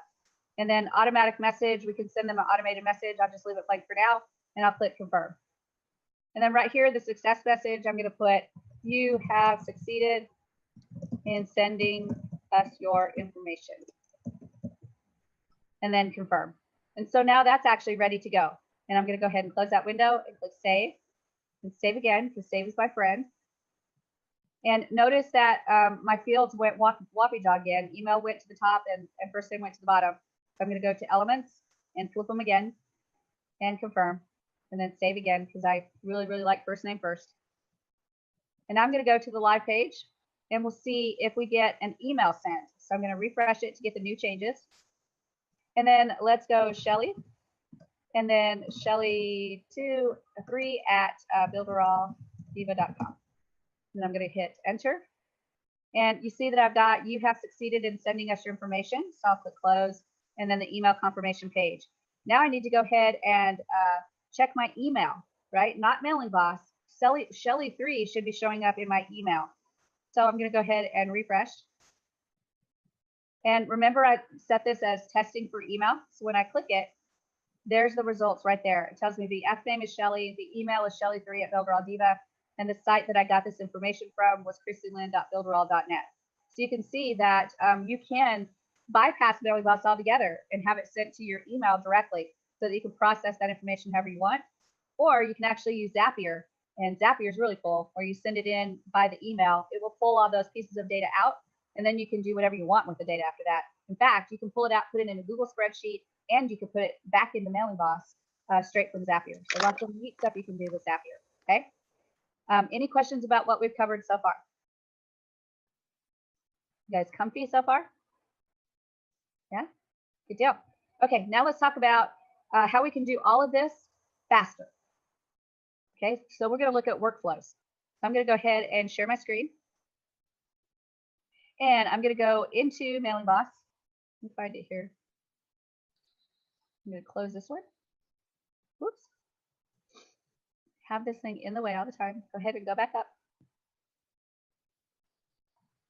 There we go. All right, so workflows is how we can do all of this faster and simpler. So I'm going to go to the main dashboard. So I'm just going to click that white icon again. And I'm going to go over here to workflow. When I click workflow, it's going to actually pull up a grid area. And if I look in this area right here that says workflows, I do not have any listed. So I'm starting just plain Jane, nothing there, nothing at all. So I'm going to go ahead and go back to elements. And the first thing I'm going to do is name my workflow. So I'm going to name it email training for boot camp. There we go. So we've got email training for boot camp, and I'm going to click save. So it saves that list or saves that workflow. And now in the elements area, I can choose where I want to start. Do I want to start with a list? Do I want to create an email campaign, a sequence? Do I want to send an instant message? This is actually new. Or do I want to add a tag? So I'm going to start with a list, and we're going to create a brand spanking new list from scratch. You guys can see it. So I'm going to click and I'm going to drag this over, and there's my list right there. Now I've just created a list, but there's really no list yet. I have to put the information in there. So I'm going to click this little button right here and bring up the information. And it says to choose a list to configure automation. So I can choose one that already exists. Remember, I have some in there already, or I can create a new list. So I'm going to go ahead and create a new list. We're going to call this email bootcamp 1. That'll be good. And I'm going to take that name and I'm going to copy it over to the display name and the description. Now for this list, I want it as a double opt-in, and I want to make it as a single opt-out, and then create. So I've created this list now, and I did it on the fly. Let me look at your eyeballs to make sure you understand this. I did it completely on the fly, which means I did not go in and change any of my from information, like from Christy Lynn at builderalldiva.com, no reply at builderalldiva.com. I didn't change any of that, right? So it's pulling in the default information. I didn't change any information as far as the welcome email or notifications or anything like that. So if I want to change any of those, I have to go in and change those. Okay, that is super important. That's why I took you the long way. So you know about all of that stuff that you can change before you start adding the sequence in there. Okay, so let's look at some of the things we can do from workflows to try to solve some of those issues. So right here, I've got a button called Update List. I can click that, and that takes me into updating my list. So I've got my name, display name, description. I can do my tags, and then right here is my advanced settings, where I can say double opt-in, single opt-in. I can set up my subscription or subscriber already exists. I can change my from name, my from email, my reply to email. I can create some tags. I can do the notifications area. I can do the subscriber area, and I can change the company details. So you can go in straight from this area and change most of those things that we talked about in the long way. Okay. But if you need to go in and change them, you can go either way. So I'm going to click Save Changes. And then we'll go back to the design area. So I'm going to click Design to go back. And there's my list right there. And it's pulled in the name of the list. And right now it says it's got 0 subscribers. I'm going to click it again. We looked at Update List, which allows us to change the from stuff and the company details. Now I can go to Edit List Pages and Email Contents. These are editing the stock pages and stock emails. So I'm going to click that. There's our stock pages and our stock emails. So I can edit any one of those to put the information in there that I want. So that's another way to get into this area rather than the long way that I showed the last 2 days. I'm going to click Design again. And I'll go back to my subscriber list and click this little button again. And I've got Create and Edit List Fields. So when I click that, that goes into the fields that I've created where I can edit the fields that I have and either add to or delete from actually any of those fields. And if you notice, I've only got the email field. When you go through this way, it automatically puts the email field in. But if you want first name, you have to add it. So I always have to go in and add the first name when I use the workflow. So I'm going to click Add Text Field, and I'm going to call it first name. And then the tag is fname. And is it required? Yes. Is it visible? Yes. And now we'll do the sort order. The sort order will be 1, and email will be number 2. There we go. And I've changed that, so I'm going to click Save Changes. And now I'll go back to design. And now basically using that information that I can find by clicking that, I can go to Update List, Edit List Pages and Email Contents. Those are stock pages, stock emails, and then editing my fields. Those are all the main things that I need to go in and make sure they're set up before I add the email sequence. Now, why do I tell you that? Why am I telling you that you need to do all of that before you set up the email sequence? Why is that important to do before? Go ahead, Dominic. Because if you change it after, the sequence is still going to have the default information. That's exactly it. That's a big thing to understand is your default information is in there. If you don't go in and change like your from email address, your reply to email address, your from name, if you don't go in and change the company name on that subscriber list, then it's just going to pull the default information every time. And I can tell you from what I've already experienced with my team doing solo ads and working with them to get emails out that we just didn't know this at the time. And the emails were sending out with really wacky email addresses. And we figured out that we had to go to every single email and change it. It was crazy, crazy. So that's a big, big lesson to learn. Check it in the back of your head for sure so you can go back to it later and implement effectively. But let's go ahead and oh, Dominic, you got something in? Real quick, and it's Go ahead. definitely related. So when you create these workflows, is there any way of duplicating a workflow? I don't think there's a way to duplicate a workflow yet. Okay, thank you. Not yet. All right, so I'm going to click share my screen again. Ta-da. And so we know what all we have to do with the list right here. And then for the next thing that we need to do, we want to add a sequence onto this list. So there's some green arrows and some red X. So if I click the green arrow, that means what happens with this list when someone goes on the list. Do we want to unsubscribe a user from another list? Do we want to insert a tag value? Do we want to copy a user? Do we want to set up an autoresponder email, like a single email? Do we want to set up an email sequence? Or do we want to do an autoresponder instant message? So for us, the way we're doing this is we're going to do a sequence. So I'm going to click sequence. And then it's going to ask, do you want a sequence that already exists, or do you want to create a new sequence? I'm going to create a new sequence. It wants to know the name of it. So I'm going to call this ET for BC, so email training for boot camp, sequence number 1. And then it asks what list do you want it to be a part of, so it's a part of that list. It's to ask, do you want to send to only future subscribers or current and future subscribers? I'll send to future. And then it asks you, how many messages do you want? Do you want 5 messages? Do you want 7 messages? Do you want 10 messages? Do you want 100 messages? We'll just keep this to 5. So I'm going to type in the number 5, and then I'm going to click create. And what it does in the background, I'm going to click the OK button. What it does in the background is it's created 5 emails for me. So 1, 2, 3, 4, 5. Right? And they're all by default paused.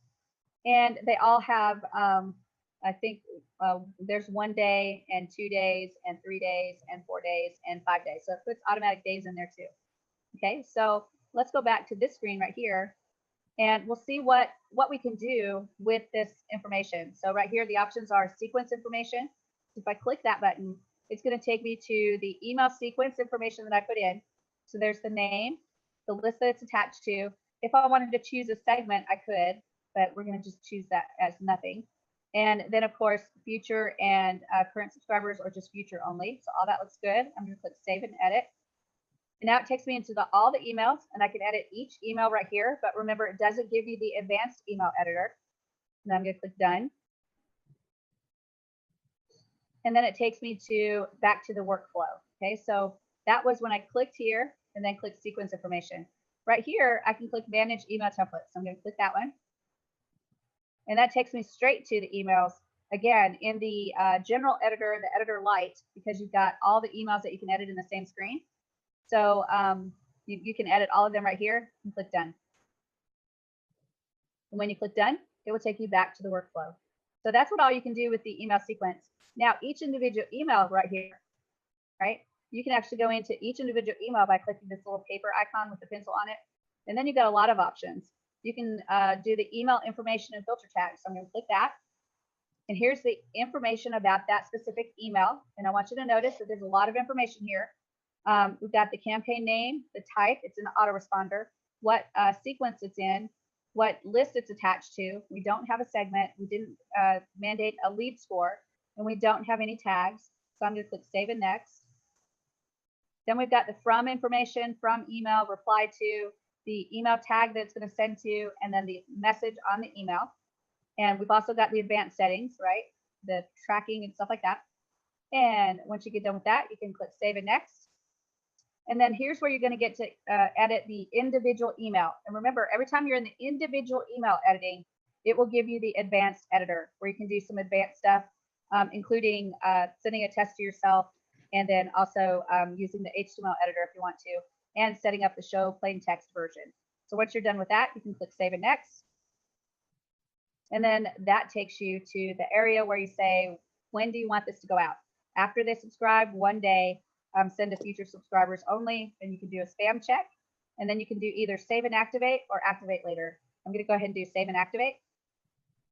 And now that email is activated. So if you take a look at this, it's actually activated. It says active right there. So it's going to go 1 day after they subscribe. If you want to change the activation date, you just click here on the time, and you can choose send to future subscribers, status active, activate at, which is, this is the date that you want this sequence to be able to start going out. I don't ever mess with that date. And then after they subscribe, 1 day. Okay, so you can change any of that information there. So each individual box right here is its own email, and you can go into each one of those and configure them right here. So now let's take a look at what else we can do with the subscriber list right here. We click that green arrow. If they subscribe to this list, we can unsubscribe them from another list. We can insert a tag value. So if they get subscribed to this list, we can put a sticker on them that identifies them somehow. So if this is the email bootcamp list, maybe they have a tag that says email bootcamp. So anywhere they go in Mailing Boss, they'll take that tag with them, and we'll know that they've been a part of that list. We can copy the user to another subscriber list. We can send them a single email. We can send them an email sequence like we just did, we set up. And we can do an autoresponder instant message. This is through the SMS system, I believe, and I've not tested this a lot to see if it works yet. But we will be able to do that from right within Mailing Boss, we can send text messages, which is really cool. So now on this email sequence, I've got a green arrow. I'm going to click that one, and I can add another autoresponder email into the sequence. Okay. The next thing I can do is on each individual email, I can click the green arrow, and I can say, if the user opens this email, I want to move the user, or I can copy the user, or I can change a field value, or I can insert a tag, or I can send them a different email campaign if they open this one. If they click a link, and if I want to send them an instant message. So lots of power in that one right there. If they open that email. If they never open that email, they never open it, I can move them to another list. I can copy them to another list. I can change a field value. I can insert a tag. I can send them a separate email campaign, or I can send them an instant message. So when you click that X and they never open that email, let's say that if they don't open that email in 2 days, I want to move them to a different list. So I'll click move. And so after 2 days, we'll say 3 because that's easier. And I'll choose the list that I want to send them to. So we'll send them to Shelly's awesome list. And then I have some options here. I can update the list, edit the stock pages and emails, or I can edit the fields, or I can create a new list if I want to instead of sending them to one that's already there. But basically what this says is if they do not open this first email in the campaign, then I want them moved after 3 days to this other list because they're tire kickers. So I'll click OK. And now what's going to happen is we have this new box show up that says a person's going to be moved if they do not open this first email in 3 days. Okay, so that's just another way to manage your list and get the tire kickers off if they're not opening your emails. Because again, the whole idea behind email and having an email list is getting a good open rate and a good click-through rate, right? So you want them opening and you want them clicking. So you can actually set it up in the system that you can get rid of your tire kickers. If they don't open your email, get them off that list and put them on just a bummer list, right? And it doesn't mean you still can't send them stuff. It just means that whatever you're sending them on the list that they're on now, you know it's going to be a bad responding list. It's not going to be a warm list. It's a cold list. You want to focus on getting those warm lists, though, or people that are opening your emails and they're clicking on the links.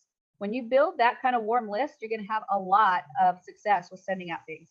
So you want to use those features in Builderall and in Mailing Boss to help you identify who are the tire kickers and who are not. Get them moved over to different lists so that they're not bothering you on that list where you want a good click-through rate and a good open rate. Okay, does that make sense, you guys? All right, so every time you work in workflows, what you're going to do is when you get it set up the way you want, you're going to always click save. That's been my tricky thing because save is down here kind of hiding. I'm always used to save up here. So don't forget to always save your workflow so that you can go back to it later. So let me go out into the main Mailing Boss dashboard. So then I'm going to show you how to get back to your workflow. So you just click workflow again, and it comes up with a blank grid. And I click workflows right here, and there's my workflow. I just click it, and it opens it back up, and then I can keep going. You've got a lot of power in this workflow screen, and I would suggest that you kind of play with these buttons because, like, just getting onto this subscriber list, the power in the green arrow is you can unsubscribe them from a different list. You can tag them. You can copy them. So think about the ways that you can be bouncing them from one list to another so that they're getting the exact emails that you want them to get. And then the X, if you can have them unsubscribe a user if they get on this list. So there's a lot of neat stuff that you can do. Investigate those arrows and X's to see what you can do with each thing. Also, anytime you find something that you did that you don't want, there's that trash can right there. You just click it and it deletes the whole thing. But also remember this one with the trash can, it doesn't give you, are you really, really sure? So it's gone and then you might panic a little bit. So make sure before you click that trash can that you really want it to go, okay? So any questions about workflows? I think we were able to go through that faster just because we've done the longer route first. So you knew so much about what was already there. Phoenix? Hi, yes, hi everybody. Sorry I was a bit late today. It's kind of chaotic today. I have a question about the instant message. It's a bit new, so where does it go? The instant message, I believe, is SMS texting, but I'm not sure. I haven't tested it yet. So I have to go in and test it, but it's been there not for very long. Yeah, no, that's new. I haven't seen it either. That's why I asked. So it also means if you don't have that field in your sign-up form, then it's going to bomb your list. It's not going to work. Right, and they were talking the other day about the correct form for the tag, which is cadastro telefone. Yeah, but I break your whole workflow. Yeah, I just have to play with it a little bit before I can give you any real direction on how to use it. Okay. Because it's still new. I don't think it's even been there a week or 2 weeks. Maybe. No, I just saw that. I was in Mailing Boss maybe 2 days ago. I wasn't there. Yeah, I think it's been there maybe a week. Same, So you know, I have the talent of getting together with the developers and saying, "Hey, I don't understand what this is. Can you tell me?" And they tell me. So that's really good. I spent about 2 hours the other day with one of the developers just a few days ago, asking about very specific things in Mailing Boss, including reaffirming some of the things that I told you. Because when you go doing this long enough, you're like, "Oh man, I sure hope I told them the right thing," because it's been so long since you've done exactly that. So there's a couple things that I confirmed, and then there's a couple things that I straightened out, and there's a couple things that I submitted as issues. So it was a long session to get through all that, and I'm sure that poor Bruno was like, "Shelly's crazy. She just keeps asking questions." So along the line of clarifying things, so we can now transfer an email sequence between people. So that was also sort of new, but we can't copy and transfer a workflow yet. Is that still the status? Yes, that's correct. Yes. No workflows transfer, but email sequences transfer. Okay. I do have a question, Shelley. It's like we're doing in a form. In other words, when we have a template with all the work that we've done, when we finish connecting that to connecting Mailing Boss to the template and everything, and we want to copy that template and send it, transfer it with all the actions that we did with Mailing Boss, also transfer with that template from on the opt-in form and all of that. Yes, it's supposed to. Now, I haven't done it in a while, but if you create a website and you attach a subscriber list and then you have an email sequence to go with it, when you transfer that whole thing to a person, they should get everything. Okay, will they have to go in and change any links that may be your links, or will? Yes, they'll have to go in and change. They'll have to change. They may have to connect the Mailing Boss to the list again, especially if they make any changes to the subscriber list. And then they'll have to go in and check their from email address, their to email address, make sure all of that's correct, because I'm not sure if that gets changed. So all of that has to be looked at. And all of this can only happen is if another person is in Builderall, but anyone outside of Builderall, this cannot happen. That's correct. Okay. Yep, you got it. Yeah, Dominic. Yeah, are we gonna test that spam thing? Oh yeah, let's do that. Yeah. Let's do that. I gave you 100 spam words. Why don't we just throw a bunch of those in? Throw a bunch of those in there. Yeah, that's great. So let me try to figure out what I'm doing here. So I want to do an email. I want to do an email, and I think it's going to be a regular email. So I'll go to the other campaign. So email regular and create new. And we'll call it Shelly's test with Dominic. It's going to be a regular email, no sequence. We'll choose it to come out of Shelly's awesome list. No segment, no lead score, no tags, and save it next. And Christy Lynn, that's perfect. Subject, howdy, and save it next. And here we go. Now let me find my trusty PDF. See if I've got Facebook open. We'll open with Dominic. Oops, Dominic, where'd you go? Dominic, there we go. And see if I can find it.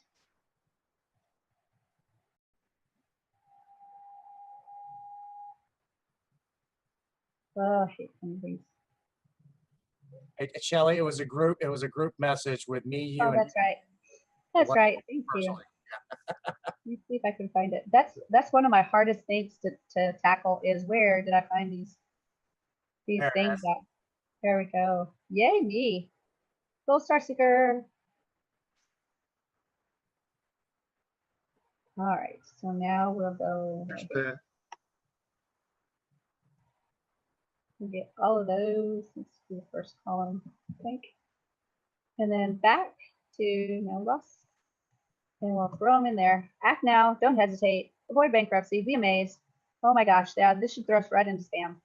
So I'm going to go ahead and click the down arrow and go to Save and Next. And let's do a spam score. And my score is a 1.6. It doesn't really tell us a whole lot, does it? Let me go back and put some of that weird stuff into the subject line. So I'm gonna go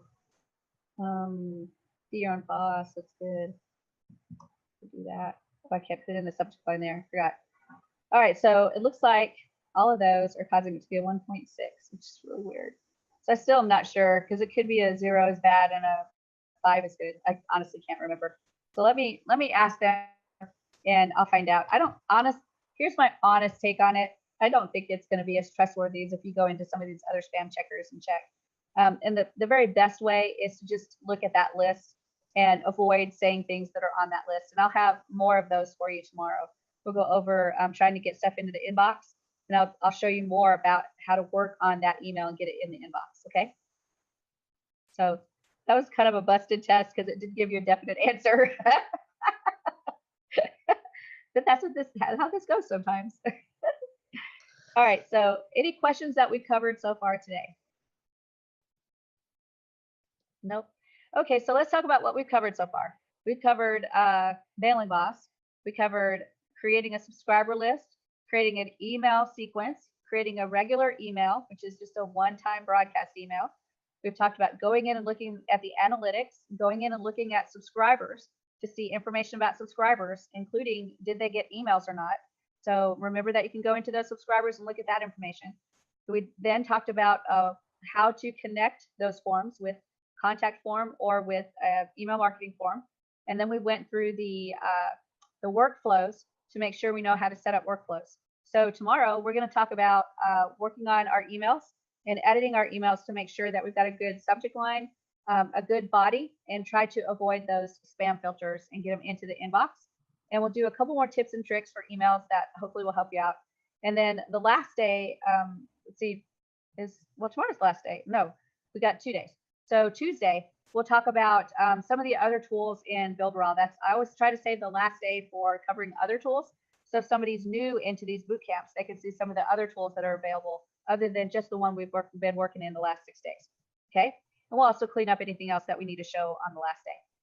So you guys feeling good about it? Do you feel better about Mailing Boss? I'll tell you, we'll need plenty of soap to clean us up. I don't know. Jeez. I gave you a lot. Yeah. Do you want this? Do you want the bar or do you want the old the pump? Yeah. Sherry, before we had this class, I had been dabbling with workflow and been dabbling with the long way with Mailing Boss, and I do know that workflow is part of Mailing Boss. But whatever we do in the first part of the week that we learn, we can also do that in Mailing Boss as a shortcut. Yes, that's why I wanted to show you the long way, because it's easier to understand what those links are in the workflows if you've been the other way, right? If you never go the other way, you get really confused what they are. So when you click on them, you're like, where am I at and what am I doing? So taking you the long way helps you to understand what all is available to do in Mailing Boss. And then when you click those links in workflows, you're like, oh, I remember being there with Shelly. I know what to do here. Yeah. So that was the point of going the long way, is so that you could actually use the short way, because that way you'll know, you know now, you have to go in and change that from name and that from email and that reply to email. You know now that you want to change your company information if you want it different than the default. Going through workflows, it's just not that obvious. And when you kind of go back and then forward and then back and then forward from workflows, it can get really confusing. But going through the entire thing with me, I think that you have maybe a better picture of what else there. Yes, ma'am. And I want to thank you for that, because with Mailing Boss, it's like looking at the motor. I mean, workflow is like looking at the motor. And if something starts messing up with the motor in workflow, I now know where to go into the engine, into side of the motor. Because I was having that problem with workflow. Workflow for me was like using previous autoresponders that I had. But when I had problems with those autoresponders, I didn't know how to go inside of it and correct it. Now, because you've taken us over Mailing Boss, if I'm saying it correctly, taking us the long way of Mailing Boss, and then the short way with workflow. When something doesn't work according to the way I want it to work in workflow, I now know how to go inside of Mailing Boss. That's right. And know where to go and make that correction so that it can flow in workflow like it's supposed to. That's exactly the point, Tyree. You got it exactly. Is the workflow is fabulous, and it's so fast, but it just isn't conducive to being able to find issues. If you have an issue with the email list that's not sending, you have to be able to get in there and figure out why. And the workflow is harder to do that. So if you know how to go the long way around and start checking it and doing those little troubleshooting things, you'll be able to find it, because you guys have been in and out of that mailing box the long way now. So you know what all's there for sure. It'll still take a little while for it all to sink in because it's a lot. But just remember those things, that you've got the subscriber list, the email sequence, the email regular, which is a broadcast email. And then you can go into each one of those areas and check very specific things to see why your list is not sending. Okay. Okay, because it's a benefit to me, because I was still with Mailing Boss. It's a little more. What I can truly say is on top of the world compared to those other responders I was using, and it has more features to understand, like sequence emails, regular emails, and things like that. Some of the terminology is a little different, but that's better. But for me, I now know I can go straight to workflow and set up everything I need to set up without having to go the long way. But if something doesn't work properly in workflow the way that I need to, I know how to directly go. I know where to go and fix the problem. That's right. That's the power. That's the power you have. You now all have superpowers. So go ahead and go get your cape. It's okay.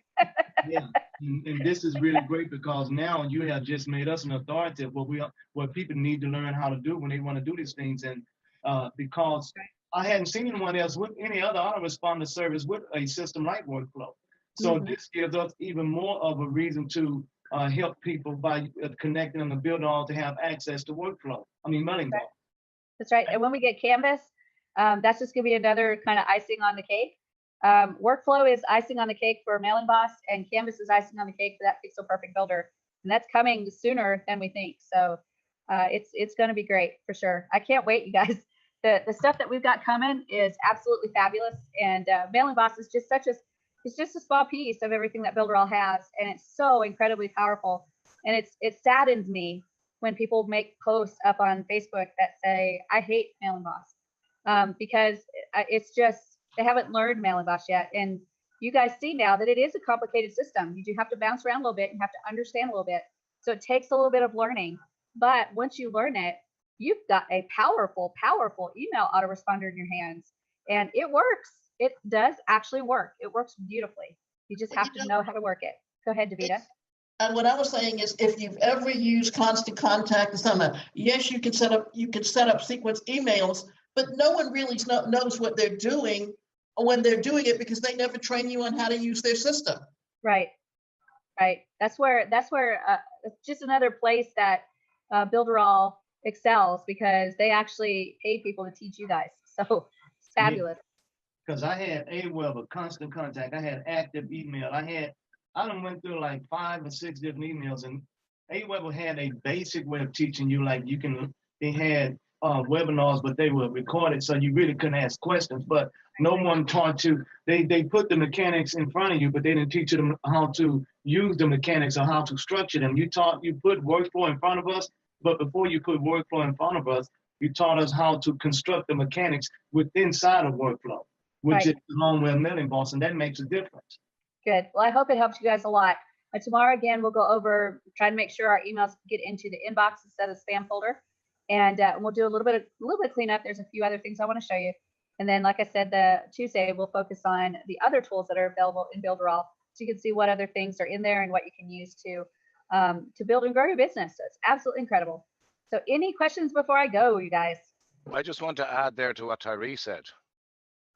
Mailing Boss is included in Builderall. Think about it. It's huge, isn't it? You know, people are out there and they're paying so much for that one. The few that you said there, Tyree, I'm not going to mention their names because, you know, it's crazy when you think about it. And people are still knocking Mailing Boss then. How silly can people be? They have to learn. We said it a couple of times during the week. People are too bloody lazy to learn. And Davida said it earlier on that they're too lazy. And that's how we can develop ourselves. If we can get these lazy people, we can really. I'm not saying anymore. Okay, thanks a minute. I'm glad to hear you're better, and keep getting better. By the way, okay. Thank you very much. Thanks a million. Thank you. I'm gonna rest the rest of the day. No work, just rest, and hopefully by tomorrow I'll be pretty close to 100%. I do have one other comment. Two. First of all, I'm glad you're feeling better. Second of all, one of the reasons why people are not of not really diving into this because they gotten comfortable making excuses of comfortable being late. I'll say comfortable being uncomfortable. Sometimes being uncomfortable will make you lazy because you can't get out of that uncomfortability to move forward. The other thing I want to ask is, this is not related to the training, but we mentioned a brief point about podcasts. Shelley, do you know of any other courses or any other free information that teach you how to set up a podcast? Because I want to do that, because I believe that I can learning how to set up a podcast or doing a podcast, which is what I want to do. I feel like I can create a membership site that connects me to that. So that gives me more power to use Mailing Boss, gives me more power with Builderall, but I don't know how to set up or do a podcast. So I wanted to know if that was something. Pat Flynn, that Smart Passive Income, he does a podcast every week, and there's another podcast he does every single day.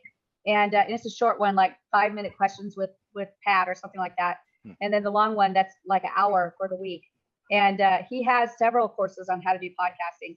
And it's like I said, he always puts his stuff out there for free, always. And then he's got a package content that if you don't want to try to find it and look for it in all of his blog stuff, you can pay for it. I don't know how much his podcasting course is. I've actually got a course on Skillshare on how to do podcasting.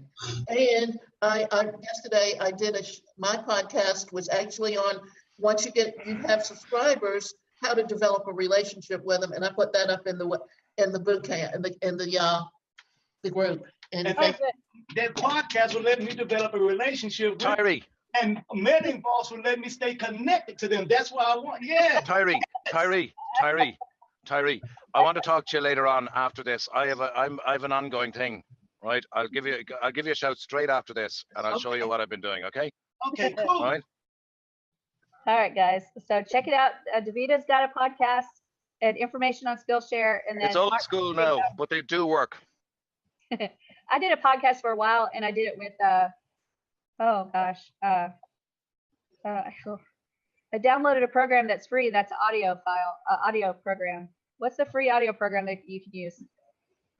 Do you guys know the free audio program? Are you talking about SoundCloud? No, it's not SoundCloud. It's where you can edit your There's Spreaker, which is one that's an app that you can put on your phone, and anyone who has a podcast, they can link to it, and then all you have to do is go into search, find it, and save it to favorites, and then you can listen to it at any time.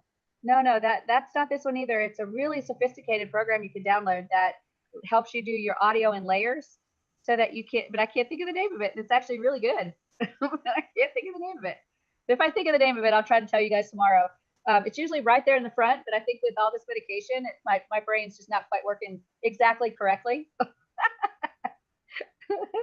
So anyway, I'll try to share that tomorrow. One of you guys say, Shelley, do you remember what that audio program is? And it'll probably pop right in. Thank you, Shelley. It is awesome. Shelley, you want to mention anything about the call for tomorrow? Oh yeah, the call for tomorrow will be same bat time, same bat channel. And then we'll go in Monday and Tuesday at the same exact time, same exact end. I'll just extend it a couple days, and it will allow us to go into the meeting again. So we should. I meant the affiliate call tomorrow morning. Yeah, the affiliate call is at 10 o'clock a.m. Eastern time. We meet at 12 Eastern time. That affiliate call is probably going to bump right up to this one because we're covering a lot of stuff tomorrow, especially on compensation. And you definitely do not want to miss it because people are asking a bunch of questions now.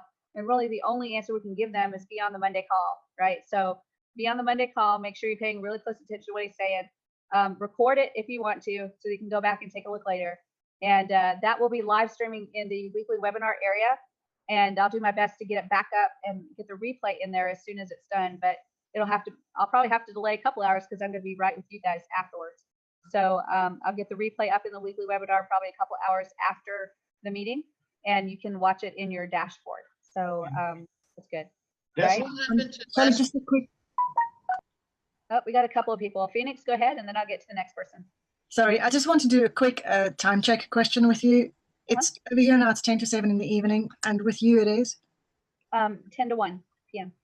Okay, because things have changed, and it's thank you for that. That daylight savings time thing kind of changes everything a bit, doesn't it? Yeah, it's just, So Shelley, what time is the meeting? What time is the meeting? It will be at 12 o'clock Eastern time. It's actually 11 for me because I'm Central. So 12 o'clock Eastern time. That's lunchtime, 12 o'clock. Oh, that's our meeting. The weekly meeting for Builderall is going to be at 10 o'clock Eastern time. Is that the same one that's viewed on YouTube on Mondays or separate? Yeah, let me show you guys so you know exactly where to find it. If you go to Builderall and you go to Builderall Business and you go down to Event Calendar. So I'm just going to click Event Calendar. When you do that, it's going to come up within a page that has all the events on it. Hopefully, it's loading. There we go. And we've got, what is it, April now? So April the 1st. Fools. Right there. That's the business meeting I'm telling you about. It doesn't have the boot camp on it because we had to push the boot camp out because of the 2 days that I missed. So we have boot camp on April 1st and April 2nd as well. But you can see the Builderall business meeting and the location is on your dashboard. So on your dashboard tomorrow morning at 10 o'clock Eastern time, you'll click here to go to weekly webinar. And right here is where that will replay. Okay, so right there is where it will replay. Not sure why that's showing like that, but okay. Everybody got it? Got it. And this is the same one they can look at on YouTube at 10 o'clock. Yeah. Usually it goes live to YouTube as well. And because that's how we're doing it, is it's Zoom to YouTube to Builderall. We're actually using the Builderall platform, the webinar platform. It's just iframed into the webinar. So it's literally going Zoom to YouTube and then into the webinar platform for Builderall. So that's how you're able to see it live on that page. We're in a broadcast room. That is so groovy. It is really cool. There's lots more coming to that webinar thing. I'm super excited about it. I can't keep up with all the changes. There's so many. Kelly, quick question. So they're using Zoom. Oh, I'm sorry. Got a ambulance going. They're coming to get you. They are actually. Don't joke. So when you're using that webinar tool, you are sending it from Builderall into YouTube, or are you doing? No, it's going from Zoom through to YouTube, and it's streaming live to YouTube from Zoom. And then from YouTube, we got the channel information and send it live to the page in weekly webinar in the dashboard. So it's literally going Zoom to YouTube to the Builderall webinar platform. So you can't host a webinar with the Builderall platform? You can, but the problem is that you can't have multiple speakers, although we're working on it and getting closer. And then you can't flip-flop between multiple speakers in your desktop, which we're working on that. We're really close. So because of those two things, right now the best way to do it is Zoom and then go YouTube and then iframe it in. But at some point, we're not going to have to do that anymore. We're already able to stream live to YouTube. We can stream live to Facebook, or we could just record it and not stream it anywhere. We can just record it and make it available for later webinars. All of that's coming. I did a test with it a couple nights ago, and we were pulling in speakers, guest speakers and panelists, and it just delayed real bad. It was having some problems. So they're still working on all the coding to make sure it happens correctly. But it did stream live to YouTube. It just wasn't clean to use. And like on my end, I couldn't see who was live and who wasn't. And I couldn't see on everybody was like frozen in place. But when you look on YouTube, you could see everybody and no one was frozen. So it's just, there's some work they have to do to it. But man, when they get it, it's going to be fabulous, because just Zoom alone cost me a lot of money for the year to get this webinar platform like this, be able to go live to YouTube or live to Facebook. And when I can cut that completely out, that's, gosh, $55 a month times 12. That's a pretty good savings. So that's fabulous. And then to be able to do everything from Builderall would be absolutely fabulous. So we're getting closer. It's a little bit closer every day. All right, any other questions, comments? All right, you guys, I'm gonna let you go for today. Have a great rest of your weekend. I'm gonna rest a lot, and I will see you tomorrow on the weekly webinar and on the bootcamp. And just hang in there for running a little bit late, because I'm sure that webinar tomorrow at 10 o'clock is gonna go along with the new compensation plan, okay? Yep, get ready. Swimming. Karen's swimming. Yeah, that's right. All right, you guys, have a great day, and I'll see you tomorrow. Thanks for the see everybody.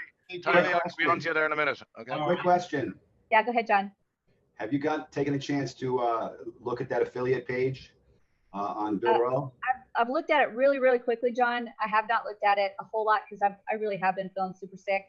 So I'll probably look at it a little bit today. But again, I'm not going to push myself too much because I'm on the mend now and I'd like to stay on the mend. But I will take a good look at it. They are changing a lot of things. Take a look at it. It needs help. One of the things that I want you to do is go and check where all of your advertising is and take a look at those money-making funnels because they've literally taken those money-making funnels out that promote the money-making opportunity part of Builderall. So if you've got any ads going or anything going where it's grabbing those and posting those and showing those, just change your stuff up. I have to do that today. Actually, I have a lot of places where I have ads running, and I have to change all the links and everything to make sure that they're going to funnels that are still going to work. So that's what we'll need to be doing in the next couple of days to make sure that your ads are up and running like they're supposed to be. And it's going to be different. You're not going to be able to promote Builderall as a business opportunity like we have in the past. And it's going to be hard because even me, I'm in there with Eric and understanding what's going on. But even some of my videos, I was asking him on the webinar, you know, when I do, sometimes I'll do a post on Facebook where I'll just take a screenshot of some of my earnings. And then I'll just put something like, you can do this too. It takes time. It takes work.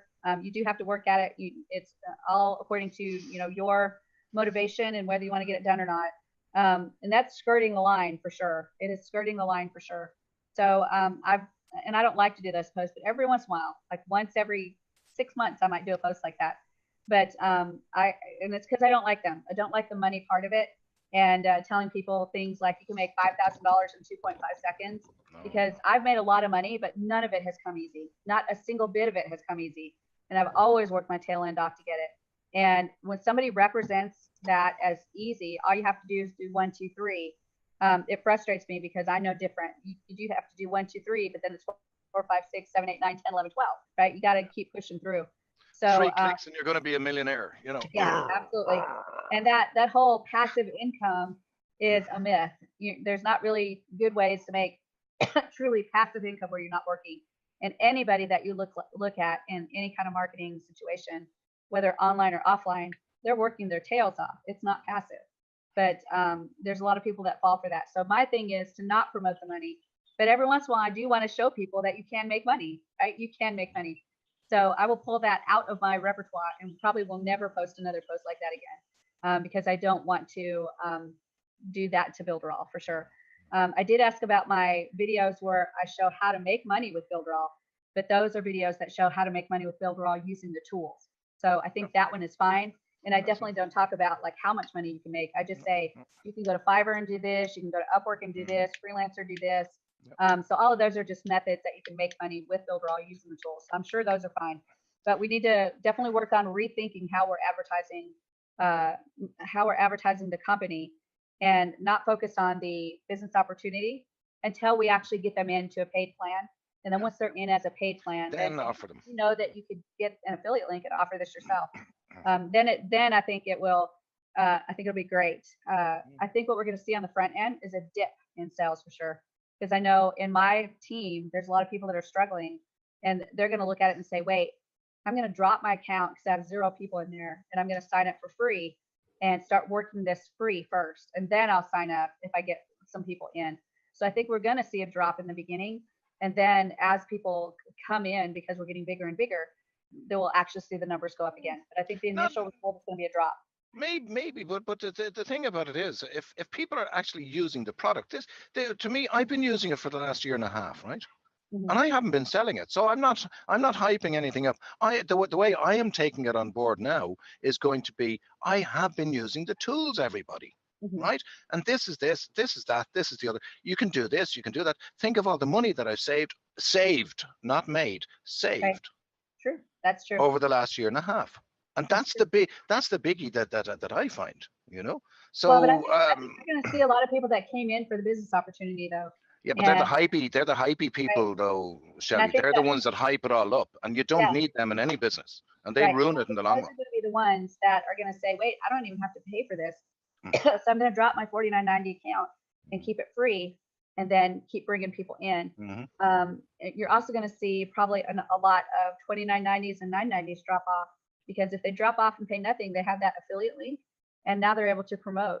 So I do think there's going to be a drop in the very beginning because there's a lot of people that cannot afford $29.90 doesn't sound like a lot, but it's a lot for somebody that's living paycheck to paycheck. $9.90, the same thing. So if they can drop, not pay anything, and still have that affiliate link, that's an opportunity for them. Even though we know that's not the best way to do it. The best way to do it is at least have a paid plan while you're promoting, so you can actually see the tools that you're promoting. But I do think there's going to be an immediate drop, but then it'll slowly come back up as people are really starting to use the tools. When real marketers start using it properly. That's right. But that's just my guess. I'm definitely not a marketing specialist by any stretch of the imagination, or a marketing genius at all. But that is my best guess based on what I've seen of the plan so far. We'll see. And I hope that even if there's a dip, I don't think it's going to be really bad. But Eric did say that he's going to keep the car bonus as well. So that's really big. Because he'd announced in London that he was going to stop the car bonus. And he cracked me up on the meeting the other day because he said that I was about to boot him out of London all the way back to Orlando. I'm like, don't do that, because that's a huge carrot to dangle out to people when they're joining Builderall, especially becoming an affiliate. Is look, if you become an affiliate and you get 100 people, you get a $500 per month bonus. That's incredible. That's an incredible bonus. And then if you get 200, you're going to get $1,000 a month bonus. That is an incredible bonus. So that's a carrot you can dangle in front of them once they've joined a plan. I think that will be just a great thing to have. And I was really upset that he was going to take it away, but he came back and said he was going to keep it. So I was real happy about that. But what I like about Builderall is it's only the 2 tiers. It's not a multi-level marketing scenario, and that's what I really like about it. You know, it may go. I cannot tell you what's going to happen on Monday, but it may go to more tiers. And if it does, the reality is that our next step, if it does, is to show them how you can have a 5-level payout company, commission payout company that is actually got a really good product. I think that we have the opportunity to change what it looks like to be an MLM. MLM's got such a bad name over the last, 30, 40 years. And Builderall has a chance to change that around because they have a fabulous product. It's just, I've never seen anything like it. It's not like Amway, where you have to buy a bunch of crap and put it in a closet to keep your status. It's not like Avon, where you have to, if you don't reach a certain amount of sales, you only get the smaller commission. So you spend a lot of money in makeup for yourself that you don't need so you can get the higher commission. So you're just paying yourself so you can pay yourself. So it's all of those things are what I call lotions and potions and mixes. Yeah, but is it not for them? Is that not all for the big earners? The people with the big teams is great for, like, you know, whereas a person starting at the bottom, there's typical bloody MLM again. I'm at the bottom. I'm not going to make any money at all. And it's going to put people's heads, whereas just a little 2-tier system that everyone's making money, that's brilliant. Yeah, but we haven't tapped the surface of how many people can use Builderall and use it effectively.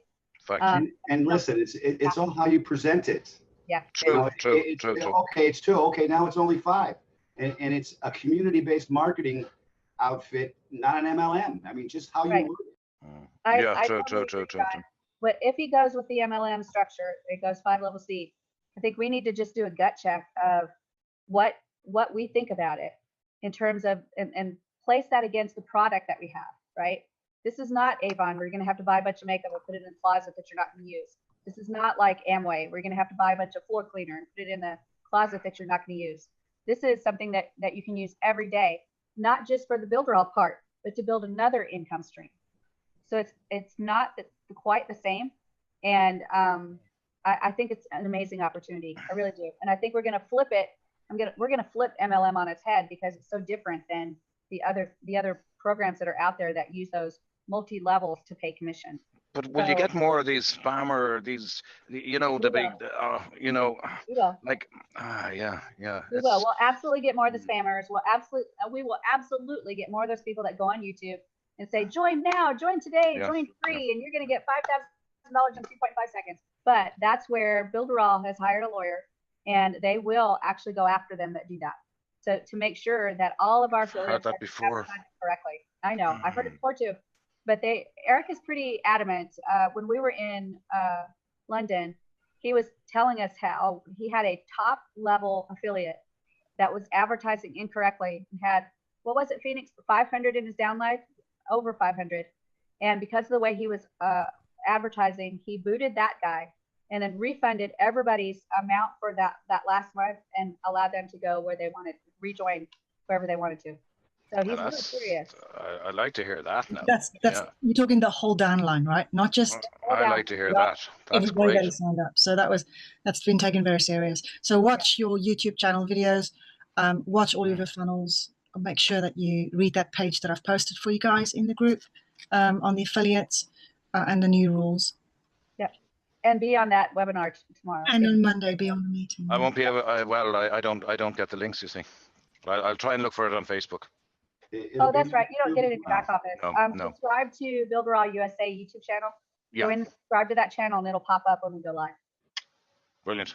There's one other thing, Shelley. I watched last week's recording of the meeting. You know, I found it in my YouTube notifications. It wasn't in my Builderall. And one thing I did learn that I didn't know that I needed to do is whenever I put an affiliate link in on YouTube, like my description or anything, I need to put somewhere in there an income disclosure. I was not doing that, but I haven't been doing it either. So, but I rarely talk about income anything in any of my videos. It's most of my videos are straightforward teaching how to do something. So that's the way it to do doesn't really affect me too much. Mine are too. I never mention anything about make money and money you can earn, but the fact that I was putting an affiliate link in there, and that connects people to an opportunity to earn money. Whether I'm saying anything about earning money at all. So because I was I always put a link to connect with what I'm doing. Yep. And so I need to start putting that income disclosure because I'm putting a affiliate link and not just a link to my blog, anything like that. Right. Yep. That's good. It's a good thing to use. And I'll need to go back and do that too, because I've not done a good job of doing that. Actually, it wasn't until recently that I even started putting my affiliate links in. People would just find me and find my affiliate link and join. So it's kind of funny that way. But anyway, yeah, you definitely want to have the right things out there. And that disclaimer on your YouTube channels will help for sure. And it helps the company as a whole. Because when Mob went down, I think the main reason Mob went down was because of all the income claims of all the affiliates that were in Mob. Not necessarily what Mob was doing specifically, but that there were so many advertisements out there by affiliates that were saying make $20,000 in 2 days, and you just couldn't do that unless you bought up the chain to be able to do that. So Builderall has really done a good job trying to avoid things like that. Now, does that mean that the FTC or the SEC will never come in and check them? No. As Builderall gets bigger and bigger, they will continue to keep an eye on them. And so like for me, I would always attach my affiliate link to a domain name, and the domain name is what I would put in there. It wouldn't, and it would be a domain name with my name, but it was still attached to an affiliate link. So I still have to put something in it because I would not, I didn't want to just boom, put an affiliate link in there for them to see that. I wanted them to see me as a person, and the best way to do that is to attach that affiliate link to a domain name that identify with me. And when she mentioned that about putting an affiliate, putting an income disclosure in there, an affiliate link is an affiliate link no matter what you have it attached to. Yeah, here. Yep. Absolutely. So those meetings, and I say that to say that, as you mentioned, that if a person subscribed to Builderall USA, anyone is looking at this on recording on Bootcamp, you subscribe to Builderall USA on Mondays, 10 o'clock Eastern, 9 o'clock Central AM, you get a chance to get access to information that otherwise you wouldn't have a chance to get access to, because it's like being at a board meeting, but being a viewer at a board meeting, but through the chat, they still get a chance to communicate as if they were on there. So Builderall is really opening up his communication like someone would open up their books to invite you in to see what Builderall is about. And that's so unusual for a company like this, right? Very unusual. That's another reason, positive reason why I love Builderall. And I love Eric, the way he says this last ambassador meeting we had, he just said, I'm so sorry, but this is the way it has to be. And there's so many times he said, I'm sorry, and it's not really anything that he had done wrong. It was just, he wanted to make it better, and he couldn't make it as good as he wanted it to make it because of restrictions with the laws that are out there. So he's so heartfelt when he does this stuff. And the MLM thing, he's truly wanting to put more money in y'all's pockets. That's his major goal, is to make it so that you guys get more money in your pockets. And it's not fake. I've been with Eric one-on-one, and what he's saying in those meetings and how he says it is the same exact way he says it with him one-on-one. There's no fake to it at all. He really wants to put more money in your pockets. He's just trying to figure out the best way so that at the end of the day, you can look at your team and say, I've really done a great job, and here's the money I'm making, and be proud of what you're doing and how you're doing it and the team that you've developed. And so he's trying really hard to set that up for Builderall's longevity so that you can keep that money coming in and make good money while you're working with Builderall. He's doing his best to make that happen because he knows that's a key to growth. And I just see a question in there from Judy. What type of email would you set up for uploaded leads, regular or sequence? If they're uploaded, then I would do, if they're already in the subscriber group, I'd actually do just a broadcast email to them. Yeah, and for me, when I do an uploaded email, if I have a list that I'm moving and I'm bringing to Builderall, I use the regular email, and when I do that one email, I send out to them explaining what it is about and allow them to opt in and start receiving information about this opportunity. And if they do, then they connect. When they opt in, I have a little forwarding page they can opt into. From that, it gives them the option to start receiving sequences. Yeah, just remember that you've got the ability to. First of all, I would not upload until you had your subscriber list ready, your email sequence ready, and your email is all done and active, and then they'll get them according to the schedule that you set up. Right. But if you've not done that yet, then I would just send a broadcast email and that'll hit them. You do have the ability to do the sequence and send to current and future subscribers, but they might get slapped with a lot of them at once. Right. And there's one other thing I want to say, not to prolong the meeting, because I know we have to go. You mentioned about Eric. One thing that stood out to me very, very hard, very sincere about Eric is that as an owner, he did something that very few owners did. He admitted that he was wrong about some recommendations that was recommended to him from Builderall leaders, users. And what I like about it is he admitted it right there on the Zoom in front of everyone. And then the person that he was admitting that he was wrong about, they were on there. And as if they were face to face, he was telling them in front of everyone that you were right, I was wrong. We're going to go with the suggestion that you recommended. And that doesn't happen with a lot of owners. They don't admit their wrongness. They always find a reason why they should make a change, but they don't give credit to why the change should take place. They don't even give credit to where the recommendation for the change came from. But again, sincerely, he not just did it one time, but he mentioned a few times. Yeah. Oh yeah. Yeah, I think it was Salvatore or someone like that. But for that, it really expressed how sincere he is about using Builderall to help people and he's not just trying to use Builderall to make money, but his first desire is to use this as a tool to help people. Right. And that's what I like. It's not if it was about money for him, he wouldn't be looking at doing something different with the compensation plan or anything like that. It isn't about money to Eric. And I've not met Eric in person, but I've been exposed to him enough through the internet. He's actually sincere about what he does. Yeah. Yes. I hope that at some point you will all get a chance to meet him because he is so sincere and he is so authentic. What you see on your videos and the way he talks is exactly the way he talks when you meet him in person. And it's stunningly the same, right? So whatever you get on video, that's what you get with the real Eric. And he's just a lot of fun. Absolutely. He cracks me up all the time. Yep, I'm very excited. Go and put your feet up out of that. Go on. We're holding you up here. Jesus, we're terrible. We're terrible. I will let you guys go. You guys have a wonderful, wonderful weekend. And again, I'll see you in the morning on the weekly webinar call or on the boot camps. So bye, you guys. Have a great day. Take care. All the best. Be safe. Bye, everybody. Take care. Bye.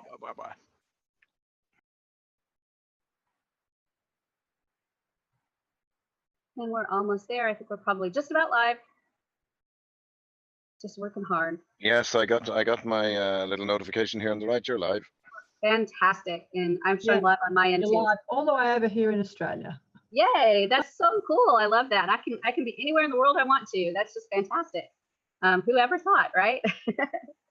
All right, guys. Today we're going to go over some email stuff, and specifically, I want to show you some great stuff on how to start working with your emails and making them so that they go into the inbox instead of the spam folder. And I want to just tell you that I don't have an answer yet on the 0 to 5 on the spam checker. As soon as I get that answer, I will let you know. But there are a ton of spam checkers out there. And if you want to just, I'm going to share my screen and we'll take a look at what it's like to try to find a spam checker. So I'm just going to go here to a Google page, if I can type it in right. And I'm just going to go email spam checker. And right here, you'll have a bunch of different ones that you can check. And here's one that says 5 tools to check your sending reputation. This is by SendGrid. So you can click there and check it out. Great information. And there's Sender Score, Talos Intelligence, Reputation Authority, Barracuda Central, Trusted Source. So just put in email spam checker and you'll get a ton of resources that you can use to be able to find things that can check your email. And a lot of these are free for maybe a certain number of uses. And then you can actually pay if you want to check your emails and check for spam. So all of them are a little bit different in how they work, but check them out and you'll find lots of things that will help you with getting that email to your inbox instead of into spam.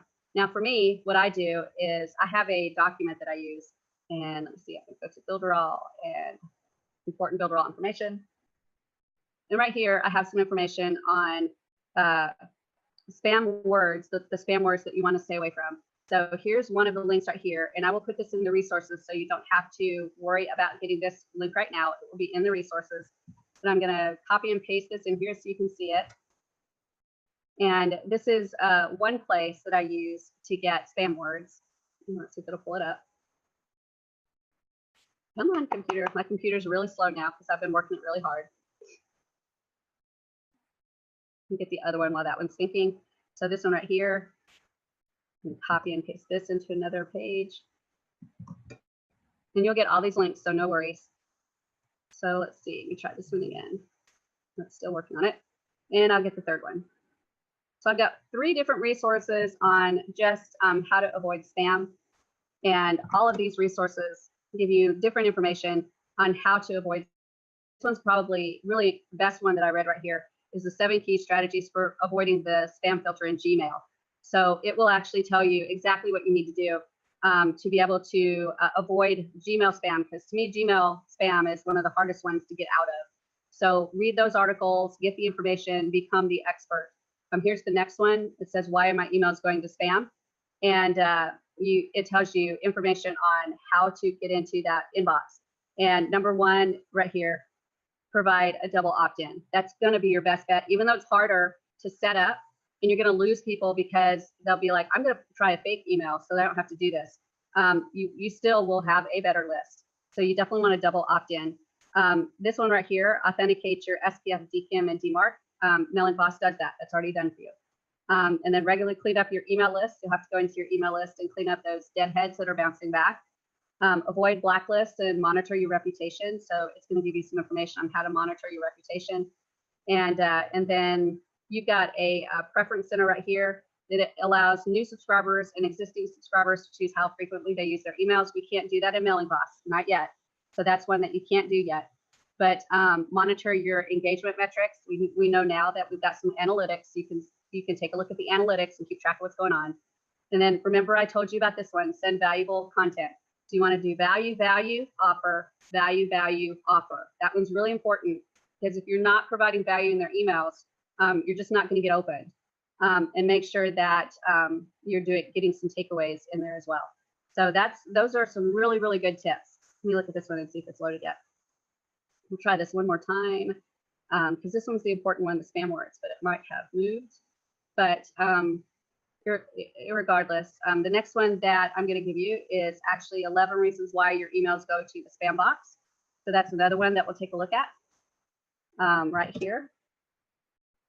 And this is another great one to look at so you can understand what's happening and why things are going into the spam box.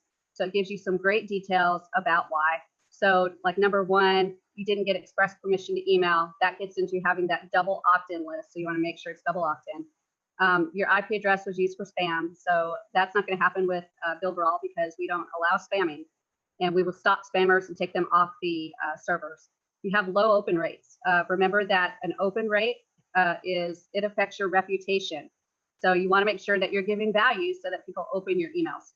And then subscribers don't remember you. Well, they don't remember you because you haven't created a no, like, and trust factor.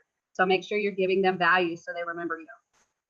Next one, you have a low mailbox usage. So you want to make sure that you're sending, and you're getting opened and you're getting links clicked. And then your subject line is misleading.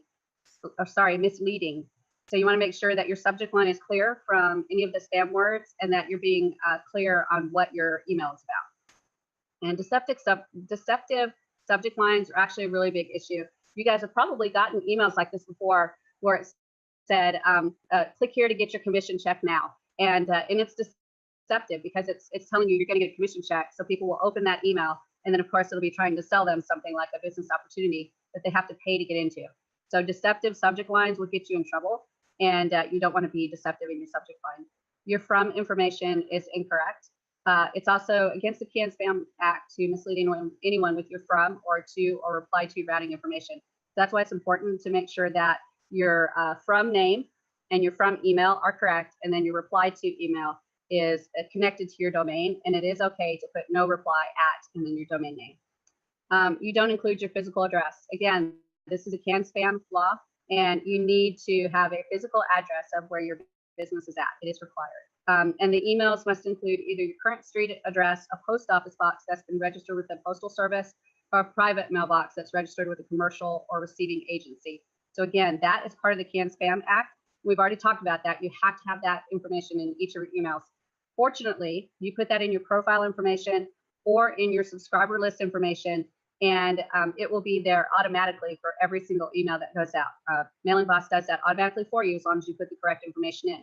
If you put trash in, it will spit out trash. So don't put trash, put the right information in. You didn't include an unsubscribe list. Again, Mailing Boss puts this in for you automatically, and you cannot take that out. So when you're editing your email and you see that unsubscribe link tag, you want to make sure you do not take it out because it's part of the Can-Spam law. And then 10, you use spam trigger words. So here's a really good list, short list of spam trigger words. So amazing is a spam trigger. Cancel at any time is a spam trigger. So it's actually kind of shocking what words are spam triggers, because I wouldn't have thought in the beginning that great offer would have been a trigger to send it straight to spam, but it sure is. Order now triggers it to go into spam. Special promotion triggers it to go into spam. Winner triggers it to go into spam. So there's a long laundry list of words and phrases that will send you into spam. So you want to make sure you're paying attention to that. Now, Dominic has actually shared a PDF document, or I think a Word document. I'll probably transfer it to PDF. And I'll add that as a resource in today's resources as well. So you can see another long list of spam phrases and spam words that will get you sent to a spam folder. And then your HTML emails don't follow best practices. So right here, we've got some best practices, the maximum width of 600 to 800 pixels. You keep your HTML codes as simple and as clean as possible. And again, to me, that's going into plain text emails. I don't like to do a lot of pictures and links to videos or anything that's going to slow down the loading of that email. Keep your image to text ratio low. Optimize your images for email. Don't use obscure fonts. That'll really slow it down for sure. And then optimize for mobile. So all of that's done inside of Mailing Boss when you're editing your emails. So those are 11 really good ideas about how to take care of your emails and make sure that everything is as well as it can be to avoid the spam box. Now, does that mean you're going to end up avoiding the spam box? No, because it's still hard to get into the inbox. It's just hard. And the number one thing is reputation. So that's another article that I'm going to give you is reputation. And your reputation is carried with you when you send out emails. And it's got information about your email account that includes open rate and click-through rate. And that tells you what your reputation is. So your goal is to keep getting opens and to keep getting clicks inside your emails. So to do that, you're going to create a relationship with your customer. And that customer is going to be so excited to get your emails that they're going to open it. And then you're going to provide something valuable to them. You can provide a ebook for them or an infographic for them or something where they want to click on it to be able to get to it. So that's a constant relationship with your customer, to constantly be encouraging them to not just open their emails, but click something in that email to see something or to get something. Is it a lot of work? Heck yeah, it's a lot of work. But this isn't easy. If being an entrepreneur and running your own business was easy, everybody would do it, right? And having a really good email list Not everybody has one. There's a lot of entrepreneurs that do not have a really good email list. They have a cold email list, meaning their open rate is like 0.5% or 1%, if that much. And that's because people don't know that. So they're sending out the email and people aren't opening their email, not even looking at their email because they don't even know that. So you're going to be constantly working on keeping a warm email list so that people will open your email, which increases your reputation. And then you're going to constantly try to provide something in there that they can click so that it also increases your reputation. So eventually you'll bypass the spam folder and get into that inbox because your reputation is increased. Go ahead, Phoenix. Yeah, I have Phoenix first, and then I'll get to Davida. Okay, thanks. I have a question that I also get asked quite often, and I thought maybe it's a good time to ask it now. Okay. Is sometimes people have got some leads in their Builderall affiliate account, right? If you have the Builderall business. Mm-hmm. And sometimes you've sent your 7-day sequence or more, and nothing happens. You didn't get any respond back or anything. What would you do with that list or those addresses? I would say that if you don't get a response at all from them, maybe move them to like a deadhead list, right? Go ahead and move them to a deadhead list. And then maybe occasionally email them, I don't know, once a month to remind them about Builderall, because they're still valid. If they haven't unsubscribed, they're still valid. They're still valid emails that you can use. So move them to a deadhead list and then commit to maybe once a month, send them a standard email that says, hey, just wanted to remind you that Builderall's still here. I'm still here. And want to tell you about some of the new stuff that we have in Builderall, just in case you might be interested in jumping back in and trying it out. Thank you. That's a very good answer. Thank you. Go ahead, Davida. Yeah, I was going to ask you, when I looked in the mailing box today, it said 1 in 3 open. Is that a good rate or a bad rate? Well, that would be a 33% open rate, so that would be pretty good. An average open rate is anywhere from like 3% to 10%. If you've got a really, really warm list, then it's going to be over that. But most people don't have really warm lists, so it's going to be low. If you've got a cold list, meaning it's a big list that you haven't really created a good relationship with, you'll be doing good if you get maybe 0.5%. Oops, let me jump back here. You'll be good if you get 0.5% to 1% open rate. That's a really good rate if you've got a full list. Now I've got people that have joined Builderall under me that cannot understand why they've got a 10,000 person list, but they only get about 0.5% open rate. And why do you guys think they have a 10-person list and they only get about 0.5% open rate? Why is that? Why don't they have more? Some of those emails may have gone into spam. Yep, spam. What else? Not giving good information to have someone want to open up the email. Right. So it's not a warm list, right? What else, Dominic? They're old. No like and trust. No like and trust. We haven't established that yet. So there's a lot of things going on. Numbers don't mean a thing if you haven't created some kind of relationship with those people. So if you have a 10,000 person list and you're emailing them and you're expecting 5,000 opens, it's just not going to happen, right? And email marketing is not the only way to market. And email marketing is not actually very efficient either, because even when you have a warm list, it's still not going to guarantee you a certain number of sales, because there's a lot of things that have to happen. You have to have a good product. There have to be a group of people that want that product. There's so many levels of things that have to happen. So don't ever put your eggs in all the email basket. And that's what I've tried to explain to this person, right? The email basket is a great basket to have, but it's a tool, just like anything else. And so you use that tool, but you also use your website tool, you use your chatbot tool, you use your Facebook tool. There's all kinds of tools that you need to use, and they all need to be in conjunction with each other so that you've got some results from email, some results from Facebook, some results directly from your website, some results from maybe solo ads, some results from Facebook ads, some results from your YouTube channel. And then when you combine all of that together, you've got a functioning company that you're going to make money from. But you can't put all of your marketing eggs into one single basket. Email is just a piece of it. David? That's why I'm looking into a big alternative at the moment. Good. Good. I'll report to you after I see the results of it. Right. Fantastic. I just want to keep it zipped for the moment, but I agree with you. It's very difficult nowadays in today's economy to get an email. People are not willing to give away their emails anymore, and if they do, they give away a spammy email. Sure, we all have our spammy emails that we sign up to things for, and then we never look at them after. That's exactly it. They're creating email is so easy to get now. Do you remember years ago when I think it was Hotmail that came out, and you had to have an invitation for it, right? And now you can make a bazillion Hotmails, a bazillion emails, and you can do anything. And so everybody now has their spam email. So if they're going to sign up for a list, they'll go in long enough to confirm if they have to confirm, and then they'll never check it again. And then they have a different email that they give to everybody that they want to hear from. I do it, you do it, everybody does it. Yeah. So it's very, very common. So to get their ear and to get them to eyeballs on your email is actually hard. And I was so lying the other day. I don't have my phone. Here it is. I think I told you guys I had 68,000 emails, unread emails on my phone. It's not even close to true. I have, I don't know if you can see it. There are 120,000 unread emails on my phone. And that's with having a VA helping me with my emails. We had it cleared down to almost 0. And then it just started going back up once I kind of put her on something else and said, okay, we have emails under control. Let's put you on something else. And then it got out of control again really fast.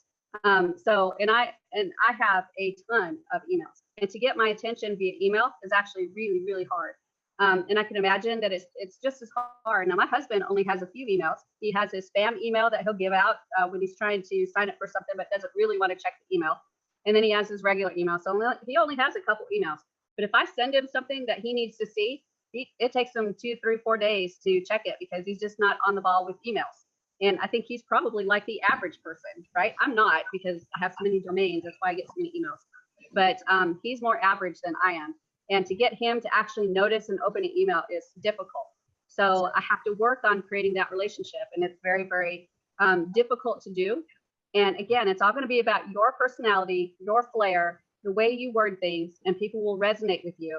And then the tricky part is to do all that without using the spam words to send you into the spam folder, right? So all of that's real tricky and difficult to do. David? One way of avoiding getting spam into your email box, right, is, you know, when you register a domain name, pay the little bit of extra to have it secure. Because all these boys in India and all over the world are able to get access to these things, right? And this is why I say I'm getting my phone calls every day and I'm getting emails to beat the band, because 2 of my domain names are up for renewal. And all these people are trying to get in and they look up GoDaddy, they look up whatever, HostGator, whatever, right? And they get your name and your details, your number and everything off those sites, because or off even the what's the one, the overall governing body of the URLs? Yeah, the ICANN. Yeah. They can get it there because it's public knowledge, unless you pay that little bit extra to have it safe, so to speak. That's what I do now. But you learn. You do learn. You try to figure out where are these blasted things coming from, you know? And that's the way. And then they get your email address through that as well. The neat thing about GoDaddy is that they automatically put in that extra fee to keep it private. They can. You can uncheck it if you don't want it. Yeah. Yeah. You can go private. I actually don't go private. That's why another reason why I have so many emails. Years ago, about 10 years ago, it was actually considered kind of smarmy to go private because there's so many people that were hiding their personal information. So you couldn't do like a who is and look them up. So I always put my own information. So any of my domains that I have, if you do who is, you'll find my information because I don't try to hide it. And it's, again, just kind of my policy of being very transparent. The one thing that I'll probably change, since I just cannot get my email managed very well, even with a VA, is I'll probably switch over to a Google phone number. And that way I can see it's coming in through the Google phone number and just block it. And then the next thing I can do is use a specific email that doesn't come into any of my other email accounts on my phone. It goes in, it's directed to one specific email so that I can manage that way. But so there's a couple things I can do to start managing it a little bit better. Now that I've got almost 100 domains, you can imagine all the spam and phone calls that I get. It's absolutely crazy. So, and it will get worse for you guys as you get more domains and stuff like that, especially if you have the information private or public. But again, I am full transparency. I want people to be able to do a who is and be able to find out who I am, who's the one that owns my website. It doesn't bother me at all because I came from that smarmy time when people who did hide their information were the scammers, right? So that's kind of where I come from. But you do it however you want to. A lot of people don't want to put their information public because they don't want all the phone calls, they don't want the emails and stuff like that. And it doesn't bother them that you can't do a who is on their domain. And let me show you what who is so you understand what that is. Some of you guys may not know. I'm going to share my screen and I'll go into my information here. And let me move this out of the way. While you do that, Shelley, I just want to mention that Namecheap at the moment, they mostly have the whois for free included. Mm-hmm. So who is when you look up who owns a domain. And there's a real easy way to do it. It's whois.icann.org, and ICANN is ICANN. So whois.icann.org. And all you do is type in your domain name. So I'm going to say builderallviva.com, and I'll do a lookup. And when I do a lookup, it wants me to confirm that I'm not a robot, and I am partial robot, but not completely robot. And then it gives the information here. And you can see that it's who it's registered at. So it's registered on GoDaddy. And it says who the name servers are, which you can see that these are the Builderall name servers. And then down here, you can see who it's registered under. So you can see all the different information about this particular website. And you can see who owns it. So the register is worldsouth.net. That's the company that I own. And I don't know what else is all included on here, but you can see a lot of specific information about the person that owns this, which is me. And then there's usually phone numbers and stuff associated with it as well. So here's the organization. It's in Mississippi in the US, and it gives all that information right there public. And this is not a private one. So if this was registered private information and you tried to do this, it would block the organization, the mailing address, all that kind of stuff would be blocked so that you couldn't find that information out. But that is just one of them. Another one, let's see, ShellyTurner.com, I think is another one I own. So I can do I'm not a robot and look it up, and you can see it's got the same information right there. It's owned by worldsouth.net, and it's pointed to the GoDaddy domain servers instead of Mailing Boss, and there's more information about it right here. So if there's ever a question that you're not sure who owns a specific website, you can actually do who is on them, and you can see who owns them, unless they've got it private, and then you can't get that information. But that's why I don't privatize my websites, because if somebody does a who is, I want them to know that it's a valid website. I'm not a scammer, and they can find out more information. Okay. So that's my method. You don't have to do the same thing. You do not. You can go private if you want to and not get the 50,000 phone calls a day. All right. Any more questions about what we've covered so far as emails and working on spam and getting it into the inbox? Shelley, where are you putting those links? I will put them on the resources when I put this video up. I'll make sure to put all those links right in the resources in that area with the video on the replay. Okay. On YouTube? No, on the builderallbootcamps.com. Okay, I see. Okay. Any other questions, guys? All right. The next thing we want to talk about is reputation. And I'm going to go ahead and share my screen again and share with you another article that I have. Let me close ICANN real quick. And I'll close these articles that I've already got open. And there's SendGrid. Fabulous. And that one still did not open. All right. So the next one is test your email sending reputation. So right here, you can actually take a look at your sending reputation. So here's 5 ways to check your sending reputation. And you'll go in and check these individual links and check and see what your sending reputation is. And I'm just going to read this for you because it's just as easy. There's always the importance of having a strong sending reputation. You have to keep an eye on engagement, which means how many opens and how many clicks that you get. And do you get any spam complaints? Have you been turned in for spam by users? And these help you get a good picture of how your emails are being received by subscribers. So if you want to measure your reputation, you can actually do it by accessing one of these 5 areas, and it will give you a score on what your reputation is and how well you're doing it. So always test your reputation if you're worried about your emails not getting into the inbox, and you can slowly and surely try to develop your reputation. Now, how do you develop your reputation? I've developed a cheater method, and that is that you create several different test emails. And I've got test 1, test 2, test 3, test 4, test 5, test 6, 7, 8, 9, 10 at joinus@everest.com. So they're all under the same domain. And what I do is I send an email to all of those. And then all of those I have in rain loop, and I will open them up. And so I've got to open automatically. And then I put a link in there and I click that link. So I've got 10 opens and 10 link clicks. And that starts to develop my reputation. So I have a good reputation.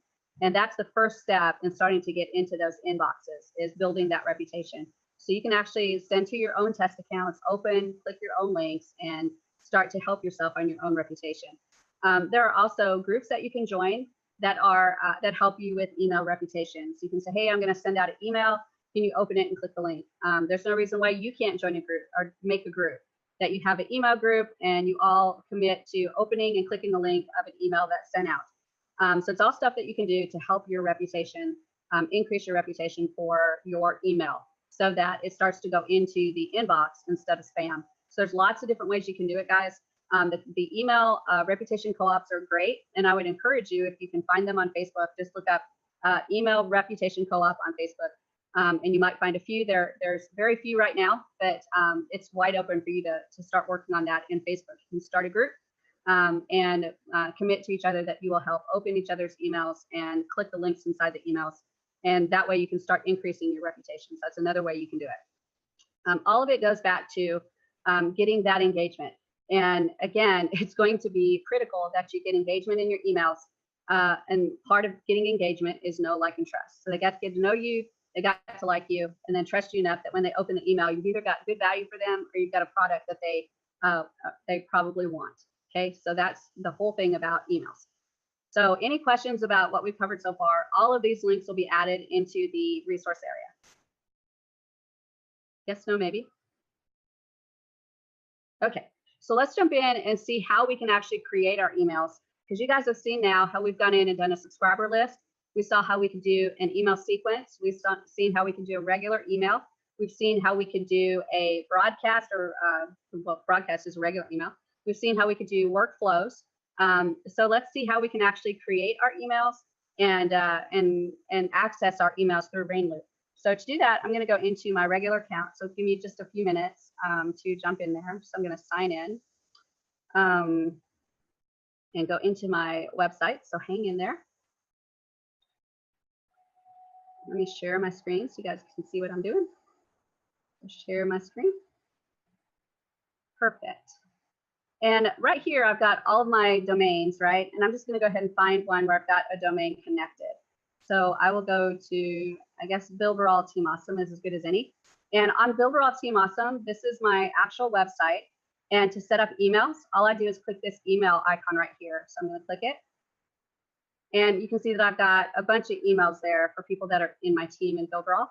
And to create a new one, I just click Add Email. And I can go here and put in the beginning of the email that I want. So maybe the name is Brandon.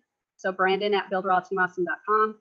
And then put in a password, which is a secret. And then I confirm my password, this. And so I've got the password in, I've got it confirmed. And then I'm going to click Add.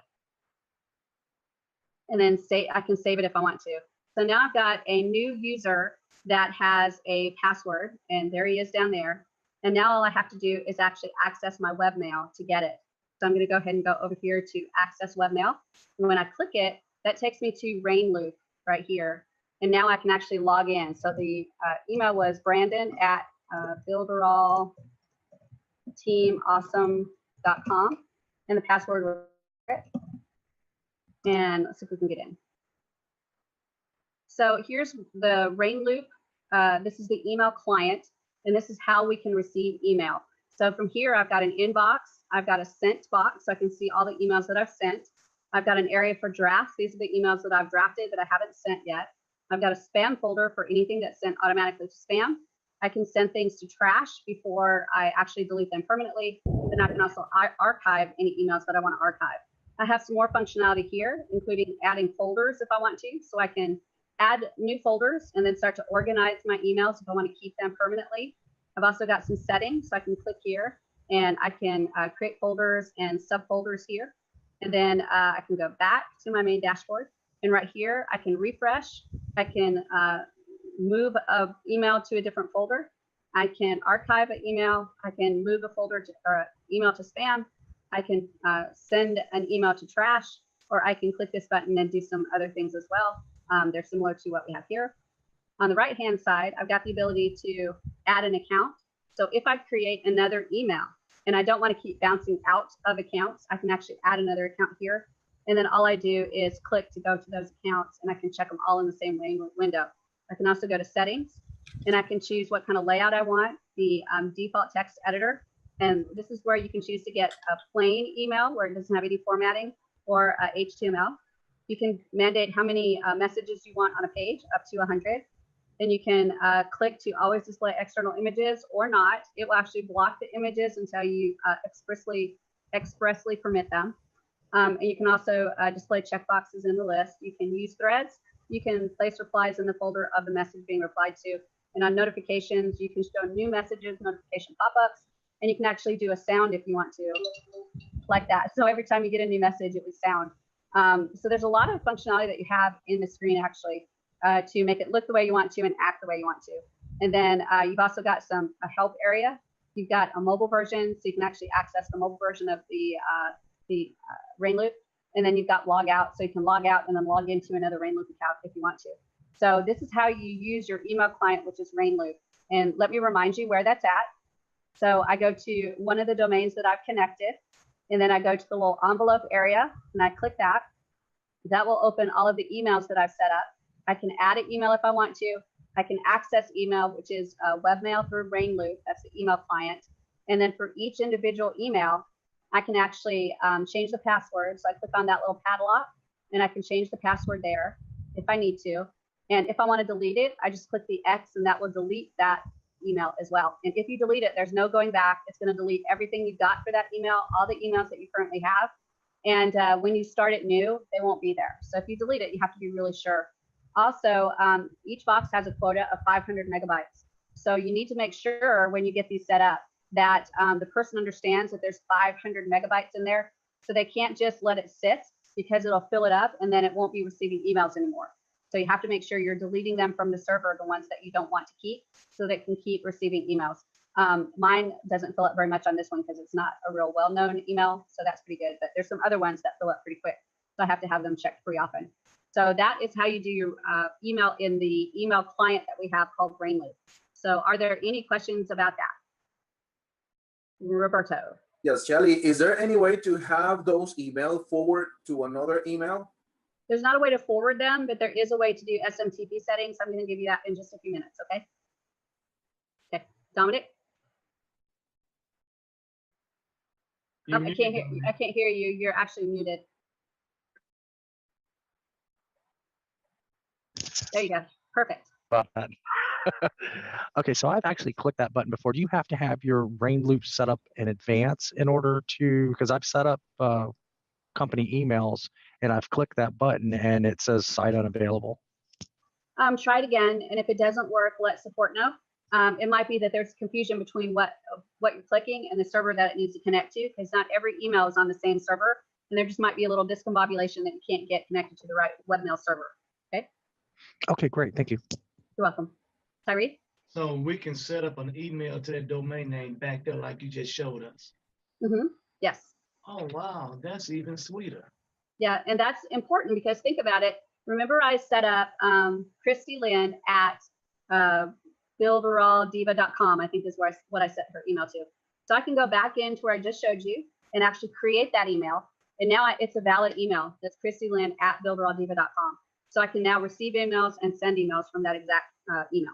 And just click on that envelope like you showed us and just put the first name, then after that the email is created. That's right. Then when we read the law, we get click on that other little button that takes us to webmail, Rainloop. See, I've been trying to figure out how to get the Rainloop. And when we log in Rainloop, what email do we use? Do we create a password or something like that? When you create the email, you're going to create a password that goes with it. So use that email and that password that you created. All of mine are the email plus like a secret. And so it's real easy to get in. But you use whatever you want to use for your password. But just make sure it's the email that you created plus the password you created with that email when you created that email. Okay, and when you send that email, I mean that's specifically for that email. It's going to be a different one for each email. If you set it that way, yes. Okay, so we can use the same password, but for a different email. Okay, thank you. You're welcome. Yeah. And let me show you a couple of other things that are really, really helpful. I'm going to go ahead and share my screen again. One of the things that I do is I collect a lot of my emails in the same Rainloop window. So if you look right here, I've got email. When I click the down arrow, here's some of the emails that I have. And if I go to join us at Everest, if I click that, it's going to go straight into my rain loop, right? So I've got the email for test1 at join us at Everest. If I click the down arrow, well, it's only going to one account now, but I can add an account and add test 1, test 2, test 3, test 4, test 5. I've got all kinds of emails that I can check at the same time.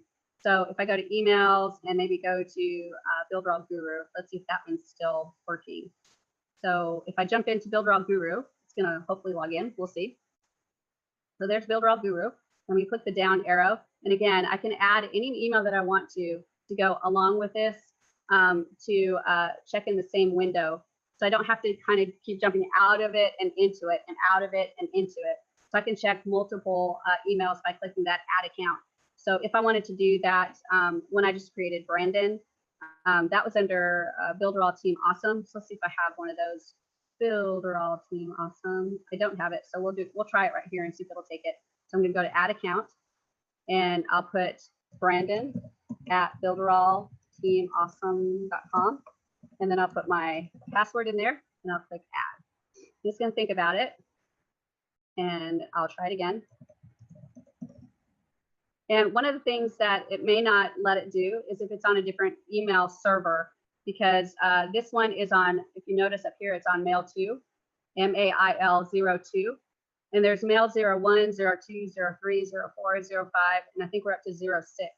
So the Builderall Team Awesome email may be on a different email client. So I won't be able to access it because it's on a different server. So I'll have to access the webmail on whatever that one, whatever it's on. So just to take a look, let's go back to that email. I'm going to click on there. And then we'll go down to Brandon. So there's Brandon. And I'm going to click on this access webmail, and we'll see if it tells us what version it's on. And see, I don't know what server it's on here, so it could be on a completely different server than the other ones. So sometimes you can put them in the same Rainloop account, and they will be on the same Rainloop account if you have the same domain name at the end of it. But if it's a different domain name, like here it was Builderall Diva versus Builderall Team Awesome, they're on different servers. So I can't put them in the same Rainloop account to be able to access them at the same time. Okay, Tyree. Yes, to access Rainloop is the only way we can access that through the back office and Builderall, or is there a direct link? If you're a newer account, you can go to webmail.builderall.com, I think is what it is. Let me check it, make sure. Let me share. It is webmail. Webmail in your domain, webmail.builderallteamawesome.com. So whatever your domain is, do webmail.yourdomain.com. Thank you. You're welcome. That's helpful. And then the other thing that I do is I like to be able to check my email like super fast, and I don't want to be trying to go type stuff in and stuff like that. So that's why I added it to my bookmark toolbar as well. So all I did here was create an email folder, and then I added each of the links to each of my emails right here. So I've got my Builderall Diva, my graphics at Builderall 365, Shelly at MemberBytes. So if I want to check the MemberBytes email, I just click that, and it really quickly goes to the correct Rainloop. If you notice, this one is mail 04, so it's a different server, and it's going to open up Rainloop for me. And then you can see I've got 4 different emails I can check from this window. So I can check Shelly at MemberBytes, support at MemberBytes, support at Social Media Explosion, and Shelly at Social Media Explosion, because they're all on the same server, which is mail 04. So I made that really fast by just clicking right here on the little favicon, little lock right there, and dragging it and dropping it onto that folder, and it drops it right in there, so I can check that anytime I want to, and I can go through and check them really fast to see if I've gotten any new emails in those folders. So that's a really quick way. Just make a folder on your bookmark toolbar, and to make a folder, you just right click and you go to add a folder, and it will place the folder on the toolbar, and then you drag your link and drop it onto the folder, and it'll drop it in there. And that way you can check your emails really, really quickly, even if you have a bunch of them, so you can get in there quick and get some answers to people. Okay. Also, you can set up emails for your VAs and just give them the link to the webmail. So like webmail.builderallteamawesome.com, and they can check their own personal webmail that you've created for them. Okay, and you can converse back and forth that way as well. So it's a great way to keep your VAs in the loop and using your email to be able to send things back and forth. Now there are some SMTP settings, which SMTP stands for Simple Mail Transfer Protocol. And all it means is that you're using another client instead of RainLoop to collect your emails and send out your emails.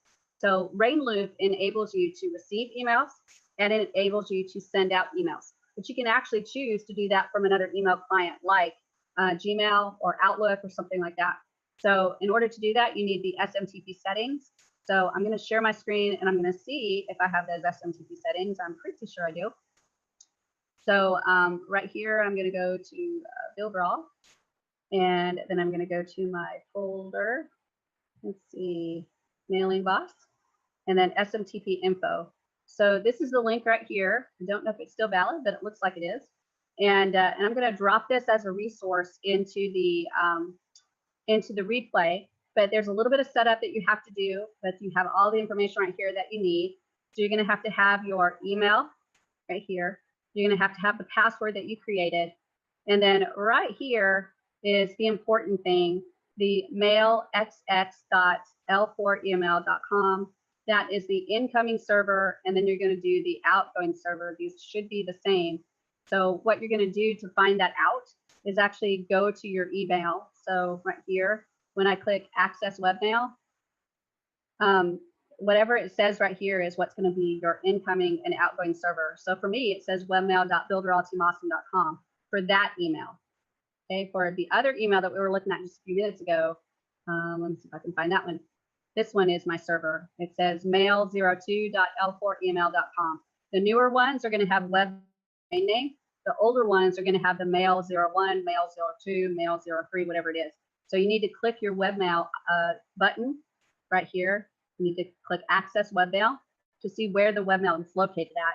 And whatever shows up in the URL is what you're going to use for your incoming and outgoing webmail. Okay, it gets a little confusing, I know, but it's all good. I promise it's going to be all good. But let me find that page again because I've lost it. Hang on. I'm going to close the window first. I'm going to close that email. I'm going to close that window. That one open. Close that one. Close that one. Close that one. Oh my gosh, I've got too much open. And we'll close Brandon up. And there's the SMTP settings. So I'll make sure that gets into your resources today. And I'm going to go ahead and put it in chat for you guys that are live so you can have access to it. So let me jump into chat. And you should have the link to it now. Go ahead and grab that link out of chat. And again, I'll put it in the replay for you as well. So if you can't get it today, you'll be able to get it on the replay when I put it up. Okay. What that allows you to do is I've got several Builderall webmail, right? I've got several of them SMTP'd into my phone. So I can actually, instead of collect them through RainLoop, I can collect them through my phone and actually receive them and send them straight from my phone. And it doesn't look like I'm on my phone. It actually looks like I'm on RainLoop and I'm receiving and sending from RainLoop. You just have to remember a couple things, and that is wherever you receive them, set them to delete it from the original server so that you don't keep collecting email on RainLoop and then it reaches that 500 megabytes and you get blocked out of receiving email anymore. That's a real issue. So if you're receiving them in like Outlook, there's a setting that you can go into that says, hey, once I get them in Outlook, delete them from the original server. And it will delete them so you don't keep building up and hit that 500 megabyte quota. Okay, got it? Also, if you have any problem setting it up, just contact support and they can help walk you through it. Okay. Any questions on individual emails? All right, so the next thing I want to show you is a great post by Barbie. She did this last week, and give me just a second to find it because I want to make sure that I get the right post. So hang on. She did everything in this post exactly correctly, and I want to make sure that I get it for you. So I'm not quite sharing my screen right now while I'm kind of looking for it. Let's see, I need to go here. And let me go to my save reports. And let me see if I can find this.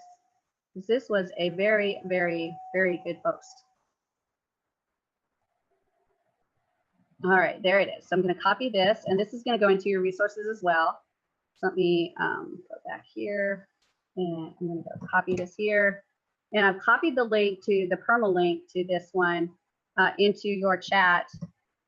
And I'm going to go ahead and share screen so you can see this because Barbie did a great job of explaining this. And I want to go through this so that you understand. So she starts off, hi guys and gals. If you're having any Mailing Boss issues, let me give you some tips. And she says, first thing is she loves Mailing Boss. And she loves Mailing Boss because she's figured out how it works. A lot of people don't like Mailing Boss, but it's because they haven't figured it out. So she explains that she figured out that if she sent a message from Mailing Boss to Gmail, the first time she did it, it was sent to spam. And then she said she went through and actually looked at her words and compared those words to a spam list and realized that there's a lot of words in there that probably were the cause of it going into spam. So she reworded everything. And as she reworded, then it sent it into promotions instead of spam, which is one step better. And then she went in again and did a little bit more. And once she changed it a little bit more, it eventually went into the inbox. So it does take work, and you need to test, and retest, and really look at the words that you have in your emails. And I love what she says here: polish your emails and send test emails to yourself first. You remember I said about 1 million times the other day, test, retest, and test again. That's valid even with emails to be able to get it into spam. You want to make sure you're testing your own emails and seeing where they're landing. And if they're landing in spam, don't blame Mailing Boss first. Jump in there and look at your message and see what you've got in there. And I also love that she says, eliminate any and all possibilities that it's Mailing Boss. So you have to get in there and clean up your emails, reword them, get those trigger words out that are going to send it to spam. And I'm going to give you a couple of documents and the resources that help you so that you can get rid of those spammy words, get them out, and then you can get them into the inbox.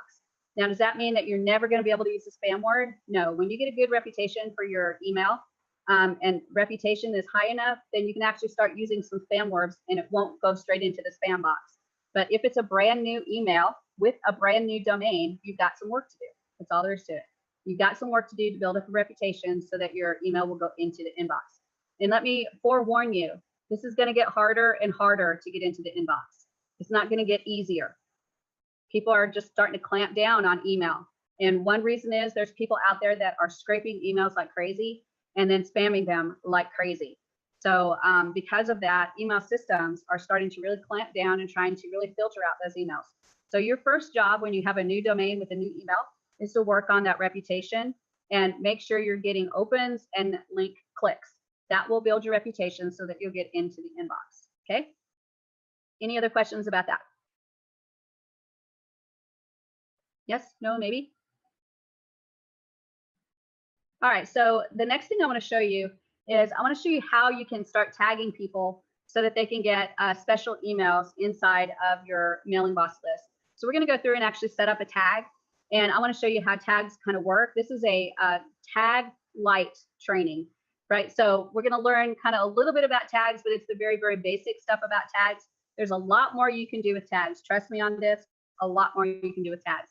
But we're just going to do a basic run through on what are tags and how can you use them. So I'm going to go ahead and share my screen. John, did you have a question? I do. Before you go on, I don't want you to interrupt you again. But for example, in Gmail, when something goes into spam and you clear it out of spam, there's a button that says this is not spam. Now, when you go to RainLoop, how do you do that? Because there's no button there in RainLoop that says this is not spam. I don't know. I'd have to check that. Let me share my screen and let's check that really quick because I haven't really done a whole lot in RainLoop to de-spam things. I don't think I've ever even gotten anything into spam in RainLoop. I don't think it really. In RainLoop, it actually comes up in the good folder, but it says that it's spam. Yeah, I think I've seen that, but I don't think it's ever sent anything actually to the spam folder. I think you can. Let's see. Mark as read. Delete permanently, forward, mark as spam. All right, so I think you have to manually send something to spam, and I don't think it will actually send to spam itself. So I think that's what it's doing for you possibly, John, is it's saying, hey, this could be spam, and then you can mark it and send it to spam, and then potentially my guess is that anything that comes in from that email address again will go straight into spam. So there's no way to really clear it. Well, you can delete that, but I don't think it'll automatically clear. I mean, one of my first emails that went out went to my spam in RainLoop, and I couldn't clear it. Oh, you can get it out of spam? Is that what you're saying? Well, yeah, like I said, the Gmail account, it says this is not spam. You push the button and it goes into your main folders, you know? let me see one. Okay, this is my spam folder. So I'm going, oh, there it is right there. You just click not spam. That little check mark. Oh, that was in your spam. Yep. So I went into my spam folder. Beautiful. Does that work? Beautiful. Okay. Yay, that was easy enough. Yay. So let's go ahead and, anybody else got any questions before we jump into the tags? No? All right, let's go ahead and do tags real quickly. So I'm going to share my screen, and let's see if we can go into here. I think I'm in my other account. I'm sure I am.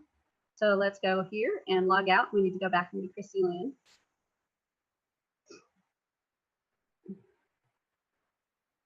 Come on, Shelly, log out. He's thinking about it. So let's go Christy Lynn. Oops. Okay. There we go, and sign in, and we're going to go into Mailing Boss and set up a tag. So I'm going to hit Mailing Boss, and then I'm going to go to Mailing Boss right here. And I'm going to do this in workflow. That's actually one of the easiest ways to do it. So I'll go into workflow, and I can go into my workflow list, and there's my email training bootcamp right there.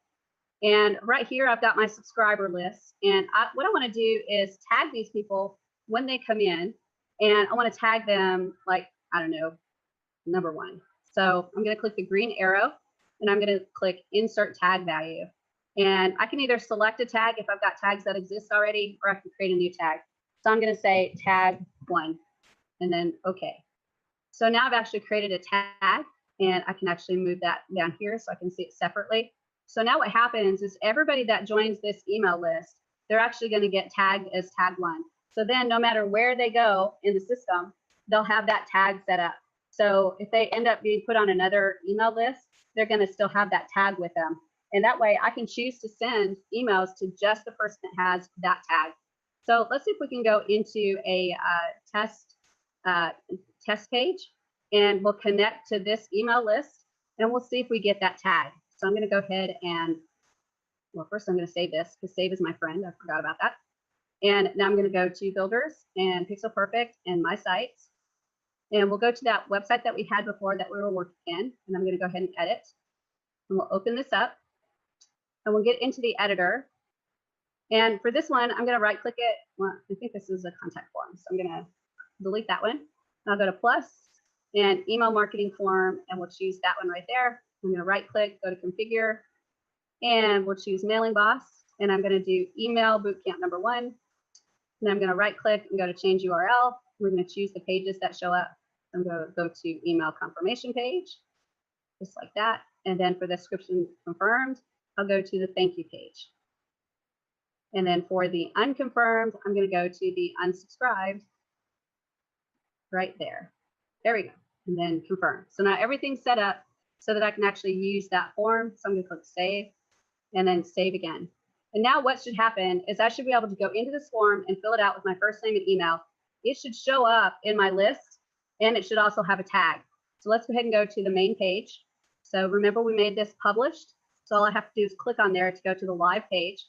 And now I should be able to fill it out. So let's say Tony, which is my awesome husband. I'm going to say Tony1 at awesomehusband, spelled right, then.com. So Tony1 at awesomehusband.com. So I'm going to click, well, you know what? I think it's a double opt-in, so I have to have a valid email. So we're going to go Brandon at Builderall Team Awesome.com. That's great. So we'll name it Brandon. Perfect. Now I'm going to go get your free stuff today. All right, so there's my email confirmation page. Now I need to go to the actual webmail. So I'm going to go to webmail.builderallteamawesome.com. And this should be Brandon. So there we go. He's already got his confirmation link. So I'm going to go click here to confirm. And that should take me to the thank you page. And now if I go into Mailing Boss, I should see that Brandon's in there as confirmed. And he should have a tag. So let's check that out and see if it happens. So I'm going to go back to the main Mailing Boss dashboard. And there's my email bootcamp. And I'm going to go to subscribers. Brandon right there. He's actually in there and he's confirmed. And now I'm going to click on this little icon right here, the overview. And I'm going to check and see what he's got. And sure enough, he's got that tag that says tag 1. So he's actually a member of the subscriber list, the email bootcamp 1, and he's got tag 1 on there. So he's been tagged. So now if I want to do a special email just to that person, right, just those people that have tag 1, I can actually go into campaigns. And let's say I'm going to do a broadcast email. And on the broadcast email, I'm going to create a new. So I'm going to create a one-time email, right? That's all I'm going to do is a one-time email. And I can actually set it up so that I choose that magical list, that email bootcamp number 1. And now I have the choice while I'm setting all this up to only send it to the people that have tag 1. So if I click that, it sends it over to here. And whatever I do when I set up this broadcast or regular email, it's only going to send to the people that have that tag. So if there's people on that list that do not have that tag, maybe they're older people that came in before I had the tag, or I set up the tag for a special opt-in, and that's the only people that are going to get that tag. Whatever it is, only these tag 1 people will get this email. Okay, so that's how you can start to sort, sift, and separate your people by using tags. This is the very beginning of the tag training. There's a lot more tag training you can do. There's some neat stuff that you can do with tags. In fact, you can tag people depending on if they land on a certain page, if they stay on a page for a certain amount of time, if they click a certain button, they can get a tag. There's a lot of neat stuff that you can do with tags that identify people for either actions they've taken or places that they've been in your website, which then you can transfer into being able to send them special emails based on the actions that they've done and the things that they've done. Okay, so it's actually really, really cool. Dominic? Make sure I mute this time.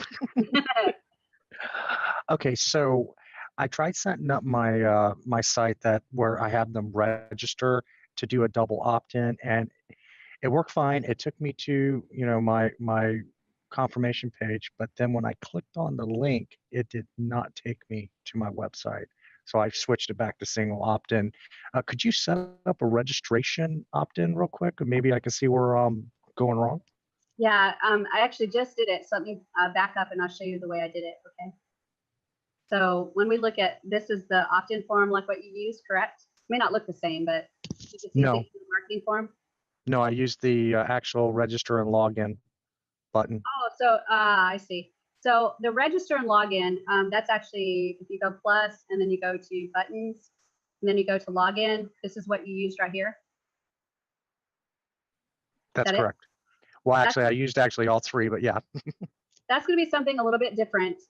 What that is it's registering them on the actual website. So it's not actually built to go into Mailing Boss. You're actually registering them on your website. And that's so that you can collect that information and use it if they purchase something, you sell them something, you're getting access to a membership area. So all of that is tied specifically to the website, not to Mailing Boss. So it's a completely separate thing.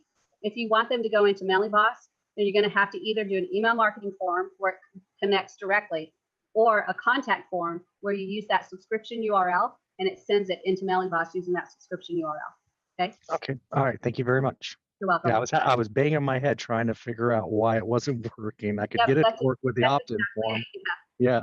Okay, great. Let me show you where that information lands. When you use that login to register, and they do register, you'll go to, I think, the double gears right here, and then go to user management. And whenever they register, they'll be registered right here. So you'll actually see them registered in this area.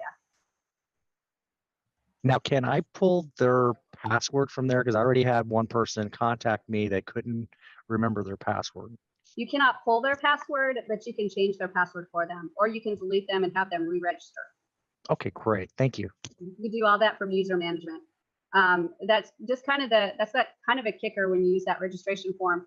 There is a way, if you do user registration and then you do a checkout, when you do the checkout process, there's a place in there to send the checkout information into Mailing Boss. So if they do purchase something from you, you can actually set up a checkout to send the information to Mailing Boss.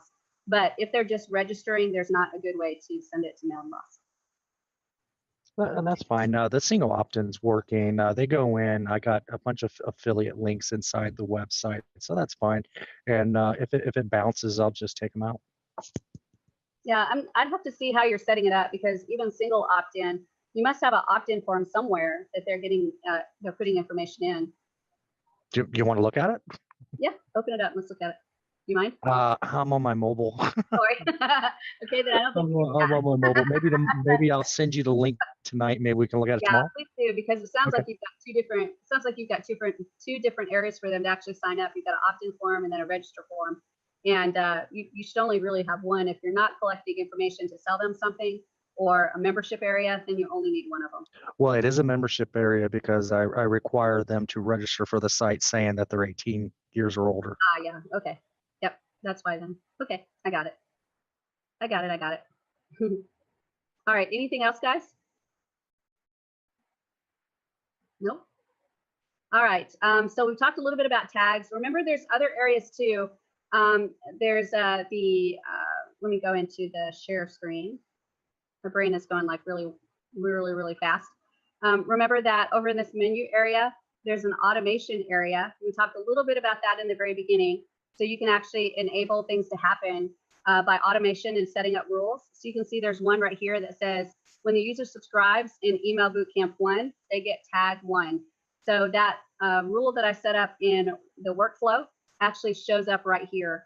I've got another one that says if the user does not open this campaign, then they're moved to a different list. So if they don't open this campaign for a certain amount of time, then they're moved to Shelly's awesome list, and that's enabled. So you can actually add the same type of rules here. Just click add rule and then figure out which rule you want to set up. And then whenever you choose a rule, it'll tell you what the actions are. So you choose the trigger and then you choose the actions. So these are other ways to sort and sift people so that you can send to only specific people that you want to. And then also under the campaigns, if I go back home and I go into the list overview, I've got quick links right here. And under this area, I can do list segments. So I can actually create segments of my list as well. So under segments, I can choose to create a list of users that have only clicked on one link. I can create a list of users in my subscriber list that have never clicked on a link. I can create a list of users that have never opened a campaign or have opened at least one campaign. So you can see all the different things that I can do to create separate lists. And then when I create a new email, I could choose to send to only that segment. So I can choose to send to a specific tag, or I can send to a specific segment. So again, I'm kind of sorting and sifting through my people so I can choose who to send an exact email to. I can also choose create new. And you have a lot of power in this area because I can actually create conditions to send to. So I'm going to call this condition Shelly's setting. And right here on operator match, I can choose if it matches anything or if it matches all. If it chooses any of them, that means any one of them or multiples of them. If I choose all, that means whatever criteria I set up, it has to match all of them. If it's not matching all of them, it won't trigger. So I'll just go ahead and choose any. And then I have to define the condition. So I have to choose add condition. And right here, I can choose field. So I can choose everybody that has a first name that starts with the letter S. So everybody that has a first name that starts with the letter S will be added to this segment. And then I can send out an email that only sends to people that have a first name that starts with S. Now, obviously, we're not going to send out an email like that because it's kind of silly. But you can imagine if I'm capturing email addresses that maybe end with gmail.com, then I can send to only people that have the email address that ends with gmail.com. If I have a phone number and I only want to send to people that have a phone number that start with 662, which would be people in northern Mississippi, then I can only send emails to people in northern Mississippi because I've chosen that 662 prefix. So if I have a question on my opt-in that do you like the color red, green, or blue? Well, if they choose blue, I can say, I want to send this email message to everybody that chose blue. Okay, so there's a lot of power that you have in that area. It just takes a lot of practice to implement it, right? It's kind of one of those where if you've got a big old Ford Mustang with a V8 engine and you're ready to ride down the road, you still got to know how to drive before you do it. And you got to practice. So that's kind of what you got to do with these. There's a lot of power in there, but you got to make sure that you practice before you implement, because you can really make things go hairy. I had a user just the other day that she had a tag and she could not figure out where that tag was. And we had to just do a little bit of digging because it was tagging her people, but she couldn't figure out where the tag was coming from.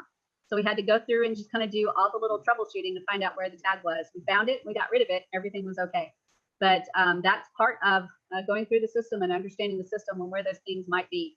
So when you start setting up these rules and setting up these tags, you have to understand what you're doing to make sure that everything is really working the way you want it to work. So start off slow and work through it and see how it works before you add it to a live list. Dominic. Okay, so I reached out to David and he posted that website for me in the chat. Oh, good, good. So cbd-gummies.com, is that right? my-cbd-gummies.com. Yep. Great, great, great, great. Thank you very, very much. I appreciate it. All right, so any other questions about email, you guys? That was about all I was going to go into in detail with spam and working on getting your reputation up, showing you how you could get your email in rain loop, how you could pull out your email and put it into another email client like Outlook or Gmail, and then make sure you saw some of the advanced things you can do like the tagging and segmenting and setting up the automation rules. So any other questions? Aurelie? Hello, Shelly. Hello, everyone. I had just a hard time following the whole session. So just wondering, I heard you were talking about spamming. Did you give some place to look to improve this? Is it a link? Is it something that you have shared about this? Yes, So I showed how. Yes, I showed how you can look up spam checkers. All you have to do is type in email spam checkers into a Google search, and it will pull up lots and lots of spam checkers. And there's a lot of them that are free that'll let you check, and then some of them are a little bit more involved and they cost a little bit of money. Okay, so I just tap in Google. Right, and then also I'm going to put some resources in the replay today that will show you the most common spam words that you want to avoid. It'll also show you information on how to increase your reputation and also how to avoid the spam box for Gmail and a couple of other little good tools that you can use to look at and understand how to stay out of that spam box. But the biggest thing to stay out of the spam box is to just keep working on your emails, and reputation is the #1 thing. So you have to write to your email like every day or every second day in a way, because I think I don't write enough to people. I think I'm keeping like.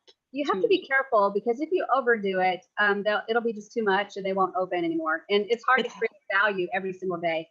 So no, but of course that's my problem. It's like I don't know what is the right balance. How often I should write to my list so I don't overwhelm people with too much things.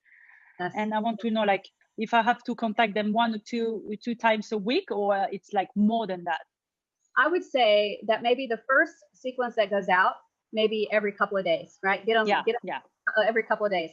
But then after you hit those first 5 emails and you hit them a couple of days at a time, then maybe start slowing it down. So it's maybe once or twice a week, and really no more than that unless you have a really special offer that you want to throw them, because they'll get weary, and you want to be able to create value every time that you put an email out, and they don't want to see you necessarily every single day. So once or twice a week is probably a good amount, and as long as you're providing value, they'll open that email. Okay, that's great. And one last thing that doesn't have many relation with this, but do you guys gonna change the time in the hours, because we had just changed the hours in Europe? I mean in Paris. Oh yeah, everything changed. Yeah, we've changed here already. We did about a month ago, I guess. Yeah, we changed way before you guys do. So now your time will always be the same as this one. Yeah, everything should be synced now, so you should be good. Okay, great. Thank you so much for the value of all this teaching. It's fantastic. I really enjoyed it. Very glad to do it. Very, very glad to do it. Does anybody have any more questions about what we covered today? Phoenix, go ahead. How many tags have you used? Were you able to max it out yet? Nope.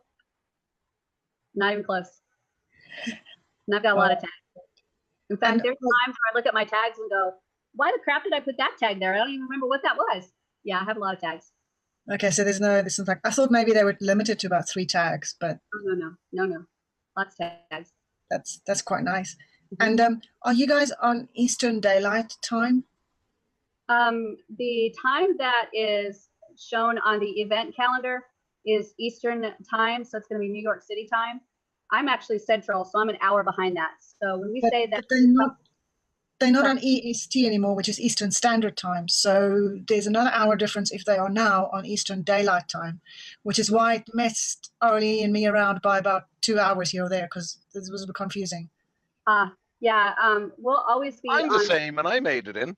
It's a standard 5 hours, and when before our clocks go forward, it's just 4 hours. And that happened to you back in oh gosh, No, it's actually 5 hours. Yeah, and but before we spring, it was actually 6. Before we spring forward, Phoenix, it's 4 hours. No, it wasn't. Oh man, I'm not even going to go into it. It's very simple. They sprang forward last month. Maybe we have different time zone, you and I think so, because now in Paris it's almost 8 p.m. almost 20 minutes. And here it's almost 1, so we are 7 hours apart. Okay. 7 hours. Okay, I just wanted to understand. Yep. So I don't miss the next meeting. Yeah, y'all, to me, the time is like the most difficult part. Even when I go to the world clock, I'm still not real sure. So I will always I will always try to be on New York time, whatever New York time is, and that's Eastern time. And for me, that makes me an hour different. But as Phoenix said, the time as Phoenix said, the time you share is always from New York time, no matter where you are at this moment. It's always 2 p.m. here on the East Coast. Okay. All right, man. Great.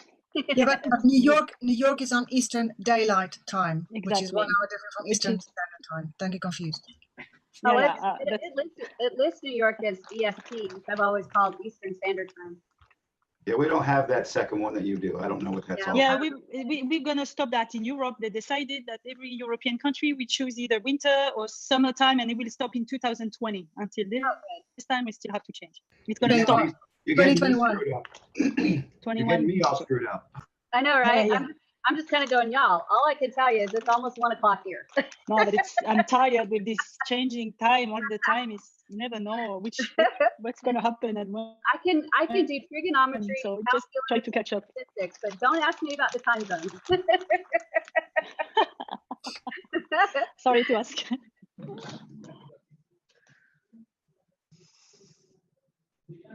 Shelly's frozen. That's New York time, whatever that is. And can you hear me? Woo, there we go. Yeah, everything I do is going to be New York time, whatever that is. And just back up everything from New York time, because that's what Orlando time is. And so in Orlando is our home office. So I'll always go New York time, and then you can back up from there. Okay? Okay, great. Because somebody's from Australia. And I've said that noticed it's some 1 of in your the morning. Tuesday night calls don't start till like 9. Yeah, we had just one of them that I had to delay by an hour. I can't remember why that night, but we delayed it by an hour. But that was only one time. Every other time they always start at 8 o'clock p.m. Eastern time, which is New York time. Okay, y'all. Well, I've got to go because I've got to get ready for my radio show. Awesome. Well, I don't think I have anything else more for you guys today. So be checking in the replay area. There's going to be a lot of resources in there for you to avoid the spam box. And tomorrow we'll finish up. We'll tie up any loose ends that we have on email. How are you guys feeling about Mailing Boss now? Are you feeling better about it? Awesome. Yeah. I have a simple idea for us in Europe. Get another clock. Okay. And Shelly, just one more thing, if I can add something. Today, I realized on the chat with many people are having a hard time to receive the second, like when you're doing a double opt-in list, they are receiving the email, they're not receiving the email in the inbox. I have 2 or 3 cases like this. Yes. So we have a problem with the email marketing form in itself. It isn't working properly with every email. So now we are checking millions of different emails, and I know that something is wrong with this email marketing form. They're trying to look out for what is it about. But so everyone knows that it's not only the wrong way of doing it, it's just like on the side of Builderall, they have to find out what's going on with this email marketing form, which is not working at the moment. And it does work, but I think there's some email providers, and I can't remember what email provider it was. There was one specific email provider that confirmation email, when they have to click to confirm, just never gets in there. And but many ones now. Yeah, really. So you want to test and retest.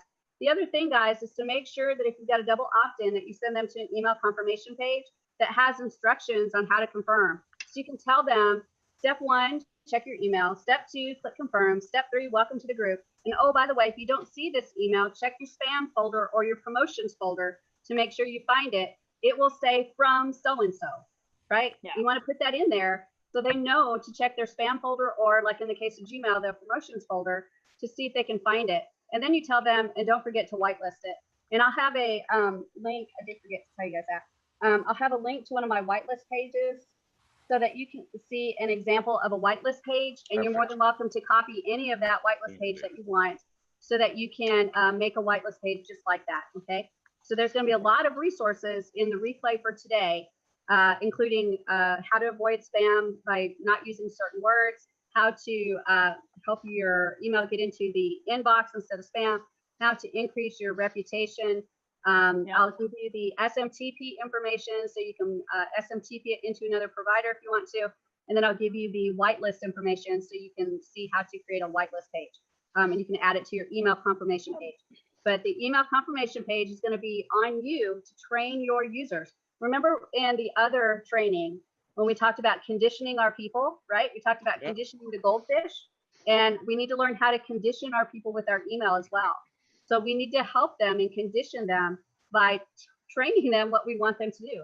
And what you want them to do when you fill out that opt-in form is check their email, click confirm, and welcome to the email list.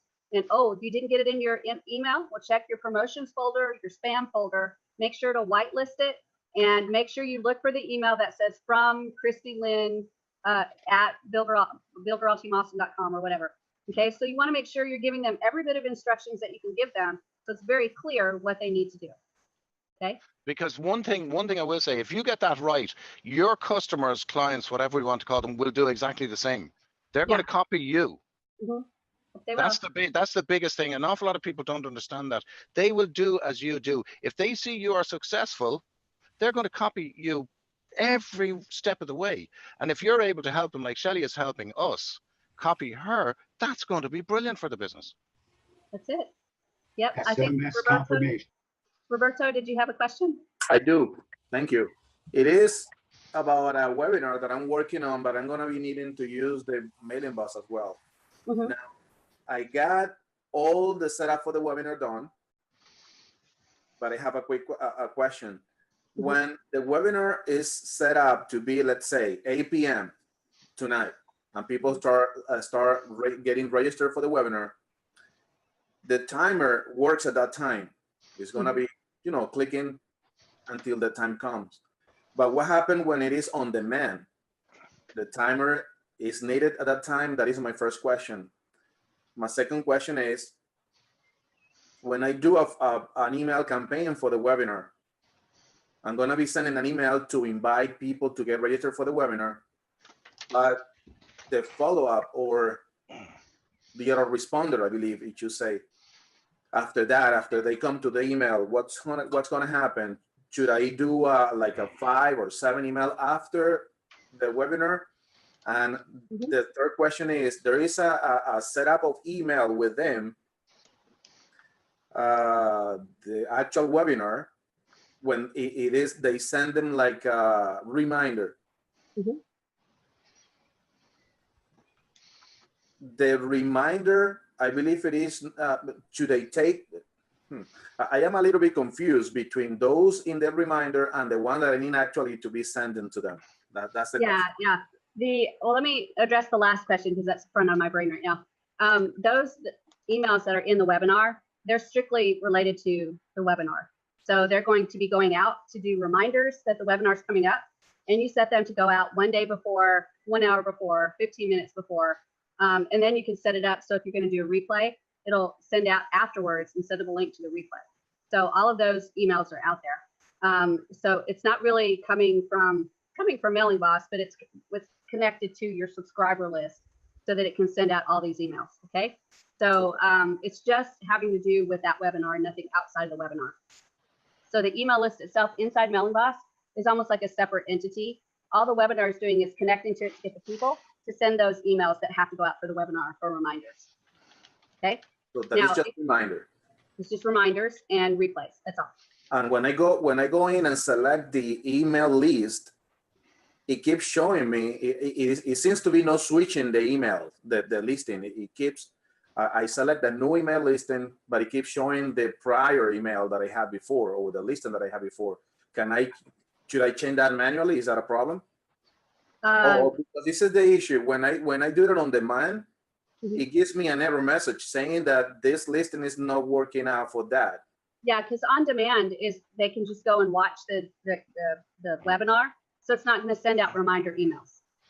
Okay. Right. And so it's not. I So don't it's need a not timer for that either.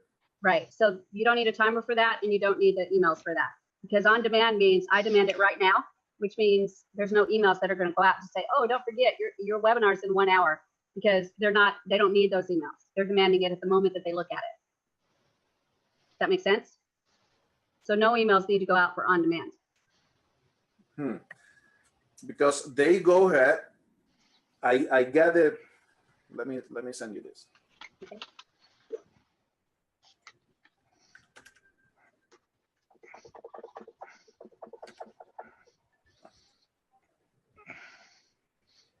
All right, that is my opt-in page right there.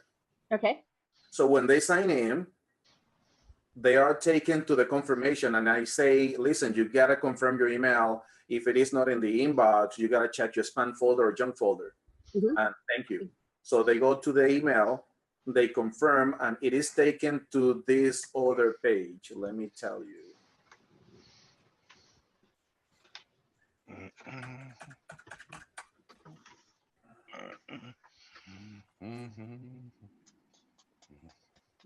So this is when they confirm, or they got the email confirmed, the second one. Okey-dokey. Let me see. Yes, when they are confirmed. So if the person is gonna be doing it on demand, they're gonna be seeing the timer anyway. You can take the timer off, or you can hide it, put it under a button, so it still forwards to the page. Or should I do like should I do two different pages? One for when it is actually scheduled, and another one when it is on demand. Yeah, you can do that too. That's the way to work it out. Yep. So there's lots of different ways to attack that one. All right, that answered my question. Thank you. You're welcome. Did I get all the questions answered? Yeah. Okay, good. Yay. Any other questions, guys? We'll have some training on that webinar soon. Eric is testing the webinar again for multi-speaker platform. So hopefully we're getting closer and closer so we can get the video shot to be able to teach you guys how to do all of the different ways that you can do that webinar platform, because it is absolutely fabulous. It's a really neat tool. All right, if there are no more questions, then I'm going to go ahead and call it a day. You guys did great. You had some great questions. Hopefully you're getting a better handle on Mailing Boss and how to manage Mailing Boss. I know you got a lot of stuff in the last 6 days. So the 7th day tomorrow, we're going to relax a little bit, and we're going to talk just a little bit more about Mailing Boss to tie up the loose ends. And then we'll talk about some of the other things that are in Builderall, so you can see some of the other tools that you can use besides just Mailing Boss. So I guess I will see you guys tomorrow. Be watching. The replay will be up in just a couple of hours. Okay. Bye, guys. Have a great day. You did fantastic. Thanks, Shelley. Thanks a million. You're very good. Thanks, Shelley. Bye-bye, everybody. Bye, guys. Bye-bye. Bye-bye, everyone. Bye. Au revoir. Au revoir. I feel like all the time. I feel like my Irish is showing here today. You're pretty all the time. You're live on YouTube. You're live. Awesome. Thank you very much. All right, let me come back to you guys now that I've got this open. And today we're going to go ahead and cover just some loose ends of Mailing Boss. I know with having had 6 days of training that a lot of you guys probably have a lot of questions. And we'll go ahead and try to answer those if we can. We had one really good question that I'm going to repeat that Brad had just a few minutes ago, and then Roberto has a question. And then we're just going to go over some of the other tools that are in Builderall besides just the Mailing Boss email autoresponder, so you know some of the other fabulous tools you can get with Builderall. So let me start with Brad's question first. And Brad asked about the workflow, and then going in the long way versus going in the short way. Do they work together? Like, can we go in the long way and create an email sequence and a subscriber list and still be able to do it in access it in workflows? And the answer is actually yes. If you go in the long way, and you create a subscriber list and you create an email sequence, and you've got all of that existing, you can go into the workflow and actually pull in an existing list and an existing email sequence. And it's a great thing to do to be able to create kind of a graphic of what you're doing with that email, so that if you have a client, you can actually take a picture of it and show them exactly what you're doing. So it's not a bad idea to do that. They're not mutually exclusive, as in you can only go the long way or only go the short way. They cross over and connect together. So all you need to do is go into workflows and either pull in an existing list or pull in an existing sequence and you'll be fine. So they do work together and you can pull them in even if they already exist. You don't have to always start from scratch in workflows. And it is a really good idea to do that. If you've got a workflow set up, you want to make a graphic of it. I think what we're going to see in Builderall coming up, especially with the release of Canvas, is that anything you can do graphically for your website, for your email setup, it's all better, because then you can go in and take a look at it quickly and see how it's set up. One of the biggest problems that I have had in this process of building funnels and websites and building email sequences and tags and all this stuff is you've got a lot of stuff happening and it's really difficult to map out. And with Builderall, we're getting the tools to be able to map those things out, to be able to look and in an instant see what's happening with our website or happening with our email. So if you are that person that's inclined to want a graphic view of what's going on, Builderall is really working hard to make sure you can do that. That's coming with Canvas, and it's already there with the Mailing Boss workflow. And we've also got it with the chatbot. If you go into the chatbot, there's actually a graphic user interface there as well. So you can see the flow of your chatbot in graphic form. So you don't have this kind of one-dimensional picture of what's happening with your chatbot. It's actually a really good picture with flows, so you can see where everything's going. So Builderall is doing a fantastic job of making it more graphic so that you can see what's going on rather than just having to be knowledgeable about what's going on. And I don't know about you guys, but when I build a website, I'm done. I forget. I wipe that area clean and go on and move to the next one. So it's hard sometimes to go back to an old website and think, what the heck was I thinking when I put this together? With a graphic, you'll be able to tell that immediately what you were thinking because you have a picture of it right away. So I think Builderall is making it easier for us to go back and really do well on our websites and our chatbots and our workflows for email. All that stuff is going to be incredible from Builderall. And I see no other platform that's doing such a great job of making it so that the brand new user can come in and see a clear picture of what's going on with website, email, and chatbot. It's absolutely incredible in my opinion. So thank you very much, Brad, for that question, because it was a really good question. And then Roberto had a couple questions. And Roberto, would you repeat the questions for me so I can attack each one individually? Sure, thank you. On that subscribe confirmation email, there is a link where the lead actually clicks on to get the email confirmed, and for some reason I removed it and replace it, taking the lead straight to the thank you page. Now I want to find the link that actually goes there. That is number one. And number two, I want to be able in one of these emails that I'm getting ready for the a sequence, on a call to action, I got a section with a call to action and it's a button where I want to be able to place a link. I don't find how to place the link into that button over there. Okay, so let's go ahead and approach both of them. So I'm going to go ahead and share my screen. So let me get logged into my other account real quick. And I've got like 5 million windows open. So let me close the windows so I don't confuse everybody. So give me just a second. I was actually working in Canvas just a few minutes ago doing some testing. So let me close all that stuff up so that you guys aren't bothered by all this extra stuff. And then I'll go in and share my screen. All right, so let's jump into Christy Lynn. Maybe, let me refresh here. All right, Christy Lynn, our person that has been working in Builderall. All righty. So Christy Lynn, we're going to go into Mailing Boss.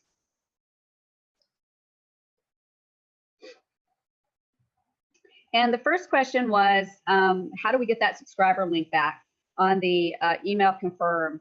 So that's going to be in, if I go to the subscriber list and I go to overview, I'm going to go to pages right here. And then subscribe pages. Nope, I'm going to do subscribe, confirm email. And there's the click here. And of course, if I want to edit it, I have to click the edit link. But I think you said that it was actually gone. So what you'll have to do, Roberto, is actually type in where it says link. You'll have to, where it says click here, you'll have to highlight it. And then you'll have to click edit link. You can either edit link or click this right here to edit the link. And then you're going to do the square bracket, subscribe underscore URL, and then close bracket. And it has to be in all capitals. I'm going to copy that, and I'm going to give that exact thing in the chat so you have it. So you want to make sure you put that exact thing in there under link, and then that will put it automatically in there for you. Okay? Does that help? Yes, it does. You're very welcome. And then the next one was, repeat the second question. Yes, on actually working on a template for an email. Oh yeah, the button. I place a section with a call to action. Okay. Which is a button. All righty, so let's go into one of our emails. Mm-hmm. And we will manage one of them. So I'm going to go into maybe this one. And save it next. And save it next. All right, so I'm in my advanced editor, and let's see if we can find one with a button like this right here. That one, sadly. If I can find a place to put it. There we go. And then right here, we get to click edit link, and then you'll put your link where you want it to go right there. It's not working that way on my end. So just kind of hover over it. Oh, okay. Now it worked. It just had to have the boss person telling it to work. I knew it. It was gonna trick me. That's the way it works all the time. Is somebody tells me it's not working, and then we connect, and it's like, oh wow, look, it works. Yeah. Thank you, Shelly. It's that easy. You just put the link in there, and then when they click the button, it'll take them to that link. So awesome. You got it. All right. Any other questions that you guys have about email and some of the stuff that we covered? David? Sorry. Apologies for that earlier on, by the way. I didn't realize my mic was... Oh, no, that's okay. That's okay. I was doing a comparison last evening with another client, we'll say, right? And I found a video within this, and the man was, and this is a bit of advice to people. We're having a really hard time hearing you, David. It almost sounds like there's wind. There may be something rubbing up against the microphone. Okay. He has an oscillating fan on because it comes and goes. Ah, okay. Yeah, maybe a fan then. Yeah, we can't hear you now. And it was actually really soft too. You weren't very loud. We can't hear you at all now. Keep trying, and we'll get back to you. You keep trying to jump in when you're ready, okay?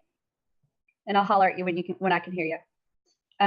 While he's working on that, does anybody else have any questions? Phoenix. I do. Go ahead, Davida. Alia. Yeah. With the when I upgraded to ambassador, now I had all of those leads. If they upgrade, will they go under me, or will they go under me under the old plan? I think that those leads, because they're registered already, they'll end up going in under the old plan, because I think it goes on the day that you register, not on the day that you actually go active. Okay. I think I remember that. Bonnie, do you know if that's true? Does that make sense to you? Bonnie, I lost Bonnie. Where'd Bonnie go? I think she jumped in and maybe jumped out. I think that's the way it works, is the date that they activate, the date that they register. Yeah, because right now they're just all would be considered free affiliates. Right, exactly. But I think if they upgrade, they'll go in under your old Builderall business, but anybody new that you get to register will go in under your ambassador. I believe that's how it works. I think that's how it worked for me as well. Yeah, okay. And congratulations, by the way, for becoming an ambassador. I'm really, really excited for you. That is huge. It's huge for the company. It's huge for you. And you have just taken a step to be a leader in Builderall. So it's really exciting. I'm super excited for you. Yeah, excited. I'm glad you got an invitation. Yeah. But I want to mention something, by the way, about this because now we have some people coming into the chat asking to change sponsor just to be able to become ambassador. So I want to be clear.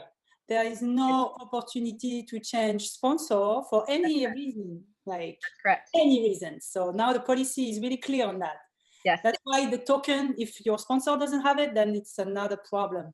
But don't try to change sponsor to be able to have a token from someone else. So I know that ambassadors should have a really strict policy that some of them not following, and they are selling all those tokens. All of a sudden, everyone wants to become ambassadors. I can see that from on the other end.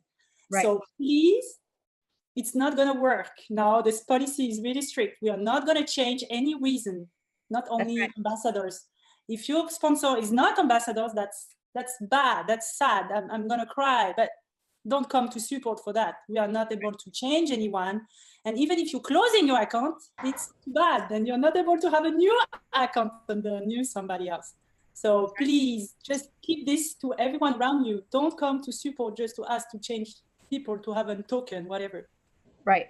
And the reality of it is, it's just like Arlie said, the company's not going to let you change sponsors just to be an ambassador.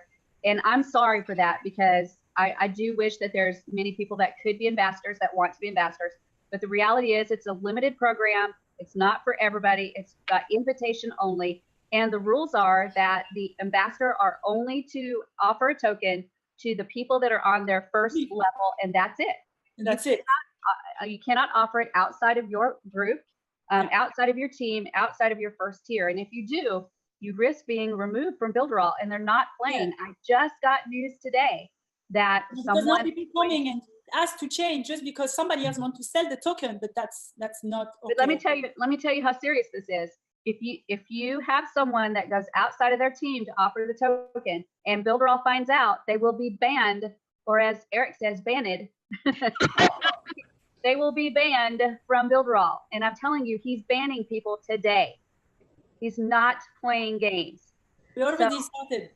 Yes. So please don't risk losing your whole account with Builderall to cross over and become an ambassador to go against the rules.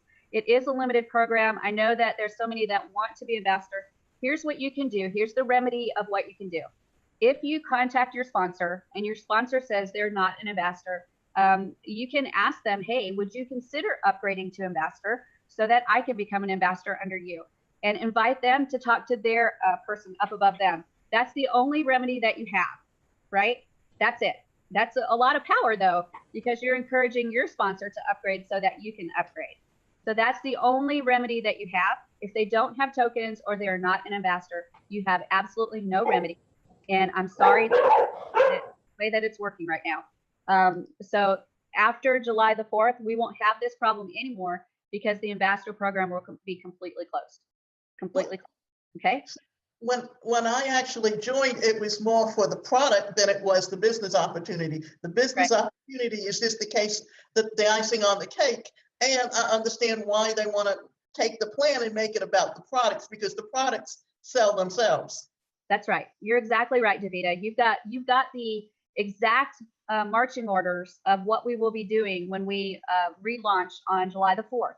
Is starting July the 4th, actually starting now, but really on July the 4th, we will completely be focused on the product.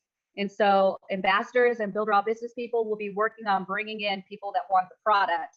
And then the business opportunity part will just be the icing on the cake, exactly like you said.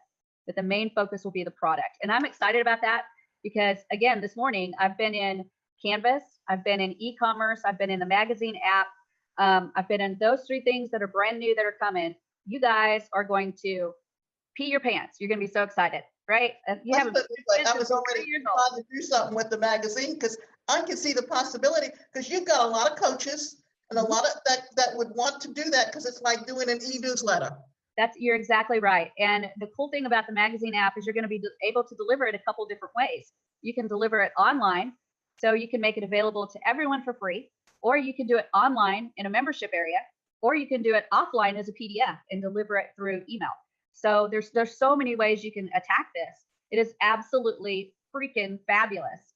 And I'm just stunned at what we have in just the mode. But again, we're looking at Canvas and we're looking at the e-commerce as well. All 3 of them are in their own right so powerful that it could be charged the $49.90 per month, the max amount of plan we have, the highest plan we have. It could be charged that per month for each individual item. And here's the thing that blows my mind. When that e-commerce is ready, you'll be able to make as many e-commerce sites as you want. With Shopify, I have Shopify right now. It's $50. I think I'm at the higher level now because I have so much. I was going to say only $50. Yeah, it's way higher than that now. It started at $50, but it starts at $50 per month to start your Shopify store. And as you increase traffic, not increase sales, but increase traffic, your price goes up, and that's for one store. And any little app you want to add on. Yeah, I've lots of add-ons. I was paying $20 a month for recurring orders. Yeah, I've got an affiliate platform that I use to be able to have an affiliate system for my store through Shopify, and that's $50. It started at $50. It's also based on traffic. So every time the traffic goes up, I pay more for that app. So I paid a lot for my Shopify store, and that's one store. Builderall, when this e-commerce platform gets released, you're going to have as many stores as you want through this platform, and it's absolutely insane what you can be able to do. And it's all for the low price of $49.90 per month. It just blows my mind what Builderall is doing. So it's fabulous what we're doing and what's coming in the near future. What's the name of this e-commerce? It is a open source called Magento. It's open source called Magento. Magento. Mm-hmm. And it's really common. It's a very, very common open source. You can find about 3 million videos on YouTube on how to set up a Magento store. So it's going to be real easy to find information on how to get it set up, information on how to get it up and running, put your products in, set your taxes, set your shipping, set everything that you want to do with it. And then they're working on bringing in the plugins so that you can do things like drop shipping and connecting to drop shippers and automating your shipping and all and an affiliate program. All of those are plugins that can be brought in. So the potential for Magento to really, again, cause Builderall to be a game changer is very, very, very real. I cannot express to you guys what this means when we implement this and it's ready for everybody to use. It is another one of those game changers. To me, Canvas is a major game changer. The e-commerce platform and the way they're building it is a game changer. The magazine app is an absolute game changer. You're going to be able to position yourself as an expert with your own magazine or multiple magazines, however you want to do it. And then we've got so many other things like the Pixel Perfect, which is, again, a game changer when you talk about building a website. So it's amazing what Builderall is doing. And we are, again, it's so funny. I keep saying this, but we're at the beginning of something amazing. It's like last year about this time, I kept saying, we're at the beginning of something amazing. We're, again, at the beginning of something amazing. So I can't express to you how important it is right now to make sure you stay in Builderall. It's going to be frustrating as you see this stuff roll out and there's little hiccups here and there. It's going to happen. Oh, really? Yeah. We'll talk later.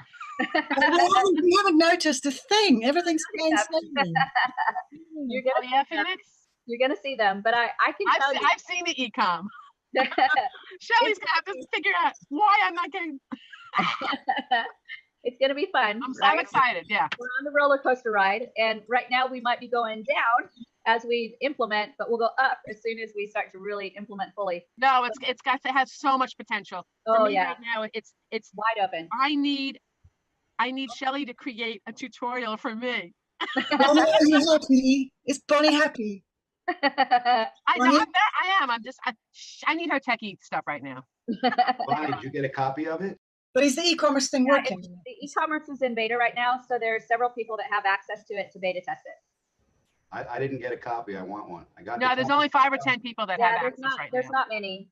Right now it's limited to about maybe 10 people. I think he said about 10 people, and once we can get it working well, then everybody will get access. Yeah, and you don't want in right now anyway, John. It's a little bit of a mess, and just like when they first implement, and so let them get some kinks worked out because there's still some kinks just getting into the e-commerce.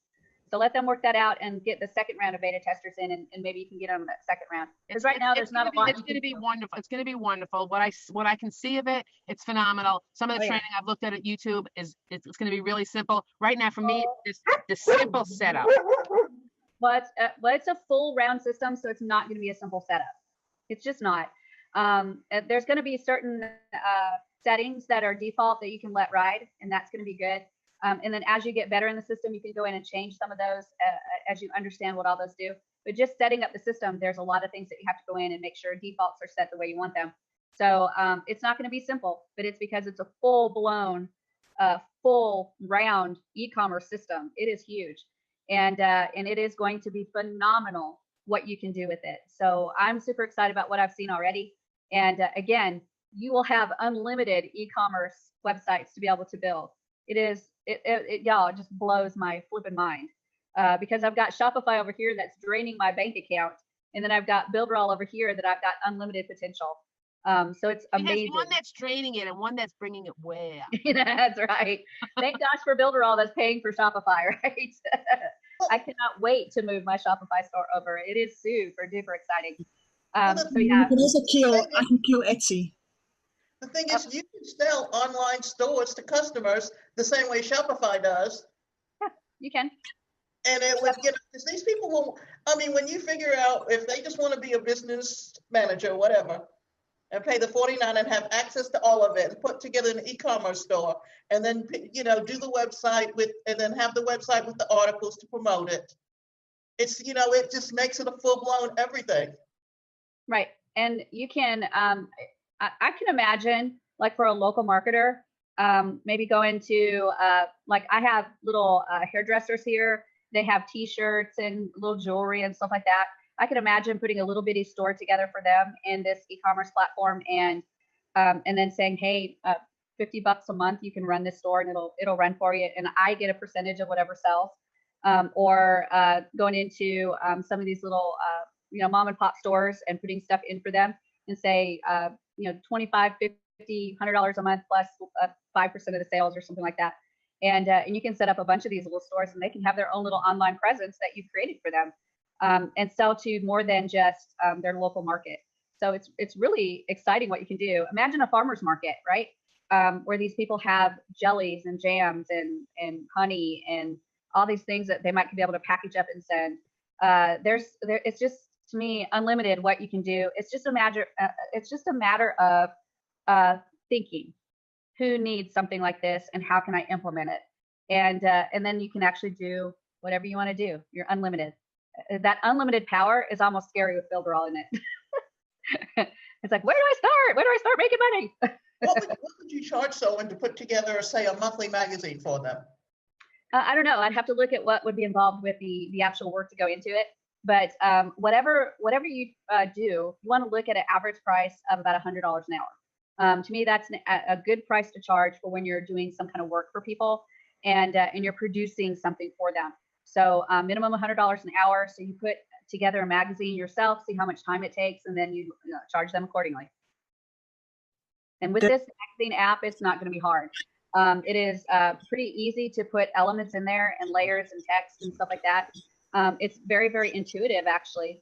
And I think that it's going to be easy to take this format and be able to create some really nice looking magazines. They've already got some templates in there that we can play with and actually move stuff around. But you've got complete control to do it as a blank item and not pull a template in. So you can put your own designs and your own graphics in there. So it's going to be amazing what you can do. And again, you're going to have to work at it. It takes work like anything else. You're going to have to learn the little ins and outs of it and how to run it. But my suggestion is if that's something you're interested in, Davida, when it comes out, you jump all over that one, make a couple of magazines, see how long it takes you, and then you can actually charge accordingly by fitting that $100 an hour into the mix. And then how much time does it take you to create that magazine? Okay. Does that make sense? Yeah. Okay.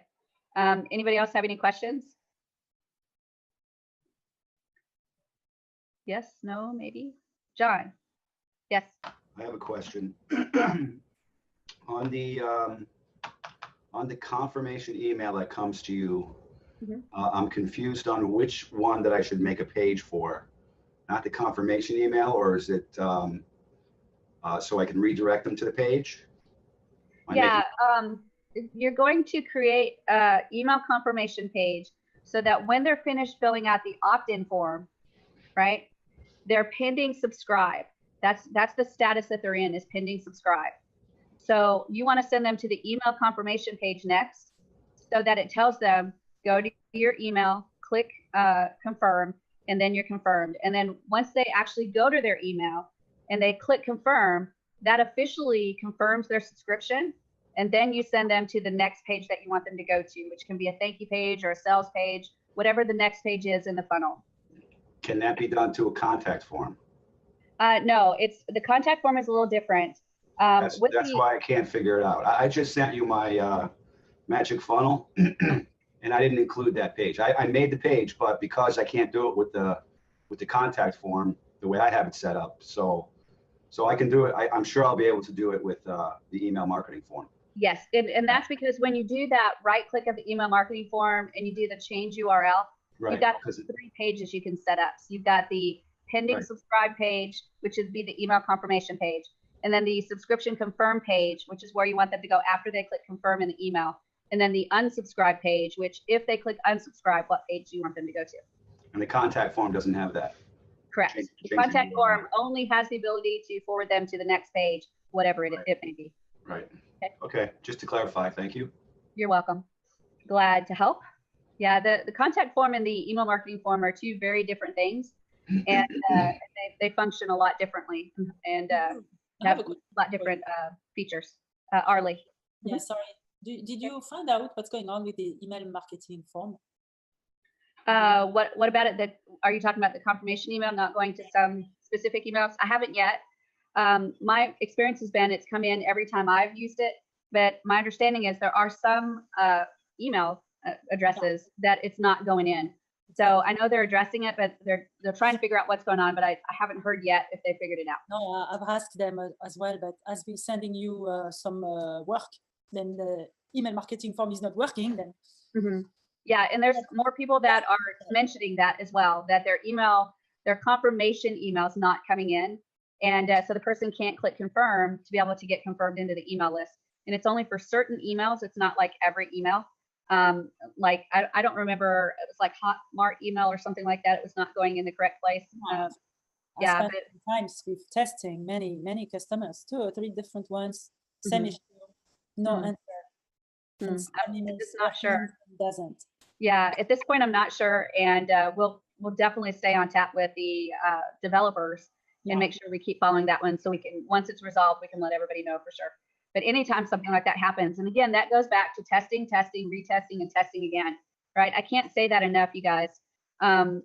This is your business, and you want to make sure everything is working. And as irritating as it can be, even for me, when I create a website and I get my mailing boss stuff set up and I got my opt-in forms, all that, I just want it to work, right? Yeah. At the end of the day, I just want it. And so I'm thinking it's all set up. I know it's set up. I'm going to let it rip. And the problem is that if you don't test it, you don't know if it's actually going to rip. So you got to test, and you got to make sure that you test multiple times, multiple different ways. If you have checkouts, then check your checkouts. No, because there is a lot of people who come in support to test, you know? Right. Yeah. Don't ask support to test for you. I've actually given them that speech already, Arlie, that I love to test other people's stuff, but I get very irritated if I test it and it doesn't work clearly, because it's clear that they did not test it themselves. Don't make support be the ones that do those initial testing.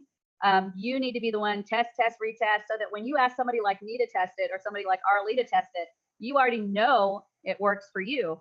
You know it works for you, but you just need an extra set of eyeballs to check and make sure it works wherever they're at, however they're going to go through the funnel. That's important, you guys.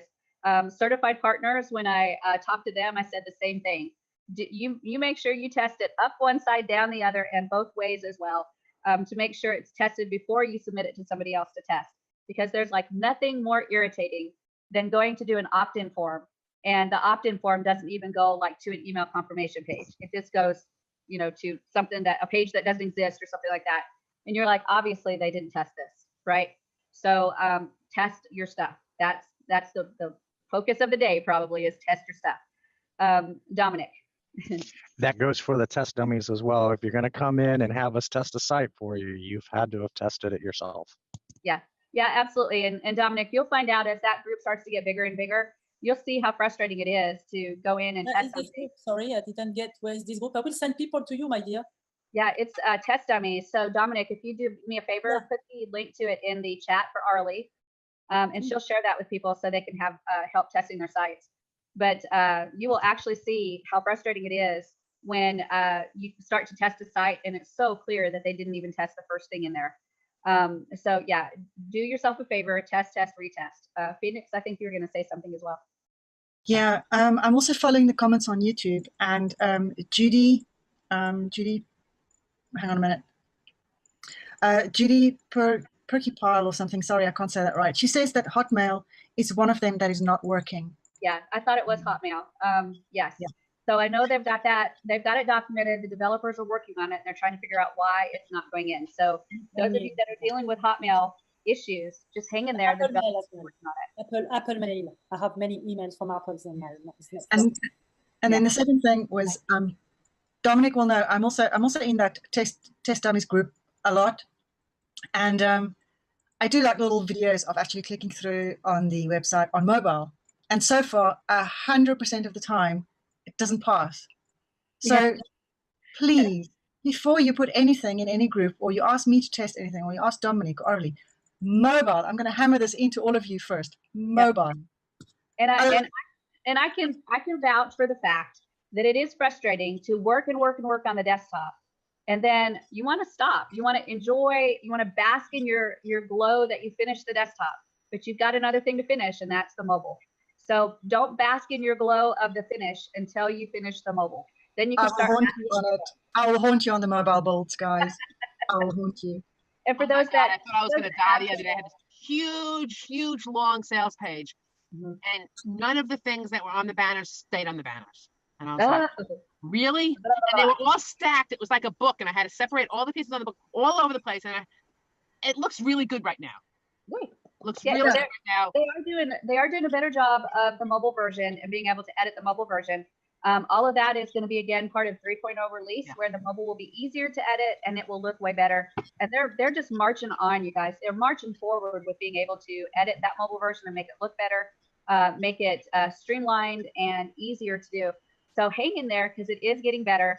And there's a few little things that we'll be seeing happening in the next few weeks as we get ready for 3.0 that will make the mobile much better and much easier to do. So, and Shelley, even with all that stuff, it's so much easier than it was last year when we were all struggling. So even with me having to sort through all the stuff.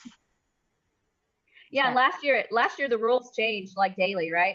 Well, today you have to put it in a box, and you have to make sure that it has space, and you have to make sure it doesn't touch each other. There were so many rules.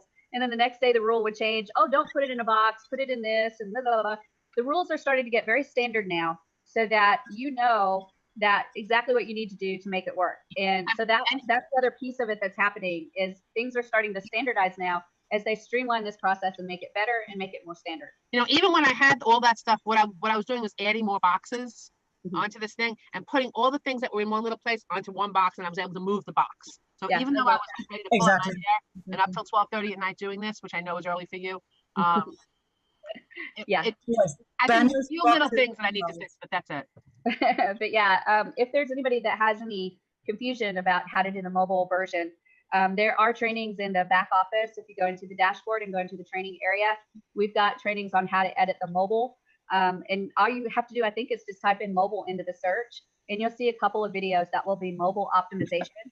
And you can watch those videos and watch how to do it. So it is difficult when you first do it, because it's like anything else. When it's new to you and you don't know how to do it, it's frustrating.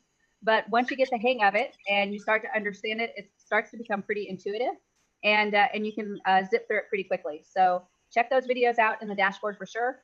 And then when we go through training in here, sometimes we get to go through editing for mobile as well. So we'll probably have some training in here in some of the boot camps as well. Any other questions, you guys? Just a quick comment. Sorry, let me do Phoenix and then Karen. Sorry, just a quick comment. Just to let you guys know, you're not the only ones that's getting haunted on mobile. Even on the weekend on Sunday, when Eric was building the new page for the affiliates, the first thing I was like, Eric, it does not look so great on mobile. He used another word, but it's not what I said. But so even Eric does not escape the Phoenix check on the mobile. But Phoenix, what he seemed to say afterwards is, oh my God, I was using the old one. And then he went back and redid it on this new platform, and then it worked. So it was like, let's get on this new platform. Yep. I think that pushed him to get the new stuff out even faster. So Phoenix, you were probably the impetus of the developers getting no sleep on the weekend. And then Yeah, I might have had a little influence on that, maybe. and I was finding all his typos, and I'm sending him messages. Yes. You spelled it wrong. You spelled it, and that's why when he said that the other day, I was like, oh my god, like recognition. Yeah, that new page looks great though, and the mobile. Even our fearless leader doesn't get away with anything. And I don't know if you guys saw the little video that I did about how to figure out how to get your affiliate thing on there, because it was like it wasn't intuitive, and I was like, this doesn't make any sense. It's because it's not there yet, Bonnie. They're still building it. It's not there yet. Yeah, I know, but even though it's not there yet, now people can find out how to get their affiliate link, and they can use it to promote if they choose. Yeah, it will be changed by Thursday. While we're talking about that, let me actually share with you guys. Karen, I'll get to your question in just a minute because I do want to mention what Bonnie said. She does have a video on how to get to your affiliate link for the new affiliate page. And I want to put it in a Builderall business, maybe? Yeah, I want to show you another way to do it as well. So let me go ahead and share my screen. And this is another way you can do it. So if I go to a new page, and let me get this window to stop popping up here. Move that over. All right, so I'm going to go to this new affiliate page, so affiliates.builderall.com. So this is the link to the new affiliate page where you can actually apply to be an affiliate for free. This is the new thing that we're doing. So people no longer have to pay to be an affiliate. So what I'm going to do is, this is not cookied or it's not pointing to anyone in Builderall. It is a blank affiliate link. There's no affiliate that's associated with this this particular URL. So if somebody signed up using this link, they would actually go in under Builderall directly. So if I wanted to cookie it to myself to make sure that I got credit, then I would actually go into my dashboard and I would copy that affiliate link, that URL, and I'd go into Builderall Business, and I'd go into Money Making Funnels, and then right here I'm going to go to redirect link, and I'm going to click the redirect link, and then I'll put that link inside there. So that's the affiliates.builderall.com, and then I'll click send. And what that does is it creates a long URL and a short URL. You can use either one, but when that person uses that URL that is created, the short one or the long one, they will be cookied to you, and you will get credit for that person signing up under you. So any link that you have like that in Builderall, if you want to cookie it to you, you take the URL, you go in and go under Money Making Funnels and redirect and get a new link. You can use the long one or the short one. And when they use that link, it will cookie it to you, and you will get credit when they sign up. Okay. But how come the link how I did it is so much shorter? I'm just curious. I don't know. I watched the video, Bonnie, but I was like half watching. I've taken a lot of medicine, and my brain has been like off the rails fast, right? They got me on a lot of antihistamines too. And so I think I now understand what it's like to be on like cocaine or methamphetamine or something like that. Baby. The brain is like super fast. But I didn't watch real close exactly how you did it. And I made a note to myself that I need to show them the redirect link, because that's a tool you can use anytime. Yeah, I didn't even think about that. I was just like playing with it and going, there's got to be a way. This doesn't make any sense. Yeah, I think what it did was when you went to it, because you were already registered and logged into mailing or to Builderall, it puts your link, your number in there automatically for you. And it may not do that for everybody that wants to do it that exact way. Yeah, I don't know if it works for other people or not. I didn't get too many comments, but that's all right. Yeah, but it's okay. You did a great video. It was great. It was wonderful. And this redirect is another different way to do it. That's all it is. Sorry about that. Way to do about this redirect link. If Jelly. you already cookied to somebody else, like to you, for instance. Karen's waiting for a question. And then if you are sending me this link, can I recookie it to my personal? Yeah, the cookies are last in. The last cookie wins. So let's say that I send Phoenix a cookie, and she goes and looks, and she's like, nope, not yet. And then you send her a cookie link afterwards, and she clicks it, goes and looks. Your cookie wins. She likes the oatmeal cookie instead of the chocolate chip one. Yep. Last cookie wins. The last one wins. Okay. Yep. Let me get to Karen, because Karen has a question. This is like eons ago, so maybe it's not good timing anymore. I was trying to ask about the contact form. Yes. If I were to, I want my people that are subscribing to subscribe to my list, of course, but I also want them to have a place that they can ask to have a coach, contact them to start working with them, that would be a contact form, correct? The coaching one, and then still like 2 separate links. And then where would the contact form go? Obviously, I can have an email and assign it to a coach, and then I need them to get that coach's calendar to book an appointment. Where would that fit in? I think that because I'd actually have to like manually assign it first. So I don't know. Then that's where I'm kind of like hiccuping. Yeah, we might have to do some one-on-one with that, Karen, because I don't think that's going to be as simple as, because one of the things you could do is make them choose, right? But they won't know which coach they're choosing. If you want to assign them, then that would be something different. I would need to, because of time zones and that sort of thing, because of when people are working, available to coach, and when the person is available to be coached. Because if I put somebody, Pacific time with somebody on Australia, that time zone might not work if that person only has certain hours. The reason Brad's laughing so hard at me is because everything I do seems to be like, well, that's a one-off. Well, that's not exactly the way it works. And yeah, so he's so used to this after, 28 years. Yeah. It's doable. It's absolutely doable. My brain is thinking of a few ways that you can do it. But it's a little bit advanced more than just doing a contact form with a name and an email. One of the things you could possibly do is set it up as like a hidden field with a standard value in it. And then you can go in manually into Mailing Boss and change it to the person that you want to change it to. So you keep record of who you've assigned it to. And then based on who you assigned it to, you can create a rule that sends out emails based on who is assigned it to it. That's it. That's the rule. That's what I was missing, the rule. Yeah, so you can do it. It's a little bit more advanced than definitely what we're doing in this class. Oh yeah, and I just needed that, but that is the right way to use that contact. And the contact can only have name and email. It can't be altered, right? Oh, no, you can have more fields. Okay, great, because that's what I need. Thank you.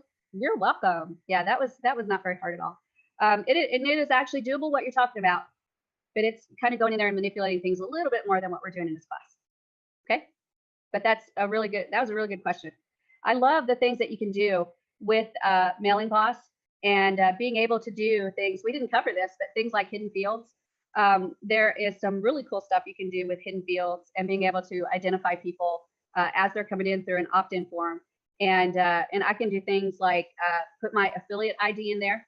So when I get the information and pull it out of Builderall, I can put any kind of fields in there I want, like affiliate ID, and then shift that back into Mailing Boss.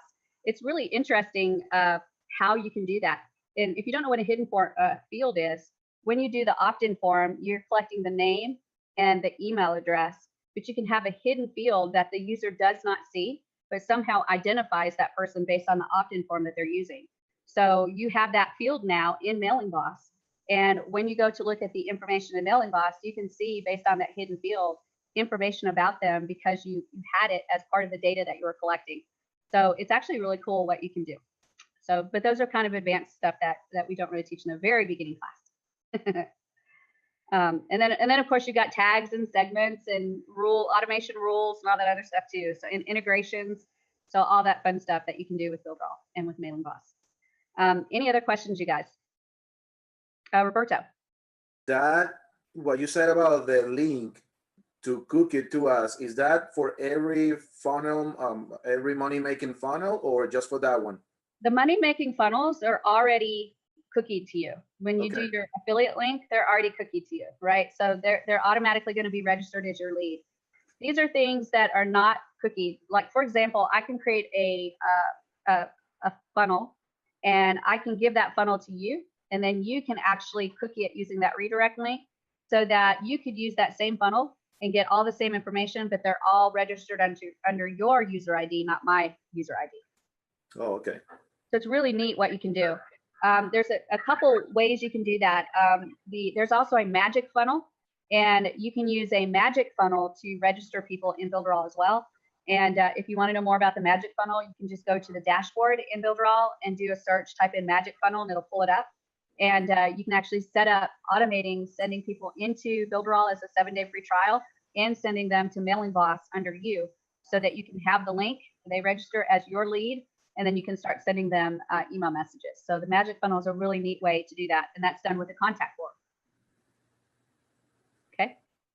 Thank really you. neat stuff. You guys, this is the tip of no, this is not even the tip of the iceberg. This is the shavings of the tip of the iceberg, what you're learning in Mailing Boss right now. It's the very, very, very beginning stuff.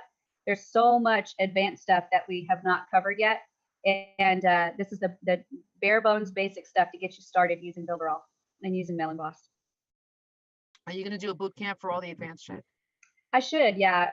I should do that. Probably the next time I go around, I'll do an advanced one to show heavy use of tags and segments, automation, integrations, all that kind of stuff. List hopping and all that good stuff. Because it's fun. All right, any other questions about Mailing Boss? Any open ends that I have that you're not sure of? Are you completely comfortable creating a subscriber list, creating an email sequence, activating everything so that it's ready to go out to your list, connecting an opt-in form, whether it's contact form or email marketing form, connecting that to your list and starting to get people inside of your subscriber list? Are you comfortable with all of that? And are there any questions? Judy. Yeah, I'm just putting my email sequence together. There was somewhere in the back office that you showed us that we could go, I think it was, I can't remember which week it was, you said to create 7 emails and you told us to go somewhere to find information. Where did you Oh, say yeah, that? on the Elements page. Oh, Elements. Oh, okay. Yeah, so it's elements.builderall.com. There are 2 groups of email swipes, and you can use either one. Okay, thank you. You're welcome. Yep. Anything else, guys? Tyree? On those emails that you just spoke to about on the Elements page, do we have to edit those according to the way things has changed recently? Yeah, because they're very much like the way we were selling before, which is money making opportunity, business opportunity. So definitely edit them, and I'm sure that they will get to changing those email swipes to different ones eventually. Right now, they're just dealing with back office and changing all the websites and stuff. So the Elements page and those email swipes are probably going to be changed later, but they will get to it to give you better email swipes. Okay, so then can you, I know it's putting you in a tough position to answer, but an explanatory video, the ones that they did have to explain Builderall, the opportunity, those are not going to be able to be used, are they? Correct. Okay, so Correct. Okay, so I need to take those down then. So that means that right now we have to create our own according to what we understand until they create some. Yes, and you want to be really, really careful. We want to focus on the tools. So anything you do, you want to focus on the tools. You can mention in there, just like as a side note. And by the way, if you want to get started to resell Builderall for free, you can go to this website and then give your affiliate link for that, affiliates.builderall.com. So make sure you cookie that link and put it in there for them. So you can offer that, but don't make that the subject of the video. Okay. Yeah. And then any income claims take off immediately. We're not doing any income claims at all because I may be able to make $40,000 with Builderall, but that doesn't guarantee that Tyree's going to be able to make that, or Dominic's going to make that, or John's going to make that. It just means that I had a bit of luck and I had skill set and I was able to do it. But we can't guarantee it and we can't claim that. So the only thing you can do is you can talk about your earnings, but you have to do it in such a minute way. Like I was able to earn money through Builderall, and this is how I did it. But you can't say you can do this, you can earn this, and you have to be limited with how much you actually say it. It's a fine line, and you just want to be very, very careful. And then always try to put some kind of disclaimer, even though that's not necessarily going to protect you if FTC or the SEC comes after Builderall or you. But do try to put a disclaimer that all income claims are based on individual capability and motivation and whatever you have to say to make sure that you clarify that not everybody gets the same results. And see, like for me, I've been in 2 other opportunities that I still one no longer exists, but the other one I'm still in. We went through this growth process, so I was familiar with what was ahead. I saw it coming, but I can say that after everything was straightened out, we hit massive growth. Yeah. We had a dip at first because of some of the changes and everything, but we had massive growth and hadn't stopped growing. So for me, The only thing I have to take down is just the video that Builderall gave us to explain the opportunity. But for my personal marketing, all of it just included talking about the tools. I didn't include anything about income. And if I did say anything about income, I didn't use the word income. I just used the point that using this tool has changed my lifestyle. It allowed me to make a difference in my lifestyle and the lifestyle of others. And the only thing I didn't do, well, I did, like I said, the only thing I didn't do was the other day when she mentioned when you have an affiliate link, the income disclosure in that description also. I have to go back and do that because I know it makes it safer, but I do want to thank you for showing us how to get the affiliate link as far as making a free, having an affiliate opportunity. However, I'm going to have to go back and look at the video from Monday to get a better understanding of how this is supposed to be presented so that I can stay within the guidelines of Builderall. I don't want to mess up anything. I see what happens when they come after other people. I've not been one of them and don't plan to be. Well, and the good thing is, Tyree, that Builderall is set up in a way that if you are doing something that you're not supposed to, they will come at you and they'll say, please stop. And then if you stop, it's done. You say, oops, sorry, I didn't quite understand. I got it now. But then if they have to come after you second time, then it's done and they'll take away your account. And they're not playing any games. I want you to clearly understand there are people today that their accounts are being closed because they're doing it wrong. And they've been approached before. So I just want you to make sure you understand that Builderall is not playing any games anymore. The mantra right now is no mercy. If you've been told and you're continuing to do it, then you'll lose your account. And that's unfortunate because Builderall is an incredible opportunity. And if you do it right, it is so much opportunity. So just make sure that you listen to the meetings and listen to the trainings. I love that you're going to go back and listen to it again so you can get a clear understanding. And then once you have an understanding, move forward. But if they contact you and say, hey, Tyree, this is not quite what we want, you listen to them carefully, try to understand what they're asking you to do, make the change, and then you'll be golden. So no worries. Those videos that they had in the back office and everything that you could download, those weren't really talking about the opportunity as much as they were talking about the product. Yeah, we've got a ton of videos coming out where they're talking about the product that are super duper good. So they will be coming out really, really soon along with their own funnels. So you guys get ready because they are fantastic short little videos. They talk about like Sue, the chiropractor, was needing a website. She chose Builderall and Builderall built her site. And within 30 days, she had 62,000 new customers or something like that. But they're fabulous videos on each product and how you can use the product for a specific niche. And we've got, I think 21 of those, I think is the number that we have. And each one of those will have their own sales funnel that goes with it. So get ready because those are coming. That's what I've been using, those videos. Yeah, they're coming and they'll have their own funnels. So super duper excited about those because I love those. They're the really cool, colorful explainer videos and they are coming. Dominic, that's a question. Where are them? They're on YouTube, but I don't think they're public yet. They're also in the back office because that's where I found them. Oh, okay. Go ahead, Dominic, and then I'll see where those videos are. Dominic, go ahead. Okay, so is it safe to assume that, because I'm going to be selling the tools, that somebody comes in, they buy the tools, and then they decide to become an affiliate, they would be underneath me, correct? Yes. Yep, absolutely. It's all done by email address. So when they register under that email address, they are your lead. So first they come in as a client, commission off of them. Then they come in and decide to sign up under that same email address as a affiliate. Then everything they do actually counts in your network after that. So yes. And then you want to, I think one of the things that we'll see is if they sign up as an affiliate, you'll want to really encourage them to upgrade to the $49.90 plan so they can immediately get all the points that they need to be able to collect any recurring income for anybody that comes in. So if they're getting the plan already and maybe they came in at $9.90 or $29.90, you want to really encourage them to do $49.90 to get all the points they need so that as soon as they get people to come in, they'll not only get that 100% commission the first month, but they'll be immediately available to get the recurring commissions.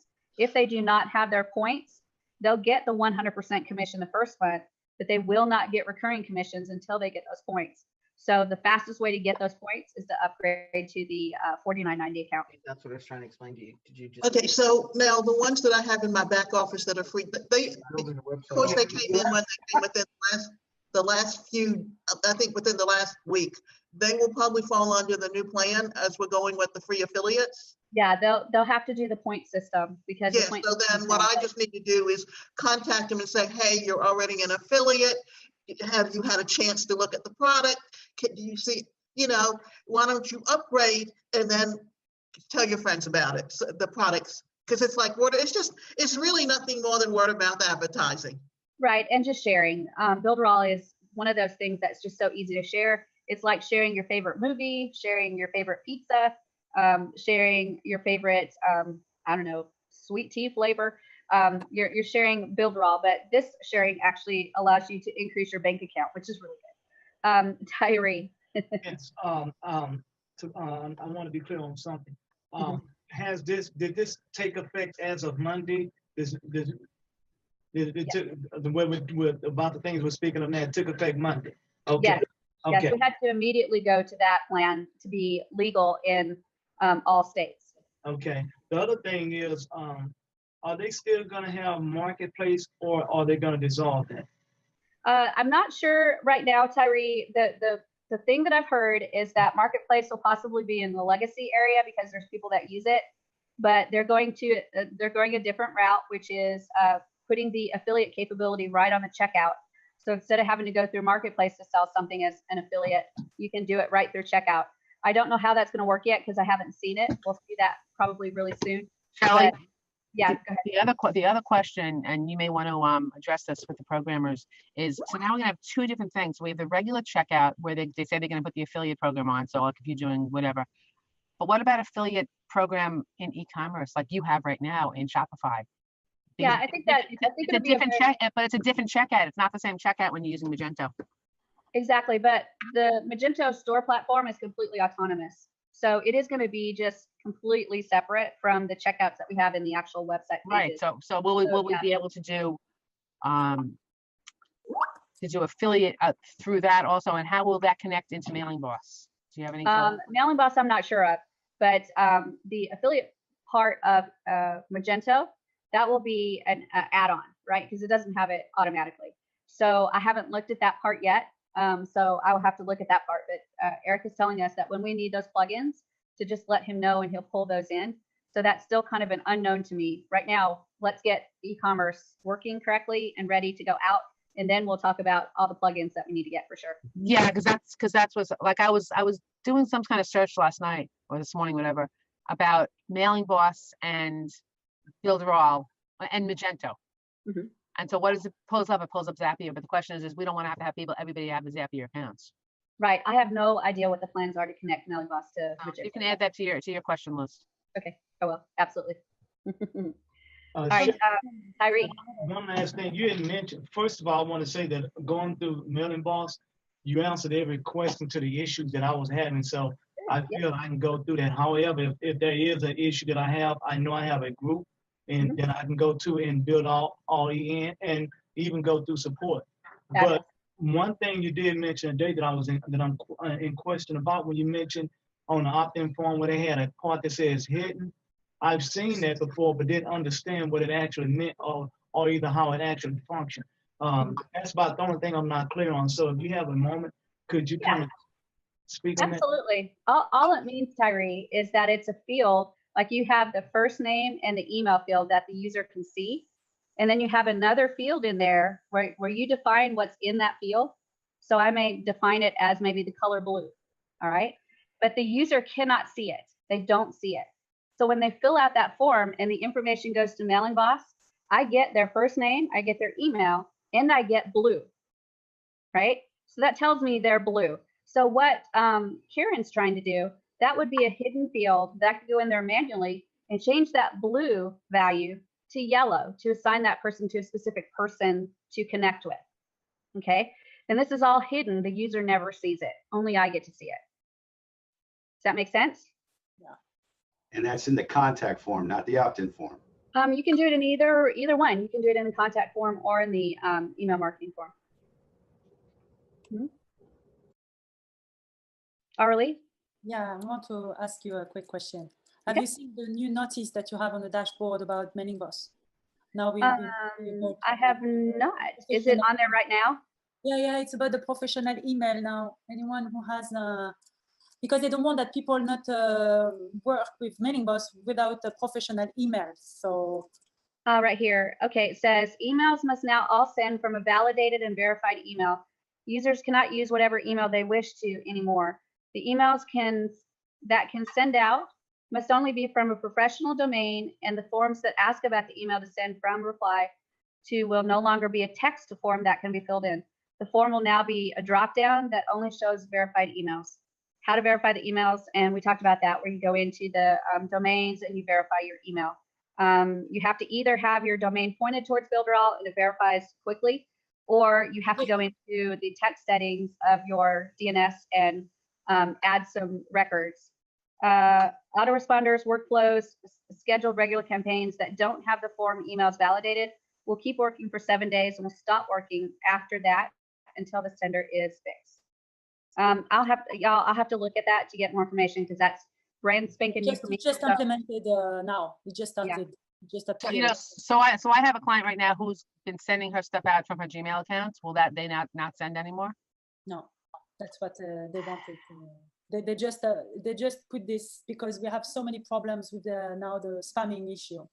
And people. Well, and I think that what was happening was if you didn't put a professional email, it used that mailingboss.com domain, and there's so many people spamming that's probably what caused Spamhaus to identify it as blacklisted. And we have a lot of spammers that will take advantage if they can.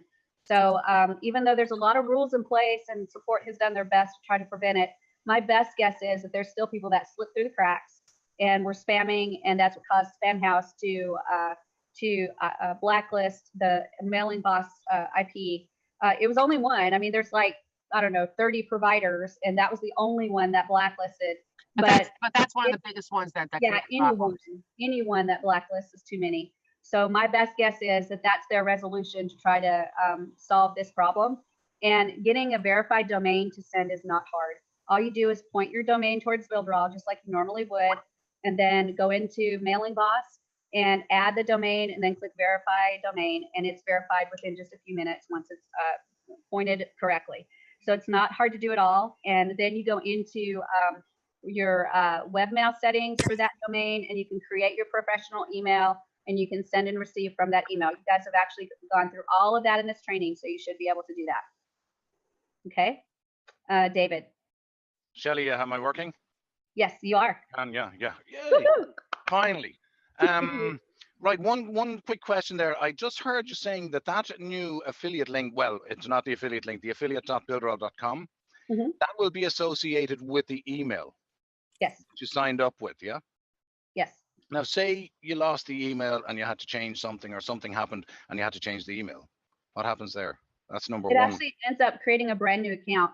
So I would definitely try as hard as I could to keep the email. Yeah, because you want to stay where you're at. So definitely use the email that you currently have. And for like you, David, if you were wanting to sign up today as an affiliate, let me share my screen and show you what you would do. You could actually go here and you'd click this button. Yep. And it would, sorry, it took me straight in because I'm logged into Builderall. Let me go into incognito and do it. So hang on. So affiliate.builderall.com. And then I go to follow the instructions, yeah. And then right here, instead of creating a new one, you would sign in with your current email and password for Builderall and sign in, and it would automatically register you as an affiliate under your current account. Roger that. Right. Okay. Okay, grand job. Now, I was saying earlier on, I was watching this comparison thing, right? And I was comparing Mailing Boss with an old system I used, right? And this man, he sent out 1,600 emails. First of all, he did a comparison himself with a product that you had to buy. Okay. So he got all, so as percentages all there, But the one that he got that it was interesting to him was his unsubscribe list, right? On that offer, he buying a product that he actually was selling, right?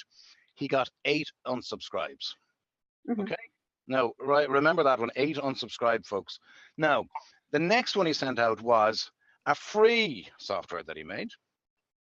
Sent it out to a 1,600, well, less the 8 from the last one that with the product. So this was a free piece of equipment, we'll say, right? He got 10 unsubscribes and half the people opened it, even though it was a free product. So what I'm saying, what I'm trying to say, a bit of advice to people, right? The bad part was. Go ahead. The advice is this: if you're going to put something for free, you're probably going to get more and more. It'll probably go into spam, even if it's from an actual proper email address and not just a Gmail or a Hotmail, right? Well, so it's all be about careful what you're putting on the title. And it's all about creating a relationship as well. I've talked about this guy before, Pat Flynn. I love his emails, and he doesn't put in his subject lines, today I'm giving you a free piece of software or a free tool. So just say something like, let's talk about images and the importance of images to your website or something like that.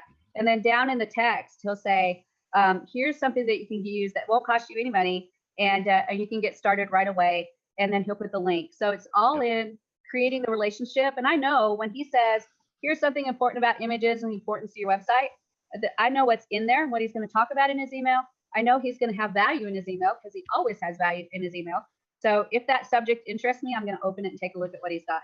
And it's all because I've created a relationship. He's created a relationship with me, and it triggers me to open it because I know he's not full of crap and he's not trying to always, push product on me. There's a lot of Pat Flynn's emails that go out that have nothing in it for sale. Nothing. Absolutely nothing. It's all value.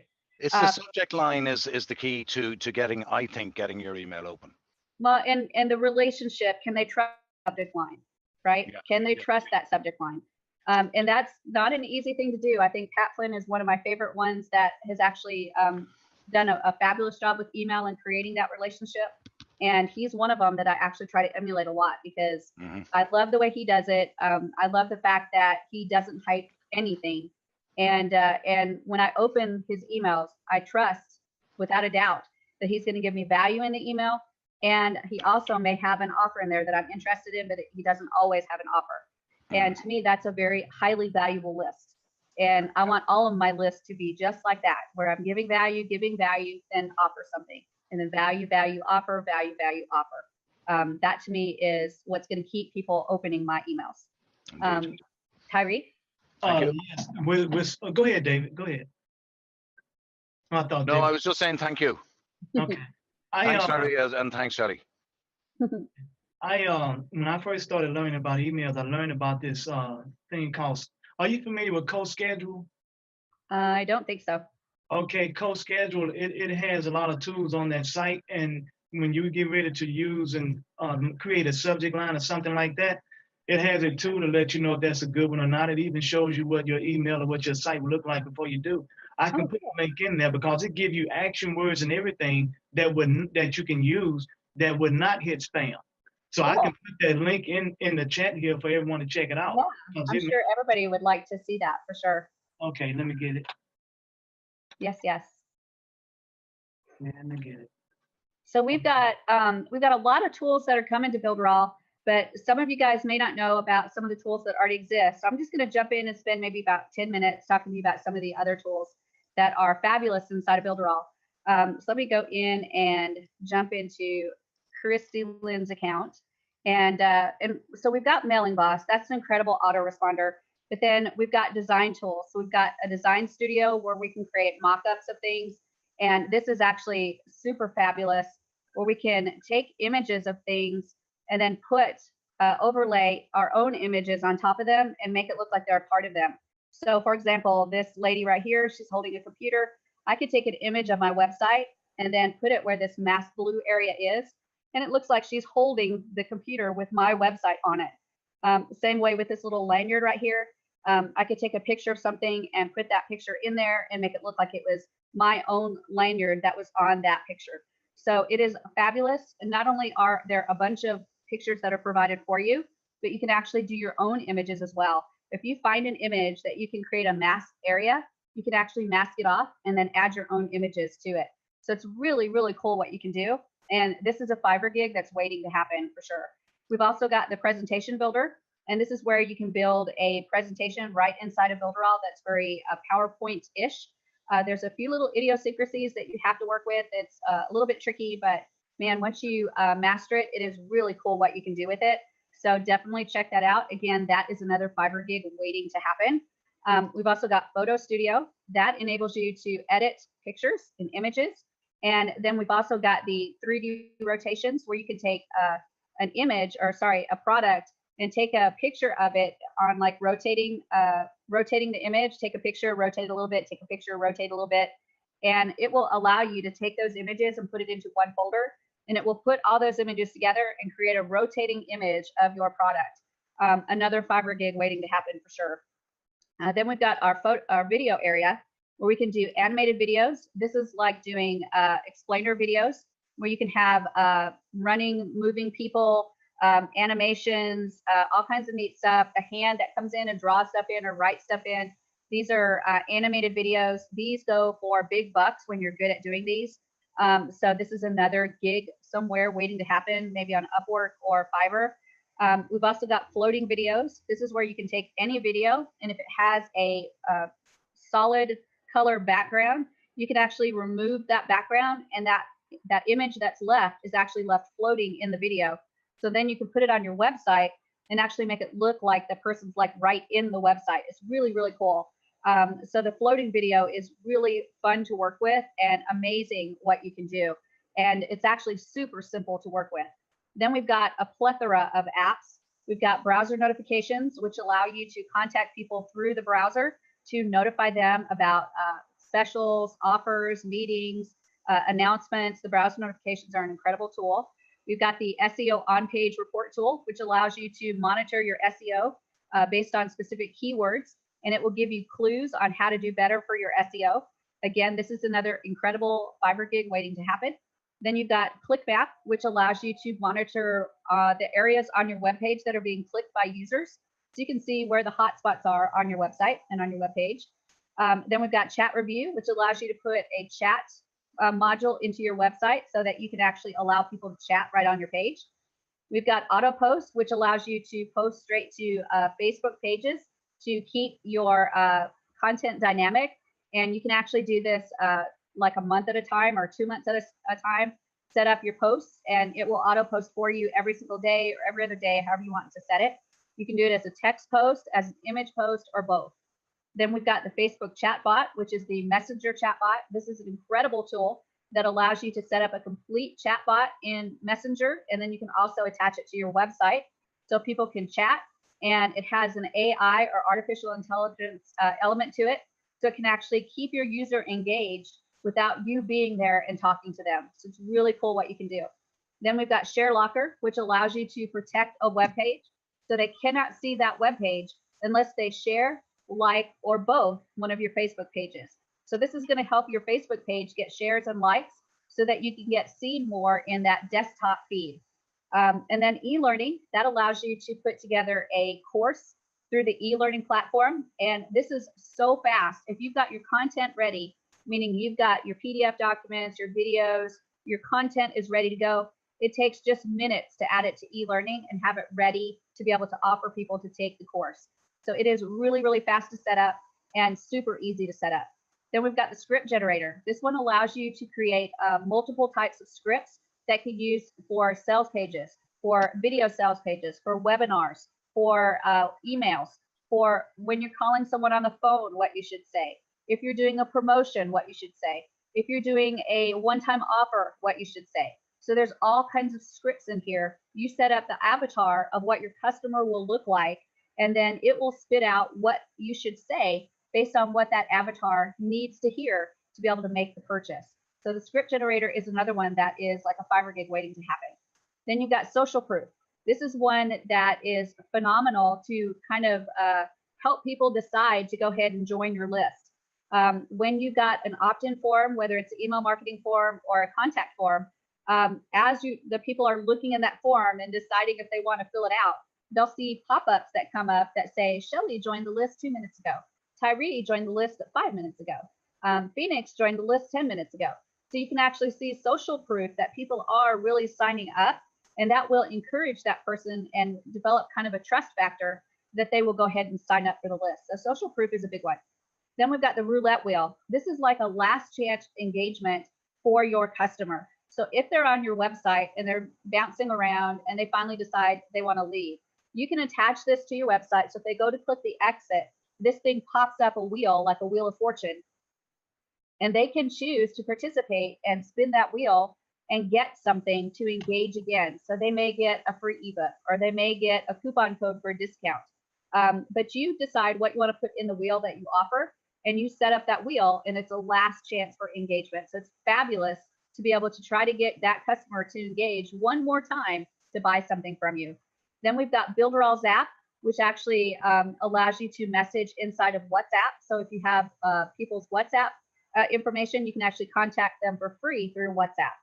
Then we've got the video wrapper, which is, again, an amazing tool, very, very easy to use. You can create a video and then put a wrapper around it with color, text, images. You can surround it with anything you want to, really, and put those layers in. And that way you can have the video running, but text above it and text below it to stimulate that person to interact, watch, and pay attention to what's happening in that video. These are very professional looking and very, very easy to do. And again, to me, this is a Fiverr gig waiting to happen. Then we've got the Instagram autoresponder. This is a system where we'll be able to do some automated things in Instagram to be able to follow people, subscribe, message, all kinds of neat things with Instagram. So that is a fabulous tool. In Instagram, it's funny because years ago, Instagram was big, then it kind of slid off the radar, and now it's coming back on the radar with a vengeance. So you want to definitely look at Instagram as a way of promoting your business for sure. And there are free non-paid methods to be able to do that. And then we've got SMS, which is texting. We are able now to text right out of our dashboard.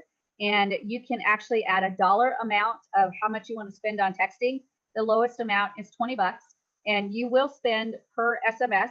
But in the US, each SMS text message is only about less than a penny, like 0.08 cents.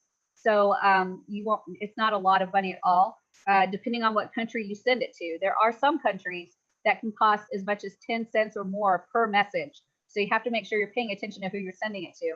But you can actually use text messaging to keep track of people. It also allows you to put people in groups, so you can send to a specific group. So let's say I have a special group of people in Builderall that I want to make sure I put in my SMS group. When anything happens, I can text message them immediately to let them know what's going on. So I can set up that individual group and only send to that group to SMS message. So there's a lot of power in that, not just contacting people on your team, but creating special teams and staying really in touch with what's going on. Then we have the webinar platform, which all by itself is incredible. It's continuing to be improved every single day. And right now we're working on adding multiple guest speakers. So what you see in Zoom, when we add our speakers in, we're actually getting that added to our webinar platform in Builderall. So you'll be able to have multiple speakers. You'll be able to have desktop streaming. You'll be able to have on-demand webinars. It's amazing what you can do, along with being attached to Mailing Boss, so that reminder emails go out about when the webinar is coming up. And you'll be able to set it up with Chatbot so that as people are watching your webinar, they can chat with you, and you don't even have to be on the webinar. You can actually be on the beach, and if you've got web access, you can be responding to them and not even watching the webinar. So it's absolutely incredible what you can do with our webinar platform already, and it's only going to get better. Then we've got the Builderall Marketplace, and that is one we just talked about a little while ago that is probably going to go into a legacy area, because I think they're doing away with it to do the affiliate platform right on the checkouts. So if you're involved in the marketplace, that's fine. It's not going to go anywhere, but they're improving it by putting it right on the checkouts. So that may go into the legacy area. And then, of course, we've got the tutorials and training area, and that's where you're going to find more videos about specific things that you can work on in Builderall. And I want you to notice there's a few new buttons up here. We've got the boot camp that's right inside of your dashboard now. So you can actually click and go straight to the boot camp, which is right there. So that is handy for sure. And then you've got training, which are the longer training videos. You've got tutorials, which are the shorter training videos. You've got a direct click to go to support. And then you've got the quick start area, which is chock full of videos, depending on how you want to get started in Builderall. One of the things that I will suggest to you guys is if you go to lesson 1, and then from there, you choose lesson 5. Right here is the money area. This is how to bring traffic to your funnels. When you bring somebody new into Builderall, share this page right here. So you're going to go to lesson 1 and then lesson 5. And these videos are the money videos because this is the #1 question I get when people join Builderall is how do I start working with traffic? So right here, we've got Facebook organic traffic, YouTube organic traffic, how to buy solo ads, Instagram ads, Facebook ads. I can. This is the #1 question I get. So I definitely wanted to show that to you guys. Let me stop sharing for a second and I will put that link in there to everybody. And definitely share that. So those are all the different tools that you can use inside of Builderall along with that mailing boss tool, right? And that mailing boss is huge. So that was like the down and dirty, quick, like 10-minute review of Builderall and the tools. I know that it was crazy. You guys are going, oh my gosh, she did all of the tools. That's crazy. Shelly. Roberto, go ahead, and then I'll get Tyree. Thank you, Shelly. How do you pull that link when you want to share, when you want to take someone to that particular location in Builderall? You just use this exact link. I just went out and got the URL at the top of the page. But is that within your site, right? Yeah, they have to be a Builderall member to get in, absolutely. But you won't give this out unless they're signed up under you for a 7-day free trial. That should be one of the first things you give them. Right, but let's say that someone signs in, or I want to take someone that it is already a member, but I want to take them to a particular location, but I'm given my link, right? When I go to the URL window, it's gonna actually pull me. If you take a look at the link in the chat, there's there's nothing that identifies me in there. Oh, okay. It's just a direct link to that page. Got it. Okay. I think Tyree had a question. Comment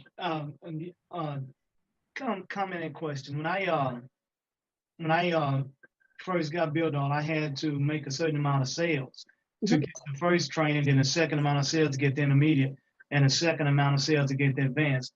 I have a question and have a comment. My question is, will they still have the opportunity to have access to that in that format now that we changed some things? I think so, because that training that you're talking about is really affiliate training. So I think that it will stay in there, and it will specifically be available to, of course, the affiliates, so they can learn how to market. I don't know how much of that will stay in there, but I think it'll all stay in there because it's like how to use Quora and how to do affiliate marketing, do Facebook ads, set up a YouTube channel. So it's all stuff that as an affiliate, no matter if you're Builderall affiliate or not, you have to know. So I believe it will stay in there, but don't hold me accountable if they take it out. So that's my best guess on that. What was the other question? The comment is that, like, when I became an ambassador, a lot of training that it didn't mention when I became an ambassador, it opened me up to a lot, and it was and I was like, just because I became an ambassador, I got access to this type of training, and some of that training I know is worth 1,000 or more. Not trying to put any money figure on anything, but becoming an ambassador had unspoken of benefits. That was part of it. So if anyone is listening and it's before July the 4th, and you have an opportunity or you have a sponsor that's ambassador, becoming just carrying a title ambassador is good, but the benefits, yeah. It's way better. Just remember too, though, I always want to put that caveat because I want to make sure everybody understands not everybody can be an ambassador. There's just going to be those people, unfortunately, that they'll contact their direct sponsor and they're either not an ambassador, or they are, but they don't have any more tokens, or they're not an ambassador and they don't want to be an ambassador. So there are going to be some people that unfortunately are not going to be able to do it. So I just want to make sure that everybody understands that it's not a given. It is a special invitation.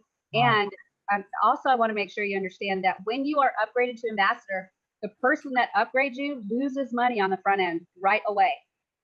They lose money. So they're taking a risk by upgrading you. So it's not that easy. It's not, I want to be an ambassador. Oh, sure, here's your token. You have to be trustworthy, and they have to really believe that you're going to do something with Builderall in order to give you the one of 2 tokens that they have. When I tell you what they made available, it spoke volumes of how much Builderall cares about your success, and it spoke even higher volumes that Eric approved a lot of those things. So it's like Builderall for me is second to none. You know, as what tools that you can use to expose any business, Builderall is second to none. Yep, I completely agree. Absolutely. Where did you find that training? The link is in the chat, Davida. And I went into the quick start area and then did lesson 1 and then lesson 5. And that took me straight into that training area. So quick start, number 1, number 5, and that would take you in. Yeah, I looked at a lot of those, but Tyrese, what training were you talking about? He was probably talking about the one that Chad Bartlett did. That is the training in the Builderall business area. Is that right? Yeah. Yeah. If you're in the Builderall business area, there's a training section, and you get access to that based on either your sales, but I think Tyrie's right. Once you go to ambassador, you get access to all of it. Yeah, you do, and it's more. I can't even speak of how grateful I am that Eric approved for that type of training to be back there. Yep, Because, it's really good. Yeah, being an ambassador is a privilege, and you're right, Shelley. You have to be you have to be worthy of it.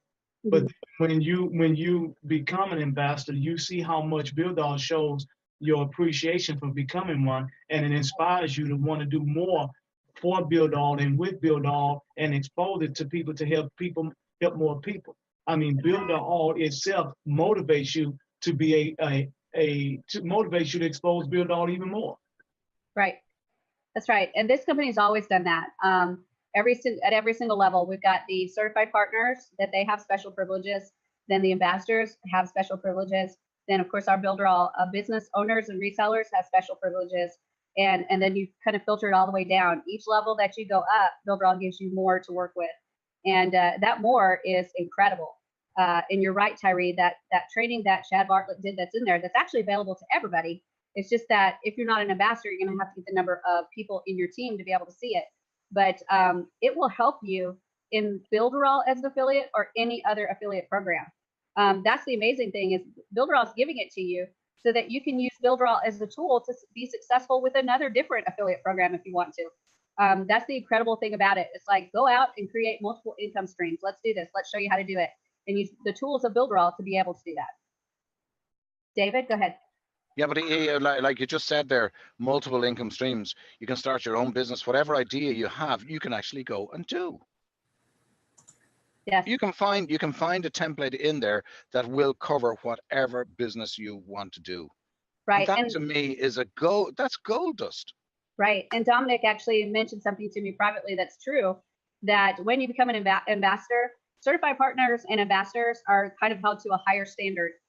When our people come into those programs, we give them a lot, but we expect a lot too.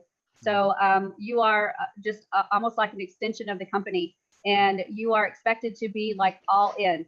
And by all in, that means you're talking positively about Builderall. You're representing Builderall. When you're an ambassador, you really are an ambassador of Builderall. You're representing Builderall in what you do and say, and in everything you do. It doesn't mean that you can only do Builderall, but it does mean that you are all in with Builderall, and you're going to be using the tools and a part of helping other people be successful as well. Affiliates should be doing that too. Yeah, affiliates should do that too. And affiliates do. They do a good job. A little bit of pride, yeah. Yeah, they do a good job. But the ambassadors are a little bit higher standard, and then the certified partners are even a little bit higher standard.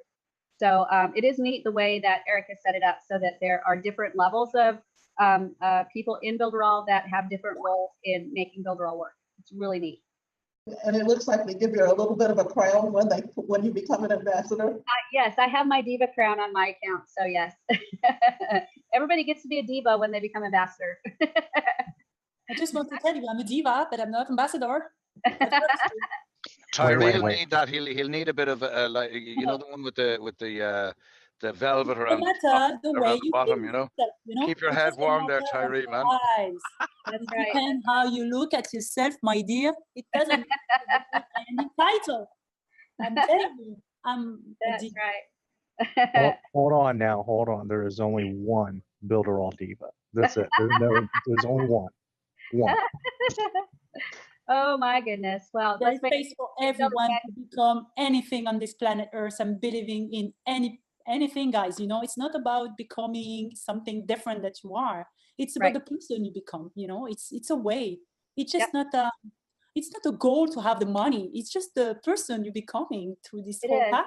Arlie, you are so right. It's like a journey, right? Who cares the title?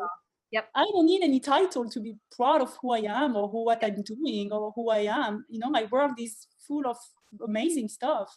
I don't feel the gratification of any statues. It's just, for me, it's fine if I have it. It's fine if I don't have it. I'm not running after things that is not for me, you know. I'm just looking to find my own way into this world to make it the best as I can for me and my surroundings and everyone I meet on my road, you know. The main thing you can have, Arlie, is your health. Yeah, I'm just having fun, you know. And your friends. I'm having fun. You all guys are my friends, you know. I'm so lucky from where and I am. Arlie needs that. If you show up in Paris, she will take you all around. Come in Paris, guys. I'll be over next week. Just come over, my guy. When we get our first few affiliates in, or no, sorry, users. Don't wait for affiliate. Just come with many people will be there, and they all can be affiliates.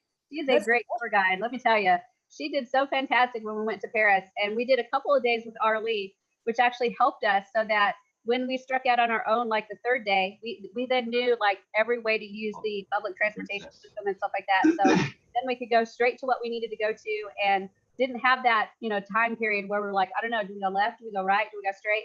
Because Arlie kind of acclimated us to how Paris was set up. We were able to go straight to what we wanted to see, which was absolutely fabulous. And Arlie, they just added the third season to the series Versailles. So we actually started watching that last night. One of the places that I went to when I went to France was Versailles. And I'd seen this series on Netflix, the first 2 seasons. And then I had the opportunity to go to Versailles to actually see the palace, which was absolutely incredible. It was an incredible experience to learn about Louis XIV, Louis XV, Louis XVI, and Marie Antoinette and the history behind that palace. And then when we got back from France, I actually binge watched it again and was so excited because I was like, oh my gosh, I've been in that room and I've been in that room and I've seen that. And last night we started watching the third season because it just hit. And in the first episode, they talked about the Hall of Mirrors. And we've been down the Hall of Mirrors. And I got giddy again because I've been there, I've seen it, I've witnessed it. It was absolutely incredible.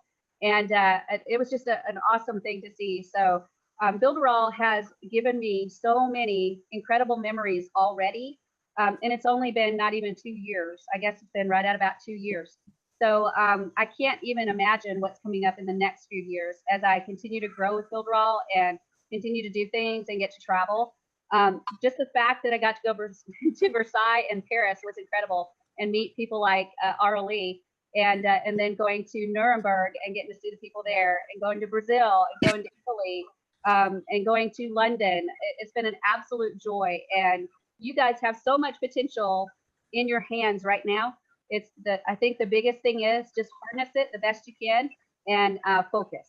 Harness it and focus. And you get to do whatever it is you want to do, whether it's traveling, whether it's staying at home and working in your garden, whether it's buying that car that you want or getting the new clothes that you want, whatever it is that's your passion, Builderall can definitely get you there because I'm amazed at what it has helped me do in the last 2 years. No doubt about it.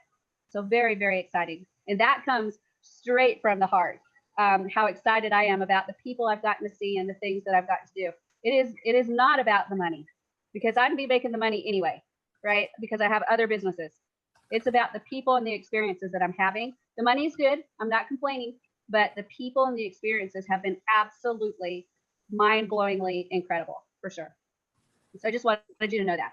That was my little soapbox. Arlie's the Builderall princess. Oh, she is. Let me tell you. You should market that, Arlie. Right. The princess, the Builderall princess right there. Yes. We're all prince and princess, you know. Start marketing that. Charlie, Yes, Roberta. I'm sorry, I believe that I got confused. I was about to get those solo ads to do the, you know, to promote the funnel making and the money making funnels. Can I use them? Can I still do that then? You're going to have to look at what funnels are actually available there right now, because they've removed several of the funnels. And right now they've only got a very few funnels, the ones that do not promote the money making opportunity. Well, they are still having the 1 million challenge, and they are. Yeah, the 1 million entrepreneur challenge is still there, but I think all of the other money making funnels are it's out. going to be out, this one as well. So. Oh, is it? Yes, because people were asking the question in the chat earlier, and they were looking for which one to promote. So the only one you can promote finally is the one which are the standard one, which is the one which are really talking about the tools. Tool. Yeah. Actually, there's only the first line. Every other one in the outside part or everything else which are not related to this link of money making funnels are out. Yeah, I would start with either the just the regular page, right? Yeah. That talks about the tools, or the 7-day free trial page. That's it. And Devita was talking about some videos. Can you show me where are those? I can't remember where those are at, but there are some videos. They were on the page. Remember the page that gives you the flyer and all of that? There's some videos on there, and those are the videos that I use. Yeah, there's a couple of them, and they are right here. So either of these videos, just watch them, and you can click the button to download them. And when you click it, it takes you to just a Dropbox area. And then there's not just those 2 videos, there's several videos. And there are a couple that have the individual people. So like there's Anna, and there's Eddie, and there's John, Marcus, Maria, Mark, Martha, and Simon. So take a look at those, because those are fabulous videos actually, and they focus on the tools, not necessarily the business opportunity. So that's on that Elements page. You go to elements.builderall.com, and it's at the very bottom. Thank you. Yeah, I downloaded all of them, and that's what I was putting on my YouTube channel. Yeah, they're all really good. They're really good. All right, guys, if I do not have any more questions, we're going to call this Mailing Boss Boot Camp done.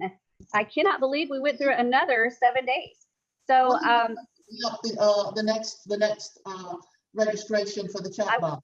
I will have it ready probably by Friday, so that you can go ahead and start registering for chatbots. And that's what we'll be starting next. We'll start on Monday, and we'll go 7 days and learn about the Builderall chatbot and how to configure the chatbot, how to set it up for your Messenger and Facebook, how to set it up for your website, and then some neat things you can do in transferring your chatbot to other people, all kinds of neat stuff. So we'll go all the way through that chatbot training in 7 days. And that's going to be a fun one. I love the chatbot. I love the chatbot. Thank you so much. Guys. Thank you. You guys have a wonderful, wonderful day. It's been a fabulous 9 days actually for me, since we had to delay a couple days. But have a fabulous day today, and I will see you later, guys. I'll see you on Monday. Thank you for everything, Shelly. Have fun storming the castle. Bye, you guys. Have a great one. See you later. Better, and take care, everybody. Take care. Bye, guys. Bye.